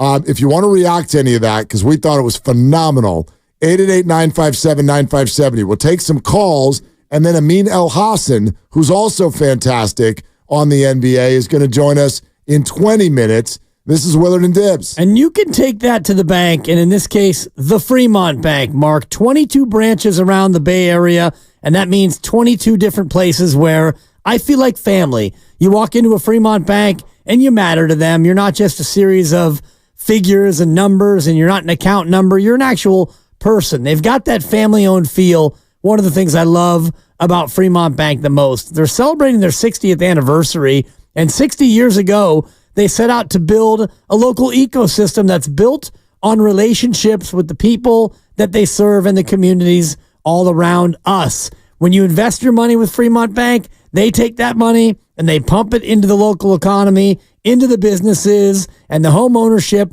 that make our Bay Area so much better. They're a top local corporate philanthropist as well. So you know you're working with a bank that cares about people and the community around us. It's Fremont Bank, full service banking, no compromises. UCSF.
Thank God. I'm right here. I thought I was gone for a while, and I had issues. Yeah. No, it was funny. Lucas ran out there and screamed down the hallway, "Hey, come on! Come on, people!" And one of our top salespeople, Megan, started running toward the door. He's like, "She's not talking to you. You take your time. You've That did happen. Yeah, that's right. That really That's a true happened? story." He's like, "Come on!" And she started running. I'm like, "It's not. You're okay, Megan." She thought I was holding the door for her. Joke's on her, am I right? They thought Lucas was a gentleman. Lucas is not a gentleman. Fake news. But but how about some real news, Lucas? Do you want to tell? Yeah, tell our people what the hell just happened. What happened? The Cowboys have declined quarterback Trey Lance's fifth-year option. That former Niners quarterback who was traded for the 4th-round pick in this year's draft. That pick ultimately became safety Malik Mustafa. Wait, Grandy, did I pronounce that right?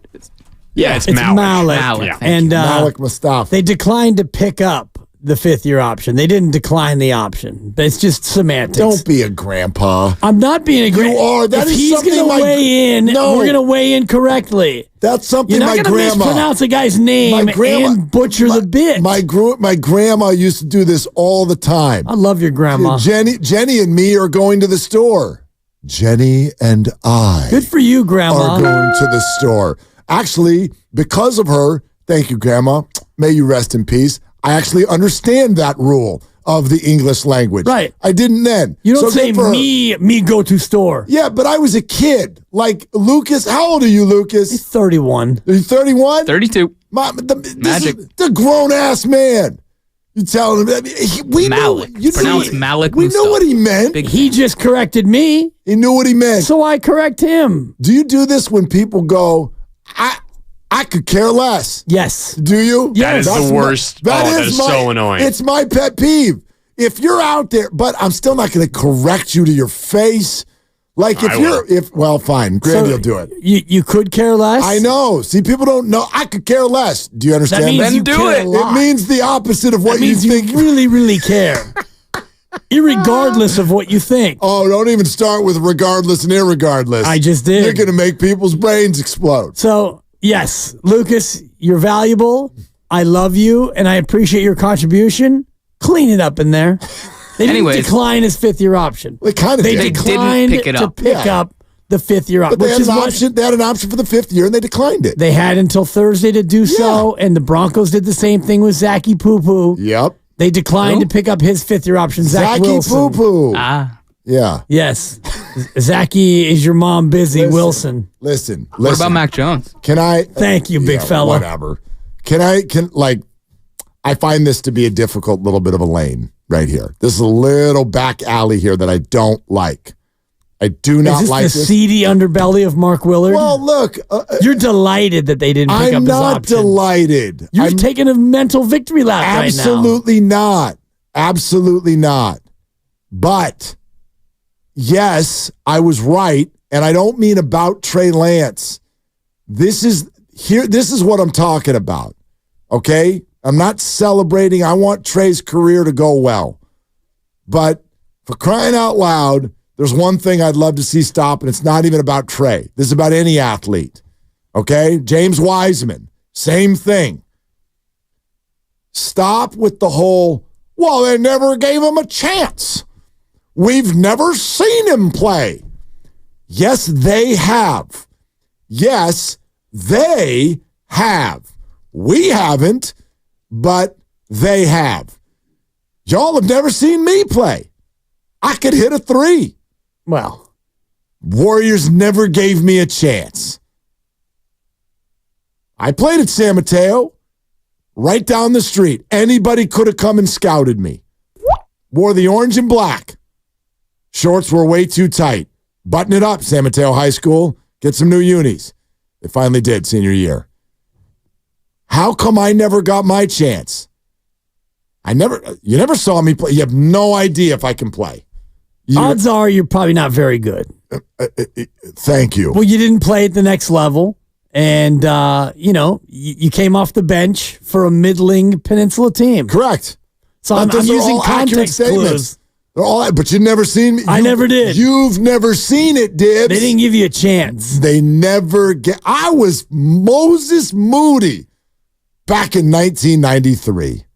Moses Moody. I could brag about my basketball game, but you could look at the context clues and say, he got cut from JV twice as a sophomore and a junior, and he's 5'8", and kind of scrawny these days. 6'2"? No, you check a lot of boxes. I could knock down a shot. Yeah. Can't jump for anything. That's a shame. White man can't jump. Cheers. James Wiseman has gotten a lot of chances. If you look at his stats, he's played more than 2,700 minutes. He's gotten a chance. Trey Lance hasn't gotten a chance. I disagree. But it's because, he hasn't gotten a chance to play actual NFL pro games. That's because he's not very good. Right. And I'm not trying to say that he deserves a chance because the NFL is a meritocracy more than any other sport. And you know what? For Trey, this is actually a good thing, his option getting declined, because now he can go to a new team, hopefully, and get a chance to play football. I thought they didn't decline his option. They declined to pick it up. Got it. They declined to want him back next year. You just said that his option got declined. I didn't break in with the news. I'm just saying, if you're going to come down Lucas's road, come on down. Hippocrates? Yeah. You come on down my road. Do what I do. Exactly. Do what I say. Don't do what I do. Now he'll get a chance to go play quarterback somewhere else. Most likely in the XFL. Exactly. No, he won't. Talent CFL finds the field. He'll go play in one of those other FLs. The X, the C, the US, whatever's left the out U now. there. Just the U. Just the U. Yeah, I'm not in on spring football. Never. I have a hard time. I don't even get that. You're not a Battlehawks guy? What are y'all? Cause the law, baby. I like battle bots. What are y'all doing? What are you all That's their doing? saying. Cause the law. Is everybody filling up a stadium to watch guys practice? I'll go to a spring training game, but it's usually to play mound ball and have a beer. I don't know. Spring football's for keeps. Playing for keeps out there. Yeah, find out who you want to keep and who you want to cut. Exactly. Anyway, Amin Elhassan in a few minutes. It's too bad, but you hope that Trey Lance, I don't know. Sure, I'd love to see him earn an opportunity. I'd love to see him get it. I'd love to see him end up somewhere where something happens. But multiple teams now have taken a look and sort of decided no thanks. So that's where they also happen to be the two biggest brands in the entire NFL. Grandpa Daddy's on the phone, and Amin Elhassan is joining us in 5 minutes. What's up, GPD? What are you doing? Man, listening to my favorite guys. How you guys doing? You know what? Better now. Stop, man. I'm doing better now, too. Hey, that dude, Eric, he's the bomb. Slinging it, right? He was slinging facts. Oh, my God. He just busted my whole scenario out the water. But, in a good way. He just gave us everything we needed to know. What was your scenario, GPD? Well, I was saying that, look, KD, keep Chris Paul. Chris Paul can feed KD in the second unit. If Clay's got to go, Clay's got to go. And then they can pick up some other talent somewhere else. They get rid of Wiggins. But he just he blew my mind, baby. I love it. Well, hey, GPD, how are you planning on getting KD? You want to get KD, but not just for free? Well, I wanted to give up Wiggins and possibly Moody. You got to keep Kuminga and Jackson Davis, man. That's future. That's the future for them. If you can give up Wiggins and Moody, how much will that? Can they get under and then get rid of Clay? Of course. Clay, like you said, Clay. Look, bro, what's your priorities? Do you want to sit there and go on your boat and be in San Francisco for 15? Come on, man. You done made a gang of money, dude. What's your priority? Do you love it here in the Bay? Do you want to retire a Warrior, or is it really all about the money? It ain't always about the money, dog. Right? Well, come on. That's up to him. Yeah. I never judge people when they're a free agent. And we don't be counting pockets here. Go be happy, man. If Detroit in the winter makes you happy, knock yourself out. I've been there before. It didn't make me happy. That's true. And guess what? We're going to go to the Giants game on the 11th because that's that Saturday game. I'm gonna take the kids. First time going to the Giants Park with my kids, bro. Woo! Reds in town. You taking them to go see Ellie De La Cruz? Yeah, I know, man. You guys know so much. I'm just going for the ambiance because that's such a beautiful park, bro. They got the kiddies spot to play. I freaking love that. It's Oracle, man. It's just, I mean, what is it now? Yeah, Oracle. No, it's Oracle. Yeah. Pac Bell, AT&T, Oracle, AT&T adjacent. SBC. Yeah, SBC, A&M, whatever the hell they call it. GPD, have a great time, man. Thank you so much for calling. Gosh, going back to what Eric said, KD would have to sort of ask out. And that's a very big if. But I'll just say, based on what we already sort of know and feel, I don't think that's far-fetched at all. And I don't think it's not an angry ask. It's not a get me out of here, I hate everything. But the report is already out there that Durant did not enjoy the way he was deployed. You could see it. But the coach may also get fired. Right. So maybe he is wooed by what they're going to try to do next. He may feel that team can win if deployed differently. But I also think if you want to look at again, the hole that they have created for themselves, is Kevin Durant going to look at the Western Conference and feel like he can actually boogie on that roster? Probably not. And he may feel the same about the Warriors. I don't know. But listen, Eric's got me thinking, if the Klay Thompson market is dry and they can acquire KD and still find a way to keep Klay, the whole get the band back together thing is both nauseating and alluring at the exact same time. So exciting. Like Steph, Klay, Dre, and KD. Get out of here. And then here. a bunch of 21-year-old pups. Sign me up for that right now. I'm here for it. Can you extend Kuminga, though? You probably could. Yeah. Could you? Yeah, it wouldn't kick in this year. Wouldn't kick in until the following year. So what do you do then? Well, then everybody would still be under contract. All four of them. You kind of kick the can down the road at that point, and depends on what the Kuminga extension is going to be. Oh. And I have another bet with one of our great listeners, Brian in Palo Alto, BPA. Uh-huh. He was coming down my road on Twitter, he told me, Kuminga's getting traded. Be better, babe. And I'm like, he's not getting traded. He's getting extended. He'll probably get extended. And I was going to ask Eric if he thought that the Warriors would give him the Jordan Poole treatment, which is you extend him and then you trade him. Yeah, not a sign and trade, but a sign and trade. Exactly. Yeah. Which wouldn't be until next offseason that you did that. Lot to break down. You're listening to 95.7 The Game, KGMZ FM and HD1 San Francisco and Odyssey Sports Station. Always live on the free Odyssey app. Twitch and YouTube, powered by First NorCal Credit Union. Upgrade your savings dividend. Open a First NorCal first-class money market today. Also, we've been telling you about it. We've been doing it. Your chance to win a $500 credit to La Garza Sports Camp for your kiddos this summer is coming up very shortly. Plus, we'll tell you how you can get $50 off La Garza even if you don't win the contest. So stay tuned for that. This is a very different spin on Run It Back.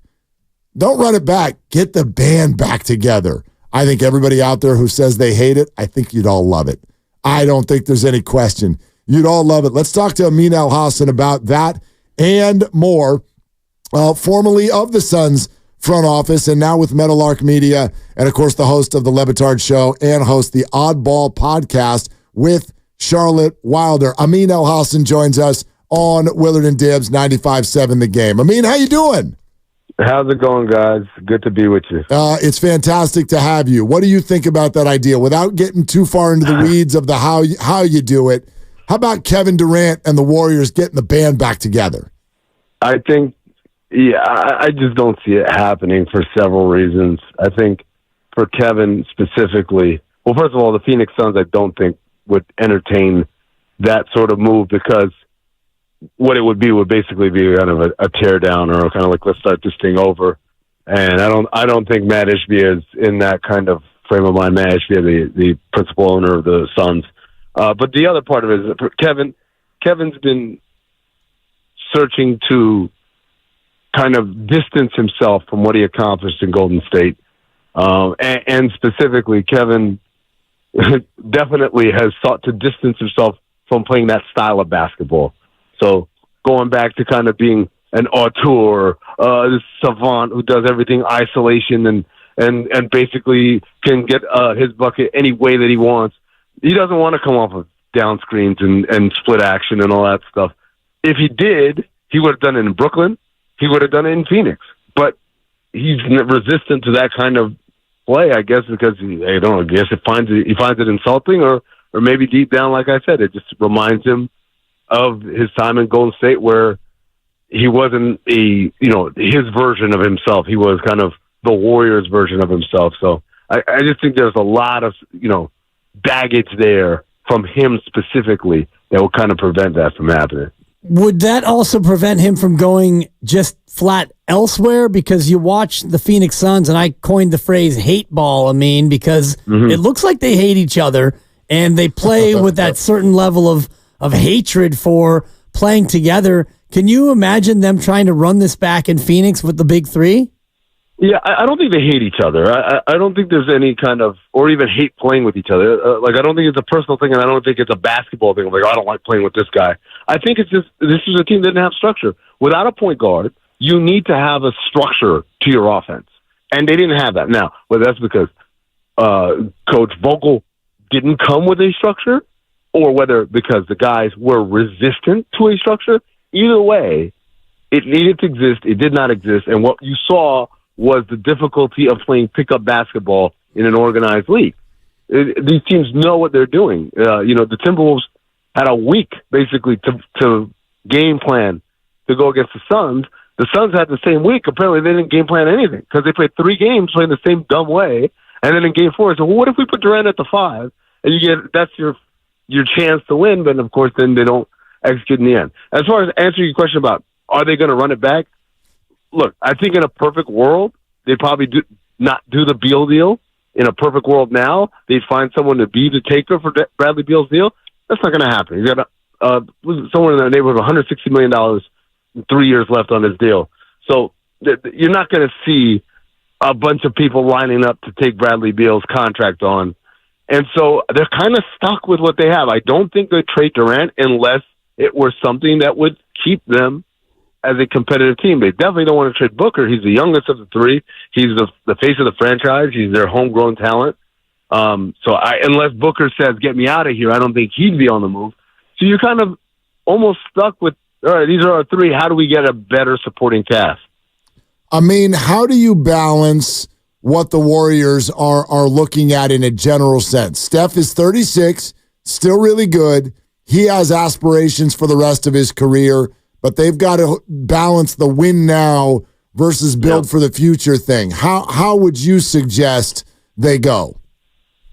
I would suggest they just try to win now. Look, they tried doing both, and it didn't work. You can't. It's too hard in this league unless you just absolutely nail a draft pick of a player who's not only got incredible upside, but also is ready to play right now. And they didn't do that. They got a bunch of guys who needed time and development and, to mixed results. I think Kuminga and Moses Moody rounded out by the end into pretty good rotation players, but still not quite good enough. One of the things I always talk about the Warriors at their height of their success. Yes, they had Durant and Curry and Klay Thompson and Draymond Green. Yes, that's amazing. But what people all kind of glossed over was their supporting cast, their role players, they were all really, really, really high IQ, smart guys who had been successful elsewhere. Andrew Bogut, former number 1 overall pick, and an all-star. Sean Livingston, former top 5 pick, right? Andre Iguodala, an all-star, right? David West, an all-star. Leandro Barbosa, former 6th man of the year. But you go up and down the roster, they had guys that knew how to play, and they knew what their role was. Even the last championship, when you talk about Otto Porter and Bielitsa and Gary Payton, these were guys that knew how to play, right? They weren't young guys trying to find their way. Compare and contrast with what they have now, it's some young guys are trying to find their way, and Chris Paul was 155 years old. It's just not the same situation that they've had in the past. And so I think, is there a world where you can keep Steph, Clay, and Draymond and compete for a championship? Absolutely. But like the Phoenix Suns, you got to get way better with your supporting cast, because what they have right now, it just wasn't good enough. So is that the upgrade they need? Is it to the supporting cast, or is there another player who has more marquee value that they should target going out here in this offseason to get themselves back to where they want to be? Well, the problem with targeting is we're living in a different time now. There's collective bargaining agreement, and then what's happened to the Suns and is going to happen to the Warriors is not by accident. This is on purpose. They changed the CBA to make it so if you are going to have payrolls this high, you better be in love with your team, because it makes it really hard to fix it. Here's a great example of one rule that's a new rule that makes it very difficult. When the Warriors were losing Kevin Durant, they ended up doing a sign-and-trade away. They signed and traded him to Brooklyn, and they got D'Angelo Russell and a trade exception. And you could argue that was the building blocks to the next championship. They took those things and turned them into Wiggins and picks, and then they win a title, right? Now, in the new CBA, you're not allowed to sign and trade away. You cannot sign and trade in, and now you can't sign and trade out. So, again, even if you find someone that's pretty good, but you have no intentions. For example, Klay Thompson. Maybe someone out there is like, hey, I love Klay Thompson. It looks like you guys have run your rope with him. We'll take him. In the old rules, you go, like, okay, Klay, we love you, we miss you, but clearly you want to go play in Portland or wherever. We can sign and trade you to Portland and maybe get some assets here in return, Malcolm Brogdon and some guys, and maybe we can kind of build around that. They can't do that anymore. If Klay Thompson does not re-sign with the Warriors, he just walks. That's it. They get nothing. So it's when you say targeting a big name, you're not going to be able to acquire him by sign and trade. You can't send anything out. You can't trade for him by sending anything out that's a free agent. So now you're saying, what can Chris Paul's lightly guaranteed contract get me? And that list is, if you get you Bradley Beal, I'm pretty sure the Suns will love that phone conversation. Amin El-Hassan, Meadowlark Media, host on the Le Batard Show, Oddball Podcast, all over the place with us here, Willard and Dibbs. Okay, so you said win now. How? That is the $800 million question, right? Is how does a team that, by the way, also has an incredible amount of debt from paying for an arena out of pocket and trying to basically generate revenue to keep up with their incredible cost level, how do you do it? I'll be honest with you, I don't know. This is like I said, the CBA was designed. These are golden handcuffs. Like, if you want to spend this much, you can, but just know you're in it deep now, and you can't turn around and go back. And so if you look at the Warriors and look at their roster, look at what their assets are. There are some players, some young players, they're pretty good. Like, oh, that's decent. Now, is that enough to package and go get something? Probably not. The reality is, the first thing they have to do is figure out what they're going to do with Klay Thompson. That is a massive, massive thing. Because if Klay can come back at a more reasonable number, then that allows you some breathing room to start looking at other things. The other part is the real tradable asset. Like I said, is Chris Paul's minimally guaranteed contract. I think it's guaranteed for $1 million, $2 million on the books, even though he makes about 18. So what that means is you can go out there, trade for someone's contract from a team that is in some sort of dire financial straits and needs some relief. They would get Chris Paul and then immediately waive him, and thus getting like $15 or $16 million in salary relief. That's your biggest chip that you have working for you. That and some first-round draft picks very, very far in the future. Other than that, I just don't know. But at the same time, that's why Mike Dunleavy gets the big bucks. He's got to figure it out. This is the mess that he created in part along with Joe Lacob and Peter Guber. So now they've got to find their way out of this mess. What do you think of Jonathan Kuminga, not only as a player, but as a potential trade chip for the Warriors looking to get better in the short term? I think he's a guy that has value out there, especially the way he finished the season. He really showed up and showed out in the second half of the season, really right after he called out Steve Kerr and saying, hey, how am I supposed to develop if my minutes are always inconsistent? So I think, as a defensive talent, he's got a lot of promise. As an offensive talent, he's still developing, particularly that jump shot, but you can see him getting better. I think you can get something. Again, what is it that you're going to get, right? So now, if you're talking about a Chris Paul for salary relief and then Jonathan Kuminga for upside and let's say a first-round pick, what does that get you out there? And the reality is, I don't know. I don't know how many teams would value that to the point of giving you a superstar. The other thing is also, if we're talking about stars out there, who's available? Who are the guys that you can go out and get that could work? Is DeMar DeRozan a name? You know, and not just a name in terms of like a recognizable person, but a guy who brings something to the table that the Warriors need, which is a second scorer outside of Steph Curry. And then again, like, what's that going to take in order to get him to go there? It's not an easy situation, and I don't envy the position that the Warriors front office is in. What do you think LeBron's going to do? Well, let me say it this way. I think he stays depending on what happens with his son. I think he's put it in his mind that like playing with his son is a priority for him at the end of his career, right? I know people are saying, well, is he going to retire? He's not going to retire, guys. Come on. You think he's just going to walk out like, enough of this. I've had enough. No, when he retires, he wants the Kobe treatment. He wants the pomp and the circumstance of going in every arena and getting a little video tribute shown to him, and everyone gives him flowers and praises and things like that. He's not just going to walk away. I think like I said, I'm not saying that wherever his son goes, he'll go too, but I think he's going to opt out of his deal and then sit back and watch what happens with his son. And depending on where he lands, and if there's a need for him and an availability for him there, then I think he might go. If not, I think he just says, okay, I'll stay another year with the Lakers and see what happens there, or maybe sign a 2-year deal with an option on the second year, so you can always have that flexibility. I mean, great to have you, man. Thank you so much for hopping on. No problem. Thanks for having me, guys. Okay. Amin El-Hassan, Meadowlark Media, Lebitard Show, Oddball Podcast, 500 other things he's got going on. Zach Harper and him do the Cinephobe podcast. I love Zach Harper. He's fantastic too. So interesting stuff there. After the Eric Pincus thing, that one might feel to some of you like a little bit of a wet blanket. Yeah, look, come down. Yep, nope. But here's where I'm going to go, okay? Listen, I really believe this. This is true for the 49ers as well. Whenever you do the whole like, well, they're not going to do that or they can't do that. Yeah, they can. Yeah, where there's a will, there's a way. There really is. That's what because the Pincus conversation is giving us the rules.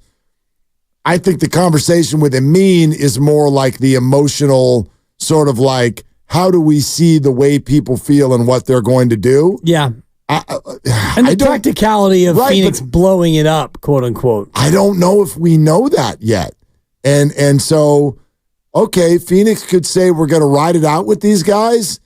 I would argue, if you know anything about the Phoenix Suns and their situation, I would argue that if the Suns decide to ride it out, they're only delaying the inevitable. Like, no, they have no assets from now until forever. Nothing. Well, they see it as their assets are 3 of the best players in the league. And I'm reading a quote from their owner from today, David Ishbia, quote, "The narrative that the house is burning is incorrect. The Phoenix Suns are doing great. Excellent. Not as good as we want to be. Not as good as we're going to do next year. And that's what we're going to figure out. What we've got to tweak, modify, and adjust to win a championship next year." Okay, so the boss... That's the owner today. So the boss says everything's fine. Excellent, in fact. Anyone ever worked for a company before? I currently do. You do? Have you worked for other companies before? I have, yeah. Anybody listening to me right now, you ever worked for a company before? How often do you get that email? Is it once a month?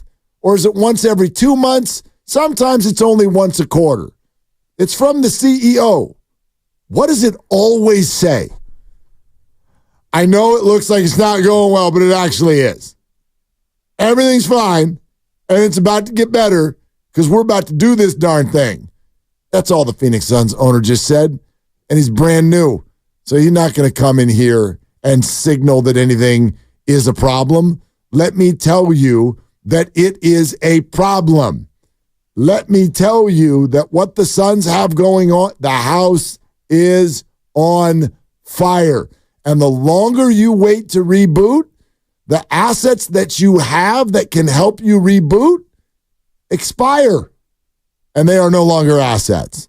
So you tell me how you're going to take Kevin Durant through the remainder of his 2-year contract for $100 million plus.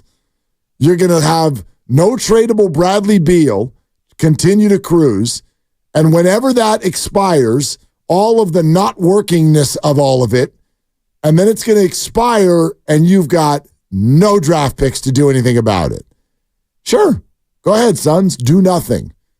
We'll see you in 2038. You can always do something at the deadline this year, as we've discussed previously. You could. So you could, if you are, like Ishbia says, things are going good and they're excellent. And he was quiet on Frank Vogel's future, by the way. But we'll see what happens there. You could give this another 50 games until the trade deadline next year. And if things aren't going swimmingly at that point, well, then you can make a move at the deadline. You don't absolutely have to do something right now in this offseason cycle. You can try to run it back one more time and see what you have, and then make a move at the deadline. Yeah, you don't have to, but I would not. I would advise against it if I were them. We'll get back to that in a sec. 888-957-9570. Love to take your calls. Hey, parents, summer's coming. Get out your spreadsheet and get out your wallet and get ready to sign the kids up for camp. Oh, wait, we've got an idea that can help you skip the wallet part. And that's from La Garza Summer Camp, who puts on a real quality camp, no matter if it's the basketball, the all sports, or the cooking, the STEAM lab, all of it, okay? Really fun. My son went last year and can't wait to go again. And so don't let the kids get bored. Don't have them sitting there, hey, can we go to the park? No. La Garza Summer Camp is the answer. Register now at lagarzasports.org. And for $50 off anything that you register for, all you got to do is use the code THEGAME. Use the code THEGAME for $50 off today. Or you could be caller 5 right now. You must call the contest line. Don't call the regular line. That will get you nowhere. The contest line is 415-523-4652.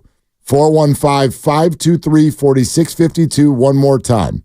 415-523-4652.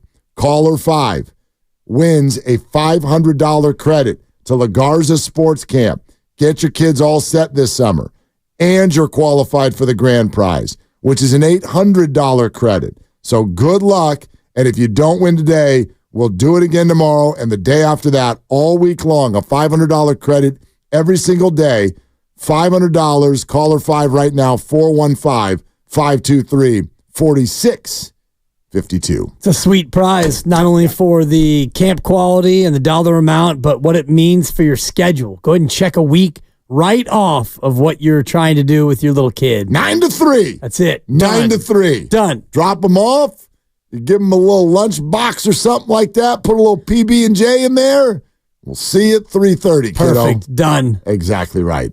Exactly right. Summer's about checking boxes, and this is a huge box to check. Yeah. And by the way, these things, man, and I'm not even just talking about La Garza, these camps, man, they sell out. They sell out. So you got to get on it now. Good luck to everybody on that one. Yeah, listen, I'm not going to bang this drum for 2 months every day that the Warriors have, like, it's Kevin Durant or bust. I just mean that of all of the ideas that are out there, I think this is, you could do worse. For sure. You could do a lot worse. Both of our guests also named Malcolm Brogdon. Malcolm both Brogdon mentioned Malcolm Brogdon as a guy who the Warriors could potentially be interested in pursuing, and his contract gives you that flexibility that you're talking about for, not being stuck with a 3 or 4 year deal. What's his deal? What's your deal? Thank you, Harbaugh. Yeah. I'll punch it back up. Yeah, I'll get it. No, I have it right here. It's 22.5 next year. He's expiring. So next year's the last year of the deal. Okay. So as far as what you were talking about is, getting some financial flexibility going forward, that would provide it. Doable, yeah. Unrestricted free agent after next year. Okay, 22.5. Yeah, you can play with that. It's a good ball player. Yep. I like Malcolm Brogdon. I don't know if that's, you know what I mean? That's not splashy enough. Well, okay. So that's the thing. You got 3 options. Tell me which one you like the best. Okay? In some way, shape, or form, status quo. Warriors kind of come back and look like the Warriors. Klay Thompson is re-signed. Andrew Wiggins may or may not be on the team. Chris Paul's gone. You got a new backup point guard. Status quo. Okay? Option 1. Option 2, basketball-y moves. Like what you're suggesting. Not splashy, not big names, but basketball-y. Yeah. Malcolm Brogdon, Kelly Olynyk, people you've heard of. Robert Williams was the other name thrown out. Robert Williams, and if healthy, a very interesting young big. Rarely healthy. But, okay.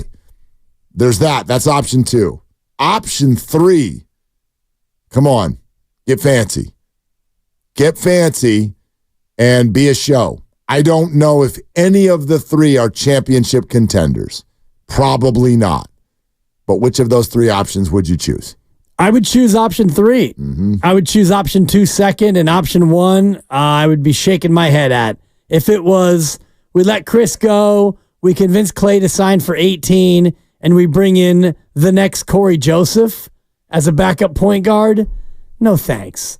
I mean, that to me is, not that it's dull, because you got the chef, and Draymond never makes it dull, but that to me would be, see you in the play-in kind of a vibe. I'll just use Durant as an example, just as an example. It doesn't necessarily have to be him, but this would be my argument. A lot of you out there, and I understand why, would look at this and have sort of 2 kinds of negative responses. One of them would be, that's still not good enough to win. And another one would be, we're not doing this again. Retread the whole Warriors system from 5 to 6 years ago. It's a terrible idea. Here's my argument. You're down on this idea? I think you're down on this idea until the second it happens. And the second it happens, you're going to get all caught up in the hoopla and all that comes with it, the glitz, the glamour, the excitement.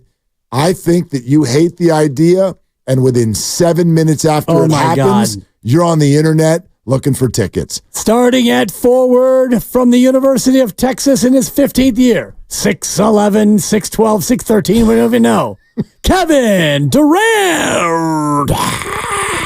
Who doesn't want to? Come on. Seriously. You don't want to see that? You don't want to see that. You don't want to come to the game and watch those guys play together again. You don't think that'd be a show? It would be an incredible show. I'm a little stuck on what Amin El Hassan said about, and he got all basketball-y with us saying, I don't think Kevin wants to run that split action. And yeah, what did that mean? That means Kevin didn't really like the way the Warriors play, which didn't like the way the Suns played. And that was kind of my thought with Amin was, what does he like? Because, and I get it, the Warriors play a certain way. When you don't have the ball, you don't get to just stand over there. You're screening for someone, you're cutting, you're running. It's what we do here. And KD likes ISO Joe, and he's maybe the best we've seen in 20 years at it. So maybe stylistically it's something as an older player, he doesn't want to be on his bicycle riding around. The Warriors aren't ISO Joe. No, that's the point. He is. He likes that. Oh, he likes that. Yes. Warriors with their split action and their ball cuts and their running around the baseline and all that. Maybe KD doesn't want to do that at this point. I don't think KD. My perception. Maybe Amin knows KD better than I do. My perception. Kevin Durant is a very smart basketball player. You want to know what doesn't win? ISO Joe. He doesn't want that. You can't win doing that.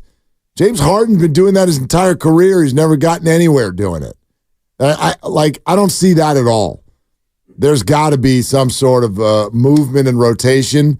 When he did that here, it was fantastic. I seem to remember it winning rings. Okay. We're presented by Fremont Bank, full service banking, no compromises. Your calls on all of this coming up next on Willard and Dibs. Dan Dibley here to just brag for a minute about what's going on.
Yeah, I just don't see it happening for several reasons. Well, first of all, the Phoenix Suns, I don't think would entertain that sort of move because what it would basically be kind of a tear down or kind of like, let's start this thing over. And I don't think Matt Ishbia is in that kind of frame of mind. Matt Ishbia, the principal owner of the Suns. But the other part of it is Kevin's been searching to kind of distance himself from what he accomplished in Golden State. And specifically, Kevin definitely has sought to distance himself from playing that style of basketball.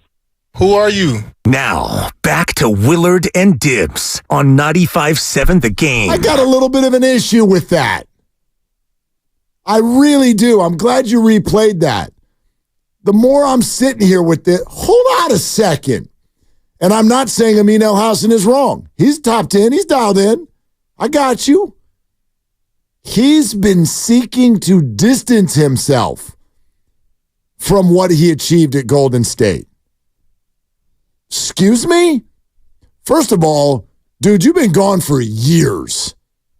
Years. So if you would like to distance yourself from Golden State, you done that. Congrats. You did it. You did it. But ... what does that mean? What are we talking about? You want to distance yourself from the best thing that happened in your career? I'm not taking offense to it by any stretch because this is someone speaking for someone else, and we've all been round and round and round with regard to KD's sensitivity and all of that stuff, his burner accounts. I get it. I'm not bothered by it, but it creates more questions. What does that mean? What does that mean? He's been seeking to distance himself from what happened there and that style of ball. Right. I think that style of ball is what I was explaining last segment, and the style of ball is pass and cut and move and elevator screens and split action and all the rest of it, things that are, taxing and tiring. And if you're KD, what you're used to is give me the ball and watch me score because he's unguardable at 6'11". He can shoot the three. He can post you up. He's good in the mid-range, all of it and more. I don't think that, and, Amin actually made the explanation, the phrase of it's almost disrespectful to ask KD to play like that. Like, KD doesn't need all that run around and the rigmarole to get open to get a bucket. The winning. He doesn't Forget need the all, winning. We're talking about the style of play. Yeah, but KD doesn't need to play that way to get him his. He's him. But that doesn't matter. What's the goal of a basketball game? To score more points than the other team. Yeah, to win it. Right. To win it. And he did that here. Yeah. So in Amin's answer, he's talking about two things. One, distancing himself from Golden State.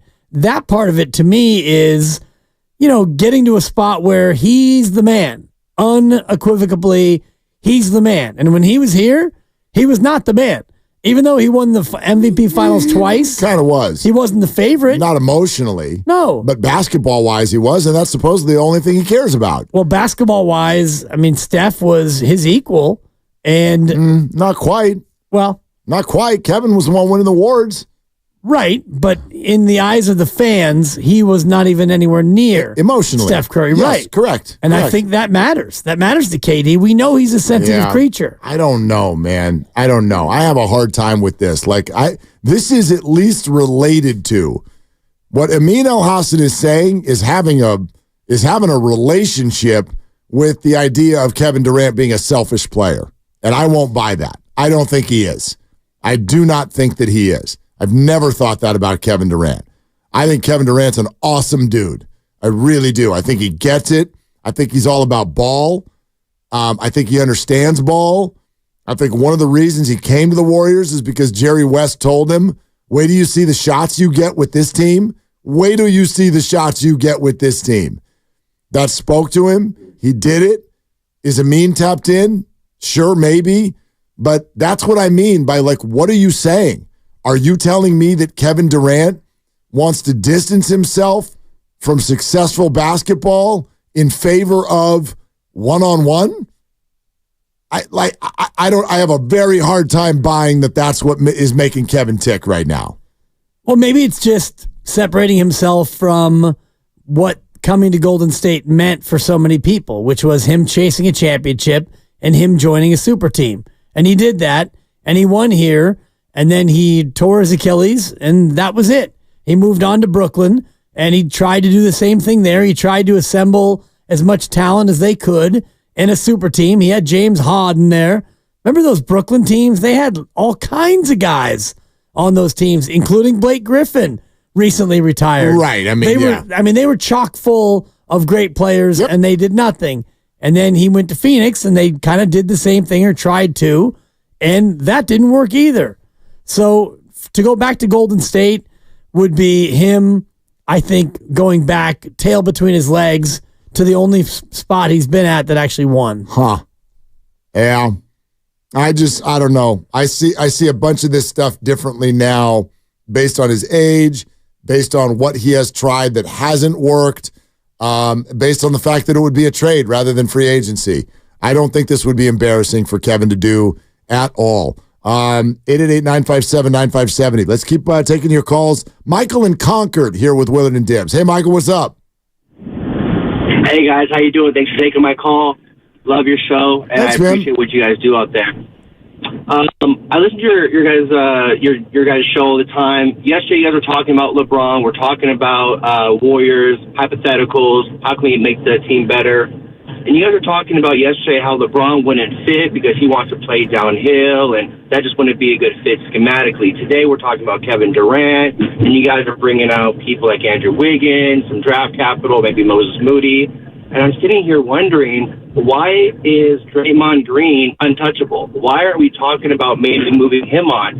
If Kevin Durant is a trade scenario, you're telling me the Phoenix Suns wouldn't want a point forward and Draymond Green to show some defense? Kevin Durant comes to the Warriors. There's our second scorer. If we want to trade, get rid of Draymond in some fashion, LeBron James would then fit in schematically with the Warriors. So I'm just sitting here wondering, why are we talking about everybody else? And why are we talking about possibly moving on from Draymond Green?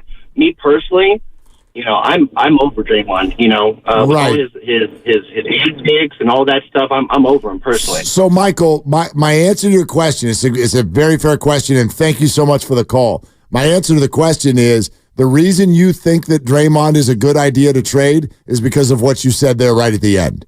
You're over him. They're not. And he's not a good trade candidate. By the way, first and foremost, no one's saying he's off the table. Everything's on the table. Right, except Steph. Except Steph.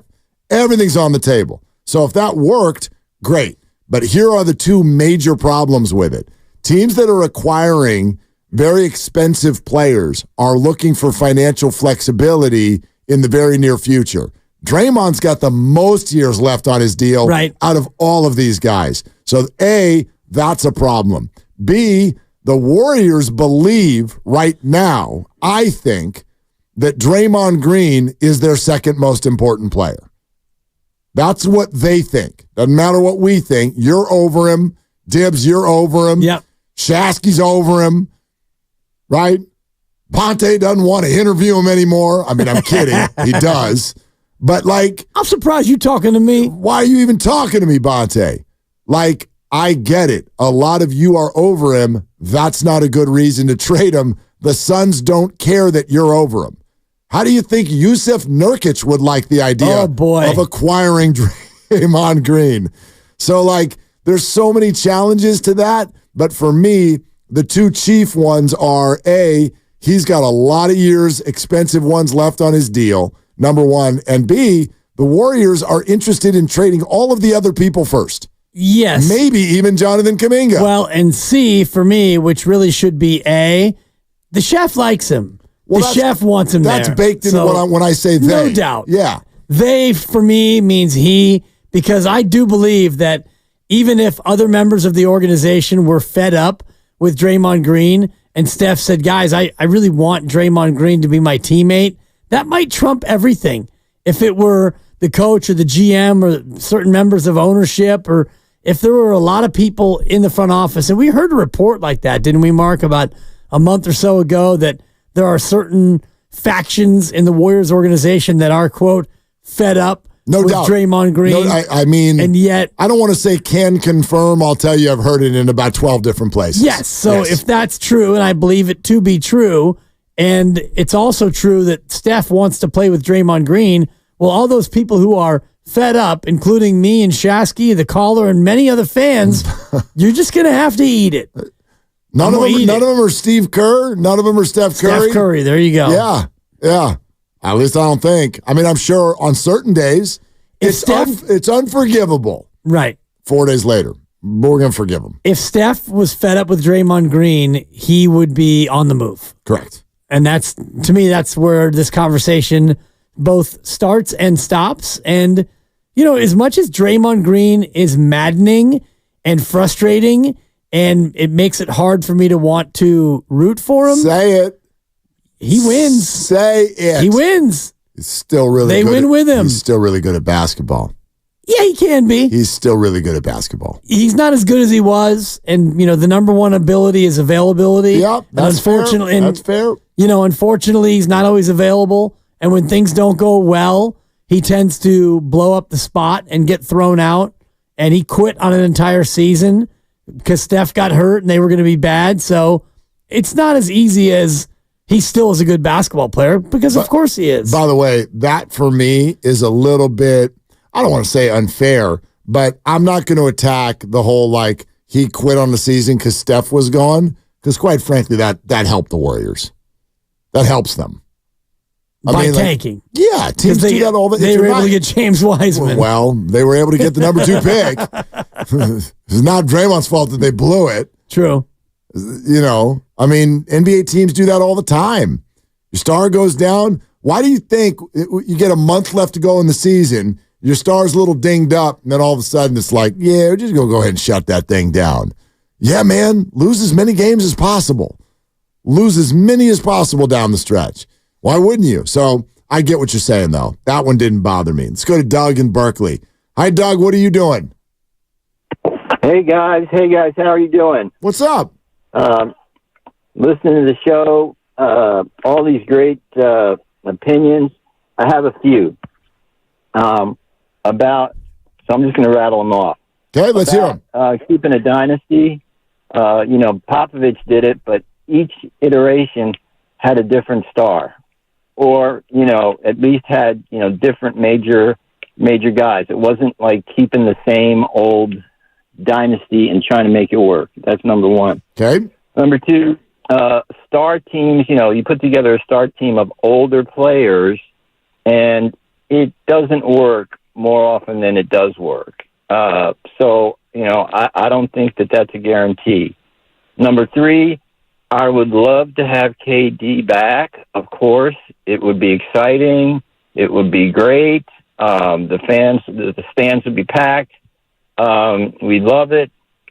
But my final thing is, and I apologize in advance for saying it again, but you can put KD and LeBron and Dibs was talking about the motion offense and the passes and the split actions that the Warriors do and KD doesn't really like. The other thing they do is they turn the ball over. And as long as they turn the ball over, I don't care. They're not as fast and young as they were before. They won't get away with it. Well, Doug, so those are my take. Yeah, you're not terribly wrong. Doug, thank you so much. Let's it's a really go ahead and good rack call. Doug. Rack him. Well, here's the issue, though. A lot of us have different goals. Yeah. We do. And this is what I was talking about yesterday. And I don't want this to sound like I don't give a rip about winning or championships. But when you say something, quote unquote, wouldn't work, I'm going to follow up that statement with a question. Wouldn't work to achieve what? What are you trying to achieve? Winning. Most fans want to win a championship. Okay. That's what they... But those even just what you just said is two different answers. Winning a championship is the answer. First you said winning.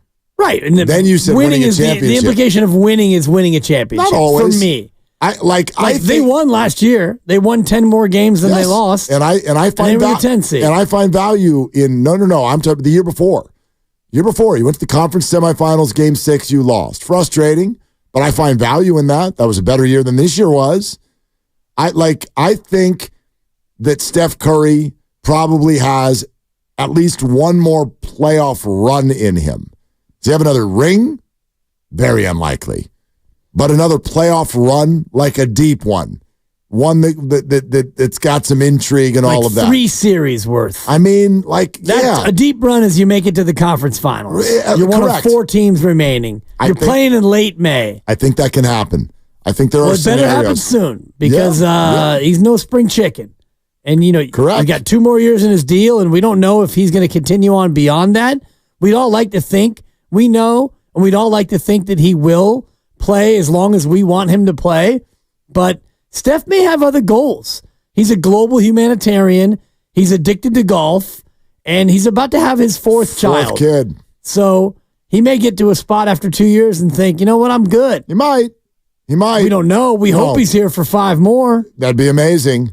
But when I look at this, I just want to keep reminding people that the Warriors, in a way, have at least 2 goals this offseason. Sure, they'd love to go on another championship run, but also they know that is going to be incredibly challenging. That's number 1. And number 2, they've got a different goal. They also have to be interesting. They've got to be a show. They've got to be an attraction. They have to have something to offer the fans who are paying an arm and a leg and an ear to go to Chase Center and park and eat and get excited. And so they cannot get stale. So a lot of these ideas, when you do it wouldn't work. Well, I'd argue, okay, what if the team is really interesting, there's a lot of buzz, and they're a playoff team, and they win 1 series, or they're deep into the 2nd series. Like they were last year. Okay, so does that if they do that, would you go, it didn't work? Well, it depends on what your goals are. See that, but again, that's what I'm getting at.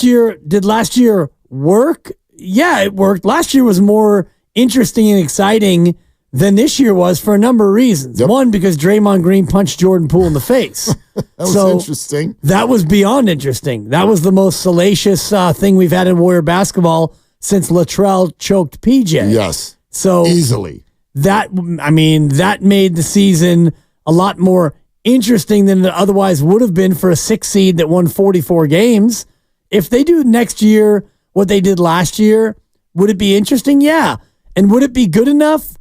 That's a hard question because on the surface, no, but deep down, yes, because they've already won 4 titles. Right. See, and so that's important. That's for very important. Whatever you do between now and the end of my time here on Earth, it's going to be okay because you brought me 4 titles. No, well, but of course. And I don't know if you feel that same way about your teams, but absolutely. But I don't think that they want to go full blown resting on laurels. Of course, they don't want to do that. No, but you're right. You want to be interesting. You want to be competitive. You want to be relevant. And exactly right. This year you were interesting, you were competitive, and you were relevant. But if you bring this whole group back for 1 more year, you're not as interesting. Yeah, you may not be as relevant. It's interesting that you say that. I agree with you. But you're flirting with irrelevance. Agreed. And you're flirting with being disinteresting. When you miss the playoffs and you do it in a style of a play-in loss by 25, you're not just flirting. You've got a date. You got a date with irrelevance. Nice. You got a table for 2. White tablecloth. Okay? Salad fork? And dinner fork. And dessert. 2 forks. Inside. 1 table. Yeah, no question, man. So that is a very, very big part of the goal. And I'll admit it, that's definitely a part of why I would be pro KD back to the Warriors. I'm not sitting here if you're translating what I'm saying and going, Willard thinks KD and the Warriors can win a title. Not really. Not really. I think they'd be a better basketball team than they are right now. And I think it would be damn interesting. I'd love to see it. I'd love to see them try.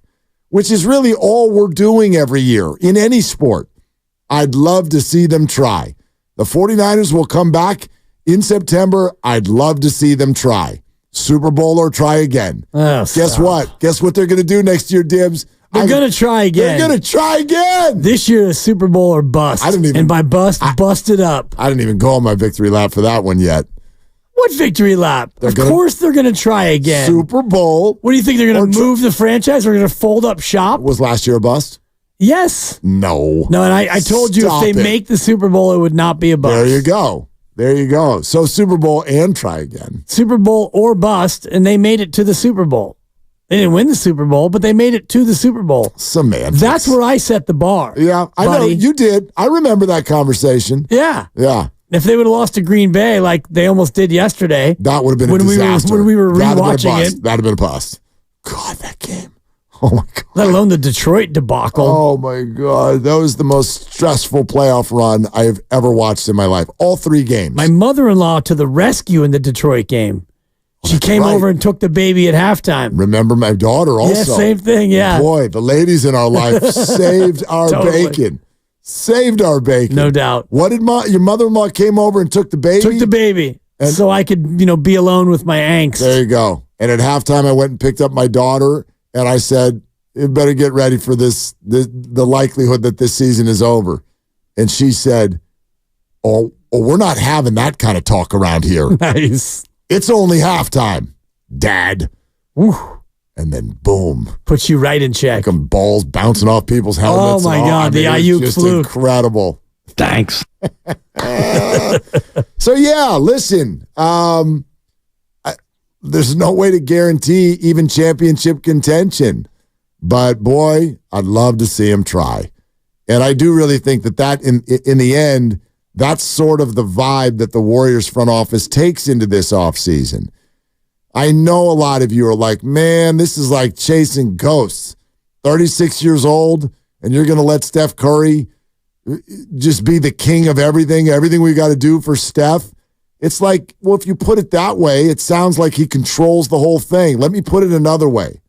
What are you going to do? Not try? Really? You're not even going to try?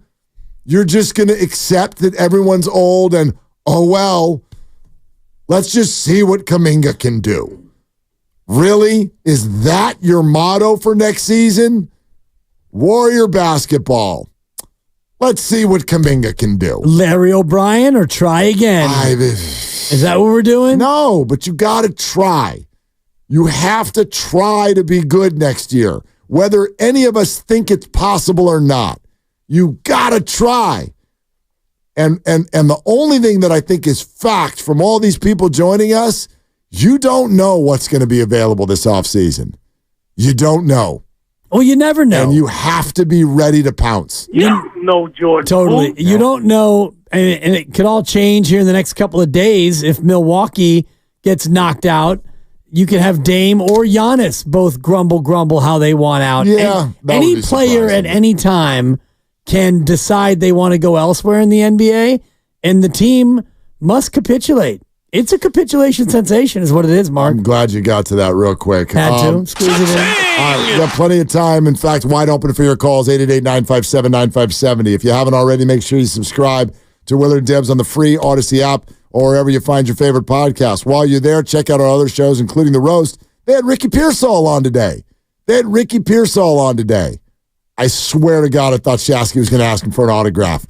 My gosh, they were geeking out so hard, which was like, it's kind of intoxicating, to be honest with you. Yeah.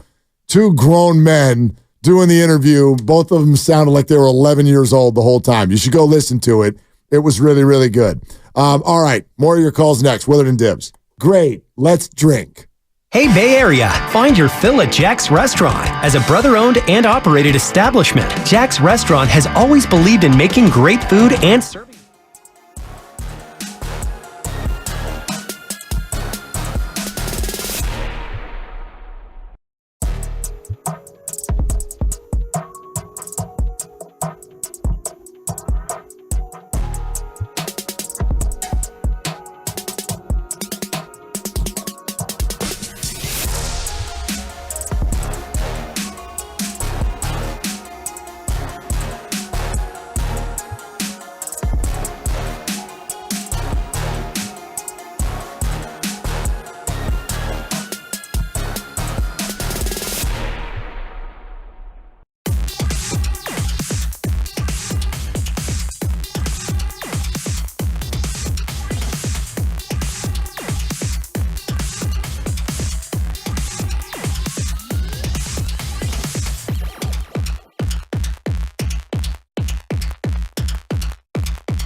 Now back to Willard.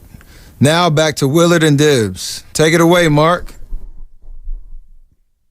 Maybe Lillard. Maybe Lillard. I never heard it like that before. Oh, Willard. Yeah. Like, I can't. It's like, you can't make me say that guy's name.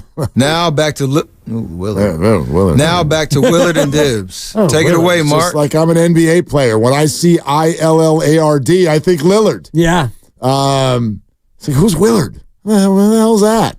Is he that 6'2" guy from San Mateo who could shoot the three? If only I could show that old picture of me and Steph when the chef was a rookie, and I had a little bit more brown hair, and I've used it forever because I'm like, no, we're not built the same. But whenever it's like, yeah, Steph Curry like 6'3" or whatever, I'm like, no, he's not. Right. I have a picture of me standing next to we're the exact same height, and in fact, it's one of those things that is one of the 20 million things that have impressed me about Steph Curry. Is I am the exact same size as him. So when he flicks his wrist and the ball goes 3/4 of a court, I'm like, how the hell? What do you do? What is that? What kind of bionic crap do you have in your arm that this very regular sized man just goes, he flicks his wrist and the ball goes in from half court? Yeah. I don't even understand what the hell's going on. The fact that he can even reach the hoop, let alone shoots it at a high percentage from 35 feet. It's incredible. Stupidest thing ever. I love those old pics. I need to fish this one out of my Facebook account, but I have one of me from Giants Fan Fest of a lifetime ago. It's me, Buster, Pablo, and Bumgarner in a row on one of those Q&A stages. Your boy had hair now. I'm talking hair. Hang on. Full shock of orange hair. I'll find it. I'm gonna scroll on my IG. Might as well get a couple followers out of this. MT Willard. Okay. MT Willard. No underscore. MT Willard. I will DM you. The sniff. Unnecessary sniff there. No, but I'm gonna scroll so that I can give our YouTube and Twitch audience something that nobody asked for.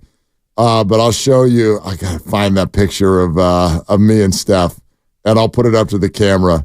It's a funny picture. It must have been because he really was a rookie. What year did he start? 09, I believe. 09? Yeah. Good God, my 15-year-old daughter was born that year. Wow. Born that year. I love the young people. Stop it, Grandy. That's not the point of this story. The point of the story is that I met Steph Curry. He just has a Currygasm. I'm trying to have one right now.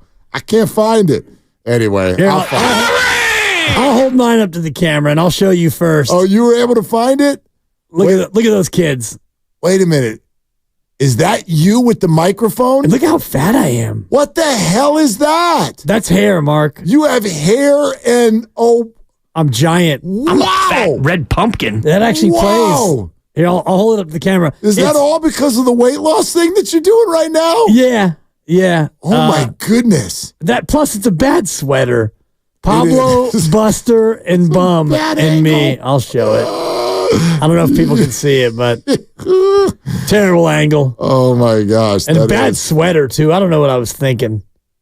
Wearing a sweater. Apparently this really was 100 years ago. I'm still scrolling and I can't find it. Anyway. Oh, wait, there it is. I found it. I found it. Okay, you tell me, are we the same height or not? Are we the same height? Oh my God, he's a baby. Look how much of a baby he is. Where's the salt? You're not talking about me either, are you? No, You're talking about Steph. You look young, It's but a chef. you're the same height. Look, camera. There it is. Twitch and YouTube. Can you see that? I'll let you know. My YouTube's a little behind. Yeah, there it is. There it is. Yeah, not bad. I can see it. That's me and the chef right there. There you go. That's from 1978 right there. Seriously. 1978. Anyway, let's go to Garrett in Berkeley here with Willie and Dibby. What's up, Garrett? What are you doing? Gentlemen, listening to your show, enjoying this beautiful afternoon in the Bay. Excellent. Yeah. So just a couple quick points, if I could. One on KD. I think we were lucky to have him. He's a beautiful basketball player. We'd be lucky to have him if he came back. Easy on the eyes. And I remember when we had to go up and play the Kings after that episode of police brutality, and they interviewed KD, who doesn't talk a lot. And I remember KD just saying, "Why can't we all be loving one another?" So he's a class act. He definitely is, Garrett. And by the way, there are a number of stories like that. Like one thing about Kevin Durant, no matter what anybody's experience was, what anybody says, like I'm pretty confident. I'm not going to act like I know the guy, but I'm pretty confident he's good to other people. That was my sense, and I thought he made the Bay better. So I don't know him either, but I appreciated him. Yep. My Warriors dream team. I think we should embrace our age and get rid of all our young guys. Get KD, get LeBron, get Kyrie, but he has to play his Uncle Drew, and get Shaq as our two-way player. That's material. I like it. Yeah, exactly. Would be a ton of fun, but at a certain point, I do believe that the Warriors might get priced out of that whole thing. Yeah. Of all of the sort of, thanks, Garrett, of all the sort of pie in the sky conversations that we're clearly going to have. Yep. Because by the way, all of this stuff is pie in the sky, and one of them's going to happen. I really believe that. I really do. Well, you've got a hyper-aggressive owner who has already said that he's not going to spend $400 million. Then he went out and spent $400 million. Exactly. So if he gets the right trade or the right player that could possibly come to this team and make him more exciting and maybe make him a little bit better, I think that he'll go over the threshold again if need be. Not the second apron. Yeah, I don't even think it's about the threshold for me. Because I do think there's action available. I just think he's going to get wooed by the idea of getting better. And that's going to mean that somebody interesting is coming. I really believe that. I really do. Don't you think something? Because I know like the betting favorite is a little bit status quo-ish, but I just can't see him being okay with that. I can't either. I mean, especially after, and I know facial expressions do not tell the whole story, but you could see the frustration and the anger that he was feeling in that Sacramento play-in game where you just got straight blown out by Vivek Ranadive and Mike Brown and the fellas. Your little brother punched you in the nose and you had no response. So I think that Joe Lacob is going to be very aggressive to try to do whatever he can to make this thing more interesting and to try to get back what he so wants. Yeah, I understand that a lot of this, when it comes to the NBA, the players drive the bus. And so what they want has a lot to do with it, and we don't know what Kevin Durant wants. Here's what we do know. We do know that the Suns flamed out. We do know that the Suns were poorly constructed, and like from inside the building, I can tell you this. The vibe was off. The vibe was bad all year long. So we know that. And we know that the Suns are in a spot where they're very likely going to have to make a move. And no matter what the owner says.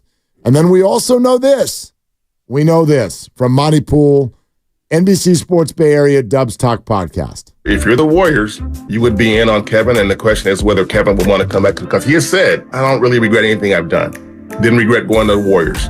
Didn't regret leaving the Warriors. Didn't regret going to Brooklyn. Don't know if he regrets leaving Brooklyn, but apparently not, because he doesn't. I don't do regrets. I just do what I do, and whatever's supposed to happen is going to happen. I've even seen that KD might go back to OKC. Wow, that would be a serious turn. But yeah, if KD is on the market, the Warriors are shopping. Yeah, and let me. We haven't even discussed this aspect of it. What Monty just said there. I've seen that KD may go back to Oklahoma City. Wow. Look, I don't know if that's going to happen either. But if this guy can go rejoin the team that has a fan base that's been calling him a cupcake for damn near a decade now, if he can join that, you're going to tell me that he can't do this because Draymond's mean sometimes and he doesn't like the style of ball? Come on. Like, fences can be mended. Yes. Big time. Yeah. And I don't necessarily think that the OKC option is really there. If KD is going to go back anywhere, I think it would be to Golden State. The one that I find most interesting is New York, a team that could use one more player, depending on how this Philly series works itself out. But I could see New York needing one more piece to get over the top in the Eastern Conference. And also, if KD is really focused on going somewhere to win, the East is a lot more wide open than the West. Well, that's true, but I don't know, man. Like, this is a spot where I'm sort of using my own maybe morality of thinking the way that I would wonder if KD thinks, and I very well could be wrong on this. I know that top flight athletes, maybe usually they don't think this way. Like, for instance, Steph Curry still thinks they've got action. And we're all like, dude, you guys are all healthy and you got the 10 seed. Right. So what do you mean you got action? Well, hey, Draymond, we ain't done. So KD's probably thinking that way too. But somewhere in my brain, I want to believe that they are all aware of their age and therefore aware of the fact that it's less now about who's the dog, who's the one, who's the two, right, who's the three. It's the realization, sensation, nice, that they can't do it. Can't do it alone anymore. Not that they ever did it alone, but you know what I mean. Right. They can't just be that put everybody on my back type of guy to go win a championship. The only way they can do it is by going back to the Warriors' old motto, strength in numbers. They need each other. They need a bunch of options. And this is one way. Boy, they would be a completely different version of themselves, I think. I know you may not agree with this. If KD and the Warriors got back together and the band got back together, I think the whole team would be nationally liked a lot more than it was the first time around. I don't think so. Because it would be like, what was that old movie where they all had the Fountain of Youth? Cocoon. Cocoon. That'd be the Cocoon NBA basketball team. Everybody like, hey, come on, old guys, let's go. But those old guys were not threatening. They just went to that pool and they played with those stones, and then they got a trip to outer space. Are these guys really threatening? They combined to win no playoff games. No, but if you had KD and you became good again, then people wouldn't like you. Yeah. You'd only be America's darlings if you were a senior citizen group that was not that threatening. I don't know how, like last time it felt unfair. It felt unfair. Totally. Super team. It would be incredible. It was unfair. It would be fair this time. Absolutely. They would be underdogs. I was just going to say, if they had, let's say Clay agrees to play for $15 million and they get KD and it costs you Wiggins and it costs you Moody and that's it. Wiggins, Moody. Obviously like a Chris Paul. Whatever. How about a pick? And picks, fine. Yeah, okay. I'm talking about just rostered people. So you got Steph and Clay and Dre and KD and Kuminga and Pods and TJD and GP2 and Loon comes back and all that. Where do you slot them in the West? They're not favorites. No. Would they be, as it stands today, maybe 4? The 4 seed? Look. Minnesota probably still better. Well, let's go through the teams. Denver would still be favored.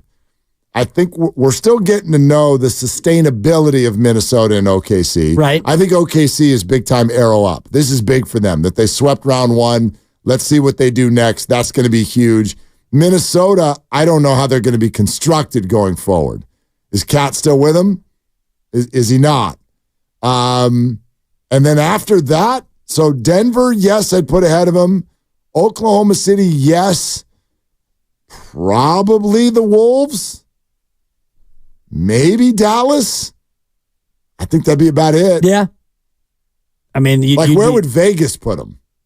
Well, Vegas would price them lower. Their odds would be lower. They'd be higher on the board just out of protection because people would want to bet on that. Would. So the bets would come in and that would move the number lower than the actual odds would indicate. But they probably would have them as the 3rd favorite to win the West, 4th at the outset. Yeah. OKC, Minnesota, and Denver, and then maybe Golden State. Maybe Golden State. I mean, you got to see what all these other teams do. Right. You know what I mean? Let's go to Gene in Oakland. Hi, Gene. What are you doing? I just got back from the dog park. That is on my way to the dog park. On your way. Oh, you're a little late today, Jane. Good dog. She's a good dog. Good dog. Yeah, good dog. He's a good dog. She's a good dog. By the way, how's Penny the dog doing? How's she doing these days? Penny's doing fantastic. Penny's on a run right now. She is just crushing it. Yeah, we moved like 3 months ago, and there's something about the new house that she just digs. She's fantastic, Gene. Nice. Well, Chili sends her regards. Beautiful. Chili dog. That's my dog. Can't wait to get him face to face. There you go. Okay, so I want a third or fourth or fifth the whole try to bring Durant back again. At this point, I truly believe we do have to make a big splash for a lot of reasons. First of all, we're going to have to convince Mr. Lacob to pay through the nose for yet another year. And the only way we're going to do that is if we can convince him that we do have a serious chance. And the only way that happens is if we do get someone like Durant. And the other part of this, I think, is, we may be looking at maybe 2 more quality seasons out of Curry. And my fear is that if we go into next season looking a lot like we do this season, and we wind up more or less the same, he may be the one that's saying, you know what, it's time to move me. I want that 5th ring. And then everything collapses at that point. So, I think we do need to get the star. We need a legitimate number 2. And even if it means giving up Kuminga and TJD and Podziemski, I think we got to do it now and, take our chances. Gene, thanks. I'll say this. There's this, and I kind of find it almost unhealthy, an unhealthy fear of getting to the point where Steph Curry would ask for a trade. And I really don't think that we're ever going to get there, but I also think the Warriors are going to do everything necessary so that it never gets there. And that's part of this philosophy. You can't divorce yourself from Steph Curry's legacy, from this mattering. I know people want to be hardcore. You got to do whatever you can to win. It's time to get younger. I just think that's one of those things that people say and they don't actually feel. If Steph Curry ever wore another uniform, I think it would be incredibly painful. Oh, totally. For this entire fan base. And I think that if it happens, and, if it happens at the very, very end of his career, it'll be less painful. And, we were running through some of the list of all-time greats who just played for one team and then come to find out they didn't just play for one team. And the one that hit me earlier in the week was Hakeem Olajuwon, who was a Toronto Raptor for a year. And so I think in the moment it would kind of bug you. But if he's 41 years old, let's say Steph is 40. I don't know. He plays 2 more years under his contract. Okay. And at the end of next year, he agrees to a 1-year extension thinking, I'm going to give you 1 more year to end my career with Draymond. I'll align with Draymond and Steve, and if Wiggins is still here, whatever. Let's give it 1 more year. At that point, if he decides, I want to go back to Charlotte. I want to live out my Charlotte dreams, my boyhood dreams. I want my family to know what it's like to live where I grew up. And he goes and is a Hornets for a year. I don't think that would bug as much as if it happened for a few years, I don't know. First of all, and I mean, this is just me putting my own spin on it. You have 4 kids and 3 of them by then. Like, how old is Riley? And what would she be 3 years from now? Probably about 14, 15. I mean, my God, yeah, she's probably going to get her permit. Yeah. You're going to move her across the country because you want to play 1 more year for Charlotte? Like, you're going to pick those other 5 people up? And look, I know, right, they can afford whatever they want, but Charlotte's a lot more affordable, too. I mean, you're going to do that. Doesn't sound good at all. And I don't know if I agree with you. I understand we'd get over it, but Steph, quite frankly, is way bigger than even Hakeem. Way bigger. Way bigger. Steph is not to us what Hakeem was to Houston. This would be like all of the stuff. This would be Cal Ripken in a Blue Jays jersey. Oh, was he? This would be Kobe on the Mavericks. Wow. I don't A lot of the great ones play for multiple teams. I don't know. Yes, of course. Almost everybody does. Shaq played for every team. I don't know if you know that. Dirk just played for Dallas. There you go. Kobe. Yep. Although he came damn close a couple times. Really, really close one time. Man, the Clippers thought they had him. They thought it was a done deal. Yeah, come on. They thought it was done. Thinking about it now, I know. It seems comical. I know. Especially if those Clippers. Donald Sterling was still the owner. Right. Kobe's going to stay in the building and put on the red, white, and blue instead of the purple and gold. Came damn close. It didn't make sense. Came really, really close. But to me, this guy is one of a very small number of people in sports. And I know you say, oh, God, okay, 1 year, he's 40 and he plays at Charlotte. Who cares? What does that game feel like when he comes back? It's a big deal. Oh, it's huge. Right, but he gets an ovation, Mark. They don't boo him. Thank you. I think that would feel awful. Awful. I don't. To see him on the other bench. Awful. Like, I don't even like thinking about it. Yeah, you and I are of different mind here. Yeah, we are. I believe in free will of humanity, and you're trying to lock this guy up. You're trying to imprison him, make him a Warriors against his will. No, not at all. Not at all. But I don't think the Warriors would be smart to ever let it happen. You know? Well, they don't have a choice.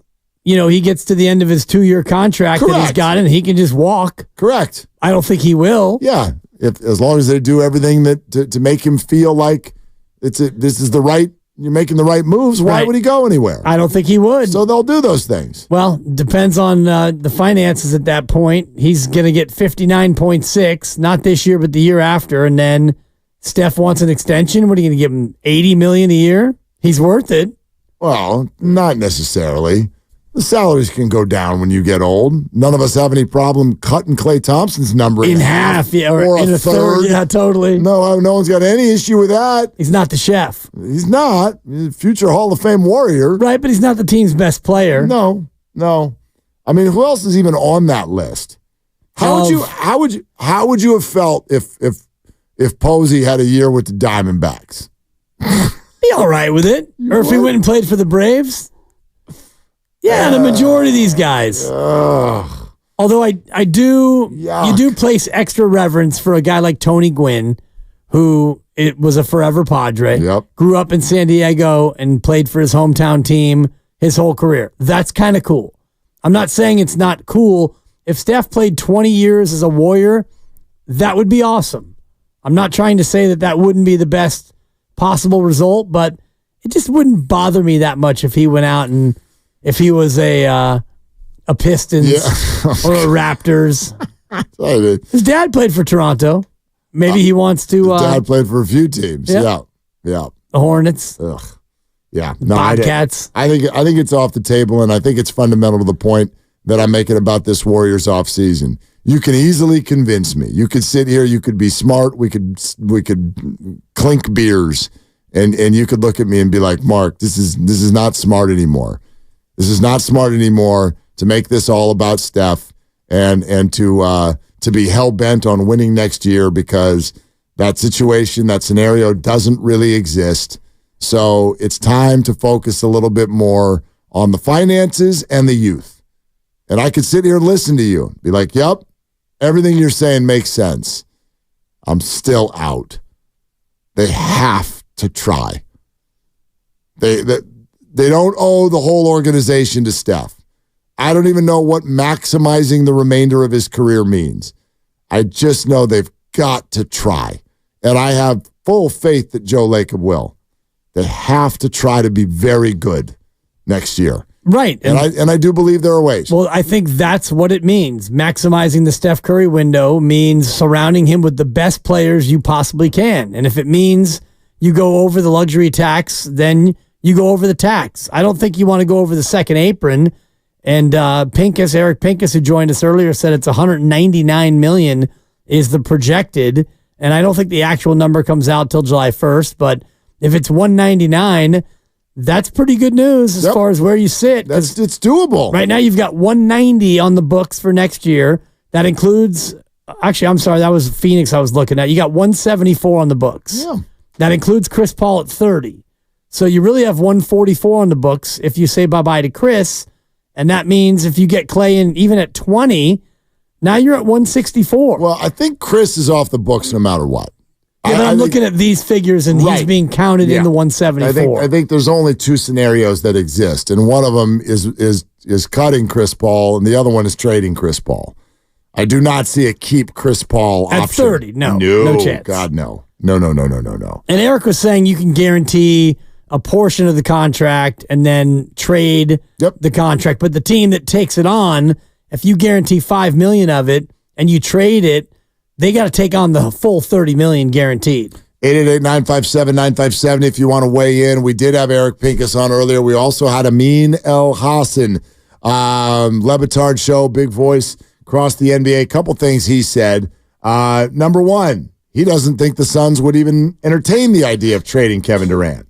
The Phoenix Suns, I don't think, would entertain that sort of move because what it would basically be kind of a tear down or kind of like, let's start this thing over. And I don't think Matt Ishbia is in that kind of frame of mind. Matt Ishbia, the principal owner of the Suns. Yeah, I disagree with him on this one because I don't think that trading one of those guys would represent a, quote, tear down. I think that it would represent a situation that they absolutely have to explore. Sticking with what they're doing is not going to work, and it's only going to make their assets get worse. Trading Kevin Durant would net you a return. It would absolutely net you a return. There's nothing that says if you trade KD, it means it's over, and you can't compete. You've still got star power. You've still got Devin Booker. You still got Beal. You still got whoever you would get in return. So I look at, and I subscribe much more to what Pink has said in Bleacher Report. You look at the Phoenix Suns situation, I think the one thing they can't do is nothing.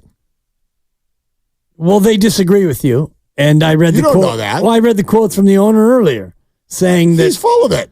Well, he's the owner. Right. He can be full of it. He owns the damn team. Yes, but he's not telling you the truth. We don't know that. And actions speak louder than words. And if he gets to a point where he makes a trade, then you can look back and say, yeah, you were full of it. But right now on May 1st, as he reflects on a season where they were the 6th seed and he says, we're in great shape. Yeah. I take him at his word. I don't know the man. You think they're in great shape? It doesn't matter what I think. He's the owner. If he thinks they're in great shape. He doesn't think they're in great shape. You don't know him either. I don't know him, but I know people there, and he does not think that they're in great shape. Well, then he'll make a move. Because they're not. And Mike Dunleavy told you he wasn't trading Jordan Poole right before he traded Jordan Poole. So I don't want to hear what an exec said publicly about that owner. You know the gif with all the dogs sitting around and the fire going on right behind them, and they're all sitting there going, it's fine, everything's fine. That's that interview. Everything is fine. No. The building's on fire. It's completely on fire. You are the worst constructed, high-priced, no-asset team in the whole NBA. The narrative around the house is burning is incorrect. Sure. The Phoenix Suns are doing great. Matt Ishbia, owner, Phoenix Suns. Ganda. We don't know that. I feel that. Well, okay. I feel that. And ultimately, strongly. when we get into deep May and we get into mid-June, and Eric Pincus actually said that these decisions, these moves could happen long before the start of the year. Yeah, these phone calls are happening now. Yeah, the phone calls are happening, but deals in place, and when they happen, it'd be interesting because I asked Eric about the timing of all this as it pertains to the new league year, and you're not allowed to do anything until July 6th. But yeah, you're right. Phone calls are being made, and ultimately, if Kevin Durant doesn't want to leave, they won't trade him. Maybe he goes to Ishbia and says, I think we can still make